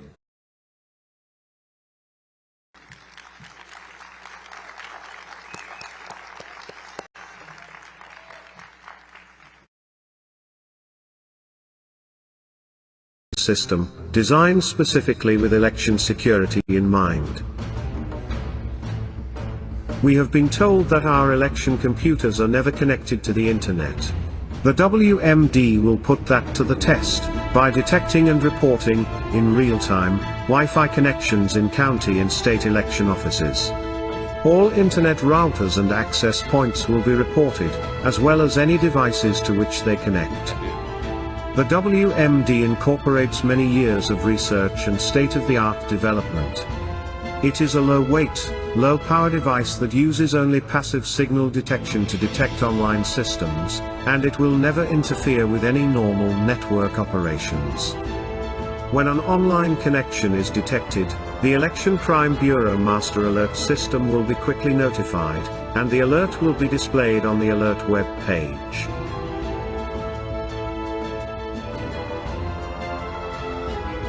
You will note that there are two boxes located to the right of the screen. These boxes display the information about the access points at the top and the wireless clients at the bottom box.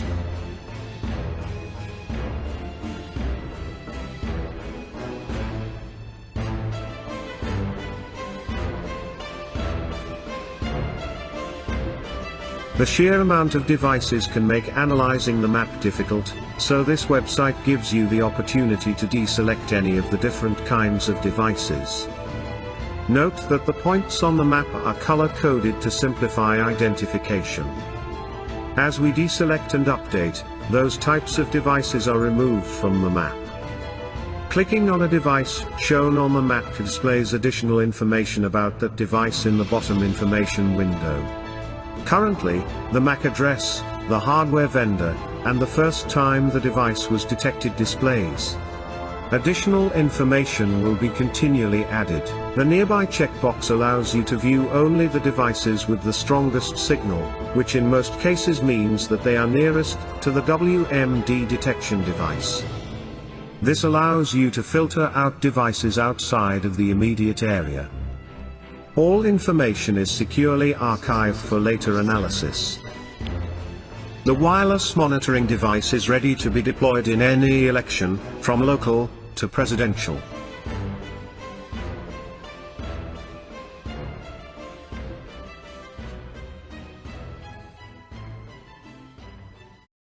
All right, fade out. So Jeff, tell us what we need to know about this magic box. Where did it come from? What's it good for? How's it going to help us? Well, first thing I'd like to do is just thank all of you for being here. I know so many of you, and it's absolutely stunning. Anybody who can't get enough of that video, like me, if you follow me on Telegram, I did post that video to my channel, A Lone Raccoon. And those of you who do know me know that usually my videos are a lot funnier than that one. So I do apologize for that. Mike made me cut all the jokes out of that video. You know, what can I do? Like a loop-de-loop when the drone came in. Yeah, that exactly, cool. Exactly. And there was like a shot of Jenna Griswold going, you know, and then all that went away. But yeah.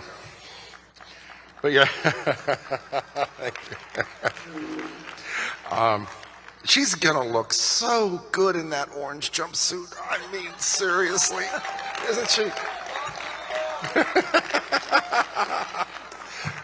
But back to the matter at hand. This box is the result of actually years of development. It really went on the front burner after last year's event. When, if you're like me, when I first heard the concept of it and realized that it could be a real thing, a very near thought was, this is so obvious, why didn't we think of this before? Okay?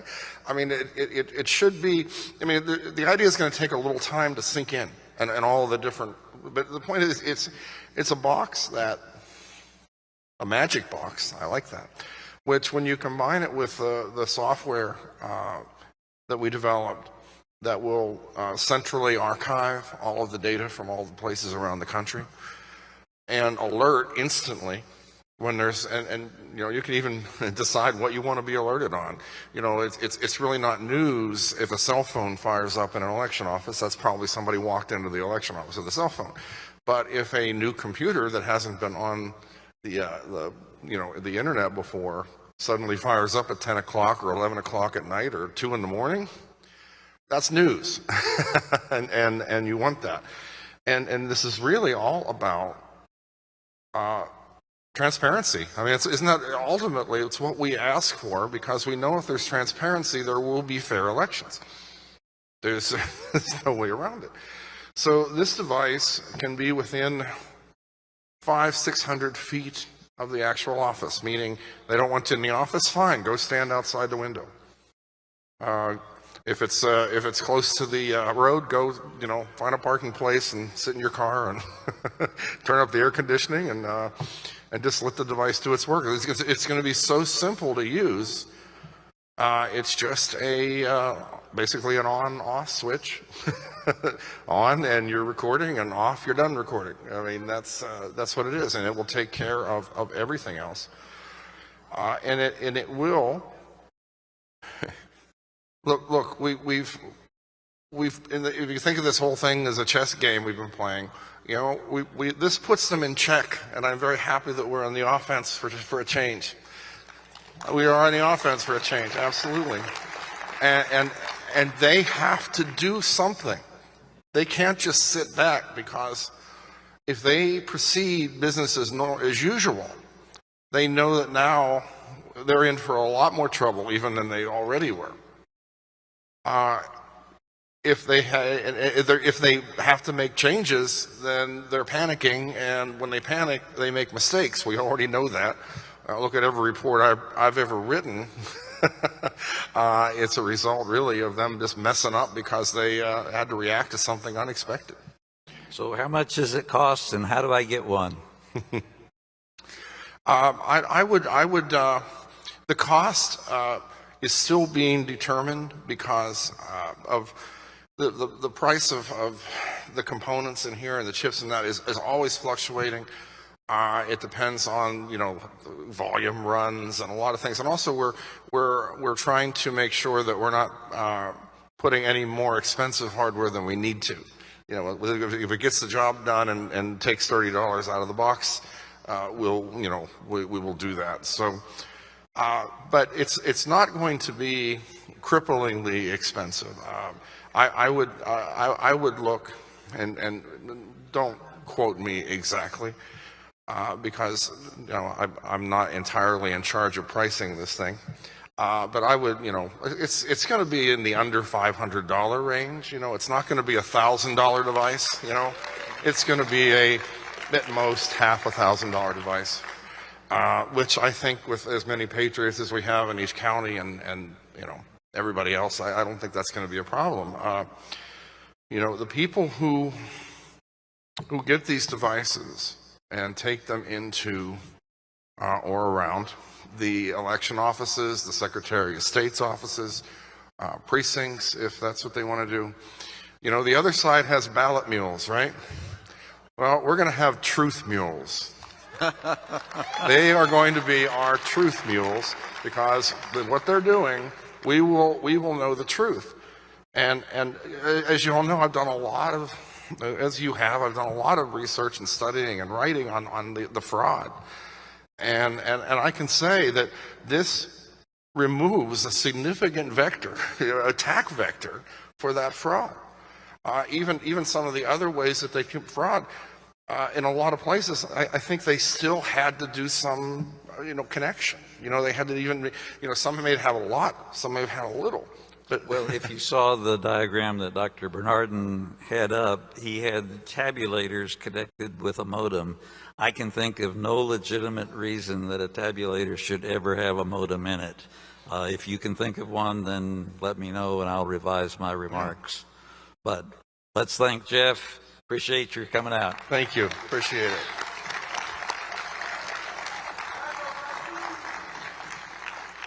I got to do my Roger Stone. I'll take you it. going to leave this here for me? Oh, you're going to take it? Okay. Okay. All right. Obviously, the main point is to give you information that you can use to inform other people. And so we had a little network attack when we tried to do this earlier this morning, but I'd like to ask Renee Ralph to come back out and show you, when you do find something to report, how you can report it, and we'll see how it goes this time. Renee?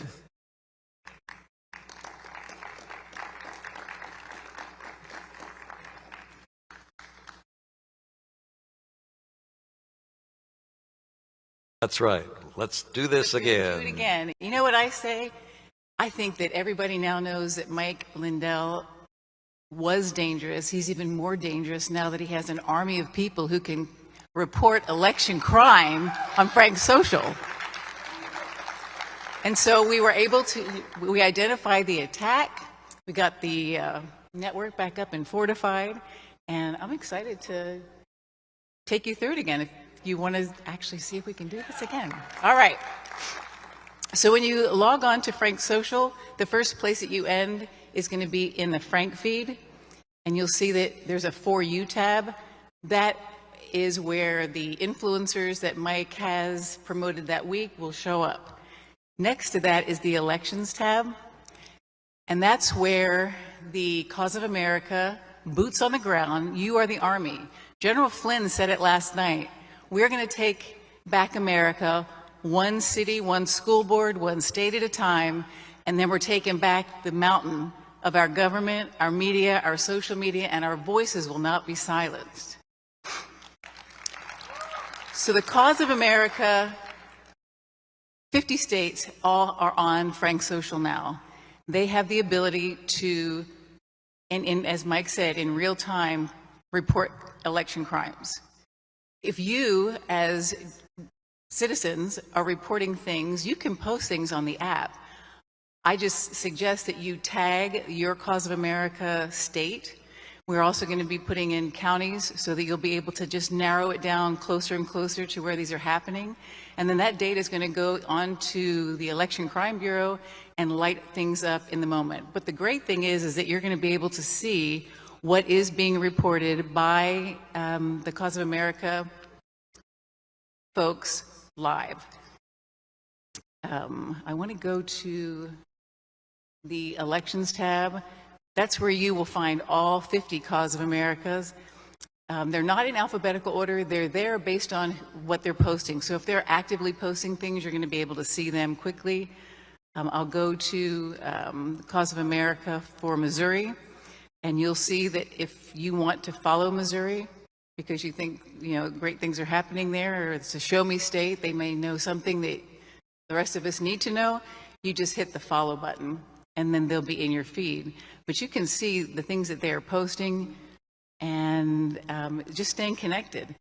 And I think one of the greatest tools of Frank Social is that your connections that are happening here are things that can go on, and it is the voice of free speech. It is the opportunity for you to stay connected, to not fear censorship, to not be worried that you're going to be shadow banned. The news feed is chronological, so on the other platforms they'll mix up the timestamp so you don't know where you are. Everything is in chronological order on Frank Social.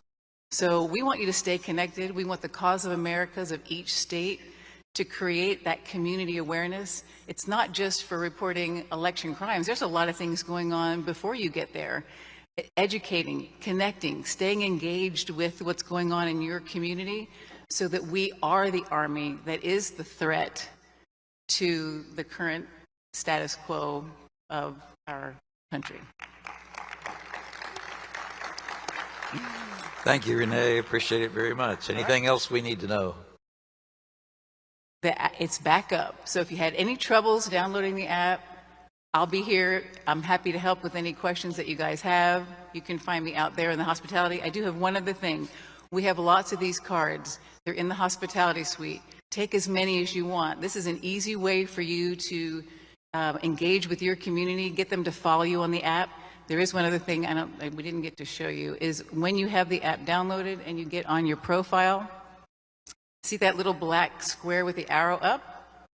That's how you share your profile. You can copy the link, you can post it on all of your social platforms, text message it, email it, and when you do that, the person that you sent it to just taps that link and it brings them right back to your profile where they can set up their account and they can follow you and stay connected and get involved. Thank you, guys. Thank you, Renee. Thank you. And connection is what it's all about. The last item here in the call for action is there will be a petition for removal of machines.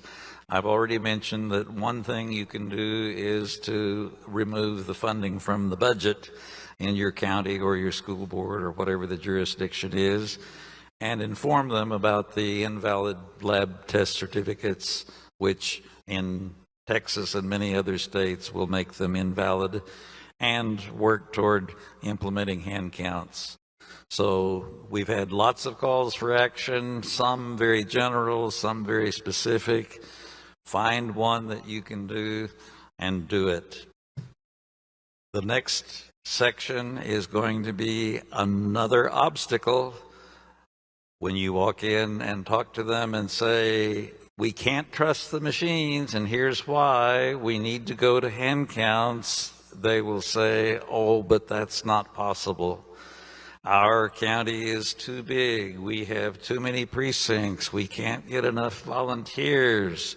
So the next segment is going to talk about how to address and overcome this obstacle when they say hand counts are not possible. Thank you very much.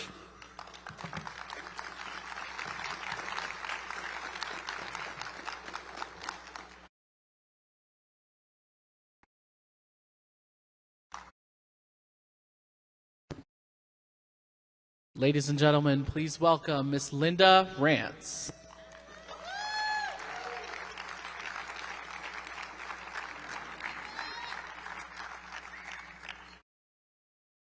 Hey there. Okay, I hope you don't mind. I went out and bought new shoes, literally, for today, but it's the last few hours of day 2, and I'm wearing MyPillow slide. There you go. Yeah. It's time. I hope you're all getting comfy. And you know, Mike was not able to bring an election machine on stage. He talked about that earlier. But when you're talking hand counting, you can take your election machine with you anywhere. Sharpies are our best friend. So, we're going to talk about obstacles for hand counting. They try to tell us it's not possible, and I'm going to tell you that it is. So, let's get started. The obstacles to hand counting are their objections. You go to talk to someone and they have like a routine, a narrative that they come out with. And so what we want to do, there we go, is debunk those objections. We're going to do some fact checking. Now, the ones I'm going to look at today, there's a bunch of them, and if you want to know more, you can get hold of us through Cause of America, or for those of you here, come and see us at our booth. But I'm going to talk about people are less accurate than machines. There's too long. It takes too long, the delay in getting the results. Hand counting costs too much. And I've been hearing that. Even people have been coming up asking me, they tell us you can't afford it. We're going to look at that. And how about the one that there's not enough people to count? Now, again, I talked about it when I spoke yesterday in our booth. We have a demo. I hope you've all been there. Hand counting's easy, and we're going to bring that up. When you're debunking these arguments, you're going to get out and gather some information, whether that's a public records request. We call it a sunshine request here in Missouri. You're going to be able to utilize causeofamerica.org and Frank Speech for some of that. And then you're going to want to fact check that objection. And then you're going to have to figure out how to present or publish those findings. And depending on what you found, depending on who you're trying to present it to, you're going to look at a lot of different tools. And Renee was just here to show you what they have for Frank Social. Frank Speech is where we post news, and we've been posting there from Cause of America, Missouri for quite a while. Cause of America as a national organization on their website, causeofamerica.org, is putting up a special section that is called Hand Counting Simplified. Causeofamerica.org. When you go there, you're going to be able to access things like the manual. So the e-manual that I worked on that our Missouri team uses, there's a link right there that you can see for it. That's where we had put it on Frank Speech. It's always been a free download on Frank Speech. The forms are going to be available, other resources, and we're working on instructional videos. I'm going to touch on that later. And the things I'm going to show you today, we're going to create the templates to help you. So don't worry too much about when I show you some of the forms or some of the layouts. You'll be able to look at those and say, yep, I'm going to go and gather that information, figure it out for my township, my county, my state, whatever it is, and then put it together to take it out and make it an effective tool.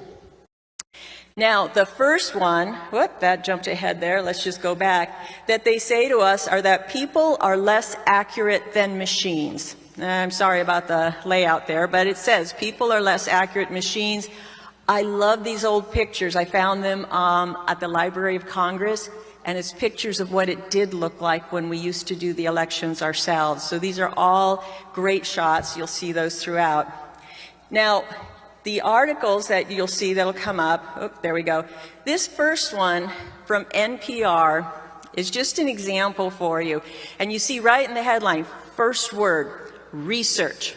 Research finds that hand counting ballots will be less accurate and more expensive, based on research. Because most people only read the headlines, right? They're headline readers.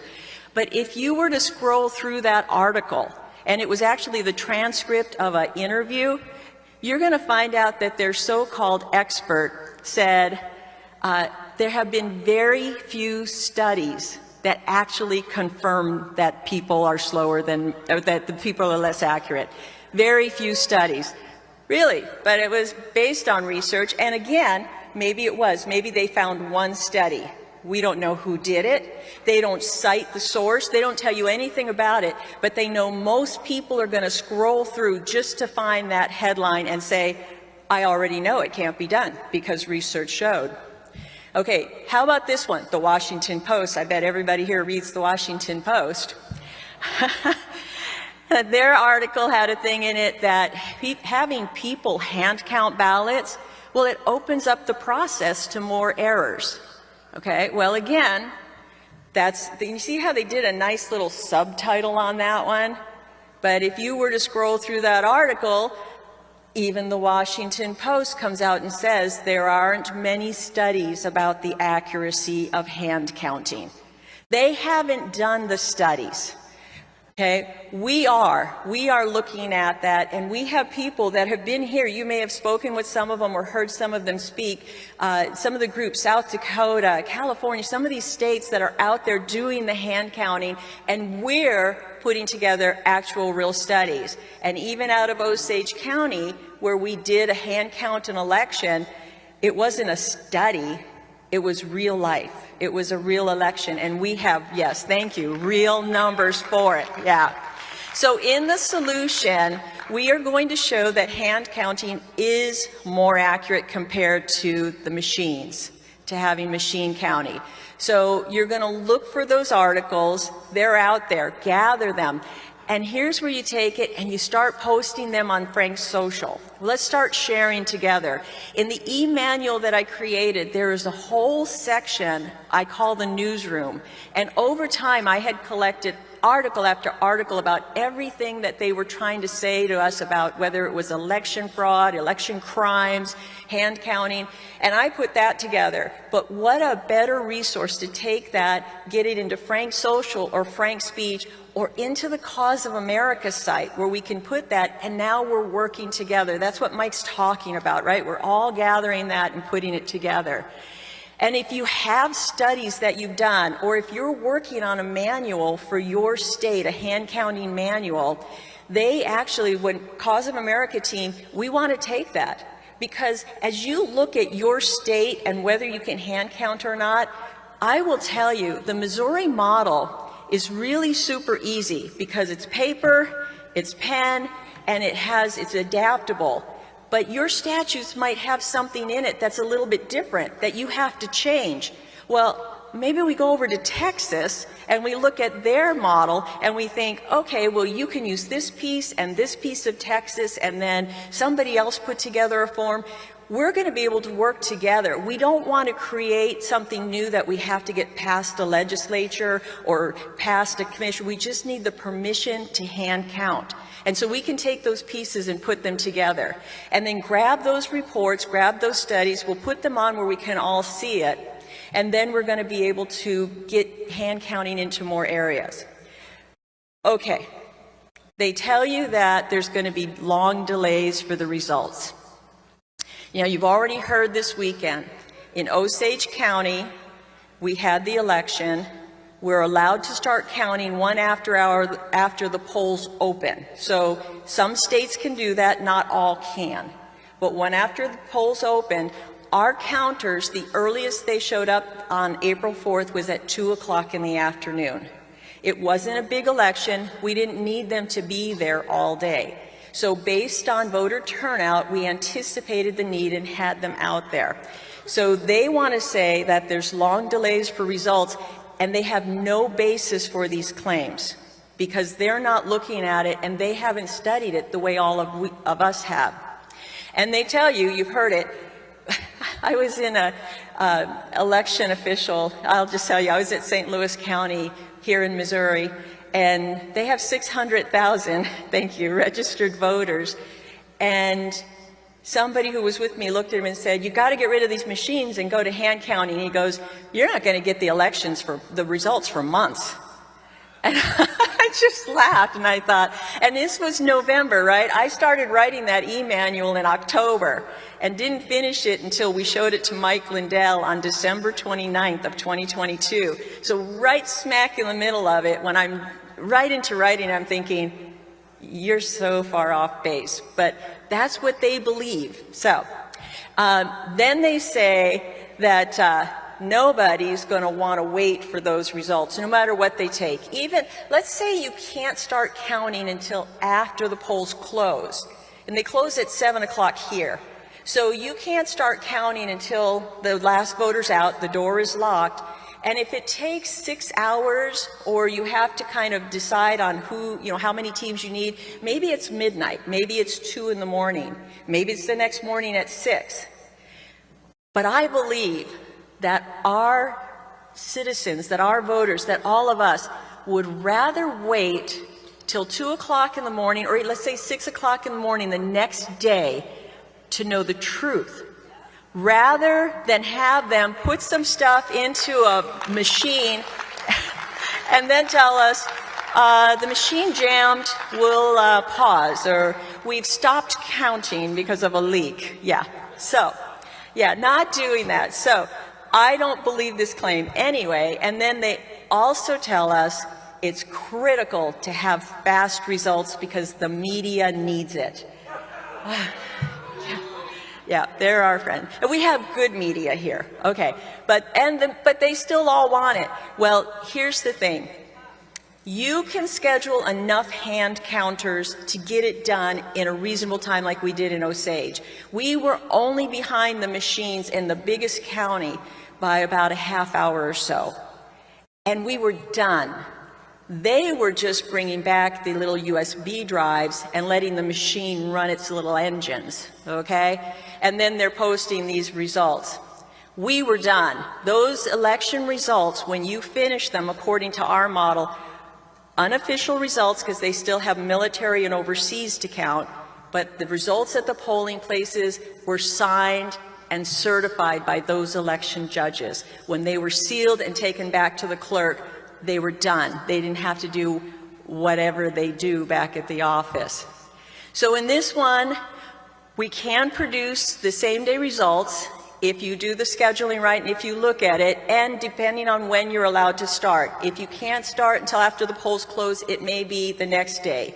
So when we talk about hand counting, we will say in Missouri, you can have election day results.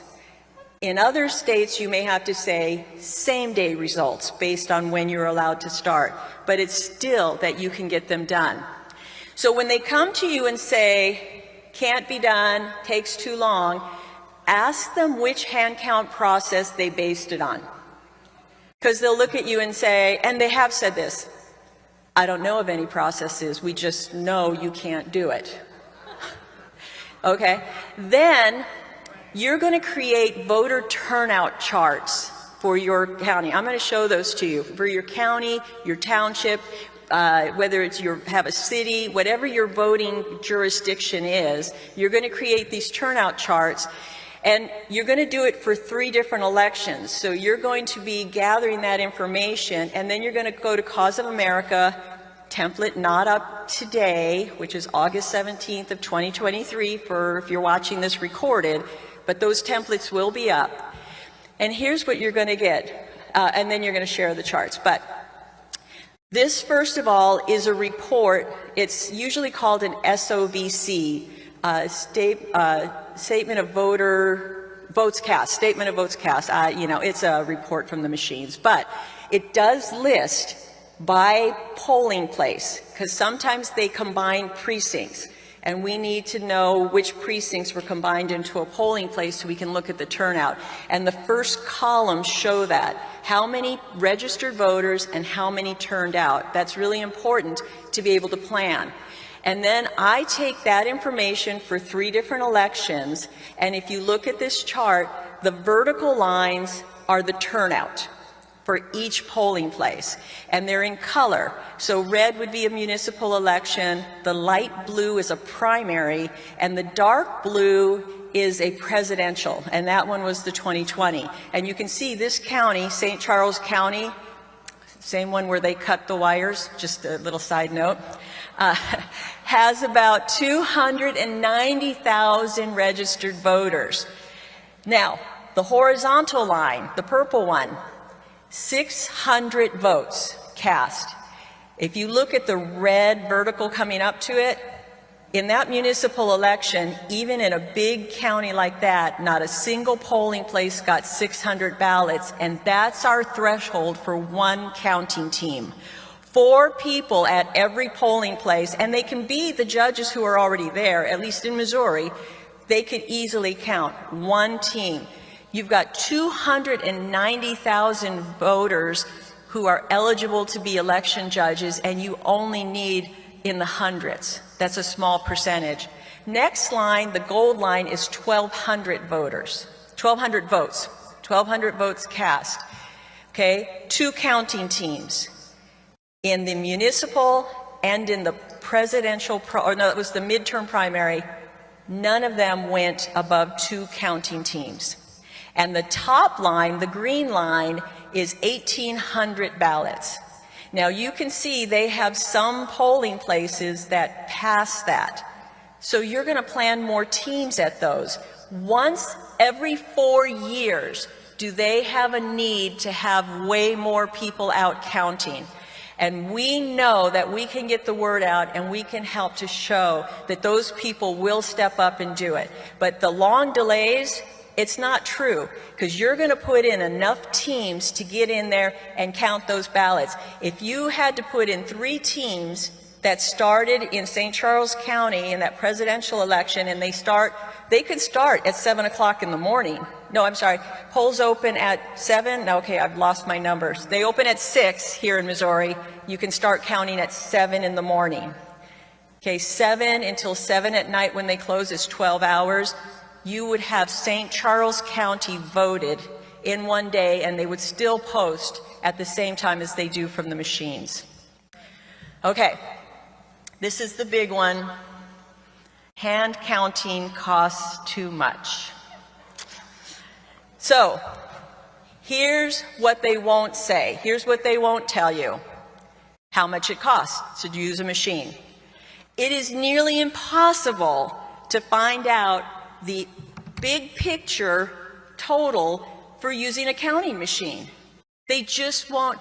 I don't know if they don't pull it out or if they don't know how, but there's so many costs that go into running those machines, and there's no full budget that I've seen. Now, I did meet some gentlemen, I'm sorry I don't remember the state, and they said, yes, we have it, because they have been pounding on the elected officials and asking for very specific items.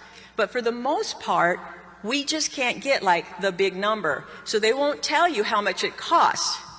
But what they will tell you is that whatever it costs, hand counting costs more. Okay? It doesn't matter, hand counting costs more. And they'll come up with some really crazy numbers like this. Oh, I'm sorry. So I actually already jumped ahead of my slide. It is nearly impossible to do a comparative cost analysis of hand counting fully encompassed to voting machines fully encompassed. We haven't been able to do it, and I haven't found anybody yet who's done it completely. Okay, so here's some examples. This is The Guardian, another newspaper I know that we're all avidly reading. This is about Shasta County, California. and Kevin Cry and the group out there, and I actually spoke to their task force last March when they were first talking about getting rid of the Dominion machines. And after I left, this lovely article came out, and it said far-right California counties bid to hand count the votes will cost millions. And at the bottom you could see an experimental, that was us, because we hadn't hand counted Osage yet, but an experimental hand count system could cost an additional $4 million over 2 years. Wow. Wow. And I had the honor to go and answer this claim on Steve Bannon's show. So there's a clip out there. Yeah, thank you. Because War Room stays on top of this stuff. Okay. So this is the document the clerk in Shasta County put out that generated that article. It's a 27-page document. There's a little tiny link down at the bottom. If you see that, you can read it. In this document is all of the reasons why hand counting won't work in Shasta County. And part of it being why it's so expensive. But one thing, at no time does this clerk say, it's going to cost all this money, but here's how much we'll save if we get rid of the machines. They never offset it. The other thing missing, there's no detailed cost analysis in this report. You flip through the pages and it says $4 million, but it doesn't show how they got that number. Now, this one is near and dear to my heart because it's Missouri. Our senator, State Senator Bill Eigel, introduced a bill this last session that was get rid of machines. Flat out just get rid of the machines. And so, yeah, he was great. Let's applaud. It was a great bill. So, and I think, as we mentioned in our report, they're going to reintroduce it because, of course, it barely even got to committee, if it did. But they have to do this fiscal note about it. And the fiscal note, they come out and they tell you how much it's going to cost. Now, I circled in red the part where it says, our assumption. Means they don't even know. Their assumption is how many teams it will take and how long it will take them. And it was like 2 teams of judges to process 1 ballot every 5 minutes. I'm telling you what. If it was 5 minutes per ballot, our team could do a ballot, go outside, have a coffee break, and come back in and do the next ballot. I mean, honestly, yeah, we have some great counters. That's ridiculous. But they ran that number up at $125 per election judge and said $15.7 million per election across the entire state of Missouri if you go to hand counting. And down at the bottom in the little yellow, if there's 3 elections in the year, you're talking $47 million. So what did the state Senate go? Whew, too expensive, too expensive. This is a real fiscal note. This is on the Secretary of State's website if you want to go find it from last session. Okay, so I, of course, actually used a real hand count method to calculate what it would cost. 3 million some odd ballots at 50 ballots per hour. That is our most conservative estimate for counting ballots, 50 ballots per hour. I think most of the systems out there are in that range, 50 to 100. So when I estimate, I go with the most conservative, 50 ballots per hour. I show you how many shifts that will take. I divide the number of shifts, multiply it by 4 judges per shift. That means across the state of Missouri, you would need 30,000 judges. And if we use their number and pay everybody $125 for the day, let's round it up to 8. $3.8 million of their method is what it would cost, not 15.7. Okay, not 15.7. And where's the offset for not using the machines? Their $15 million number never says, oh, but here's what Missouri spends on machines. It's not there. They won't do that. So how do we take that down? How do we debunk that one?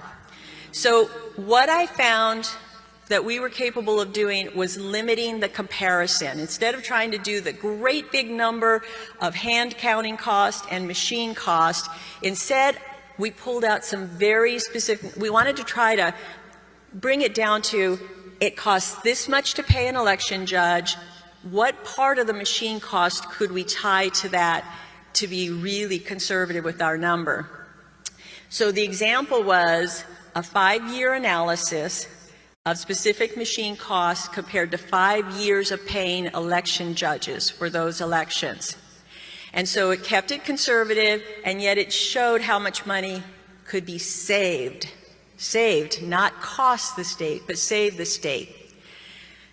So first of all, we gathered 5 years of invoices from election vendors, and the only ones we got, this is Osage County now, the one that we hand counted, and the only election bills we got were the ones that were the ballot preparation.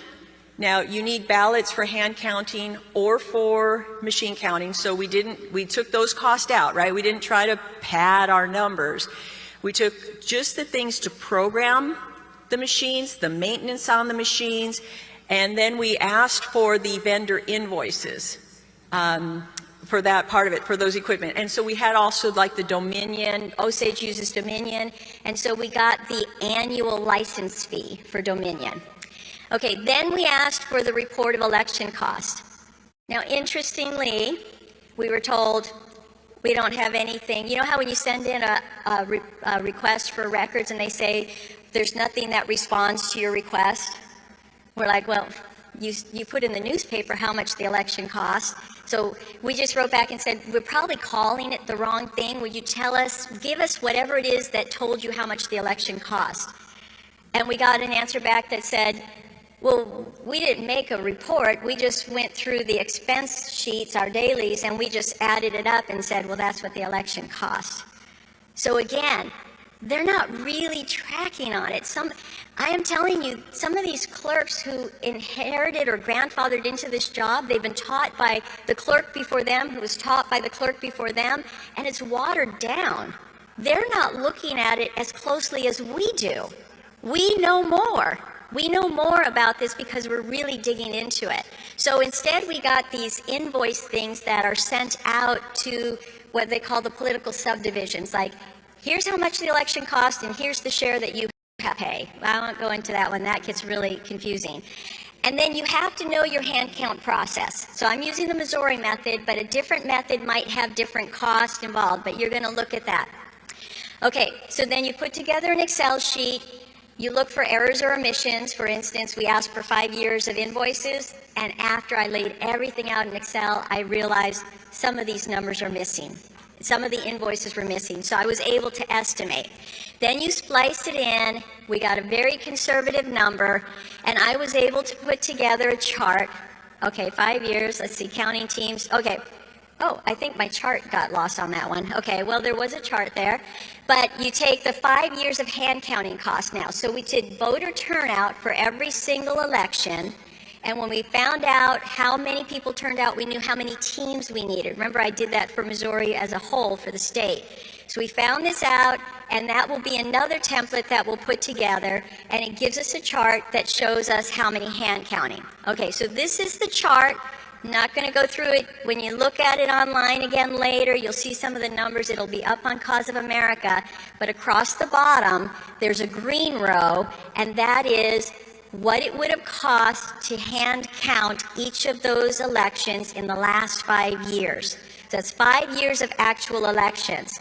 And below that, in a red row, is what the county either paid or we estimated they paid based on missing invoices. So those are the differences. And you'll notice in the third column from the right, you'll see hand counting was more expensive than machine, because we hand counted the election and left the machines in the closet. And that's the only reason the machine cost was less, because they weren't used. But otherwise, this is your number, so you get it. And what we were able to determine is our 5 years there in our Osage County, less than 10,000 registered voters, if we had hand counted the last 5 years, it would have cost the county $47,400. The machines cost them $114,000, so $66,000, which is $13,000 a year. If you're from a big town or a big county, you're like, that's not a lot of money. When you're in a small county where your clerk is a class 3 clerk who makes about $30,000 a year, 13 is like a part-time person, right? It's an extra person. That's big money in a small county. Now, I extrapolated because those costs should have included the cost of actually buying the machines. But in Osage, our machines were bought 12 years ago and they're paid off. So there was no monthly payment or annual payment on the machines, but I wanted to capture that. So I went back and just decided, I think, they have like 13 machines or something. 12 years ago, maybe that cost $60,000. And how much is it if we have to buy them going forward in, say, 2025? And that, I figured, was maybe, because they're way more expensive, like $150,000 or something. If I'm right on my estimates, this is the 15-year number for a small county. $161,000 if we would hand count for over 15 years. $567,000 to use machines in a small county, a difference of $406,000. That's $27,000 a year. Now, thank you. I'm going to go back to that just for a second. Thank you. Yeah, that's a big chunk of change. And here's the thing about this. If every county in Missouri saved just $27,000, even the big one like St. Louis, Missouri would save $3.4 million a year if the entire state went to hand counting. Yeah, it would not cost $16 million. It would save 3.4, which means that fiscal note was overstated by nearly $20 million and more because they did it for each election. Okay, so that's the hand counting comparison. Now, what about there's not enough people to count? This is their fallback. If they can't get you on anything else, they just say, there's not enough people working the polls right now. We'll never find enough people to go out and hand count. And what do we say? We'll teach them. And we did. We did it for Osage. We taught every single person that got out there and hand counted. And we are now working with the demo tally. So most of you who have been here have gone in, and if you haven't, our team is still going to be there. We haven't taken our booth down, I think. So the booth is still there. Do the demo tally. What it does is it teaches what we call dabbing with my favorite voting machine, my little Sharpie here. You go through and you dab the votes. This is just a small piece of the actual tally form, and it teaches the people that you're showing, you can do this. So they go through, they tally 15 votes. It takes less than 2 minutes. I've done it in rooms, in groups that are meeting, and when they're done, they've all done it, and they look up and they go, oh my gosh, hand counting's easy. And you change the narrative. And that's what we need to do, because all those other headlines go out. You have people who will see that headline, and if they've done just this little tally, it's my opinion that they're going to look and go, well, that doesn't make sense. I hand counted, and it's easy, just because they did this demo. It's available. We've got a video on it. That's the first video up on Cause of America, how to do this for people. You show it to them, you teach them, you get them going. There's the tiny URL tally practice with an instruction video, and you're going to use, again, my favorite tool. So that's what you want to do, is get out there and change, and there we go, and change the narrative. Do the tally demo. Go and visit us out there. Let us know. Our people who hand counted in Osage were amazing, and they're the ones who are out there working the booth, because they learn this. And once you do that and you replicate it, it's going to spread, and hand counting is one of the ways we are going to get rid of machines. Thank you.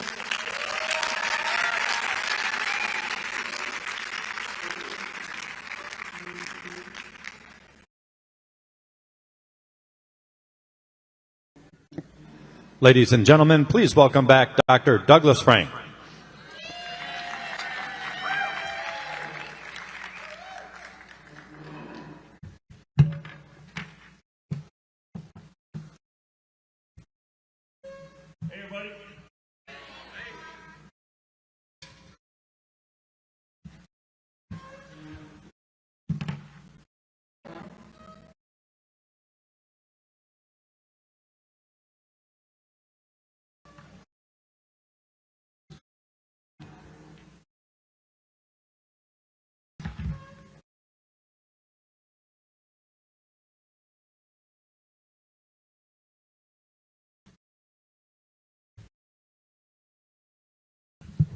Testing 1, 2. All right, so you can hear me. Can't believe what a day. So my task is to answer the question, well, Dr. Frank, sure, we're not connected to the internet, and sure, we can't do hand counting, but there's no fraud here anyway. No fraud in our county. Yeah, there's lots of fraud over there in Wisconsin and lots of fraud in Washington, but not in our county. How many of you heard that? Yeah, everything's good here. In fact, people always say, oh yeah, there's no fraud here, Dr. Frank. We're the gold standard. How many of you heard that?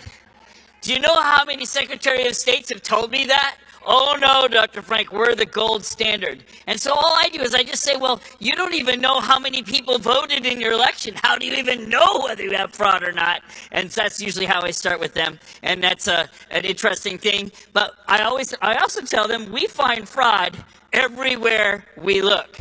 Everywhere we look, we find it. Sometimes it's a lot, sometimes a little, but we always find it. Because guess what? There's always been fraud in elections. That's not something new. What's new is now you can have widespread fraud sitting from your basement hacking into another state. That's the difference. And so that's what I find everywhere I go. Now, if those of you who've been following me know that I've been doing this all over the country, I've done 46 states now worth of data, right down to the precinct level.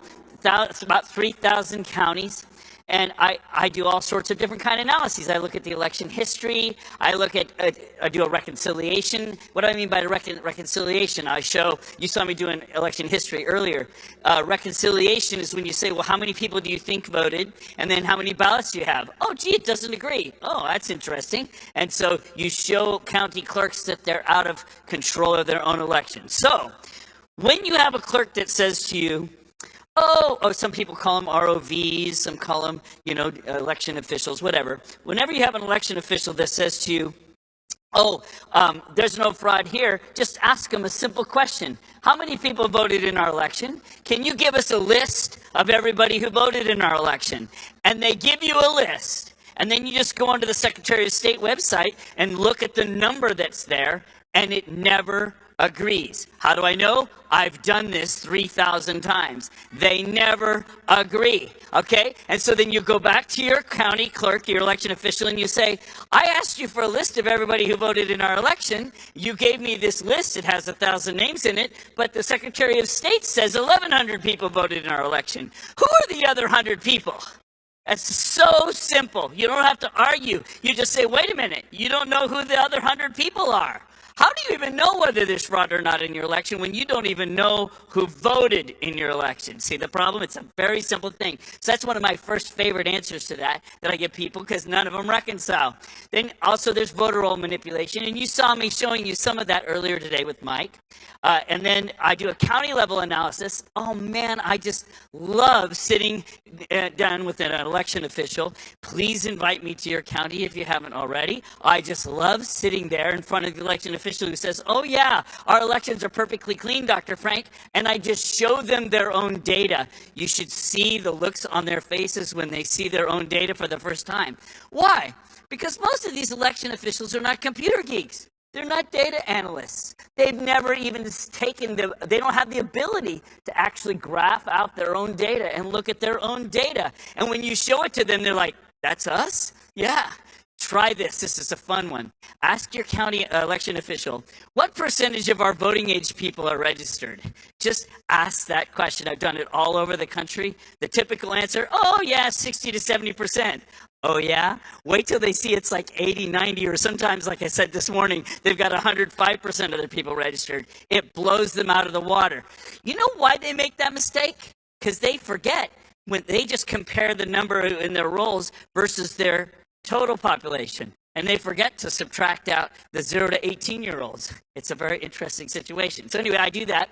And then, of course, down to the precinct level. And I do those analyses because that's how we know which neighborhoods to knock on doors. So I do all these different kinds of analyses. So we have lots of ways to expose fraud. And it's fun to just take them through. Now, since I've been doing this all over the country, like Mike mentioned, I've got a new nickname. I'm the Johnny Appleseed of election integrity. And I love that. Sean Smith is the one who suggested that, and the newspapers picked it up. I just love that. But this Johnny Appleseed, the LA Times, the Johnny Appleseed of election fraud wants to upend voting in America. I don't want to upend voting. I want it to be free and fair for everybody is what I want. Exactly.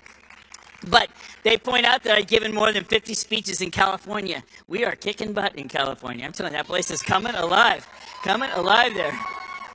So it's pretty fun. And then they did a follow-up piece where they say, meet the man trying to upend voting. So I'm not trying to upend voting. I just want it to be free and fair on one day. I mean, how hard is that? You know, that's what I want to do. This is one way you could try to fix elections.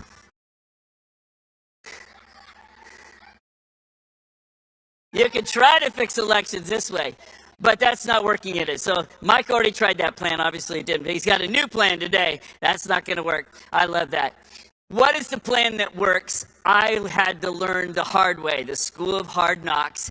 And it's because I've been traveling the country for almost 3 years now. And I've learned from the grassroots how to fix this. And it isn't smarty pants coming to town with evidence. It's always local. Education is key, and we play a big role in that. And I come in and I help a lot. But guess what? The fix is local, as Tony taught me. She's right on the money. She's awesome. I just have to tell you this story because this is the problem. This is what you have to do. So I was in the state of Wisconsin recently, and I was talking in a tavern because that's where all the action is, in the taverns, yes? And so about 2 hours later, they form a line to do selfies with me and ask questions. That's normal. And this lovely couple comes up to me and they say, Dr. Frank, may we pray for you? I said, well, sure. And so they laid hands on me and they started praying. And little did I know that this old lady, she's a prayer. And she was working up a lather. And I mean, she was getting louder and louder and louder. And pretty soon people started gathering around and they joined in laying hands on me. And it got really loud. And it got to one point and she got her really loud volume. And she says, and thank you, Lord, for giving us Dr. Frank and that he's fighting in front of Goliath. And he's standing for truth, Lord. And we just thank you for giving him such a big slingshot, Lord. And we just pray that you'll give him really big stones.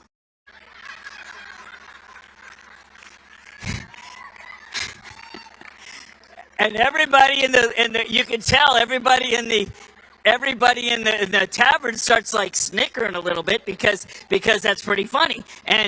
But she was praying it for real, okay? And so we were all holding back. And so she finishes up her prayer in Jesus' name, amen. And she opens her eyes and we all have funny looks on our face, trying not to laugh, right? And so she looks up at me and she says, Doctor, she's bewildered. And I just said, ma'am, you just asked God to give me really big stones. And she goes, oh, oh, oh. And she turns all red and the whole place just bursts into laughter. It's a wonderful story. It's a true story. But this is the best thing about it. As I'm driving home, I'm thinking about this and I'm realizing she's right. That's the problem. When David showed up at the battlefield to fight, he didn't go there to fight Goliath. He went there to take his brother's lunch. And what did he find? He found this big oaf in the battlefield insulting our God. And so he went to his brothers and he says, what are you doing? Get out there and take care of business. And what happened? They said, go back to the hills, take care of the sheep. But he stood his ground. He stood up and he said, the battle is the Lord's. And he took on Goliath. He slew Goliath. And then the children of Israel chased the Philistines out of the land. That's the solution. You have to be David. You have to have stones. Okay? You have to have stones, okay? 5 of them is a lot, okay? All right. So as I've been traveling the country, I've learned this wisdom. Like you just heard me learn some wisdom from this lovely lady in Wisconsin, northern Wisconsin, and you heard me learn some lovely wisdom from Tony Shoup. I've got some other wisdom in here I'm going to pass along to you. But I've distilled it all down to 7 steps. And the 7 steps is basically what you're going to do. You're going to answer the question, hey, there's no fraud here. We're going to help you with that. So follow the data with Dr. Frank is where you can find these 7 steps. I've outlined it a lot. I don't want to give you the whole thing tonight because it's too long. I want to teach you just a couple of the gists of it and a couple of the principles. I put together a little trifold at the recommendation of the John Birch Society, who's now picked this up. I just got a message earlier from John Schrock. He's one of the regional directors, and the JBS Society is joining our fight. I just learned today. Isn't that awesome? It's awesome. So good stuff. But it was their recommendation, so you can download this on my social media pages. Feel free to do so and use it. But basically, the 7 steps go like this. You got to get connected. Here you are, getting connected. How do you get connected? Cause of America. Frank's speech, just like Mark was talking. You got to get organized. Here's the thing. You need a team. You need a team in your community. It can't just be one person. There's too much to do. How do I know this? I've been watching grassroots teams fail all over the country for a couple of years now. You need a team, okay? You got a team. You got to formulate a plan, and that plan is tailored to your community. What's going on in your community? I was just up in Wisconsin in one county. All I had to do was talk to a couple of the supervisors, and they're all like, we're on board. And we've got 21 out of 22 supervisors that are getting rid of the machines. I think they're voting next week, okay? I mean, it's that. So our strategy there was not very complicated, was it? But other places, like in Shasta County, that's a year's worth of work for us in Northern California. A year, we had to formulate a plan and implement a plan. So you need a plan that fits your community. You got to implement the plan, of course. That's a lot of work. This is not a silver bullet. You're not going to fix it in one day. It took us decades to get into this mess. It's going to take us some time to get out. You got to build a movement. You know what? That's basically what Mike is doing here. Mike is basically building a national movement. You're becoming part of that. Well, you have to do the same thing in your own local community. The way we got Shasta County to flip, for example, is not because some smarty pants came in and talked to the county commissioners. What happened was they built a local movement, which pressured the local supervisors to take the appropriate action. So you got to build a movement, as you're doing all this work, you're collecting data and organizing and finding fraud, you need peer review. I just have to say this. This is super important you hear this. A lot of people think they find fraud, and they run to the sheriff and they say, see, we found fraud. Or they run to their county clerk, see, we found fraud. Or they go to the Secretary of State. Most of the time, they're wrong. It's not fraud. You need to have somebody with experienced eyes to look. Because if you do that, you actually diminish your credibility, diminish the credibility of our movement. So don't do that. Before you go to the authorities, bring somebody in who's got a lot of experience, and I'm happy to do it. I don't charge. So you need to have peer review, and that's just, I learned that from science, but I've also learned the hard way. I can't tell you how many clerks I've sat down with or county officials. I sit down with them and they say, oh yeah, somebody came in here last month and they said they had a whole bunch of fraud and they gave us a big pile. We looked into it. None of it was fraud. That's horrible. You damage the credibility of your movement. You gotta have some peer review. And then the last, of course, is you have local empowerment. Because once you've done a peer review, you actually have real fraud cases. Then you can actually get local validation. What would be a real fraud case? I'll explain that here in a minute. You get the point, though, I think. What's the basic problem with our elections? I love this. This is from the Capitol building of Wisconsin. Spent a lot of time up in Wisconsin. This is in their Capitol. It's a picture of Lady Liberty. With Lady Liberty, she's got one hand pointed towards heaven, because that's the source of our unalienable rights. And with her other hand, she's protecting the ballot box, because that's how we protect our liberty. And that's what's wrong. She's got one hand there, and it's interesting, yeah, little problem with the problem is we no longer control the ballot box, and so we're steadily and incrementally losing our liberty. 20 years ago, you were running your election in your own community. You voted at the corner store, you voted at the elementary school, you voted at somebody's garage. You policed it, you counted it. Now it's all centrally controlled. Remember my graphs from this morning? Every state is completely centrally controlled. They're all like that. Because of that, we're out of control of the ballot box. And like Liberty says, Lady Liberty says, without control of the ballot box, we're going to lose our liberty. And that's what's happening. In every state in America, elections are now controlled centrally by the state. There's not one exception. I've studied every state in depth, of the 46 I've done so far, and they're centrally controlled. And you remember, those who vote decide nothing. Stalin said, those who count the votes decide everything. If you're not counting the ballots, then you're not in control of your election. If somebody else or some machine is counting your ballots, you're not in control of election. You have to take that back.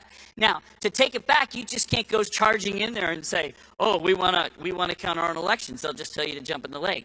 But if you have fraud in your hands, you are empowered. They can't ignore you because there's no statute of limitations on fraud, and you can get official validation of fraud. I'll give you examples of what that is here in a second. Remember, folks, it doesn't matter how many times you count the cash in a cash register. What matters is how many of the bills are counterfeit.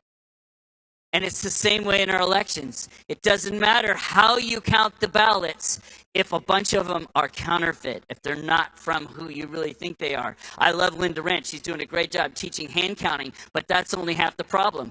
What if the ballots coming in are not real ballots? What if they got stuffed in drop boxes? What if they're mailed in from non-real people? So in other words, this is only half the problem. I'm going to explain why that's important here in a second. Take our country back. We got to get rid of the machines and perform our elections with our own two hands and our own 2 feet. We have to do it. We've given that away. And like I said this morning, we got to vote Amish, all paper, no machines. And the reason I bring that up is because in Ohio, 60,000 Amish people came out to vote for the very first time in 2020. 60,000 of them.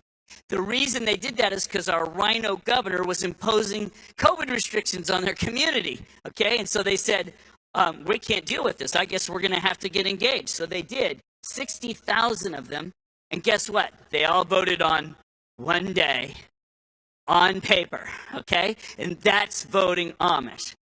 Show up in person, vote on one day on paper. And you're in control of the process. How can Doug Frank hack that from his basement over the internet?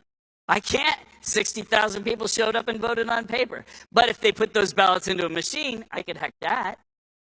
If it wasn't people showing up in person, if it was being stuffed in boxes, I could hack that. But I can't hack people showing up in person. And you remember I showed this morning from Montana, I can't predict who shows up in person. That's what I can't predict. I can predict everything else. So far I've tried, except for that. That's amazing. All right. And remember, when they tell you, oh, no, we can't do that here, it'd take too long. I remember Bob Ebnen, the Secretary of State of Nebraska, he says, oh, no, we'll be counting till Easter. He said, yeah, right. No, we just reminded him that all of Europe does it in a single day. Paper poll books, paper ballots, everything's transparent. They count it in one day. And Linda's technique is a great technique. I like it. But I think I have another. This is my favorite one, though, although Linda's in this video, too. Even though this isn't the way we're recommending, I just love this. I love this technique. We spent $47 at the hardware store, and they load the ballot on there. You can read both sides. And the reason I love this is because everything is online.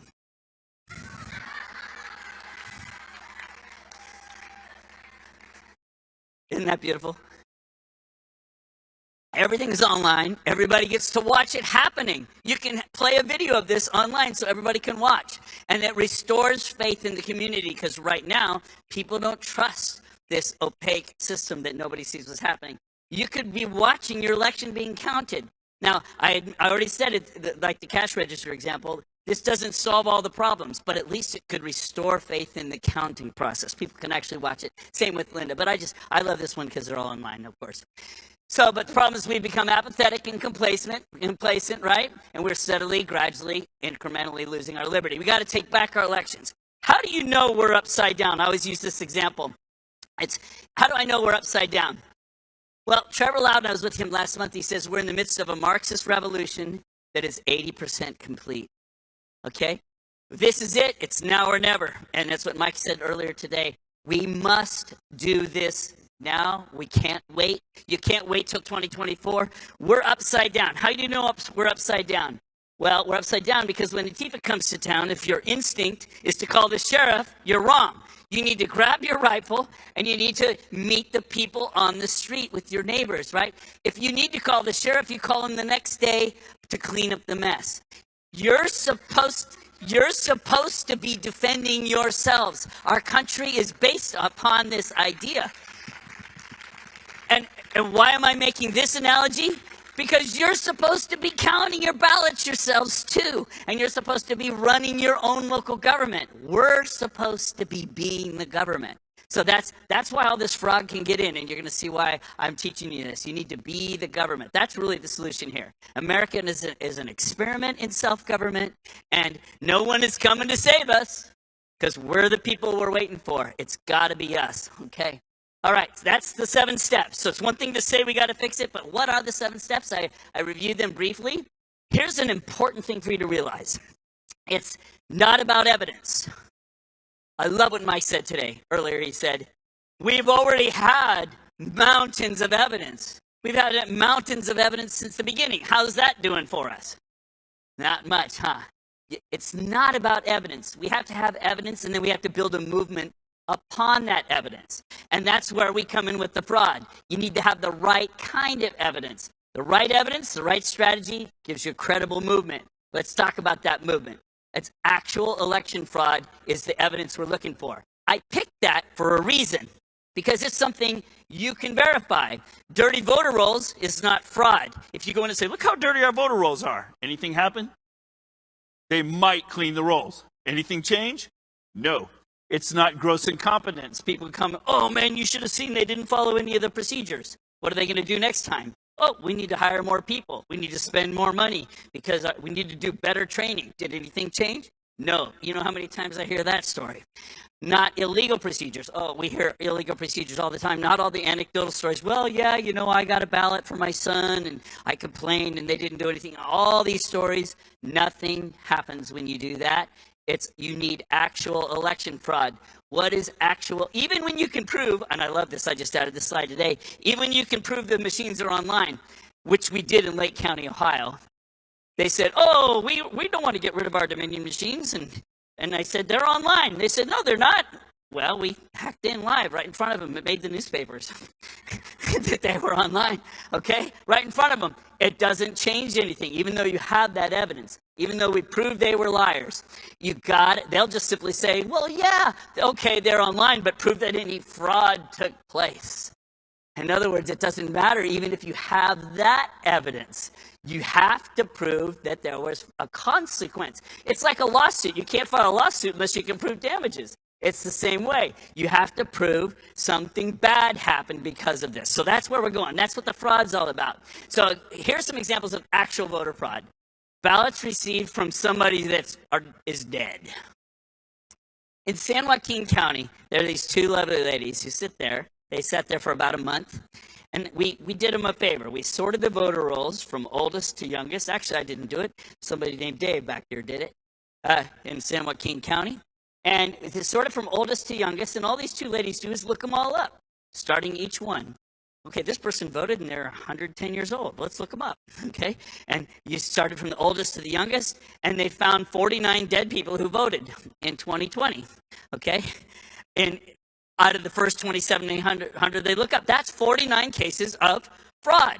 And all we do is we get copies of the death certificates, proves they've been dead for a long time, and yet they're somehow voting. Those are fraud cases, right? It's unassailable. Another example of fraud is ballots from people that don't exist. You go to a door, you knock on somebody's door, and it says, hey, in the voter rolls, it says 6 people live here, and then 5 of them voted. And you show it to Mr. and Mrs. Smith, and they say, we've lived here for 10 years. We don't even know who these other people are. That's the cases of people that don't exist, or people that didn't vote. You've probably met people who say, I never vote, the whole thing's rigged, I never get involved in that. Yeah, okay, well, they'll sign an affidavit swearing they didn't vote, but yet you got a ballot from them. See how that works? All right, so those are actual voter fraud. Now I'm going to teach you something. I haven't talked about this a lot in public yet. So here's what I'm doing is I'm teaching you how to find fraud right now. You ready? Okay, so imagine that you have a county, and this is the population in that county. And then, of course, there's a certain percentage of that population that's underage, so they're too young to vote. And then there's a certain percentage that are not eligible to vote, even though they may be of age. You know, and then I've done some statistics around the country. It's about 4% of the people in a county are not eligible to vote. So, you know, they're illegal aliens, or maybe they're legal aliens, or maybe they're felons, so they're not eligible to vote. Then every year, about 1% of people die. Round numbers. So after a 4-year election cycle, you expect the rolls to have about 4% dead people in them. Okay, that's pretty normal. Also, every year, about 9% of people move in the United States, and about 60% of them stay in their own county. So in other words, under natural phenomena, under just a natural thing, every 4 years, you're expecting to see about 20% of the people in your rolls shouldn't be in your rolls. They're dead or they moved away. That's natural, 20% every 4 years. But we also find people that are in the rolls that are not real. We also find people like in Wisconsin that are removed, but they're still in the rolls. They just list them as inactive. Just makes them immediately available. So my point is, you can see what's happening is the rolls are getting smaller and smaller. Then let's say you have an election, not everybody votes. And this is a high turnout. I said, let's say you have about 60% of the eligible population turns out. That would be a good turnout. Well, there's a bunch of people that are legal, but they didn't vote. Notice what's happening. Look at the green region. These would be real ballots, and all these would be unreal ballots. And what's happening in our elections, I mean, if it's a clean election, you know, I gave you an example, 55 to 45%. And let's say that this was a clean election, and person A wins with a 10% margin. That's pretty good. That'd be a good, clean election. But not everybody cheats. I mean, but sometimes they're illegal. And all you have to do is find some voters in here and stuff ballots for them. And look at this huge reservoir you have to pull from and stuff ballots. And as it turns out, you only need to stuff about 8% more ballots, and you can flip that 10% win to a 4% loss. It doesn't take a lot of stuffing. Tell me, are the turnouts in our elections going up or down? They're ridiculously high, aren't they? So that suggests, and all we needed was an increase of 8%, and you can flip an election that was a clear win into a clear loss, okay? So cheaters could also suppress ballots, like the postman could throw them in the ditch on the way from the post office box, or maybe the person working the polls is crooked and they're spoiling ballots. So there's ways to suppress. But look, in order to flip the election the same amount from a 10% win to a 4% loss, you had to reduce the turnout by 15%.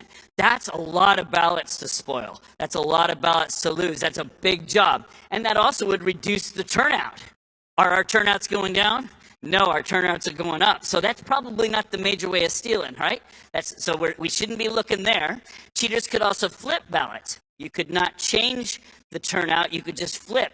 And we have several cases of those around the country where ballots were flipped, and you know they had to do a recount. The recount showed that the ballots were flipped, but that's rare. Most of the time the recounts come out the same, and they don't help us. They make us look bad. So back to the way, what do we have? Canvassing is our really best way of finding fraud, because this is what you're going to be looking for. You're going to be looking for people who didn't really vote, but we counted a ballot from them. Guess what? Are you going to be able to go open the machine and look at it at the polling place? No, they're not going to let you. They're not going to give you. Look how hard some of you had to fight to get the CVRs. I heard Walter earlier saying, Walter Doherty, he was saying, yeah, they scrambled the CVRs they gave us so we couldn't even do the analysis. So in other words, what do you, as a citizen, have at your disposal that you can find fraud? Are you a computer expert? Maybe not. But what can you do? You can knock on doors, and you can do this canvassing. And what I mean by canvassing is you knock on the door, you have a list of supposedly who voted. And you don't just go randomly door to door, you pick likely suspects. And when you pick likely suspects, you can get the list down to maybe 1 in every 3 doors you knock on, you find fraud. It's pretty good. We got this worked out pretty good. And so when you receive the objection from people, oh, I love this. I sit down with county clerks all the time, and they say, oh no, Dr. Frank, it's gold standard here. And I say, well, this is what we're going to do. I show them their future. We're going to go knock on a few doors, and we're going to find fraud, and we're going to bring it back, and we're going to present it to you. We're not going to ask you to investigate it. We're not going to ask you to prosecute anybody. We're going to show you real fraud. People who are dead, who voted in your election. People who signed an affidavit swearing they didn't vote, but you counted a ballot from them. And you're going to have to explain to the public why you're counting those ballots and how those are getting into your system. And they say, oh, no, you're not, bring it. When you bring it, we'll believe it. And then we bring it. And I got to tell you, there's like a little, I shouldn't feel this way. I should be more gracious and loving and forgiving. But when I'm sitting in that meeting and I'm watching the county clerks squirming in their chairs when we're going case after case of fraud, there's just a little bit of like, it feels good. Fraud after fraud after fraud. It's like they're squirming in their chairs like they got pinworms. It's awesome. All right.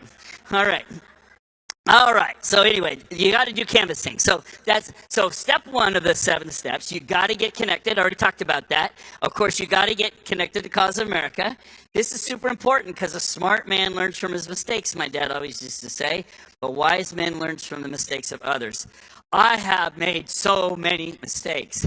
And I was talking with Tony last night. We were sitting there talking about the first event I ever did was with Tony in Pennsylvania.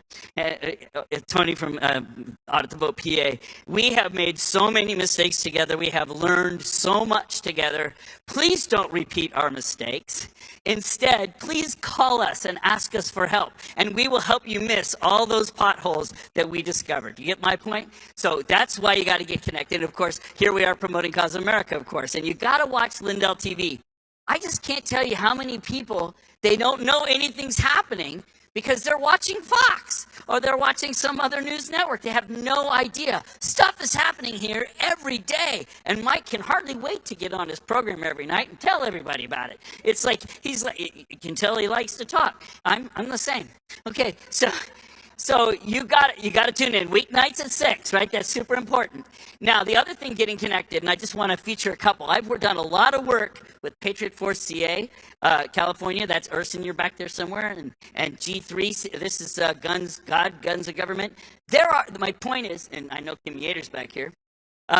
There are a lot of organizations that are community organizations. You need to rope them in. Don't just do this yourself. Talk at the Rotary Club. Talk at the Lions Club, especially the churches. If you can rope in the churches, that's a huge advantage. There's a group I'm going to be speaking there next month in the state of Washington, in Clark County. I saw you over here, Bill. I'm going to be in Clark County. And in Clark County, in the primary, they got 70,000 more people to turn out than anybody planned. The church is organized, and they swept the primary. They swept every race. And that's because the church is organized.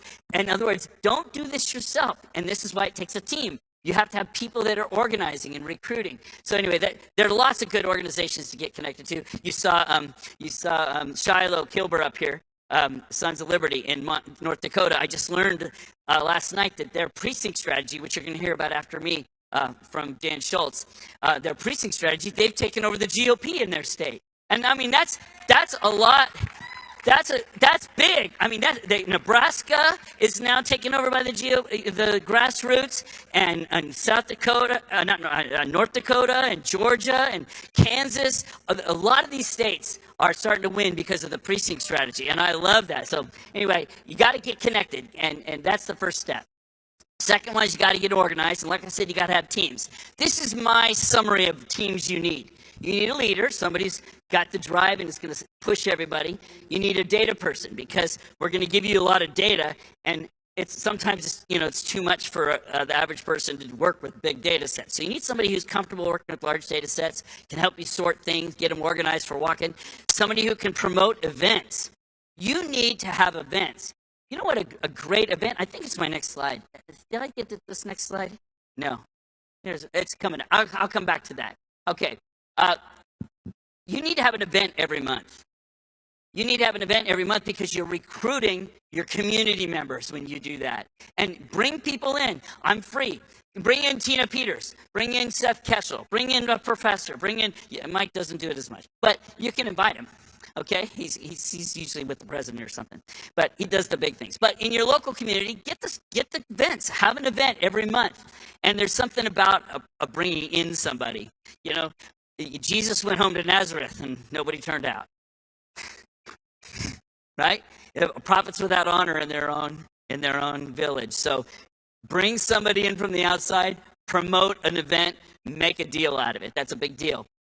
So you need a promoter, you need recruiters, because you're going to be recruiting people to do the work and organizing, researching. Oh, I underestimated researching. This is so important.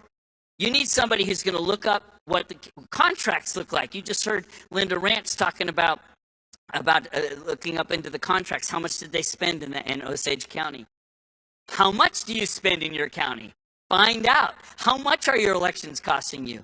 When we found out that they were going to save $250,000 out of this year's budget in Shasta County, they were delighted to get rid of the machines because they were having budget issues, and they saved $250,000 in their first year because we also learned that their Dominion contract was up for renewal. How do you know that? You did the research. So you need somebody on your team that just loves to do research and legal research. You got to read the laws. By the way, the Patriot Force CA, for example, in California, they've got people that have researched the laws in California, and we needed to know that information to know what to do. So there's a lot of research. Strategists, I can't emphasize how important that is. You need people who like to play chess. You need to figure out the strategy that's going to work in your county. You know, if this is a war, we're fighting a war.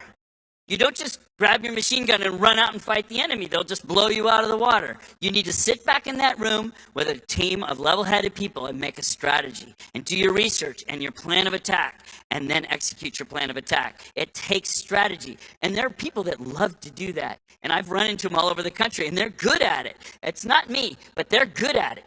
So you need somebody. And then you need somebody on your team who's an archivist, somebody that can collect and organize your progress and how you're doing, because that's going to be important later. And then, of course, you're going to be getting coaching during this time from resources, and that's why you're here, obviously, getting coaching from Mike and all of us. You're going to make that local plan. Yes, because we already said education keys fixes local. I said that already. I guess I put that in twice, sorry. But anyway, Dan Schultz is going to be on after me, and he's going to talk about the precinct strategy. That's super important. The precinct strategy is awesome. It's been working all over the country. I mentioned it already. All right, step 3, you got to implement the plan. Ah, boy. If you've been in this movement long, you know what I'm about to say.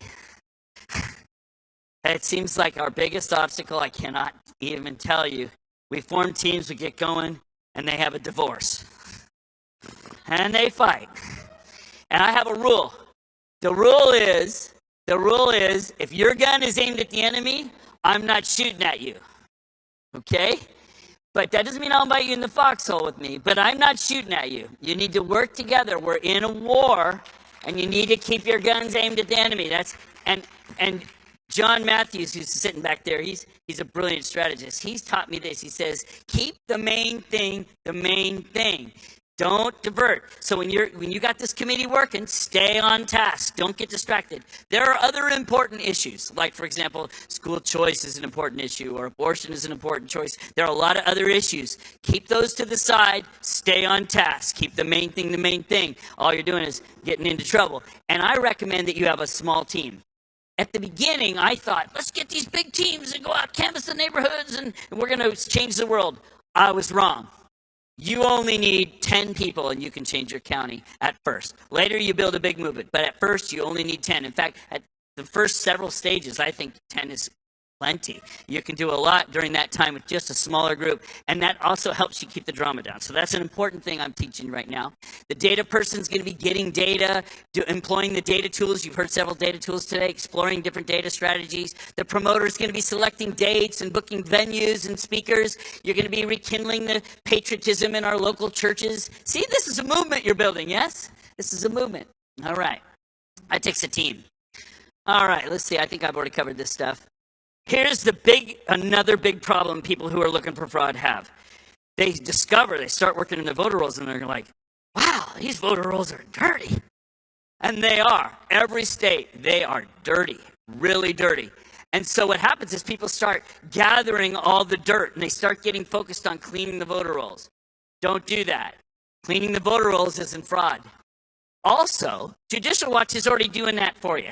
They're going around the country suing state after state, county after county. For example, in Los Angeles, they sued Los Angeles and won the lawsuit. They win everywhere they go because they only go to counties where they have more people in the rolls than they have people. It's pretty obvious the rolls are dirty, yeah? And so they win. Los Angeles had to remove 1.2 million people from their voter rolls in February, and within 2 months, the rolls were all full again. 2 weeks, somebody says, that the problem isn't that the rolls are dirty. The problem is they're out of your control. When you get them back under your control, then clean them. But right now, let Judicial Watch do it for you. Good guys. All right, do the work. There's a lot of work to do. Urson, I'm going to quote Urson now. We need to reintegrate our civic duties into our normal lifestyle. In December of 2020, I told my wife, honey, I'm going to give up my income for 6 months and save the country. Mike says we're going to have President Trump back in office by August, and then I'll go back to work. Whoa. Was I wrong? But the thing was, is I gave up my income. This is all I do now, every day. And I got to tell you, thanks. I'm not asking for a clap. I don't have a mortgage and she works, so I can do this. That doesn't sound good, but it works. Okay. Don't burn yourself out. Not everybody can do what I'm doing. You need to make this part of your regular lifestyle. Okay, and what I've noticed is people get all gung-ho at first and then they just burn themselves out. And over and over we see that. That's why you need a team, you need a plan, you make a step at a time, you reintegrate your normal lifestyle. You're just doing your civic duties, which is what you were supposed to be doing all along anyway. You're being the government again. So that's super important, doing the work. Your team leaders are going to be meeting in person. I can't stress how important this is. To meet in person with your local officials. Put them on notice. Show them their future. I love this. You show them, this is what we're going to be doing. This is what we're going to be finding. Watch them sweat. Now you have something new to add. By the way, we're going to be detecting all your machines going online in the next election. Put them on notice, right? This is a big deal. And you scare them, but it also gives you credibility. That's important. You continue your training. We don't want you to go knocking on doors willy-nilly. We want you to learn how to do canvassing properly so you don't bring the law down on our backs. You know, before Linda was doing the hand counting stuff, she was one of my top trainers in the country. I was not employing her. I would say, hey, you want to do canvassing? Call Linda Ranch. She's really good at that. The Missouri canvassers did a great job. So you got to get training. You're going to be doing data analysis and test canvassing. Let me talk about this. When you're trying to find fraud, do not send out an army of people. Send out 2 pairs of people at first. Test the water. Dip your toe in the pool before you dive in. Because one of the worst things you can do and the fastest way to kill your movement is to do a big canvassing effort and come back with nothing. You got to make sure your strategy's working. Do some small tests first. That's super important. 2 pair of door knockers at first, and some of your inner team, make sure it's working right. Of course, your event promotion and planning people, all this stuff is going on. Sometimes when you find dead people that are voted, there's a lot of work after that. You have to find the death certificate. Ancestry.com and find a graver, great ways to find people who have died. It works great, and you can find a lot of that. There's research to do after you've done canvassing as well.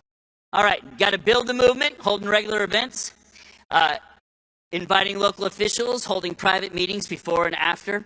Typically what I'll do is I'll go in a couple of nights, I'll do evening events in a community or in multiple counties, and then we'll do an all-day training session. I learned that in Wyoming with Patty Jurek over there. You taught me that. Where are we here, Patty? There you are. You taught me that strategy. I've been implementing it everywhere now. In other words, I didn't just sit back one day with my pipe and figure this out. This is you guys teaching me. I've collected it, organized, and I'm teaching it back to you. This is how we're finding fraud everywhere. Okay, we got to create public awareness. Once you're building the movement, now you're beyond the early stages, and you want everybody to know what you're doing. 2 weeks ago, there's a team in San Joaquin, California, amazing team. They've done amazing research, found tons of evidence. In fact, their report was just given publicly on YouTube on August 10th recently. Great team, but they did everything under the radar. are. Now they're making it a public movement. And one of the first steps they did is they held a big Freedom Fest, and Sharona Bishop hosted it. And then we had Carrie Lake come in to speak, and I came in to speak. And they had a sold-out community event. It was a great event. You got to build community awareness. That's a great idea. Movements are about relationships. This is another big deal. I have learned so much. This is one of the biggest things. You need to meet with each other. You need to break bread together. This is not all online Zoom calls. You have to be together. You don't fight the war over the internet. You need to be with each other. It's so important. Build your relationships. Here I am. I know everybody here practically. All right? Maybe 9 out of 10 of you. You're my buddies for life. You're my foxhole buddies for life. I throw myself on a sword for you. And that's the way we are, right? And we are a movement because of that. That's super important. So you're building the movement. I was suggesting this. Tina Peters, has now been allowed out of the state of Colorado. She just has to give 72 hours notice. This is a great event while you're building your movement. You invite her in, you play the movie selection code, and then you let her talk about what's going on in her life afterwards, and maybe pass the hat to help her pay for her legal expenses. But you get the point where I'm talking about. This is a great event with Tina Peters. That's an awesome one. Okay? But yeah, after that came out, I just couldn't resist showing you this. After that movie came out, New Yorker did a hit piece on us. You can see Mike and Sharona and Tina Peters and me. And they got it right? The bow tie and the bald head. I just don't think my butt's that big. But they're right about this. So the reason I brought it up, though, is I want you to know something.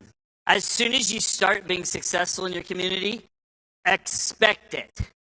There are going to be hit pieces on you, big time. They come out and they're going to say, oh, yeah, these people are racist, and these people are they're trying to undermine our elections and whatnot. You can expect that. Be ready for it. So get ready for that. All right. Step number 6, reviewing progress. This is where, after you think you've got all your data together and you're ready to go, to get official validation, invite somebody at a national level, has had a lot of experience, to come in and work with you. I just did this in Texas about a month ago, and 3 counties had done a bunch of canvassing, and I met with them, and they rented a local meeting room for a whole day. We went over their data, and only about a third of their data were actually fraud. 2/3 of it was illegal. Let me talk about what I mean. There's a difference between an illegal ballot and a fraudulent ballot. For example, let's say I'm an illegal alien, and I come in and I get my driver's license, and I'm added to the voter roll, and I vote. That's not a fraudulent ballot. That's me voting. That's an illegal ballot. Let's say I leave a state and move to another state, and I'm too lazy to get registered in the new state. And in my old state, there's a 30-day residency requirement. I have to live there within 30 days of the election to vote there. But I'm too lazy, so while I'm living over there, I order an absentee ballot from here and vote from over there. That's an illegal ballot. That's not a fraudulent ballot. It was still me voting. So you have to distinguish between an illegal ballot and a fraudulent ballot. That's a very important distinction. And so that's why you need somebody to come in and look. We made some huge mistakes in the early days. Please don't repeat them. Exact the mistakes. For example, here in Missouri, the team of Missouri canvassers turned in about 250, something in that neighborhood, cases to John Ashcroft. Turns out half of them were people that used to live in Missouri and now live overseas. But Missouri law says if you ever intend to come back, you can vote here the rest of your life. And they don't live here. Does your state have that law? Multiple states I've seen have that law. So you think you found somebody who's moved to another country, they don't live here anymore, they're still voting here, or somebody's sticking a ballot in for them here, and it's not an illegal ballot. If it's them, you have to research it and find them and make sure it's not them voting from overseas, or you need to prove it's somebody else that used their name in the rolls to vote. So that's a big deal. That's why you need reviewing progress. So that when you're reviewing progress, that's one of the things we do. We filter out the legal from the fraud. You got to organize your documentation. Keep in mind, and this is another big mistake we made in the early days, we thought we could go out and make these big reports. About a dozen states did this. Really wonderful reports. I've read some from Pennsylvania, from Colorado, from New York, from several states, where somebody did a lot of canvassing work, a lot of energy, a lot of research in the rolls, and they write these big, beautiful reports, and then they make copies. In Montana, a gal named Jane Rechtenwald, she printed 400 copies and spread them. All the legislators got them and everything. Nothing happens when you do that. How do I know? I've seen it dozen times. Don't do that. You're not, when you're organizing your data, you're not trying to prepare a big report, an all-inclusive report. What you want to have is a small pile. And in every one of those sheets of paper, that's a dead person. That's a person who signed an affidavit. Just clear cases of fraud, unassailable. And then what we do is we go meet with your local sheriff. And we bring another sheriff with us. Because Dr. Frank isn't from that community. The sheriff doesn't have to listen to him.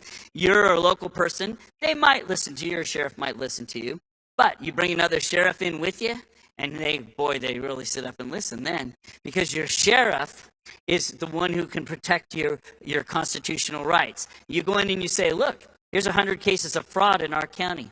100 cases of fraud. 100 of us had our constitutional rights disenfranchised from us. We want you to certify that what we found is real, and we want you to assign a case number to it.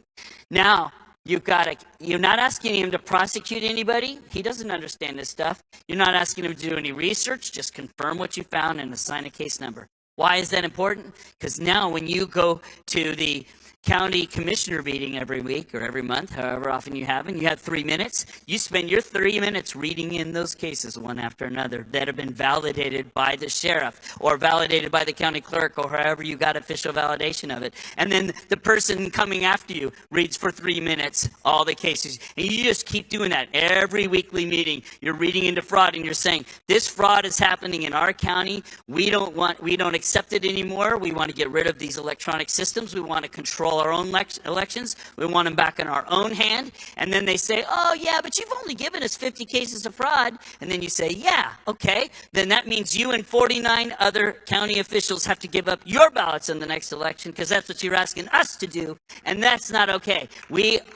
Every case of fraud is a case of fraud that is not allowed. But you see where I'm going? And you're building a movement. And when you're not just showing up and saying, well, Mr. Lindell said this, or Dr. Frank said that, or so-and-so said this, when you come in with actual fraud actually happening in your county, that is powerful. Very powerful. And there's no statute of limitations on fraud. Remember, Sidney Powell said, fraud vitiates all former decisions. So if you had a tight election recently and you find more fraud than the margins, you can actually vitiate that election. I'm not encouraging you to do that, but I'm just saying that's a possibility. So if you've got a local person who's unhappy with their election and wants to go down that road, this is a good way to go. So you plan your public strategy like we planned with San Joaquin, going public, and a legal strategy. Now, I'm not necessarily encouraging you to do a legal strategy. I have a love-hate relationship with lawsuits because I do a lot of lawsuits and we put a lot of evidence in, but as you've seen, they don't always turn out very well. In fact, 99 out of 100 of them don't turn out the way we want. So I don't want you to spend a lot of your resources and energy on planning for a legal strategy at this point. At this point, I mean, we didn't need a lawsuit in Shasta County. All we needed was actual fraud and start pressuring the people on the commissioner's board that there's fraud in there and we want to make a change. And so you see the point there. And so please consult with us on this. You need unassailable cases of fraud. And of course, that's how we won in Los Angeles. LA Times talked about it. Don't you love the way the media reports this? Public tirades. Recall threats as Shasta County roils from decision to dump voting machines. I just want to stress something. I've been in a lot of counties, and the counties that are winning are not the ones that I went in and gave some rip-tearing speech, rip-roaring speech and made everybody all whipped up. The counties where we're winning is where we've got locals that have formed good teams, and they have implemented a good strategy. That's where we're winning. It's not about me. I'm a good catalyst. It's about you. Are you making a good team and are you implementing a good plan and fighting a good war? That's what it's about. All right, so that's about local empowerment. You've got validation by local officials. You've got the sheriff validation and participation. In a lot of states, you have strong sheriffs. Not every state, but sheriffs have a lot of power, and so we like to bring in the CSPOA, that's Sheriff Mack's organization. Mike featured them at the conference last year. You bring in Sheriff Mack, you bring in other good sheriffs. It helps to stiffen up the spine of your local sheriff. And of course, you're creating public awareness. But in the end, what does it all depend on? You gotta have stones. You gotta be willing to stand up. Yeah, and when you do, you build a movement. And what is that movement? The children of Israel chased the Philistines out of the land. And that's what we're looking for, yes? Good, thank you. So I'm just going to pray, and then I'm going to invite Dan Schultz up here. I'm going to pray. Heavenly Father, please forgive us for our apathy and our depravity and for squandering your amazing gift of America. Empower us with your spirit to reclaim the country that chose you. Kyrie eleison, Lord have mercy. And that's it. Thank you. And Dan, where are you up there, Dan? Dan Schultz? There he is. Dan Schultz is going to talk to us about the precinct strategy. Thank you. Thank you very much. Hi, everybody. So, of course, we didn't have a dry run, so I got to kind of look at this monitor and look at my slides. So, yeah, my slide's up there. Terrific. So, I'm Dan Schultz. I started the precinct committeeman strategy. I started in 2009. I've got about 20 minutes, so I'm going to go kind of fast. But that's what my site looks like. So if you go to precinctstrategy.com, that's what you're going to see. At the top, there's 3 buttons. First button says, watch the 1-minute promo video that explains the precinct committeeman strategy in a minute. It's not difficult. I learned it in 7th grade civics back in 1968 and 1969, which tells you how ancient I am. Second button, connect with other conservatives in your state. I'm going to show you that in a few slides. It's a communications and collaboration platform that Robert Beadles, he gave the Nevada talk. He interviewed me in a podcast after he saw me on War Room, and I told him, I said, you know, the RNC doesn't give us a communications and collaboration platform for precinct committee. And he goes, really? And I go, yeah. He goes, well, I can build that for you. And I said, hey, that's cool. How much would that cost? And he goes, I'll do it for free. And I went, that's a really good price. And in 6 weeks, you know, it was up and running, and it's just been revamped, and I'm going to show you some screenshots from that. Third button is another election integrity tool called Votify Now. It's an app, and click on that button. It'll take you to the site, and you can learn about it. It's been operating for about 2 years now. So, and then just scroll down on my site. There's a tutorial video link for the communications and collaboration platform, and there's a link to saveyourrepublic.org if you want to become a poll worker. But I want you to be, I'm out here to recruit all of you to save the republic, and I'm going to teach you how to do that. So this is my last slide, but it's also my first slide after the one I just showed you, because I got to cut to the chase. I have a 3-step strategy for saving the republic. Step 1, pray. I recommend 2 Chronicles 7:14. I'm not going to read it for time right now. Step 2, recruit precinct committeemen. Step 3, repeat. Pray, recruit, repeat. And that's what I've been doing since 2009. So I was reading this biography about Douglas MacArthur, an alumnus of mine. And he was asked right before Pearl Harbor was invaded by a journalist, tell us what what causes you to fail in war? Because you've heard people say, we're in a war, and we're in a political war. And he said, 2 words sums it up, too late. Too late in comprehending the deadly purpose of a potential enemy. In realizing the mortal danger. In preparedness. In uniting all possible forces for resistance and standing with one's friends. Folks, it's getting late. Okay, and I'm going to try to recruit every single one of you who is not already in the party to become one. Because the Republican Party is just an organizational tool. I don't love the party. I love the fact that it's an organizational tool, and it's ours. So, coincidentally, Michael Luttig, I saw him on a CNN interview on August 9th, state there is no Republican Party, and he's right, and I'm going to show you why. He said, American democracy simply cannot function without two equally healthy and equally strong political parties. So today, in my view, there is no Republican Party to counter the Democratic Party in the country. And in a sense, he's right. And for that reason, American democracy is in grave peril, and he's right about that. Then he gave a definition of a political party. It's a collection and assemblage of individuals who share a set of beliefs and principles and policy views about the United States of America. That's a good definition. And then he said, today there's no such shared set of beliefs and values and principles or even policy views as within the Republican Party for America. Well, he's wrong about that because we have a great party platform. A great party platform. The problem is we're not electing very good Republicans, and they don't follow it. So then he said, until or unless the Republican Party can pull itself together into a credible Republican political party, we simply don't have two competing parties in America. And he's right about that, and I'm going to show you that. But see, he wasn't talking to us. He was talking to a CNN audience full of anti-Trump Republicans. And so think about this. What if they do what I'm about to tell you?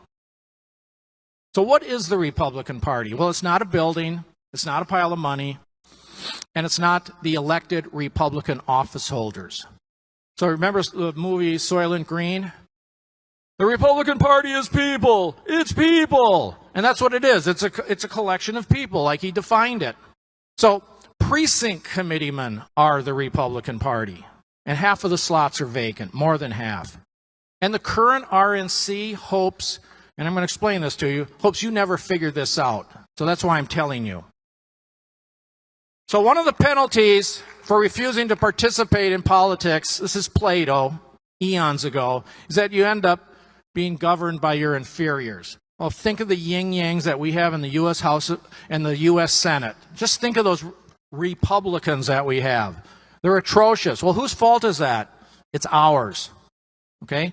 So this is the Republican Party right now and how it's been since 2008. I got involved in 2007. And this hasn't changed. There's about 400,000 slots.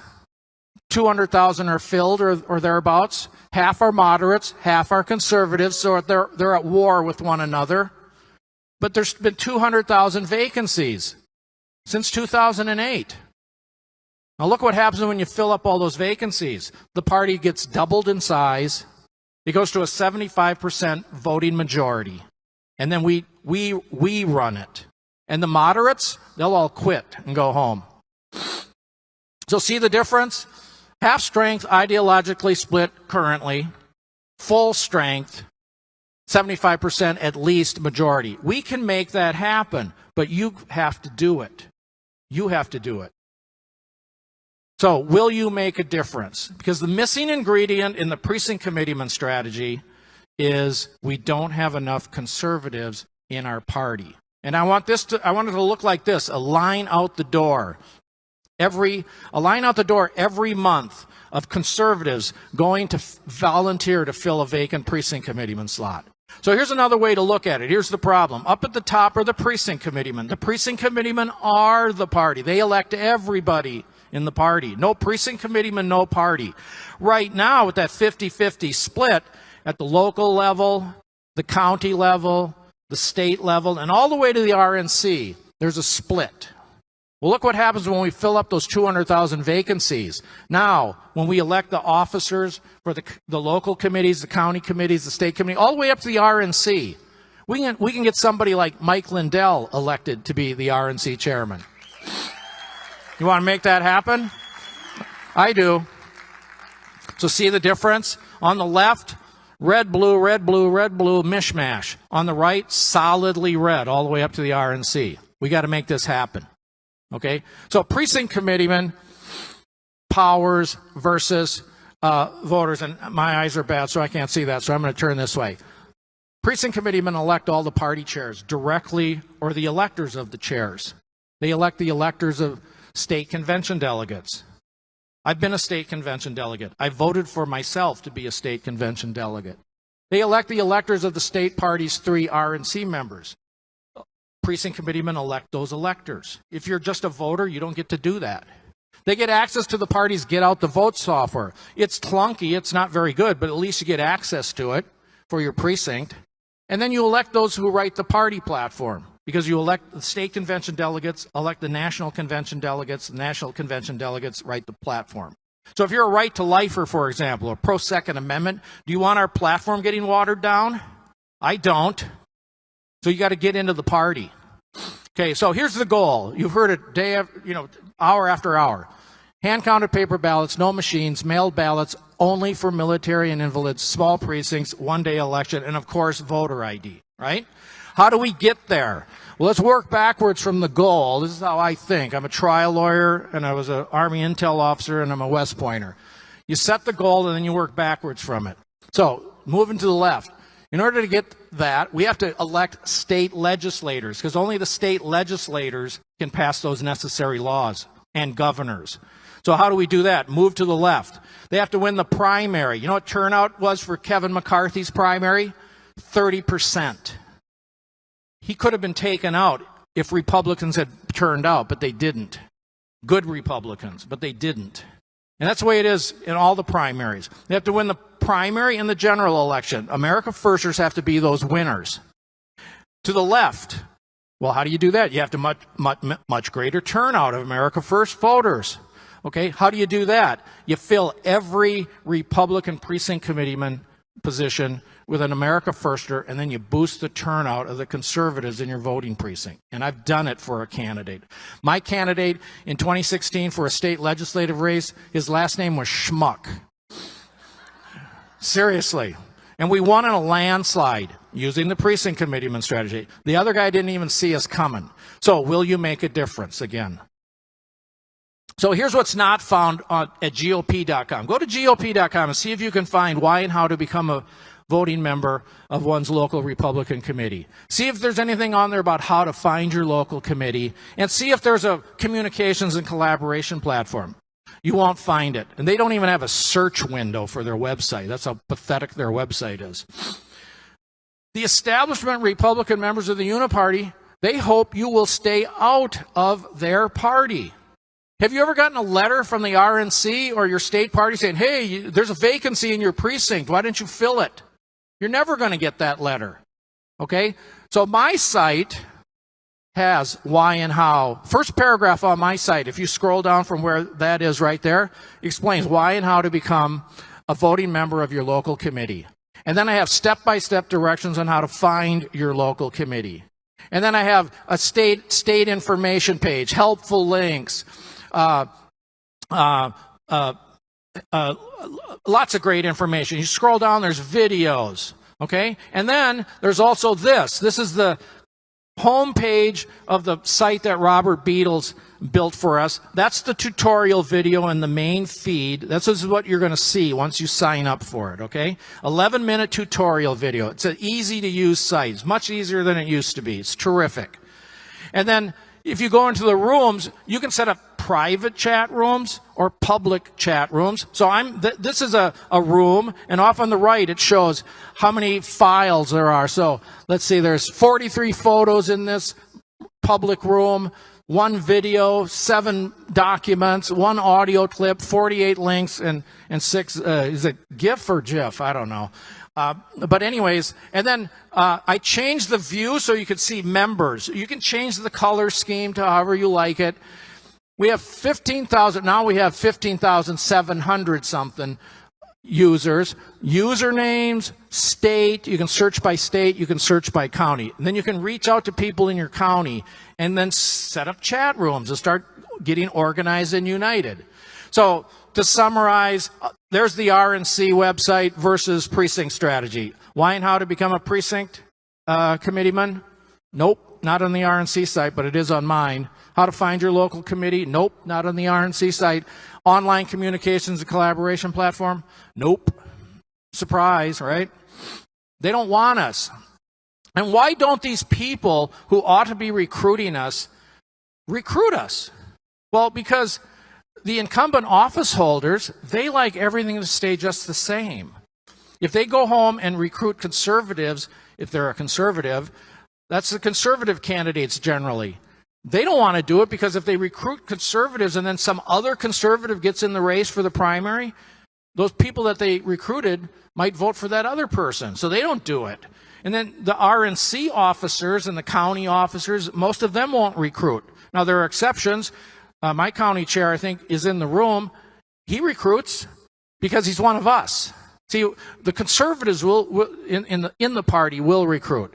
They want your time, they want your money, they want your sweat equity, walk precincts and all that. But they won't spill the beans about getting into the party. But so I don't blame them. And I'm not going to get mad about it. I want to get even. I want to recruit all of you to become a precinct committeeman. Let's save the republic, okay? So here's the key.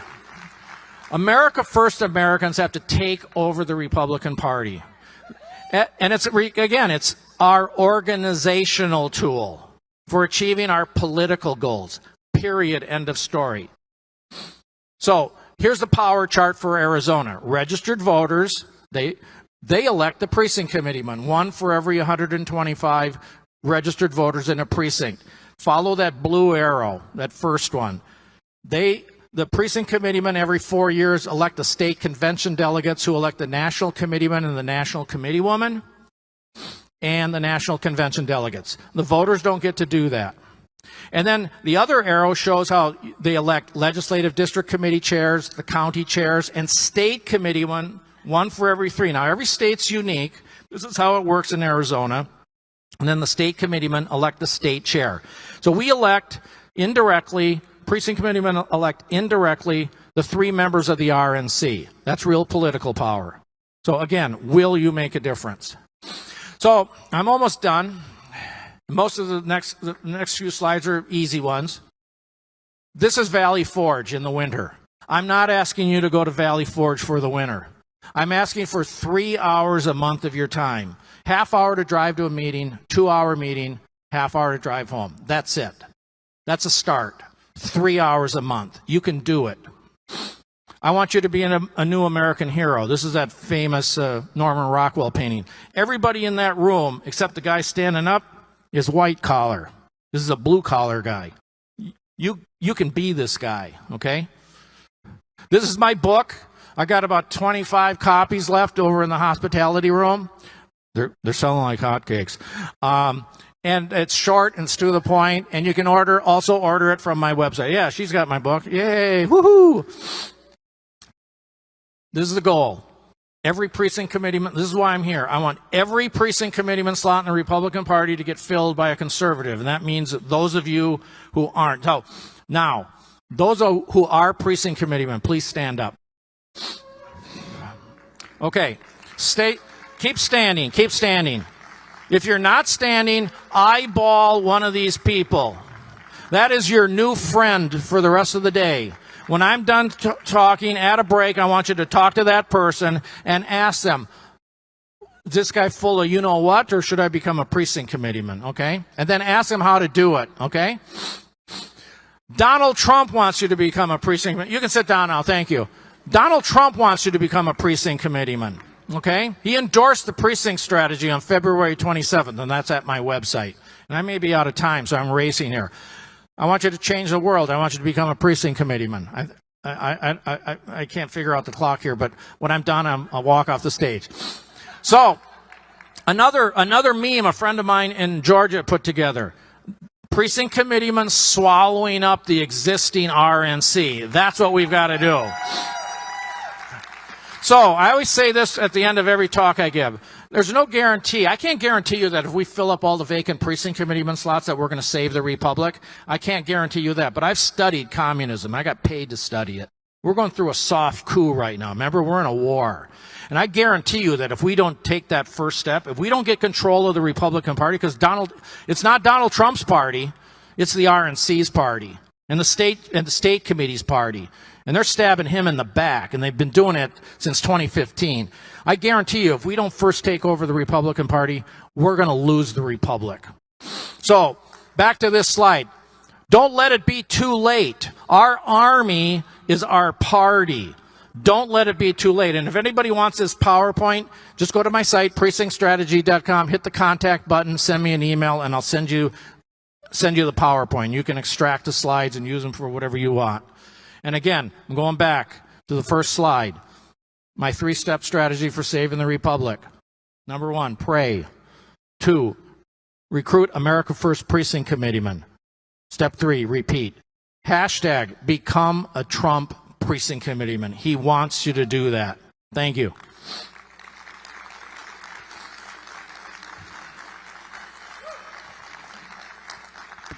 Ladies and gentlemen, please welcome back Patrick Kolbeck. Thanks.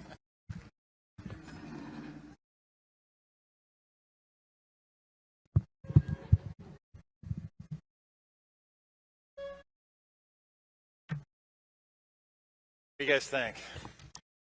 And then we can play that song, I'm Still Standing. Yeah. All right, guys. One more obstacle that we need to have addressed. Actually, 2 obstacles. The other obstacle is that my clicker isn't moving forward on the slides. There we go. Well, okay, 5 obstacles.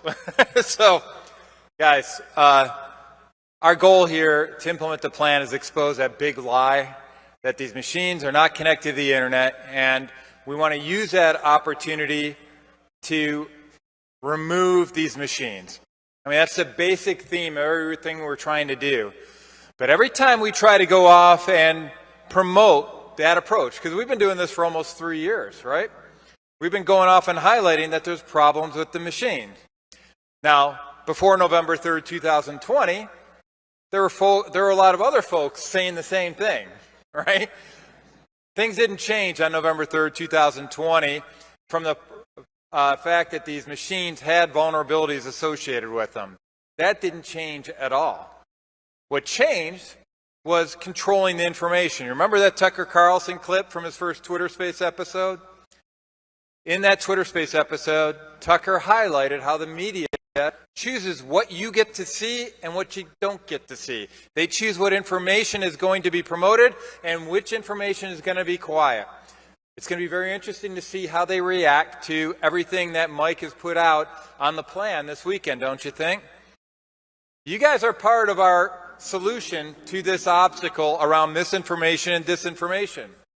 We are much more powerful than we realize at times. And the key is we got to go off and mobilize and get organized, and that's exactly what we're trying to do over these last 2 days.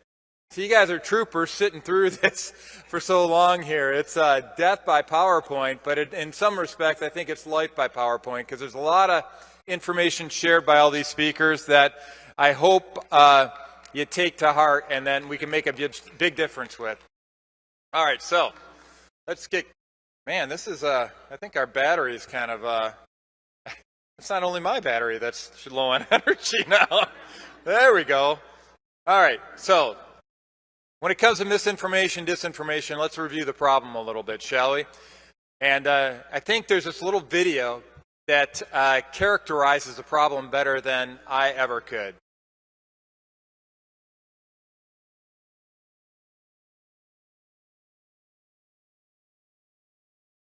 Hi, I'm Fox San Antonio's Jessica Headley. And I'm Ryan Wolf. Our greatest responsibility is to serve our Treasure Valley communities, the El Paso, Las Cruces communities, Eastern Iowa communities, Mid-Michigan communities. We are extremely proud of the quality, balanced journalism that CBS 4 News produces. But we are concerned about trouble and irresponsible, one-sided news stories plaguing our country. The sharing of biased and false news has become all too common on social media. More alarming, some media outlets publish these same fake stories without checking facts first. The sharing of biased and False news has become all too common on social media. More alarming, some media outlets publish these stories that aren't true without checking facts first. Unfortunately, some members of the media use their platforms to push their own personal bias and agenda to control exactly what people think. And this is extremely dangerous to our democracy. This is extremely dangerous to our democracy. This is extremely dangerous to our democracy. This is extremely dangerous to our democracy. This is extremely dangerous to our democracy. This is extremely dangerous to our democracy. This is extremely dangerous to our democracy. This is extremely dangerous to our democracy. This is extremely dangerous to our democracy. This is extremely dangerous to our democracy. This is extremely dangerous to our democracy. This is extremely dangerous to our democracy. This is extremely dangerous to our democracy. This is extremely dangerous to our democracy. This is extremely dangerous to our democracy. This is extremely dangerous to our democracy. I don't know about you, but it kind of seems like they're coordinated on that, doesn't it? It kind of seems like they're all given the same talking points from somewhere, doesn't it? I find that kind of strange. And so if we feel like we're dealing with this avalanche of folks that are just pushing the people that they're saying are pushing, that are accusing us of providing misinformation, disinformation, I don't know about you guys, but it certainly seems like they're the ones that are guilty of that, doesn't it? And I'll tell you, here's an old political adage that if somebody's telling a falsehood, if somebody's making a fool out of themselves, you just get out of the way and let them talk. And as long as you've got the opportunity for two-way discussion, they're going to expose themselves. You're going to go off and discern what the truth is. There's a reason why they want to shut us down. There's a reason why they're messing around with our internet connections out here. There's a reason why they're trying to deplatform Mike on all these stations. There's a reason why they cut off the mic whenever he talks about election fraud. It's because they can't handle the truth. And here's the fundamental problem with this concept of misinformation and disinformation. What happens when our government is going off and censoring one of these viewpoints so that they're actually preventing the discovery of their malfeasance? What if they use their bully platform to actually abridge our fundamental First Amendment right to free speech? That's what we're facing right now. And so that's why we've had a lot of discussion today about tools like frank speech and frank social. We have to go around that narrative, and it's pretty significant. And anybody who's posted anything on Facebook, I think that's the most heavily censored platform that's out there right now, because they got this army of fact checkers like this. Just a quick snippet of some of their fact checks, if you will. Usually when they fact check, they don't even quote what somebody actually said. They just try to do a keyword on it and then try to make it seem like they said something that they didn't say. But even when they do quote the full context of it, they lie. You guys, I'm sure each and every one of us here has a short list of all the misinformation, disinformation, fact checks that have been put up against our posts.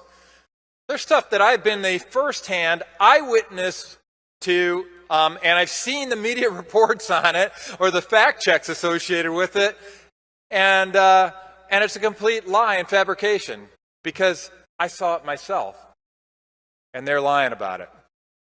So how do you get around that? It's so frustrating. You know what it sounds like? How many of you guys have read 1984 by George Orwell? Well, if you haven't read it in a while, please do so again. And by the way, don't watch any of the movies. Read the actual book, because then it's primarily a thought twister, if you will. You got to actually get in that mindset. And I'll tell you right now, in America, it feels like the Ministry of Truth is alive and well, doesn't it? I like what Rasmussen Report said, though. Here's the modern-day equivalent of George Orwell's famous statement. No evidence means there's a huge pile of evidence. Conspiracy theory means that's a cold stone truth. Baseless claims equal legitimate concerns. Election denier means you reasonably suspect election fraud. And election denier fringe is now the majority of voters. That's what's happening now. That's the battle we're facing. And you know, Biden actually tried to establish this Ministry of Truth. You guys remember Nina Jankowicz? They actually tried to infringe our First Amendment right to free speech in Joe Biden's administration with this little stealth deployment of Nina Jankowicz. Thankfully, we had a bunch of alert patriots that were out there and highlighted what she planned on doing and what her background was. I mean, some of the stuff this lady was talking about, the stuff that she wanted to the stuff she was talking about in the exercise of her free speech was not in mainstream American thought. Yet, you know, she's got every right to go off and say it, but now she's trying to make sure that we can't say what we need to say.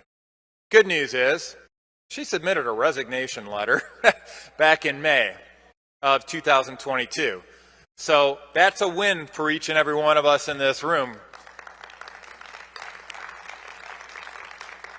But it didn't spell the end of the attempt to implement the Ministry of Truth in America. There's a variety of documents, either at the federal level or even at the state level, that have been designed to control the flow of information. There's been policy paper after policy paper, white paper after white paper, organization after organization, designed to make sure that speech that they don't want to be that they don't want to hear is not heard, culminating in an organization called the Election Integrity Partnership. How many of you guys have heard of this organization? All right, I think it's a really important organization to highlight for a variety of reasons. You may recall from one of my earlier talks that my passion is tracking that vote tally chain of custody. And that focus of mine led me to discover an organization called the Center for Internet Security. You guys remember that? That Center for Internet Security is pulling in election data from all 50 states into a data center as a trusted intermediary for all their internet traffic. As it turns out, EIP's been involved in some congressional investigations, and they found out a lot more information. This Election Integrity Partnership is tied in with quite a few, let's just say, progressive organizations, if you will. They're part of an organization called the Election Integrity Isaac Center. Remember, that's what Center for Internet Security was charged with going off and pulling together. This is actually a diagram from their document for the Election Integrity Partnership. And I want you to really take a close look at who they're communicating with to come up with their misinformation, disinformation policy. There's 4 basic stakeholder groups. First, federal government. And I really want to highlight that EI Isaac Center. So here's the important takeaway on it. The same organization that is at the nerve center of access to all of our sensitive election records, the Center for Internet Security, and under the auspices of the EI Isaac Center, is also the organization that's front row and center in the controlling of our free speech. You guys get the significance of that?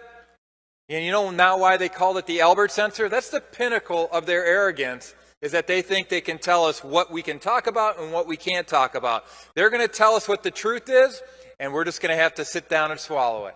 That's what these guys are trying to do. That's the attitude that they're pushing. And look at their little stakeholders in government.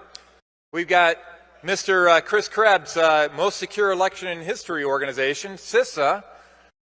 And then we've also got GEC. How many people know what GEC stands for? I didn't either. I looked it up. It's Global Engagement Council. You know who's in charge of that?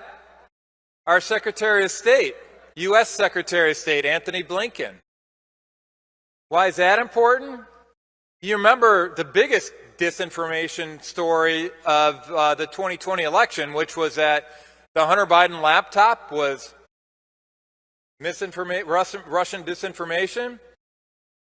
Guess who's the one who coordinated that memo? Anthony Blinken. And now what is he doing? He's serving at the head of our Secretary of State. Nice little quid pro quo there, don't you think? And look else, who else they have up there? A bunch of what they call civil society organizations. Obviously, the folks in this room are not included in that civil society. I don't see the Election Crime Bureau up there, for example. They've got AARP, NAACP.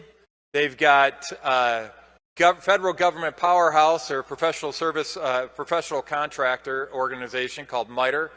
They were a competitor to the organization I used to work with that had federal contracts.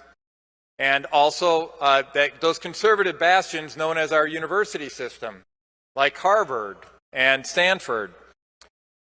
Those are what they consider civil society. These are the people that are helping them craft the messaging around their misinformation, disinformation campaign. And then we get into the platforms that they're dealing with, because it's not only is the government involved, not only is the civil society organizations involved, but they are communicating with Facebook, with Twitter, with Google on all their search returns, with TikTok, pretty much all the major social media platforms. So you wonder where you get all those fact check stuff come from? Guess what it comes from? The whole incident management process that's out there. And oh, by the way, remember our little video montage of our friends in the media all getting the same talking points? Guess who else the Election Integrity Partnership communicates with? The media, the traditional media outlets. So there's a little bit of an issue here. You see how there's actually this is a conspiracy, right? They call us conspiracy theorists. Well, they're pretty bold about it. They just throw it out on a public document and let everybody go off and look at it. But they're so confident that they'll be able to throttle any discussion around this that we won't be able to talk about it, and we'll just sit and take it like a good American, right? I don't know about you guys, but I'm sick and tired of my First Amendment right being infringed upon. So this is actually their documented incident management process in that Election Integrity Partnership. And when I talk about an incident, here's an example of an incident. Mike Lindell says the machines are connected to the internet.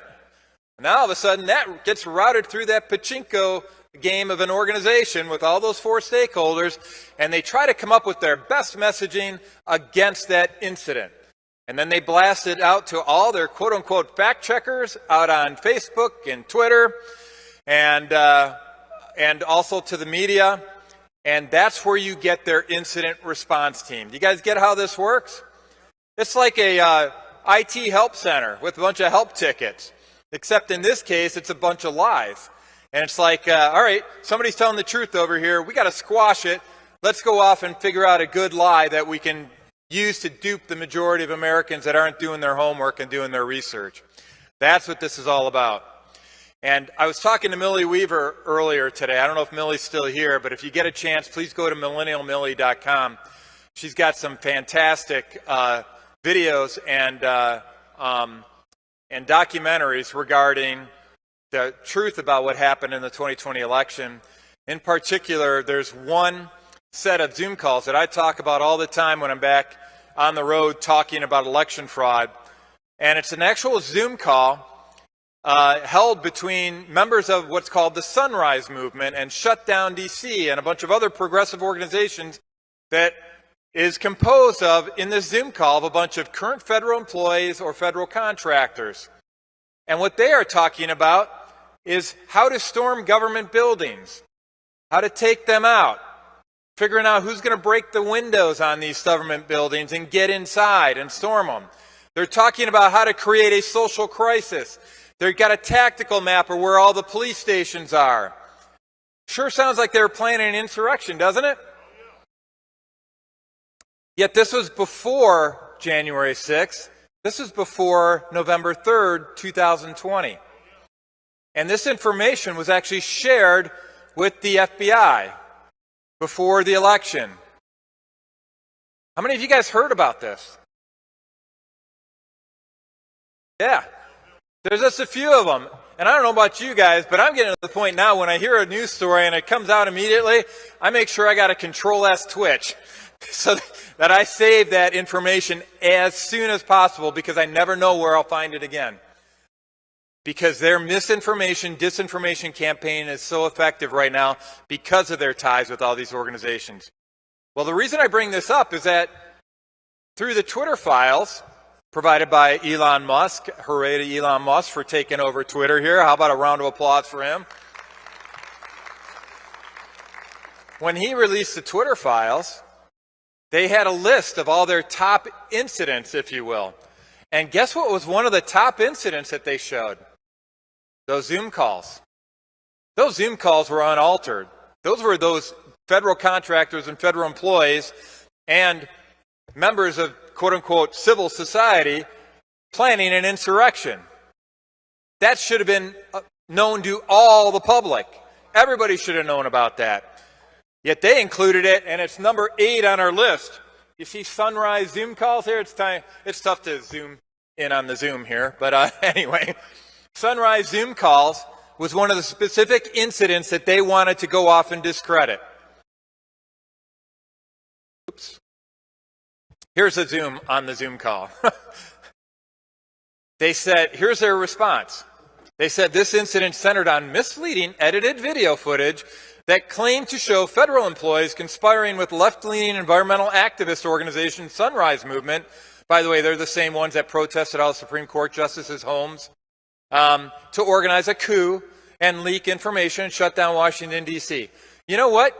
I think everybody in this room and everybody in America should be allowed to look at that information for themselves and see if it tells the story of a left-leaning organization going off and plotting a coup against the United States, don't you? I don't think that should have been censored. I think people should be able to make up their own mind, because these people were deliberately talking about creating a social crisis and being the architects of that social crisis. That is an insurrection. That is treason. And they need to be held accountable. But you know what? Because of the misinformation, disinformation campaign that's being orchestrated by the Election Integrity Partnership in partnership with their folks out at the Center for Internet Security and the E.I. Isaac Center, that information got squelched. But you can still see it at millennialmillie.com, and I encourage you to go out there and check it out. There's one called the Election Night Coup d'etat. Has a lot of information on it. They got another one on election simulation. They got another one on PSYOPs. She's got a lot of good footage, a lot of good background information. I encourage you to check into that and check it out. So that's the type of information they don't want us to hear. And I'm telling you, those are the people that should be behind bars right now, not the folks that are currently behind bars for January 6th. So there are some really good media outlets that are out there that are providing good information, and one of them is Epic Times. And I want to give them a kudos. In particular, I used to post a recent story by a gentleman by the name of Roman Balmakov. How many of you guys ever watch Roman with Facts Matter? I tell you, constantly looking for examples of good journalists, ones that provide the whole context of every story. He's one of them. He goes out and frames it, says, here's what they said, here's what the other side said, here's the supporting documents. Make up your own mind. What a concept. That's called being a reporter. I used it to shame some of the quote-unquote reporters back in my hometown that I finally had to issue cease and desist letters for their putting misinformation that was designed to be maliciously defamatory and hurt my family. Just like they're doing to Mike on a regular basis, just like they're doing to many of you in this audience, just like they're doing to many of the people that are online right now. If you speak out about election fraud, they will try to take you out. And actually, some of the materials in that Zoom call has these conspirators actually doing a simulation of what happens in the election should Donald Trump win or protest the election. And they specifically went out and said, we're going to go off and cut them off financially. We're going to use our connections in the media to make sure that they never get a chance to talk about what they saw. And guess what's happened? We've had Lou Dobbs taken off the air, #1 personality of Fox Business. We've had Tucker Carlson taken off the air at Fox News. Kind of seems like they're executing their plan, doesn't it? Well, thank God for Elon Musk. He called it like it is. And that's the power of having a platform like we're building with Frank's Speech and with Frank's Social to get the word out. Elon Musk is able to use Twitter to go off and say, listen, you put out a propaganda platform because of all the information that they use. They saw the federal government using social media platform to control the flow of information. A direct infringement upon the First Amendment rights of every single American. And I would submit that that costs lives when you look at what happened in COVID. All right, so I'm going to do, just to rehash on this, we could play the next video, please. Hi, I'm Fox San Antonio's Jessica. Oh, Hi, I'm Fox San Antonio's Jessica Headley. And I'm Ryan Wolf. Our greatest responsibility is to serve our Treasure Valley communities, the El Paso, Las Cruces communities, Eastern Iowa communities, Mid-Michigan communities.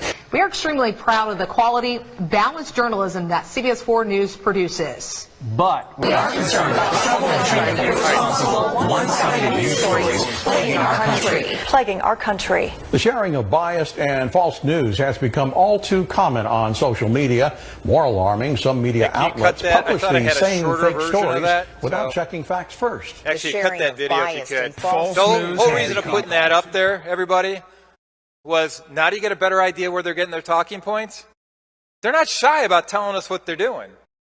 There's pure arrogance out there. I mean, after all, they called their censor the Albert censor. How much more arrogant does it get? All right? They look at us as useless eaters. They really do. It's so tiring. And I, for one, am tired of it. How about you guys? So, how do we get around these guys? Here's what I would submit. There's a lot of folks that have done some hard work already on some of the predecessors to fight an information war. And that's what we're in, right? We're in an information war. And so one of the first things you need to do in an information war, I would submit, is get informed. You got to collect information.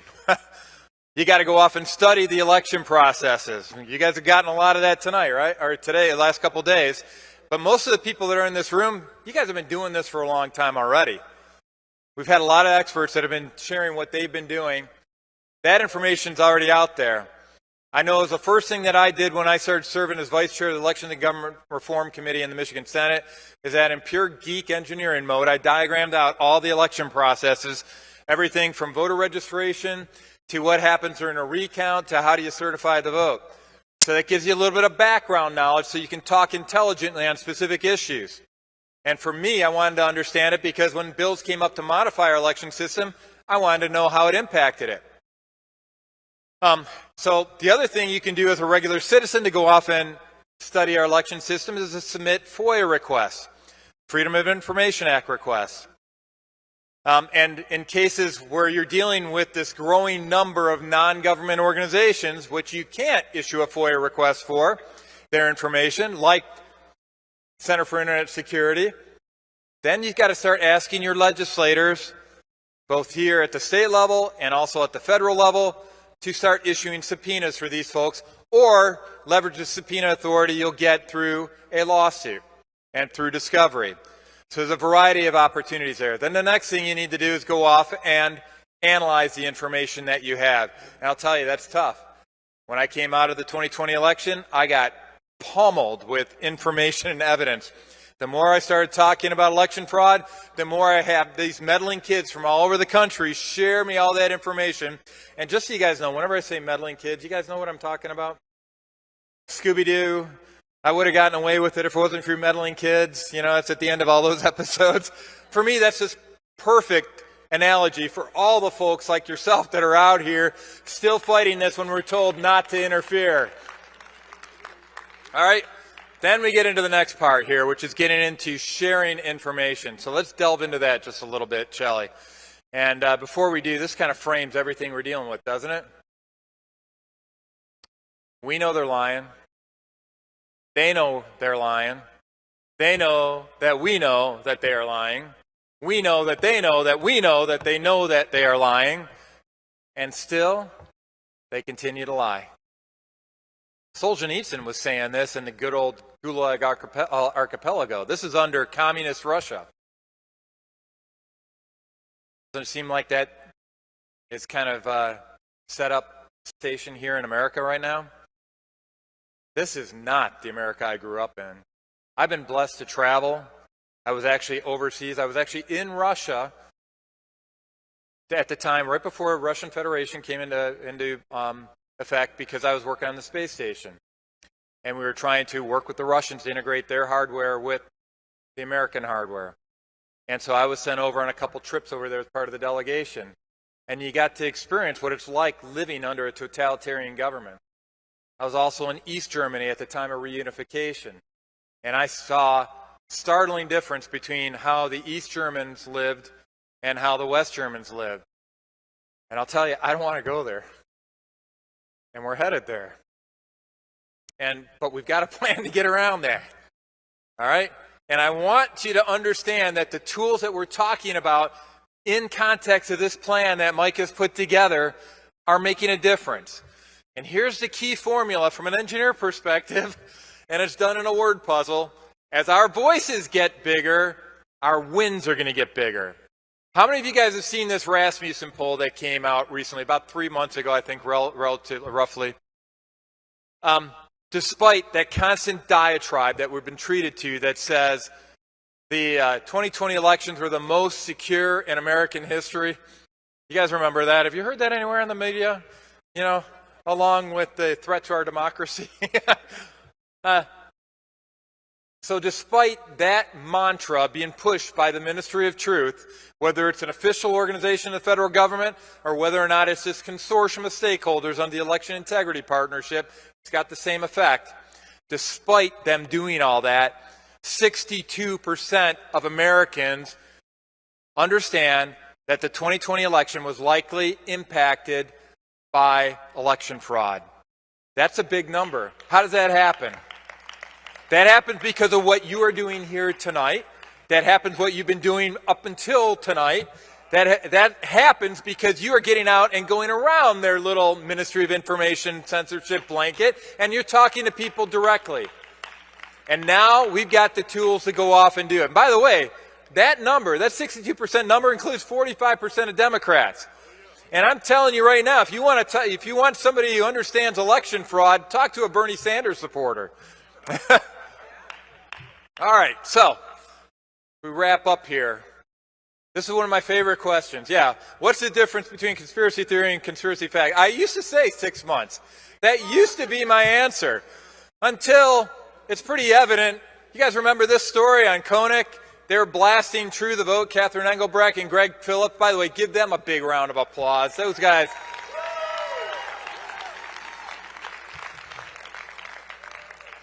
Remember how they were, New York Times put out an article blasting them for targeting a poor little company called Koenig, which is based in my home state of Michigan, out in East Lansing, Michigan, because they were accusing them of sharing information with the Chinese government that was sensitive to elections. It was all on poll worker data, and they found it on Chinese servers. And they reported it to the FBI and said, hey, we need to look into this. And remember, I used to think going to the FBI and getting them involved was a really good thing.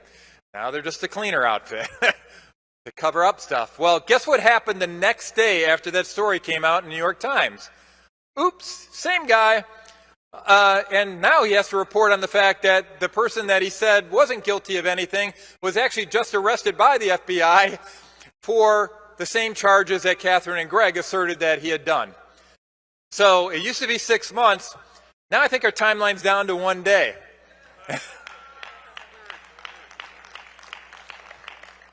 And I think with the tools we're deploying here in context of the plan, we can shorten that down to a matter of minutes, don't you think? We got to, as our voice gets bigger, our wins are going to get bigger. We still got a long way to go, though. And everybody's frustrated by us and what's going on in the court system sometimes. But I'm telling you, when we win in the court of public opinion, we are going to win across the board in the courts. And I'm telling you, we don't even need that right now. Remember, Jocelyn Benson, Michigan Secretary of State, found guilty of violating the law in 5 separate court cases already. So we are winning on the truth. We're just not getting the consequences. But I'll tell you, we'll get the consequences too as our voices get bigger.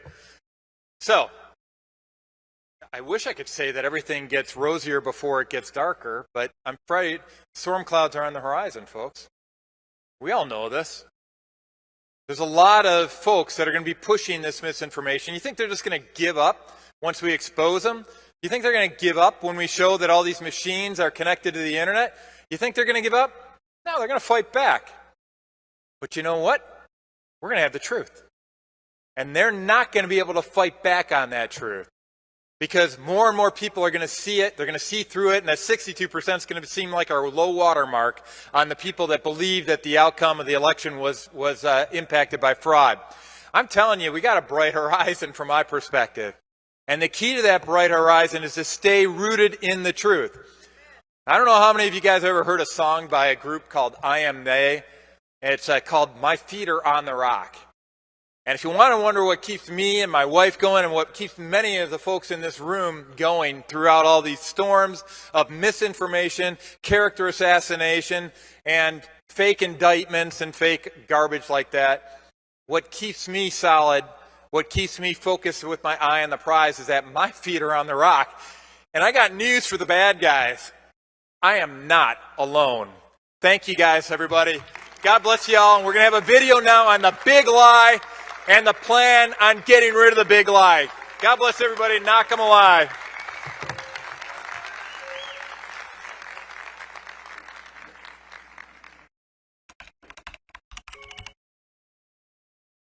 Do you swear to tell the truth or affirm to tell the truth, the whole truth, and nothing but the truth, so help you God? I do. Voting systems are, by design, meant to be used as closed systems that are not networked, meaning they are not connected to the internet. Colorado is considered one, if not the safest state in the nation to cast a ballot. None of our voting equipment is connected to the internet. So, as Secretary Griswold pointed out, voting machines are not connected to the internet for a reason. On election day in a precinct, are your machines hooked up to the internet? No, not by any stretch. We go through a number of certifications, government certifications, and the first one is at a federal level. So those standards mandate that election systems, such as ours, are designed to work in a closed system, air-gapped, no internet. Why would you want to get rid of the machine? Nobody trusts them. They're tied to the internet, and they work hacked. Well, ma'am, they're not tied to the internet. Yes, they are. They're not. They are. What is the vehicle for the transmission from the ICP? Is it cellular modem versus VPN? Well, it is a cellular modem that can be configured in a VPN. Right? Yeah. Well, ma'am, they're not tied to the internet. Yes, They're not. They are. Currently in Chicago, Cook County, we work with Verizon to secure that network. What wireless chipset / modem does the hardware have? We support a variety. Well, ma'am, they're not tied to the internet. They're not. They are. When people talk about certain things, they're undermining our credibility. As an example, in the state of Wisconsin, the voting machines do not connect to the internet. Oh, yeah. Yes, they do. They do. Okay? Yeah. Absolutely. They do not. The voting machines are not connected to the internet.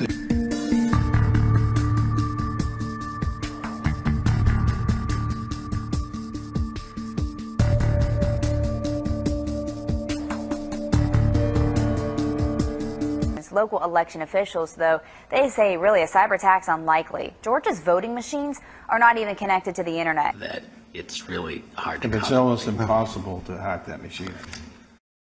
In most cases, voting machines are not connected to the internet. Yeah, sure. Thank you. I have seen concerns raised that even if voting machines are not connected to the internet, that if they have the capability to connect to the internet, they may be able to be accessed remotely. Have you looked into this issue in your machines?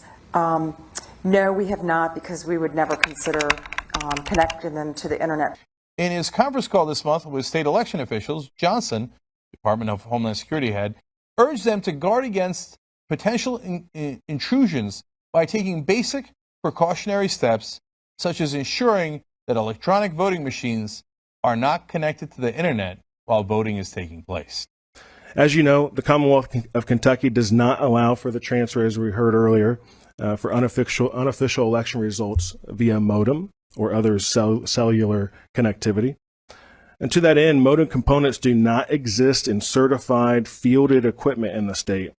And the ES&S equipment here does not support the ability to modem. Does having Wi-Fi networks available at polling places mean voting machines are connected to the internet? No, that's not true. An expert told Lead Stories that assuming that the existence of a Wi-Fi network means that nearby voting machines are connected to it is incorrect. The claim appeared in an Instagram post on November 8, 2022. To be clear, you don't You don't have to actually have hands-on contact with a voting machine to hack it. If it's connected to the internet, you can get into it from anywhere. Although on that front, many election officials insist you have absolutely nothing to worry about. Our machines are not connected to the internet, and they're not going to be connected to the internet. No state is on the internet. I find it difficult to hack something that's not on the internet. Our voting systems are never connected to the internet. Can you talk about the ways that these devices have been marketed to election officials? Yeah, one of them you've already mentioned is that the vendors will sell the systems with a wireless modem in them to election officials and tell them that they don't actually connect to the internet, that the wireless modem goes over a cellular network, or it's got a firewall, or it's got some other, it's on a private network, it uses a VPN, it's not the public internet. All of that is untrue. My colleague just mentioned this very body conducted months of hearings and testimony and took questions about all of the concerns about the 2020 election, including that these machines were hooked up to the internet, and found no evidence to support those claims. 2016, people in positions of trust told us it would be almost impossible for hackers to change the outcome of a national election because voting machines supposedly never connect to the internet. Those things are not connected to the internet. Voting systems are controlled state by state and don't fall under the umbrella of the Department of Homeland Security. Typically, voting machines are not connected to the internet. Voting machines has denied that their voting machines are connected to the internet. To an update on the Arizona election audit, the independent investigator charged with looking into Maricopa County's election equipment, confirming that election equipment was not connected to the internet. The most important thing to know about Georgia's voting system is the voting machines are not interconnected to each other, nor are they connected to the internet in any way. Our vote counting machines are never connected to the internet. For remote access software? Yes. We no longer install any remote access software. That process was discontinued in 2006 and is not allowed by any of the EAC testing. Mr. Poulos? Chairperson, we've never had any kind of remote access in our Dominion products. Capabilities. But okay. I will say that I do want to draw a caveat. Some of our tabulators have are designed around the ability to have an external plug-in modem to transmit unofficial results after polls close. Our voting machines are not connected to the internet. Those are not connected. Voting machines themselves are not connected to the internet. On Twitter, lies about voting machines have been a top midterm narrative, including falsely claiming the voting machines were connected to the internet. And where they learn that? The internet.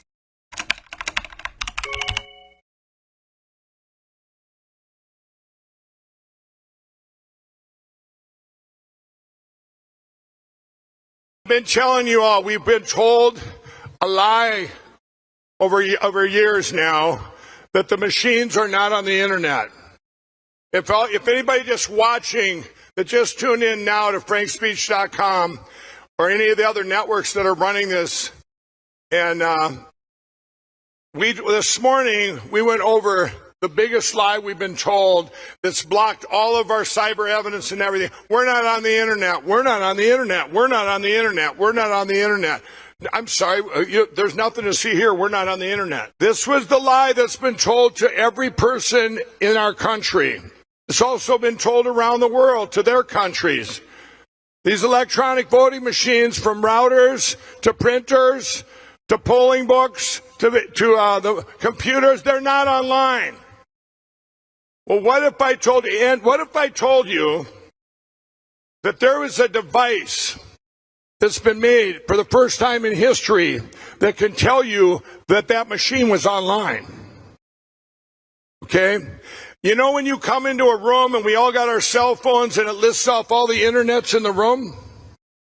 And then you have to have passwords and so on? If you had one of those internets, and what if there was a device that showed you, hey, there's a device on my network. There's a device online. And then you could tell what the device was, where it was at, what the name of it was, ESNS 60503, and you knew the second it went online. Well, this is what we've been working on for over a year, and I'm going to show you, Jeff's going to show you a demo. This isn't a demo. We have it, everybody. We have it, and then I'm going to tell you. And what if and what if I was to tell you? Well, we'll save that part. Let's do this part of the plan first. We're gonna. Okay, so Jeff, why don't you show them what we did? What we did in Florida with this device, we went in and we did a.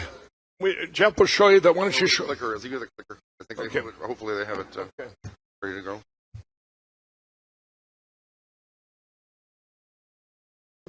Okay, you guys in the back, do you have it up there? The video? Yeah, they're ready to go? No, I said the video, yeah. They need to... Okay, then what? No, I'm talking in the back. The Election Crime Bureau is proud to introduce the WMD, or Wireless Monitoring Device. The wireless monitoring device is a sophisticated network connection monitoring system, designed specifically with election security in mind. We have been told that our election computers are never connected to the internet. The WMD will put that to the test, by detecting and reporting, in real time, Wi-Fi connections in county and state election offices. All internet routers and access points will be reported, as well as any devices to which they connect. The WMD incorporates many years of research and state-of-the-art development. It is a low-weight, low-power device that uses only passive signal detection to detect online systems, and it will never interfere with any normal network operations. When an online connection is detected, the Election Crime Bureau Master Alert system will be quickly notified, and the alert will be displayed on the alert web page.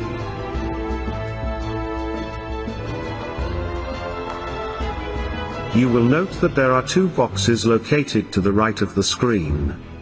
These boxes display the information about the access points at the top and the wireless clients at the bottom box.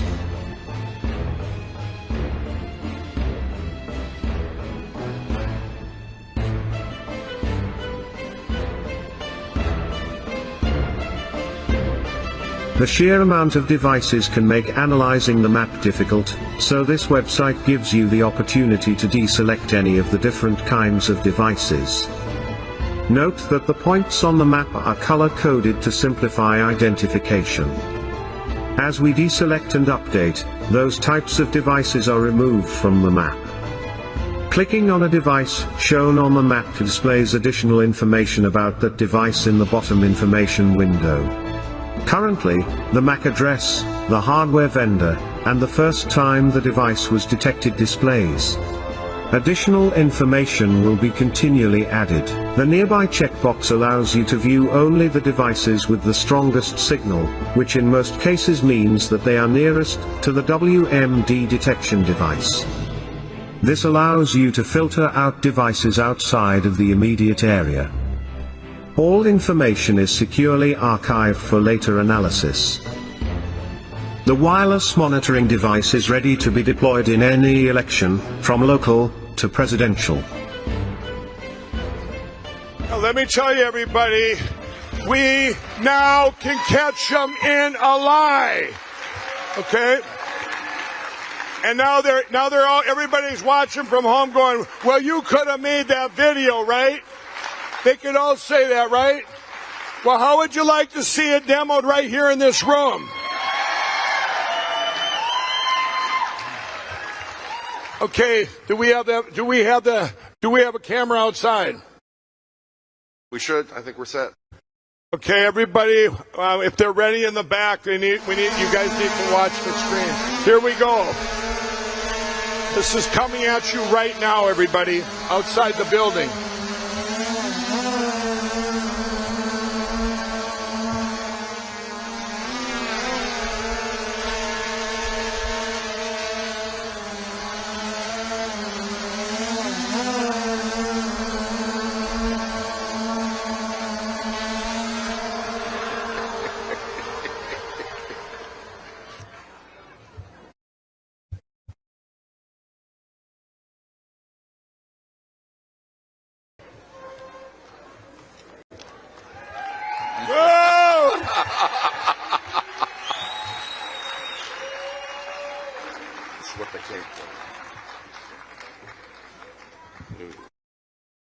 Special delivery, everybody. Special delivery.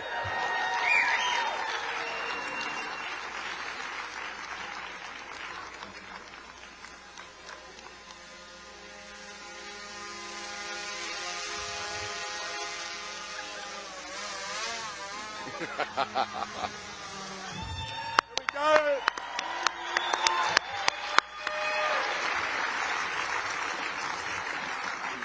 And what we have here, by the way, under that thing here, you see what was under the black thing before that with a surprise? But here it is. This device. Mike. This device. I'm so excited I forget to use a microphone. You guys, this device, as it flew into this building, this wireless monitoring device, it just grabbed all of your cell phones, everybody in this room, every device that's on the internet right now. And let's see, can you put it up on the big screen?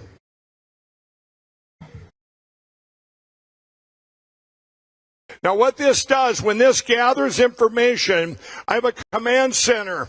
I'm not even going to say what state, so they don't go after that.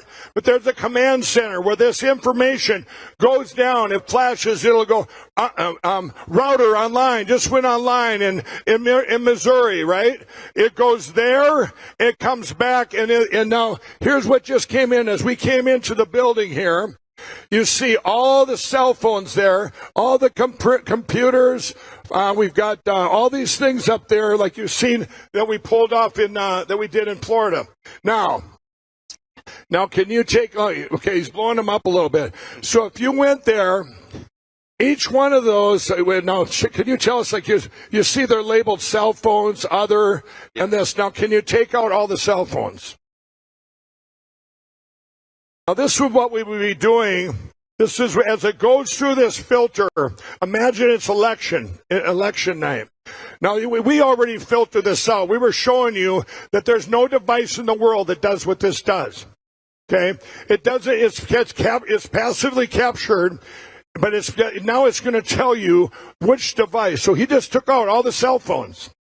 Okay, now let's take all the backstage off.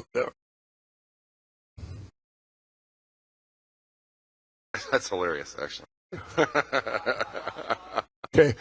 Okay. You see these? You can drill it down to anything. Now, when we've done it before. Now, we haven't been able to get. We didn't want to take the chance. We could have got some machines in here, some actual election voting machines. We had them. We had access. But you know what? You see what happened in Michigan, where they went after Matt DePerno and all of them for having a machine, right? I didn't want to take that chance. This is too important to the world, okay? I'm telling you what we can do now. If you're in a room and you're here in Springfield, Missouri, and you're in this room and this is an election room, beep, beep, beep, the router just went online. This red alert goes out there and boom. And I'll tell you in a minute how you're all going to know in real time, okay? But we catch them in every single lie they've ever told. If they lied about being on the internet, what do you think they're hiding, huh? But now we've got a way to monitor. We've never had this before in history. They can't lie to us anymore. And I want to ask you, Jeff, so if when this travels, oh, by the way, you guys, this isn't, we're going to have these devices. For this fall's election, we want to get every single parish in Louisiana covered. We're doing this right now, okay? Right now. Mississippi, Kentucky, you have local elections. Anyone that has this, everyone that has an election, I don't care if it's your school board election, you got this device, and you know what? You lied to me. You lied to me. You lied to me. And so Jeff, I want you to explain when you what we're doing with the filtering. So let's say you have let's say it comes down and you have a printer.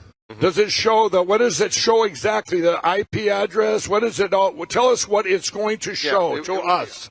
Yeah, it will show the IP address, what is the internal, what's called a MAC address, which is like the hardware identification of it. and we'll also show what it's named on the internet. So will we know the brand? Yeah, we'll know the brand. Yeah, huh? we will actually Remember, know the they all brand. lied. Yes. And we will know that. We will know tablets. Polling books, it doesn't matter. Polling books. It will know exactly. We can identify. And remember now, so let's say you're all in this room and you're all in there voting, right? You know, we can filter the cell phones, filter it down, and by the way, you can turn it on, turn it back off. It says what's eliminated, what's not. Let's say you had people in there. By the way, if you have people in there where they're doing cell phones and they're using they're tied in with it, it'll detect all this stuff. So you catch them in a lie that they're on the internet. And now we say, what are we going to do with that information, right? How are we going to get that? How are you all going to see that? We've got ours, right, Jeff? I mean, is there anything else you want to show everybody? Well, I kind of just wanted to, if you don't mind, point out one of the exciting things about this is it is proactive in that it lets us know when new devices come online. And real time. It's real time crime. And this thing can even send out text messages to people saying, hey, a new access point or a new printer came online in such and such a place. So you get that when you're having this. Let's say you're a county clerk and you have one.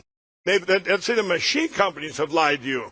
And we've all been through that. You go into the county clerks, you go, well, my machine, they told me they're not online. If they have one of these, they're going, it just went red. And they're going, hey, our machine just went online. Our router just went online. Our tablet went online. Shut her down, right? So this is and this will show up right away in this red alert, kind of like Ghostbusters. We got one, right? We got one. But it goes. So what I'm going to do, and I'm going to tell you now, I'm going to tie into this because let me tell you there's other kinds of crime out there. You know, there's other that we see all the time, right? And I'm going to tell you in a minute, but that the people out there right now that we have reporting, I guess I got to backtrack here. This is just one alert. This is a red alert, okay? That machines went online, right? So if you're a clerk or if you're all of us now, all of you at home, you don't want to know this too, right? Well, we've had whistleblower sites. You've had, just like I told you, I think yesterday or today, when Kerry Lakes, the race was going on and all those machines broke there, they said they were broke down in in Arizona. I'm looking at Kansas going, people are sending me texts going, Mike, these votes are going from Democrats to Republicans, you know.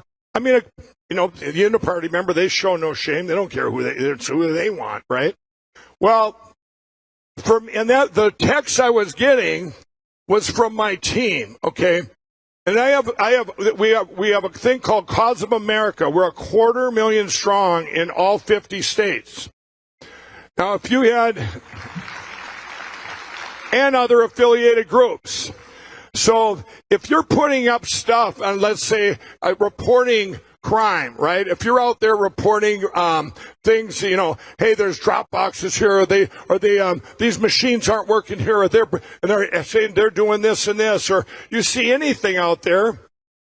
Well, any whistleblower site, the downfall is that if the public's reporting it, you all know what happens, right? You get false reports. You get the bad guys putting up stuff, so you all look over here instead of where you need to be looking. But what if you had 250,000 people in all 50 states in every county in the country, and you had all these people, they're the ones that you trust to be able to report all this. That's what we've had over the last 2.5 years. We have 250,000 people. It's even bigger than that. I'd have to ask from the affiliate groups, and maybe it might be up to half. It might be 1 million. But it's all of you and all the people that are out there. Well, now, in fact, and why don't I pause there unless you want to stay here, Jeff? You want to stay here for this? You go. I'll okay. If you guys, I guess if you want to, just go ahead, bring her out here. I want to talk about why Jeff Stephen, with this device now, we all say, oh, thanks, Jeff. Yeah, Jeff O'Donnell, he's a hero. Thank you, Jeff. I'm trying. We didn't, believe me, we weren't scripted on this plan, right? I just want to get out there. But this catches them in the lie.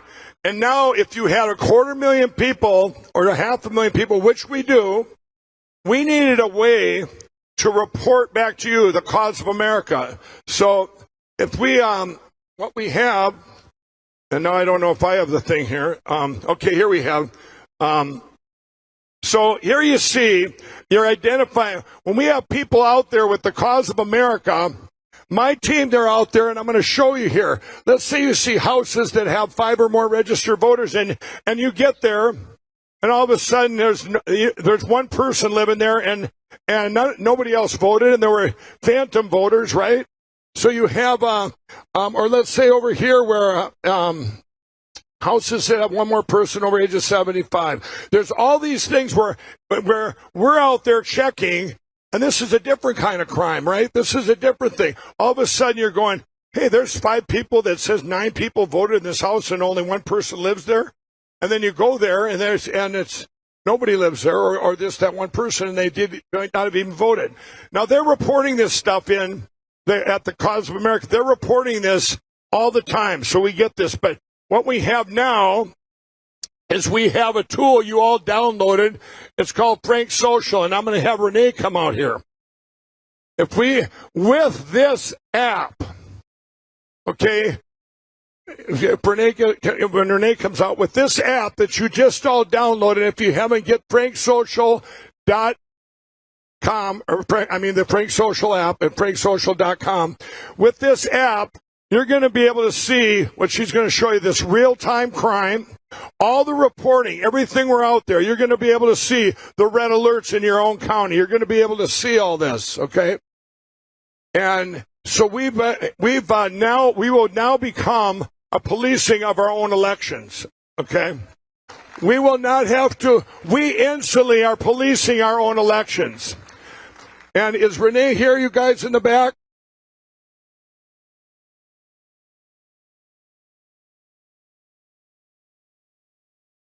Okay. We're going to we kind of went through because I want to bundle this for you. What you're going to see when she shows you this Frank Social app, when she shows you this, you're going to see a real-time crime stream, constant crime. All these reports coming in from every device, from every Cause of America person that's out there on the ground. They're out there putting in things they see, taking pictures, and it comes right back to this app. So you're going to be able to sit in your easy chair at home, and you're going to sit there and go, what's happening in my county? They said they're not online. They said there's no crime. And ding, ding, ding, ding, ding, ding, ding. But we'll need one thing for you all to do, and that will be to share it everywhere. You're sharing the real-time crime. You're sharing the lies that they've told us. Okay? That they told us that they weren't online. Okay? So this is Renee has she's part of the team that developed Frank Social, and what I want to show you here is now. So you got to follow this. So now we have a device for the first time in history can catch them in a lie. Okay, having this device, and then. So this goes back to the command center, right? And this comes back in real-time crime. And then you have all of these other crimes that are out there being reported by our big team at Cause of America. Now they're all going to come into the Frank Social here. And when you get there, why don't you go start as you would get on there, you click elections, right? Yes. So, can you hear me now? Yep. When you land on Frank Social, you'll first, when you sign up for your account, you'll select your state. So you'll automatically be following the Cause of America for your state. But when you get on the app, you'll end up in the Frank feed, and you'll see the tab that says elections. Right. But here, I'm going to backtrack a little bit on there. So when you got, there's 50 states with the Cause of America. Everyone, there's all 50 states are on there. So when you get on there, like she says, now you're clicking on elections, right? Correct. What that elections is, that's all 50 states reporting. Let's go back to the first square. This actually happened here in Missouri. One of your clerks actually said, no, we're not gonna, I met with this guy. I met with them 2 years ago, and I said, you guys, with all these people in Missouri, right? The Secretary of State and all of them, I met with them all. And the guy says, no, our machines are secure. They're not online. Well, then he finds out they are online, so he's trying to cut the wires, right? So this is, so as you go down here, you'll see Colorado, you'll see crime. This is stuff that's going on. Find out what's going on right now, today, tomorrow morning. You're going to just go, everyday stuff's reported. This is the real-time crime line stream. It's a real-time crime stream from all 50 states. Now, if you add, when you add these to it, you're going to see, because that's going to be the biggest red alert, right? You got election night or even in the early elections, or those machines, when they go online there, you've seen it all today, right? You've seen all the lies. This thing's going to pop up. Now I want to show you, if you go, when you sign up, right, you get, whatever state you're in, then you're following they say Missouri, correct? So this is if you go, here's all the causes of America. So if you go to this site and you want to find out what's going on in Hawaii. So there, there's the Hawaii call. Click on Hawaii. So if I click on Hawaii, it takes me to the Hawaii page. Internet.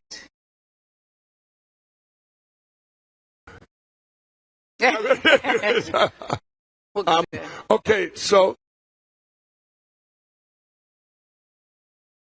trying to get up Missouri.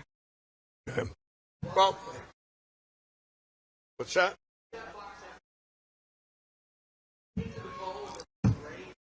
Okay, you know what? So while we're loading here, because this, you guys get the gist of the reporting, right? You're going to sit in your easy chair at home on your phone or whatever, and you're going to see real-time crime coming. You're going to know when a box goes live. You're going to know when a router goes live, a polling book goes live, and everything. Okay? And then it all goes through. It was a good question here, because we're going to take questions on this. What's the range of this box? 100 to 200 yards. But you don't, and it goes through buildings, it doesn't matter. Okay, you've seen it as it came in as a drone. It was collecting that, it's collecting as it's flying. It could fly over the whole city and keep collecting, right? It could collect every single device here in Springfield. It would just keep flying in a stream of those coming online. And then you lose it. The closest you get, which I guess, as Jeff has told me, I didn't, but the closer you get, that's fine. Just put this regular screen back up. The closest you get, obviously you want to be in the polling places, but you could be outside or whatever. But just think of the clerks. Think of if they want, if you wanted one in your own county or your own precinct. I mean, it's every single place. I don't care who you are. I don't care if you're Democrat, Republican, it don't matter. This touches them in a lie that they're online. It's us against the machines and the uniparty, everybody. That's it. Do you agree? And so maybe we will take some questions, but so what we have, if you the plan, you guys, when we have these machines catching in real time. By the way, it only takes, I think, 30 seconds to go from any place in the United States, including Hawaii and Alaska, 30 seconds to a minute, where this thing, say you just turned it on, that router or they just turned on the Dominion machine or the Smartmatic or whoever it's Heart, Diable, whatever. And it goes bing, back to the command center and back, and your device or you at home sitting there are going to go, we got one, and it's right in your own. And all of you out there that have went to your county commissioners or you've went to your election officials and they've said, well, ours aren't online. Well, think how they're going to feel when their machines that they were lied to. And my advice to them is get rid of them now. Get rid of them now. That's all right. Because you can't lie to us anymore. And maybe some of you guys, maybe some of the clerks really believe it, that they were duped or whatever. You know, maybe they, you know, we were duped. I was lied to, and they were lied to. The lie goes right down the line. It's a lie line. Lie line, lie, lie, lie, lie, lie, lie. Well, we're not going to take it anymore that if you're fifth in that line of lies. We're not going to take it. You know, there's no excuse if you're an election official in charge of a county or precinct or parish or whatever. There's no excuse anymore. You're going to get caught, so you better, and it's not going to be an excuse that, well, I was lied to, and they lied to them, and they lied to them, and they lied to them. The big lie that they were not online is over, everybody. That's over. And so when these, and not just that, I wanted to make this more powerful than just being online. So then part of this was when we developed the Frank Social app to be able to, and you need the people. We needed 500,000 people. We need a couple million people. All the people, and we've just, there's a lot of other groups out there that we're working with, and now we'll all connect with them. So they're the trusted people that are out there in the field, and and they take a picture, right? They take a picture of something going on. Like I get on my phone all the time, text messages during election.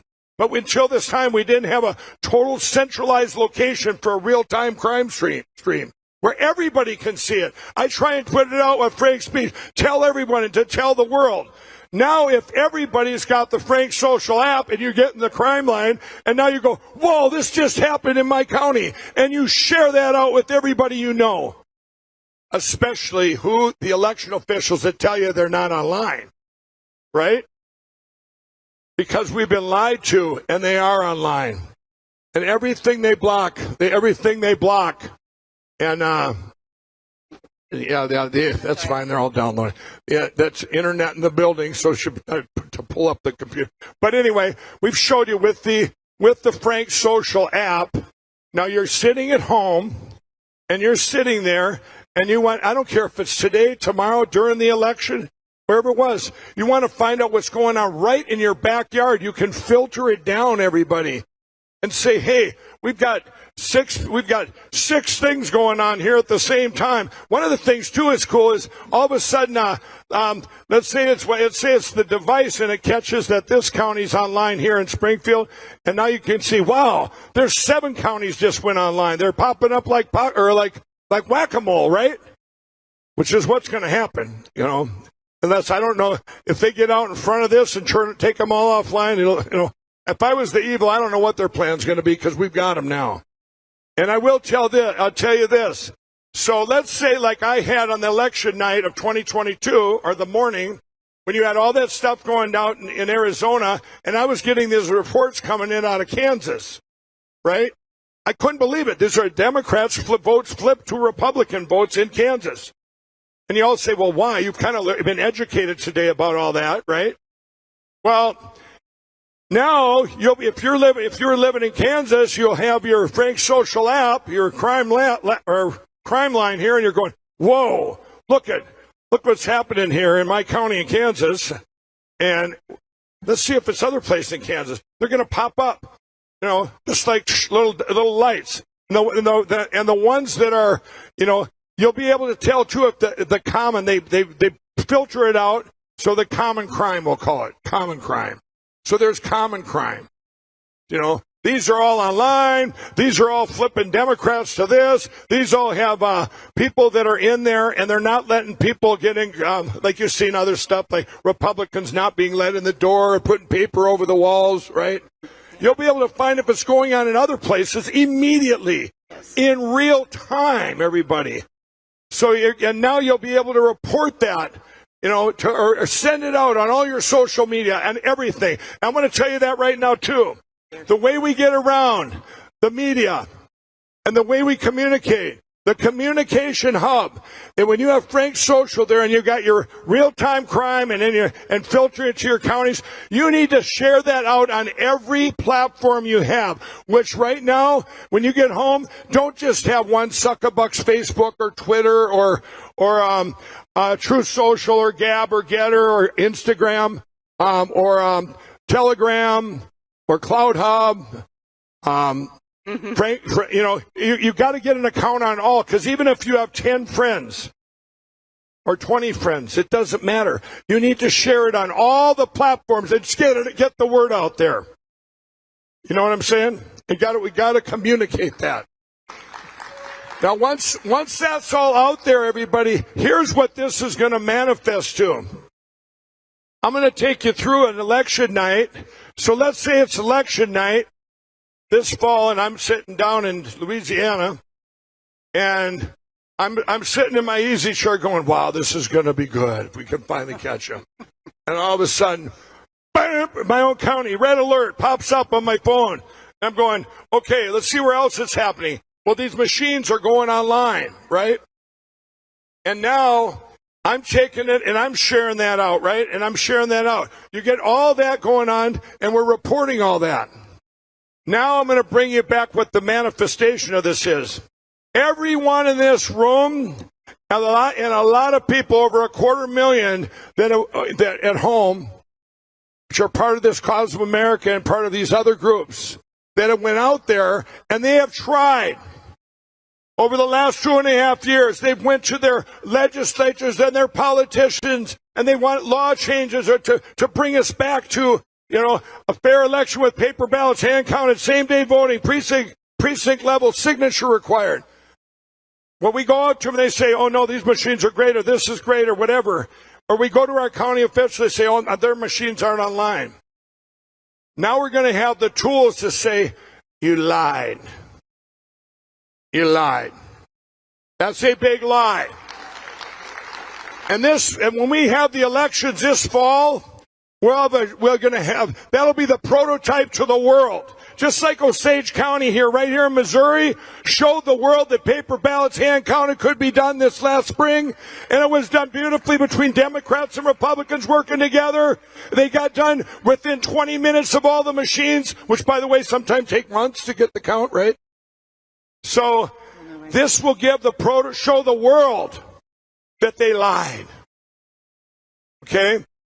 And then you know how much easier it's going to be for all of you to go to your official in your city who controls the elections, and we want the machines gone. We want them gone. We don't want to have selections. We want elections. Period. Right? Is that what we want?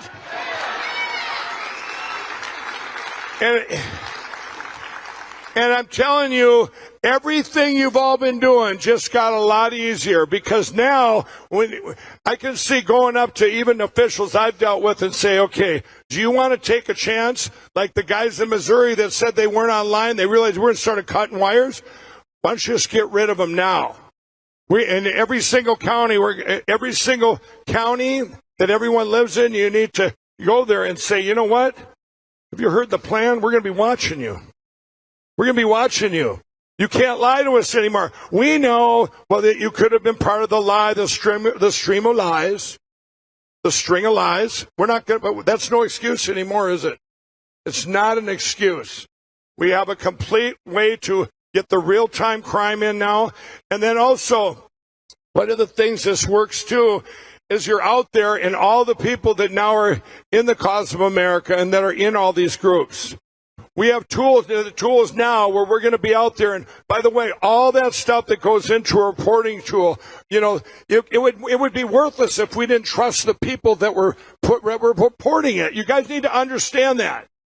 This is so important. I had all these groups I call every Monday night. I talk to the whole country, which goes out to 250,000. But I talk to all the leaders, and we're going, and we sit there and we have fought. We have fought with lawsuits. We have fought with canvassing. We've fought with petitions. You name it. We've done it all because we love our country. But when we get there, we get blocked, or it's slow, and we're running out of time because our country's getting destroyed. For the future of the American dream, and our kids, our grandchildren, everybody will embrace this. And the people now that are out there that are going, well, maybe they won't be watching me. Wrong. We will be watching. Okay. I guess they did. I just got a note here. The reason, which is great, everybody's logging on to Frank Social, so from the building, which is good. You all listen, good. right? Keep downloading. Yeah. It's awesome. Okay, you're good then. Thanks, Renee. And I think the important thing is that you can post on Frank Social the truth about the elections, the crimes that are happening, and your voice won't get canceled and you won't be shadow banned. Right. No, that's right. That's right. And everybody, yeah, and that's all of you too. Let's go back. I'm gonna validate, like, when you see all this stuff on Frank Social, I can't say enough. You're gonna know that it came from real people we trust. These people, I filtered them for the last 2.5 years. They're the most hard. A lot of you are here, probably most of the audience here, you know, and all of you, so the information coming in is real. It's true. It's real-time crime. And so what we need to do with everybody at home, now talking to everybody at home across this country and across the world for that matter. Now imagine sitting there at any time and want to go, you know what? I'm going to just check on them. We are now the police of our own elections. All you have one thing to do in the comfort of your own home. And I'm not talking to the hard workers, people running around out there that are that want to do the physical. They want to get out there. They want to take the pictures. They want to feed the real-time crime in. They want to be out there and a lot of the ones that have our monitoring devices that they're online. I'm talking to the people at home. We all need everybody now. I don't care who you are. You get to sit at home and you get to your own county, your own town. You're going, I'm going to pull it up. When you download the Frank Social app, I pull it up and I see stuff happening right in my own town, right in my backyard. And you can make comments on there. Hey, is anybody doing anything about this? You can talk maybe it's your neighbor that's the county official going, look at this. Now you're going to have some stuff to show them. Because what you heard yesterday, I think it was General Flynn said, we need to go from the town, from the ground up, from us up, the people up. Did you all hear that? Well, we needed tools to do that, and now we have it. You need tools to be able to show, because they've lied to us. They're not online. Cyber evidence doesn't mean nothing. These mathematics, these 100% facts don't mean anything. But when you're in your own backyard, and you're sitting in your house every day, and you see an alert go off on that Frank Social app, and that Frank Social, and you go, gee, we got a little problem here in Springfield. We got a little problem. It's in my neighborhood. You know, there's filters that are going to go right down to your neighborhood if you want.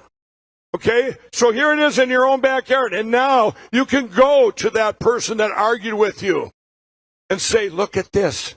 This is real. It's right here. Okay? All the canvassing we did out there, they've been doing that, and the canvassing has been disgusting. You guys, what we did for 2.5 years, groups on the ground would go, you take the voter rolls, like I showed you before, and you'd filter them in a town, okay? So let's say it's my town, Chaska, Minnesota. We filter it down. I've lived there all my life, right? Filter it down. People 6 or more that lived in a household that voted, right? So you filter them down. I could look at them and go, wait a minute. Amy's been living over there by herself for 40 years, and it says 9 people voted from her 1-bedroom house. But we might want to go down there and check it out. Maybe they changed. Nope, it's still Amy. But there's all the 9 people. Then we check on them, everybody. We find out 5 of them live in another state that voted. 4 of them are deceased. And then we go back to our county official, or our county that covers our elections, and they go, you've all been there. You go, look at this. They go, you're the best county official ever, but look what happened in our county. And they all become defensive. I didn't do that, Well, you didn't do it. The box did it over there. That computer did it. But some of them still go, it's impossible. They're not online. They're not online. They're not online. So now can you imagine going in there now, same scenario. And I go into my person, I'm going to go, they're online. Okay, we got you. They're online. And by the way, when you show them, you're going to be able to see, like Jeff said, the the name of the computer, the name of the router, where it's at, this MAC address, going, there it is. And remember, this is captured in time. So, can you imagine? There's a lot of stuff we're going to be able to do. Go up to the sheriff and go, hey, we got some crime committed right here in our county. It's illegal to vote in another county. These people names well, that wasn't the crime, everybody. The crime was that computer crime that we've all seen happening. So we as a nation, we as people now, we are going to be the police. They can't lie to us anymore. Is that exciting?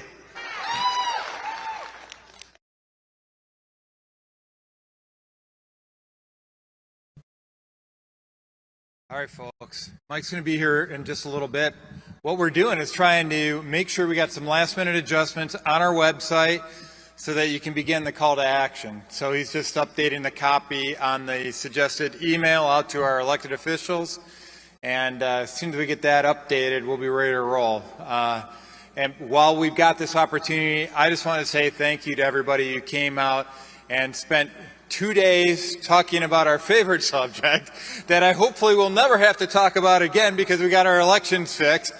So guys, thank you for coming out here. I know personally what it takes to get out here and how much time you guys have put into it, so thank you. And thank you for the venue for hosting this. Isn't this a beautiful facility?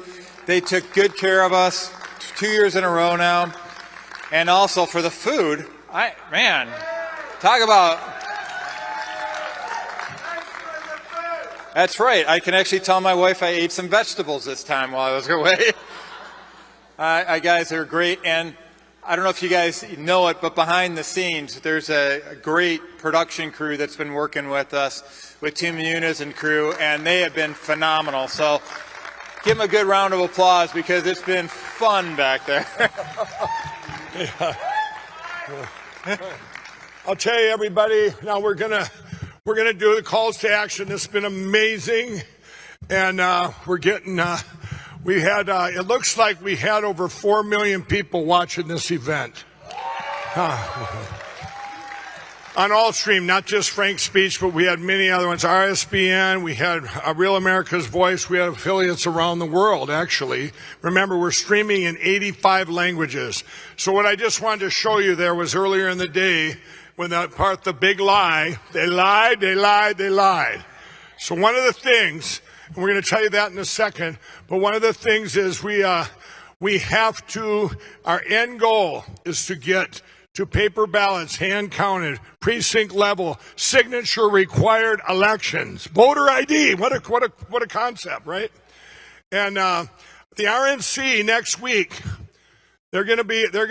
They're 168, and we got to encourage them that they too would look into something with that we want, that all the people want: paper ballots, hand counted, precinct level, signature required, and ID required elections. We can't have these electronic voting machines, or you've all seen, we will lose our country like 51 other countries that are watching from around the world.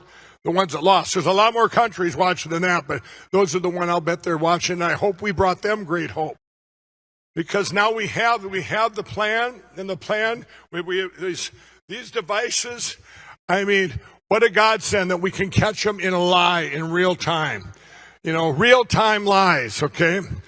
I want to, before they're getting one thing ready here for this other call to action, but I'm gonna tell you right now to download Frank Social. If you're watching around the world, franksocial.com. You're going to need that. That's going to be your, so you at home can sit there on your easy chair, and you're sitting there and you're going, hey, I want to see what's going on in my neighborhood. I want to look at my election crime. It's real-time election crime. You just watch it and you're going down. And then we have the Cause of America on there. Remember, I have over 300,000 people in all 50 states that I trust that have been working hard for 3 years. Those are the ones that are inputting, which you don't have to do. They're out there doing that work. They're taking the pictures. They're the ones out there bringing the crime to you so you can see it.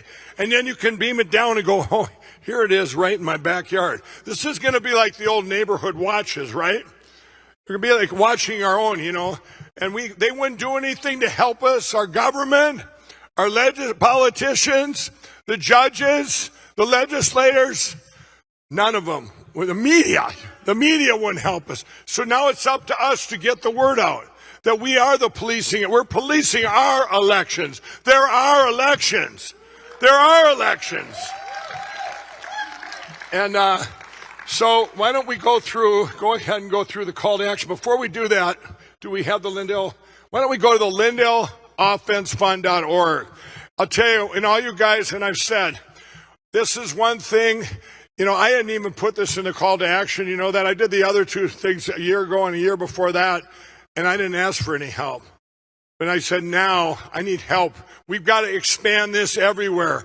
Not just today. This is every single day. We need now to take what we've been doing and put it out everywhere. People keep asking me, where can we get a device? Right now, the only devices are going to go right to these elections coming this fall. But those devices, they need to be paid for. And so you can go to the Lindell or the LindellOffenseFund.org. It's right here. And go ahead and scroll it. So there's the contribute. We wrote that there. We've got the, if you're watching from home, you can watch these other videos, but go ahead and go down. You know, it tells, there it is, you guys. There's the historical summit. So when you get there, we're going to have that. We're going to have videos from here of stuff of what we're doing with these funds. You all know, you're just going to have to trust me. It's not going anywhere but to secure our elections. It's a C4. It's not, you don't get to deduct it on your taxes. But I'll tell you what, it's anonymous, so you don't have to worry about anybody knowing that you gave to help secure our elections, right? They're not going to come to your house and say, hey, get this person. They put $5 towards this election trump, you know. And I would encourage you, if you guys know big donors, people you know that donate to big politicians. If you know, don't get me wrong. I appreciate it. It was $5. $5 a month. You know, whatever you can do. But a lot of you know people that have big dollars, and they spend a lot of money on campaigning and donating to, you know, the different campaigns, and put all this money into candidates, so they can use the money on TV and stuff. And we all learned today, that doesn't mean nothing if you flush it down the drain, you know. And so now they can take their money. And I told you this earlier. I believe they were afraid. I had donor events a couple of years ago, at least 4 of them. And I told you I didn't get nothing, no big money. That was maybe $5,000. It cost me more to go there. But then I really go, why don't people care? Well, they probably did care, but they thought 2 things. One is what Mike Lindell is trying to do. They couldn't fathom how they didn't want to believe that all 50 states that our country's under attack, because they couldn't imagine something so evil that would take us in a split second, which is what? And when I say a split second, a couple years and it's gone. We're right now, we went all the way to the edge of the cliff and we were just going over. I mean, that was it. That that dot that was our voice, we came within just the smallest dot in the darkness that came back. But you could still see it. But I'm telling you right now, those people were afraid to donate to me. They go, well, if I donate to him, what if they find out I donated to help Mike Lindell? Will they take my cell phone at a Hardee's? You know? I mean, seriously, people thought like that. Remember, when I was the only one selling the alarm, I know you all were, but I mean, in the national spotlight, I would call up my friends and they wouldn't answer. They were afraid. I'd be on social media, like I told you, and I'd post something. I'd get two responses, and I find out they're both bots. Because people were afraid to put out anything on mine. They are today. Even today during this, I put something up, and I put it on my personal page just to test. This is my personal page. This is my friends, family. They ain't gonna hit that like button. They're afraid. But these big donors that are out there, they had 2 thoughts. They couldn't imagine. Love what Mike's doing to go after these machine companies, but there's no way we're going to get rid of these machines. It's an impossible task. And I kept saying, with God, all things are possible. Okay? And God gave us this plan. And now we have a plan and we need funding. So if you know big donors, you say, hey, did you hear about the plan? Did you hear about the devices that catch them in a lie? Did you hear about the Election Crime Bureau? That we're taking that money and we're taking it out there and we're going to win case after case after case. And we're going to have county after county after county get rid of these machines. And we're going to save our country because we're going to have elections and not selections. It's that simple. No. And the other thing is, I think they were afraid. I really think they were, or not, they were afraid. I think they were afraid that their money would just be wasted, or they were afraid to be associated. Well, the Lindell Offense Fund is private. They can't come in there. I should say that. I'm sure they could, put a gun to my head, but I'm still going to say no. Okay? It's private. It's a C4. Okay? The other thing is, I think they thought, well, Mike Lindell, he's got, we see him all the time on TV. He's got millions of dollars. You've all seen where I put in $50, $60 million. Those are true. But you know what? Every liquid dollar went. I've sold buildings. I've borrowed money, millions of dollars. And the media out there, I was told, Mike, you shouldn't say that, It's the truth. So I wanted to take that away from them donors right now because I can't expand now. It could push right up to here. The money, I'm going to tell you guys, the money that this afternoon, which you guys did, and the money that came in during that hour, that saved the people to pay them tomorrow for this event. I didn't have money to pay them. I didn't have money. So that's how close we were to going over, right? And now with the help of everyone out there. So if you know a big donor or if you are one, please go there to LindellOffenseFund.org. And there's also an address. Go down. I want to show because somebody asked me, Mike, can I mail a check in? We're going to have all this other stuff. You get Rachel, put contribute. Okay. Okay.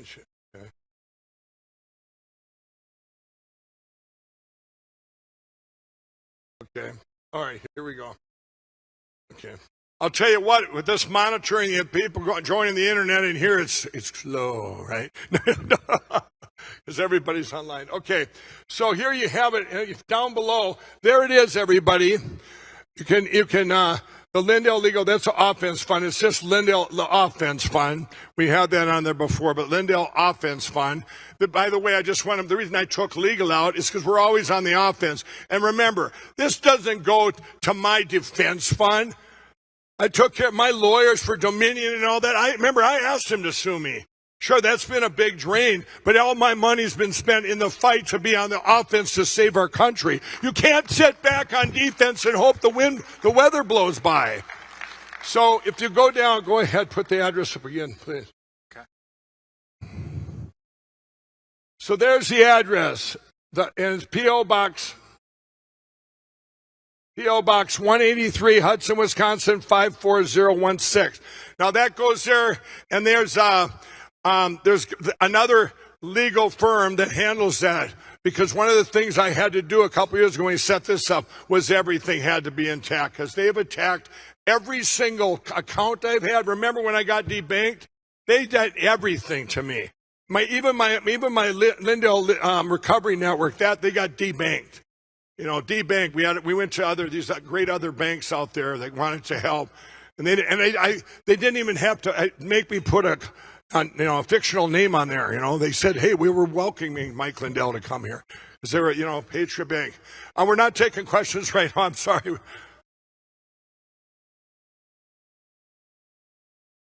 Crypto wallet. That's a good idea, and I'll try. I will try by Monday.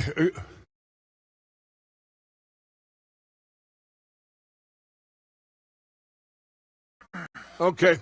I'll talk to you afterwards over here because I don't know anything about it. I'm not into that world. And it can't be hacked, right?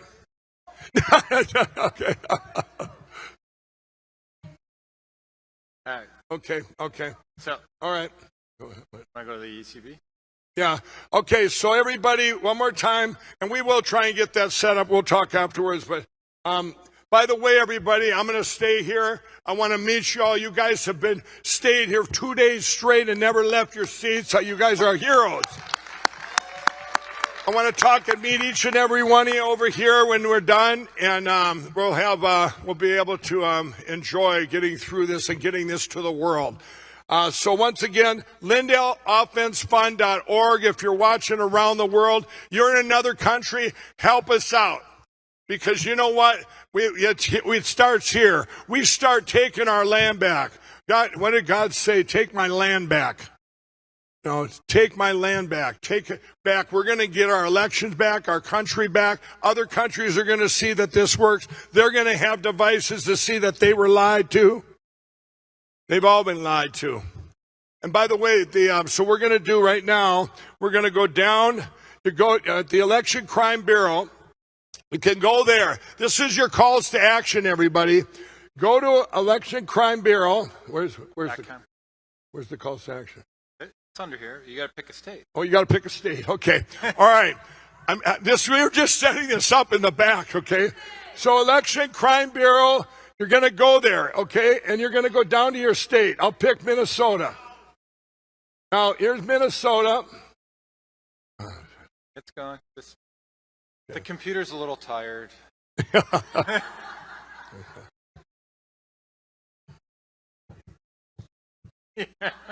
All right, here we go.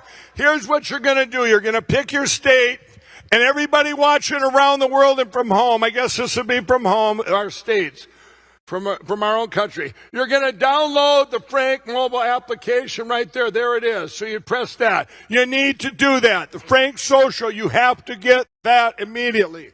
Then the next one. I want everyone to sign. Go to your county, and you're going to sign your petition. I'm Carver County. There's the petition, okay? The petition to get rid of the machines, okay? I'm going to need this tool, okay? Every county, when we go to them in the cause of America, when we take this to them, can you imagine that 20,000 people in a county and 19,999 sign that petition? And then you're going, the one guy goes, and he's running the election. Well, no, I'm not signing that, and I like these machines. Well, you're going to stand out like a sore thumb, aren't you?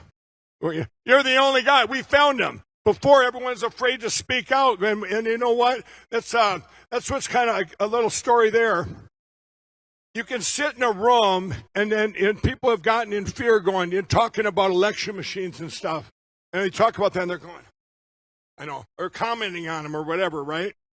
Well, you know what? When you find out that everybody wants them gone, you're not alone, okay?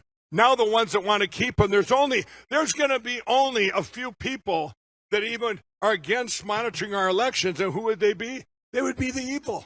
They're part of then the CCP, globalist, deep state, and the Uniparty. So the next thing you need to do, okay, so there you sign the petition. What's the next thing? You're going to join. You can join the cause of America right there if you want. That one's optional right now. I want you to go. Okay. Go back to the next one. Contact. Now, this is really important, everybody.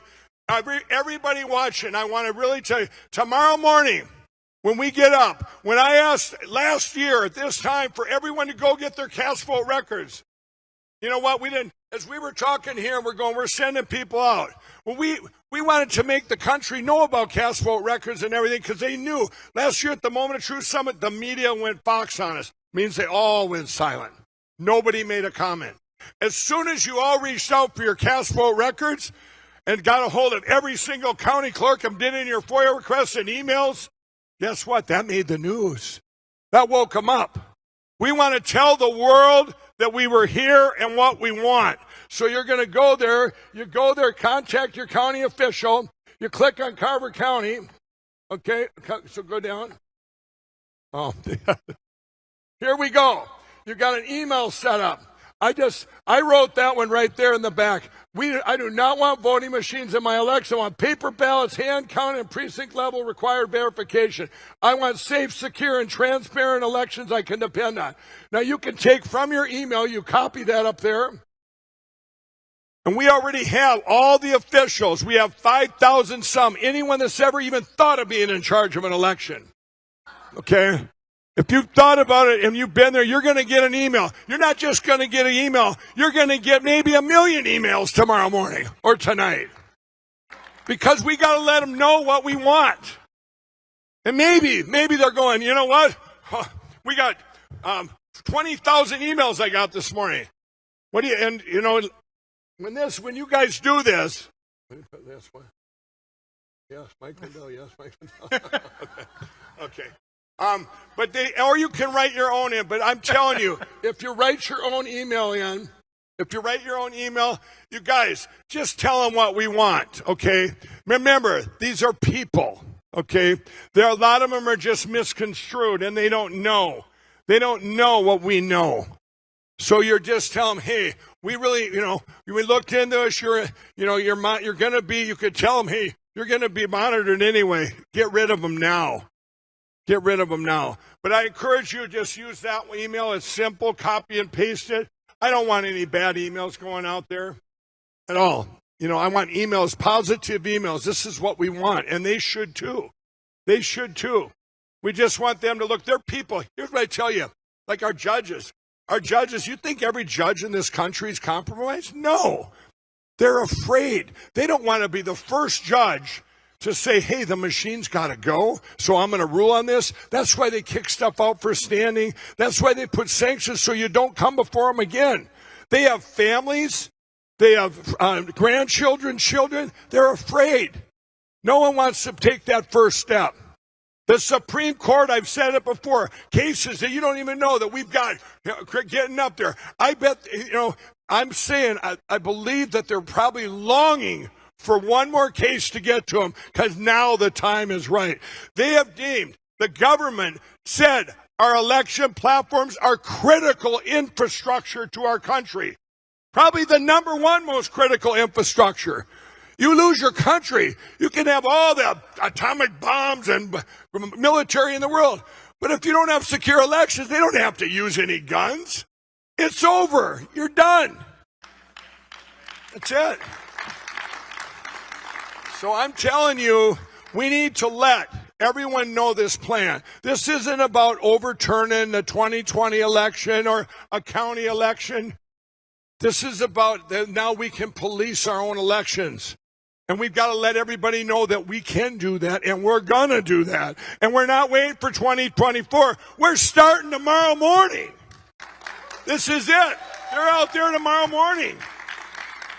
We've got we're making these now to get in. We want to get them, like I say, in every election this fall. But if you have a school board election, or you have in your own county, you have a county board election, we're going to have once probably in a week or two when we get it set up, where each you'll have individual needs. Where if you want one, you could, or you want in your county, you have needs, you'll be able to go there and help get your county secure. But for now, I got to start somewhere. And I'm starting at the elections we have right now. And once you see this, the proof of concept, when you're all sitting at home, everybody on that Frank Social app, and you go beep beep beep beep. You know, you're probably going to, if any of you have it set for text and you get those beeps, well, can you imagine with all these devices going online, you'll probably have to turn the volume down. Beep, beep, beep, beep, beep, beep, beep, beep, beep. No. But you know what? Then we'll be able to go back into those officials after you just keep sending emails and emails. And if they're friends of yours, tell them your concerns. We have to let them know that we're the majority. 300 million people are the majority in this country. That small portion over there that's deep state globalists, call them hard left, hard right. I don't care about that. There's the evil cabal. Everybody, I've said it before, this thing what's happened the last 3 years in our country, that we know of anyway, has united the people. We just have to let all the people know we're all united, and then they don't have to be afraid. They can go on there and they can do that tonight. You know what? Nobody knows that, if you're sending out an email, you're just sending out an email and, go get yourself a Gmail if you're afraid to put your name on the email, right? But you got to get involved, and at least you can do is sit back and say, and you're on your phone, and you see this real-time election crime, and you go to your neighbor, most people know their neighbors, and say, did you see this happen right in our neighborhood? In your own house, 6 people voted in the last election. I didn't know that. Yeah, look, it's right here. In your house, here's your address. 6 people voted. And then they might say, well, I didn't even vote. Well, it says here you did, and you voted early. What? This is what it is. Neighborhood watch. We're neighborhood, where you can reach out to your neighbors. You don't have to be on TV. You just go to your friends and your neighbors. And you know what? You got all your friends, if you still have any, that argue and say, you know what? There was no crime in the election. Biden won, blah, blah, blah. You know, all these people lost in the 2022 election because they wanted to get rid of the machines. They were just bad candidates. You all heard that. Well, now you can say, well, that's all fine and dandy, but now we're going to be watching the elections. You're not going to cheat. You're not going to tell us a second time. And you say to them, what are they going to say to you then? You can say, that's fine. If you don't think anything happened, look at this now. Look at this. Get Frank Social. Watch the election, the election crime stream, the real-time crime. And you're showing them that going, well, how do I know that's real? Because real people, vetted people that are from the Cause of America are doing it, and these are coming right out of here, the real-time catching them online. And their arguments could be, well, I don't believe it. I don't believe it. Doesn't matter. Because what matters is, if they don't believe it, that's their choice. But you know what? When you see data that comes right out of those machines, like you've seen with the voter rolls, the registration rolls, and all those things, and you can show them in a house, in their own town, in your own neighborhood, and say, look at this. This is what we're going to have for you here, where you can go to an address that you know the person, and you got the guy that doesn't believe, and go, look at it says here they voted in this election. He says, I don't believe it. This came from your state. It came right out of the machines. I don't believe it either, but this is what they're telling you. When he says, I don't believe it, say, I don't either. You know what I mean? He's not believing that it's real, that 6 people voted. Oh, I don't believe that. Yes, that's what the machine told you. Of course it's not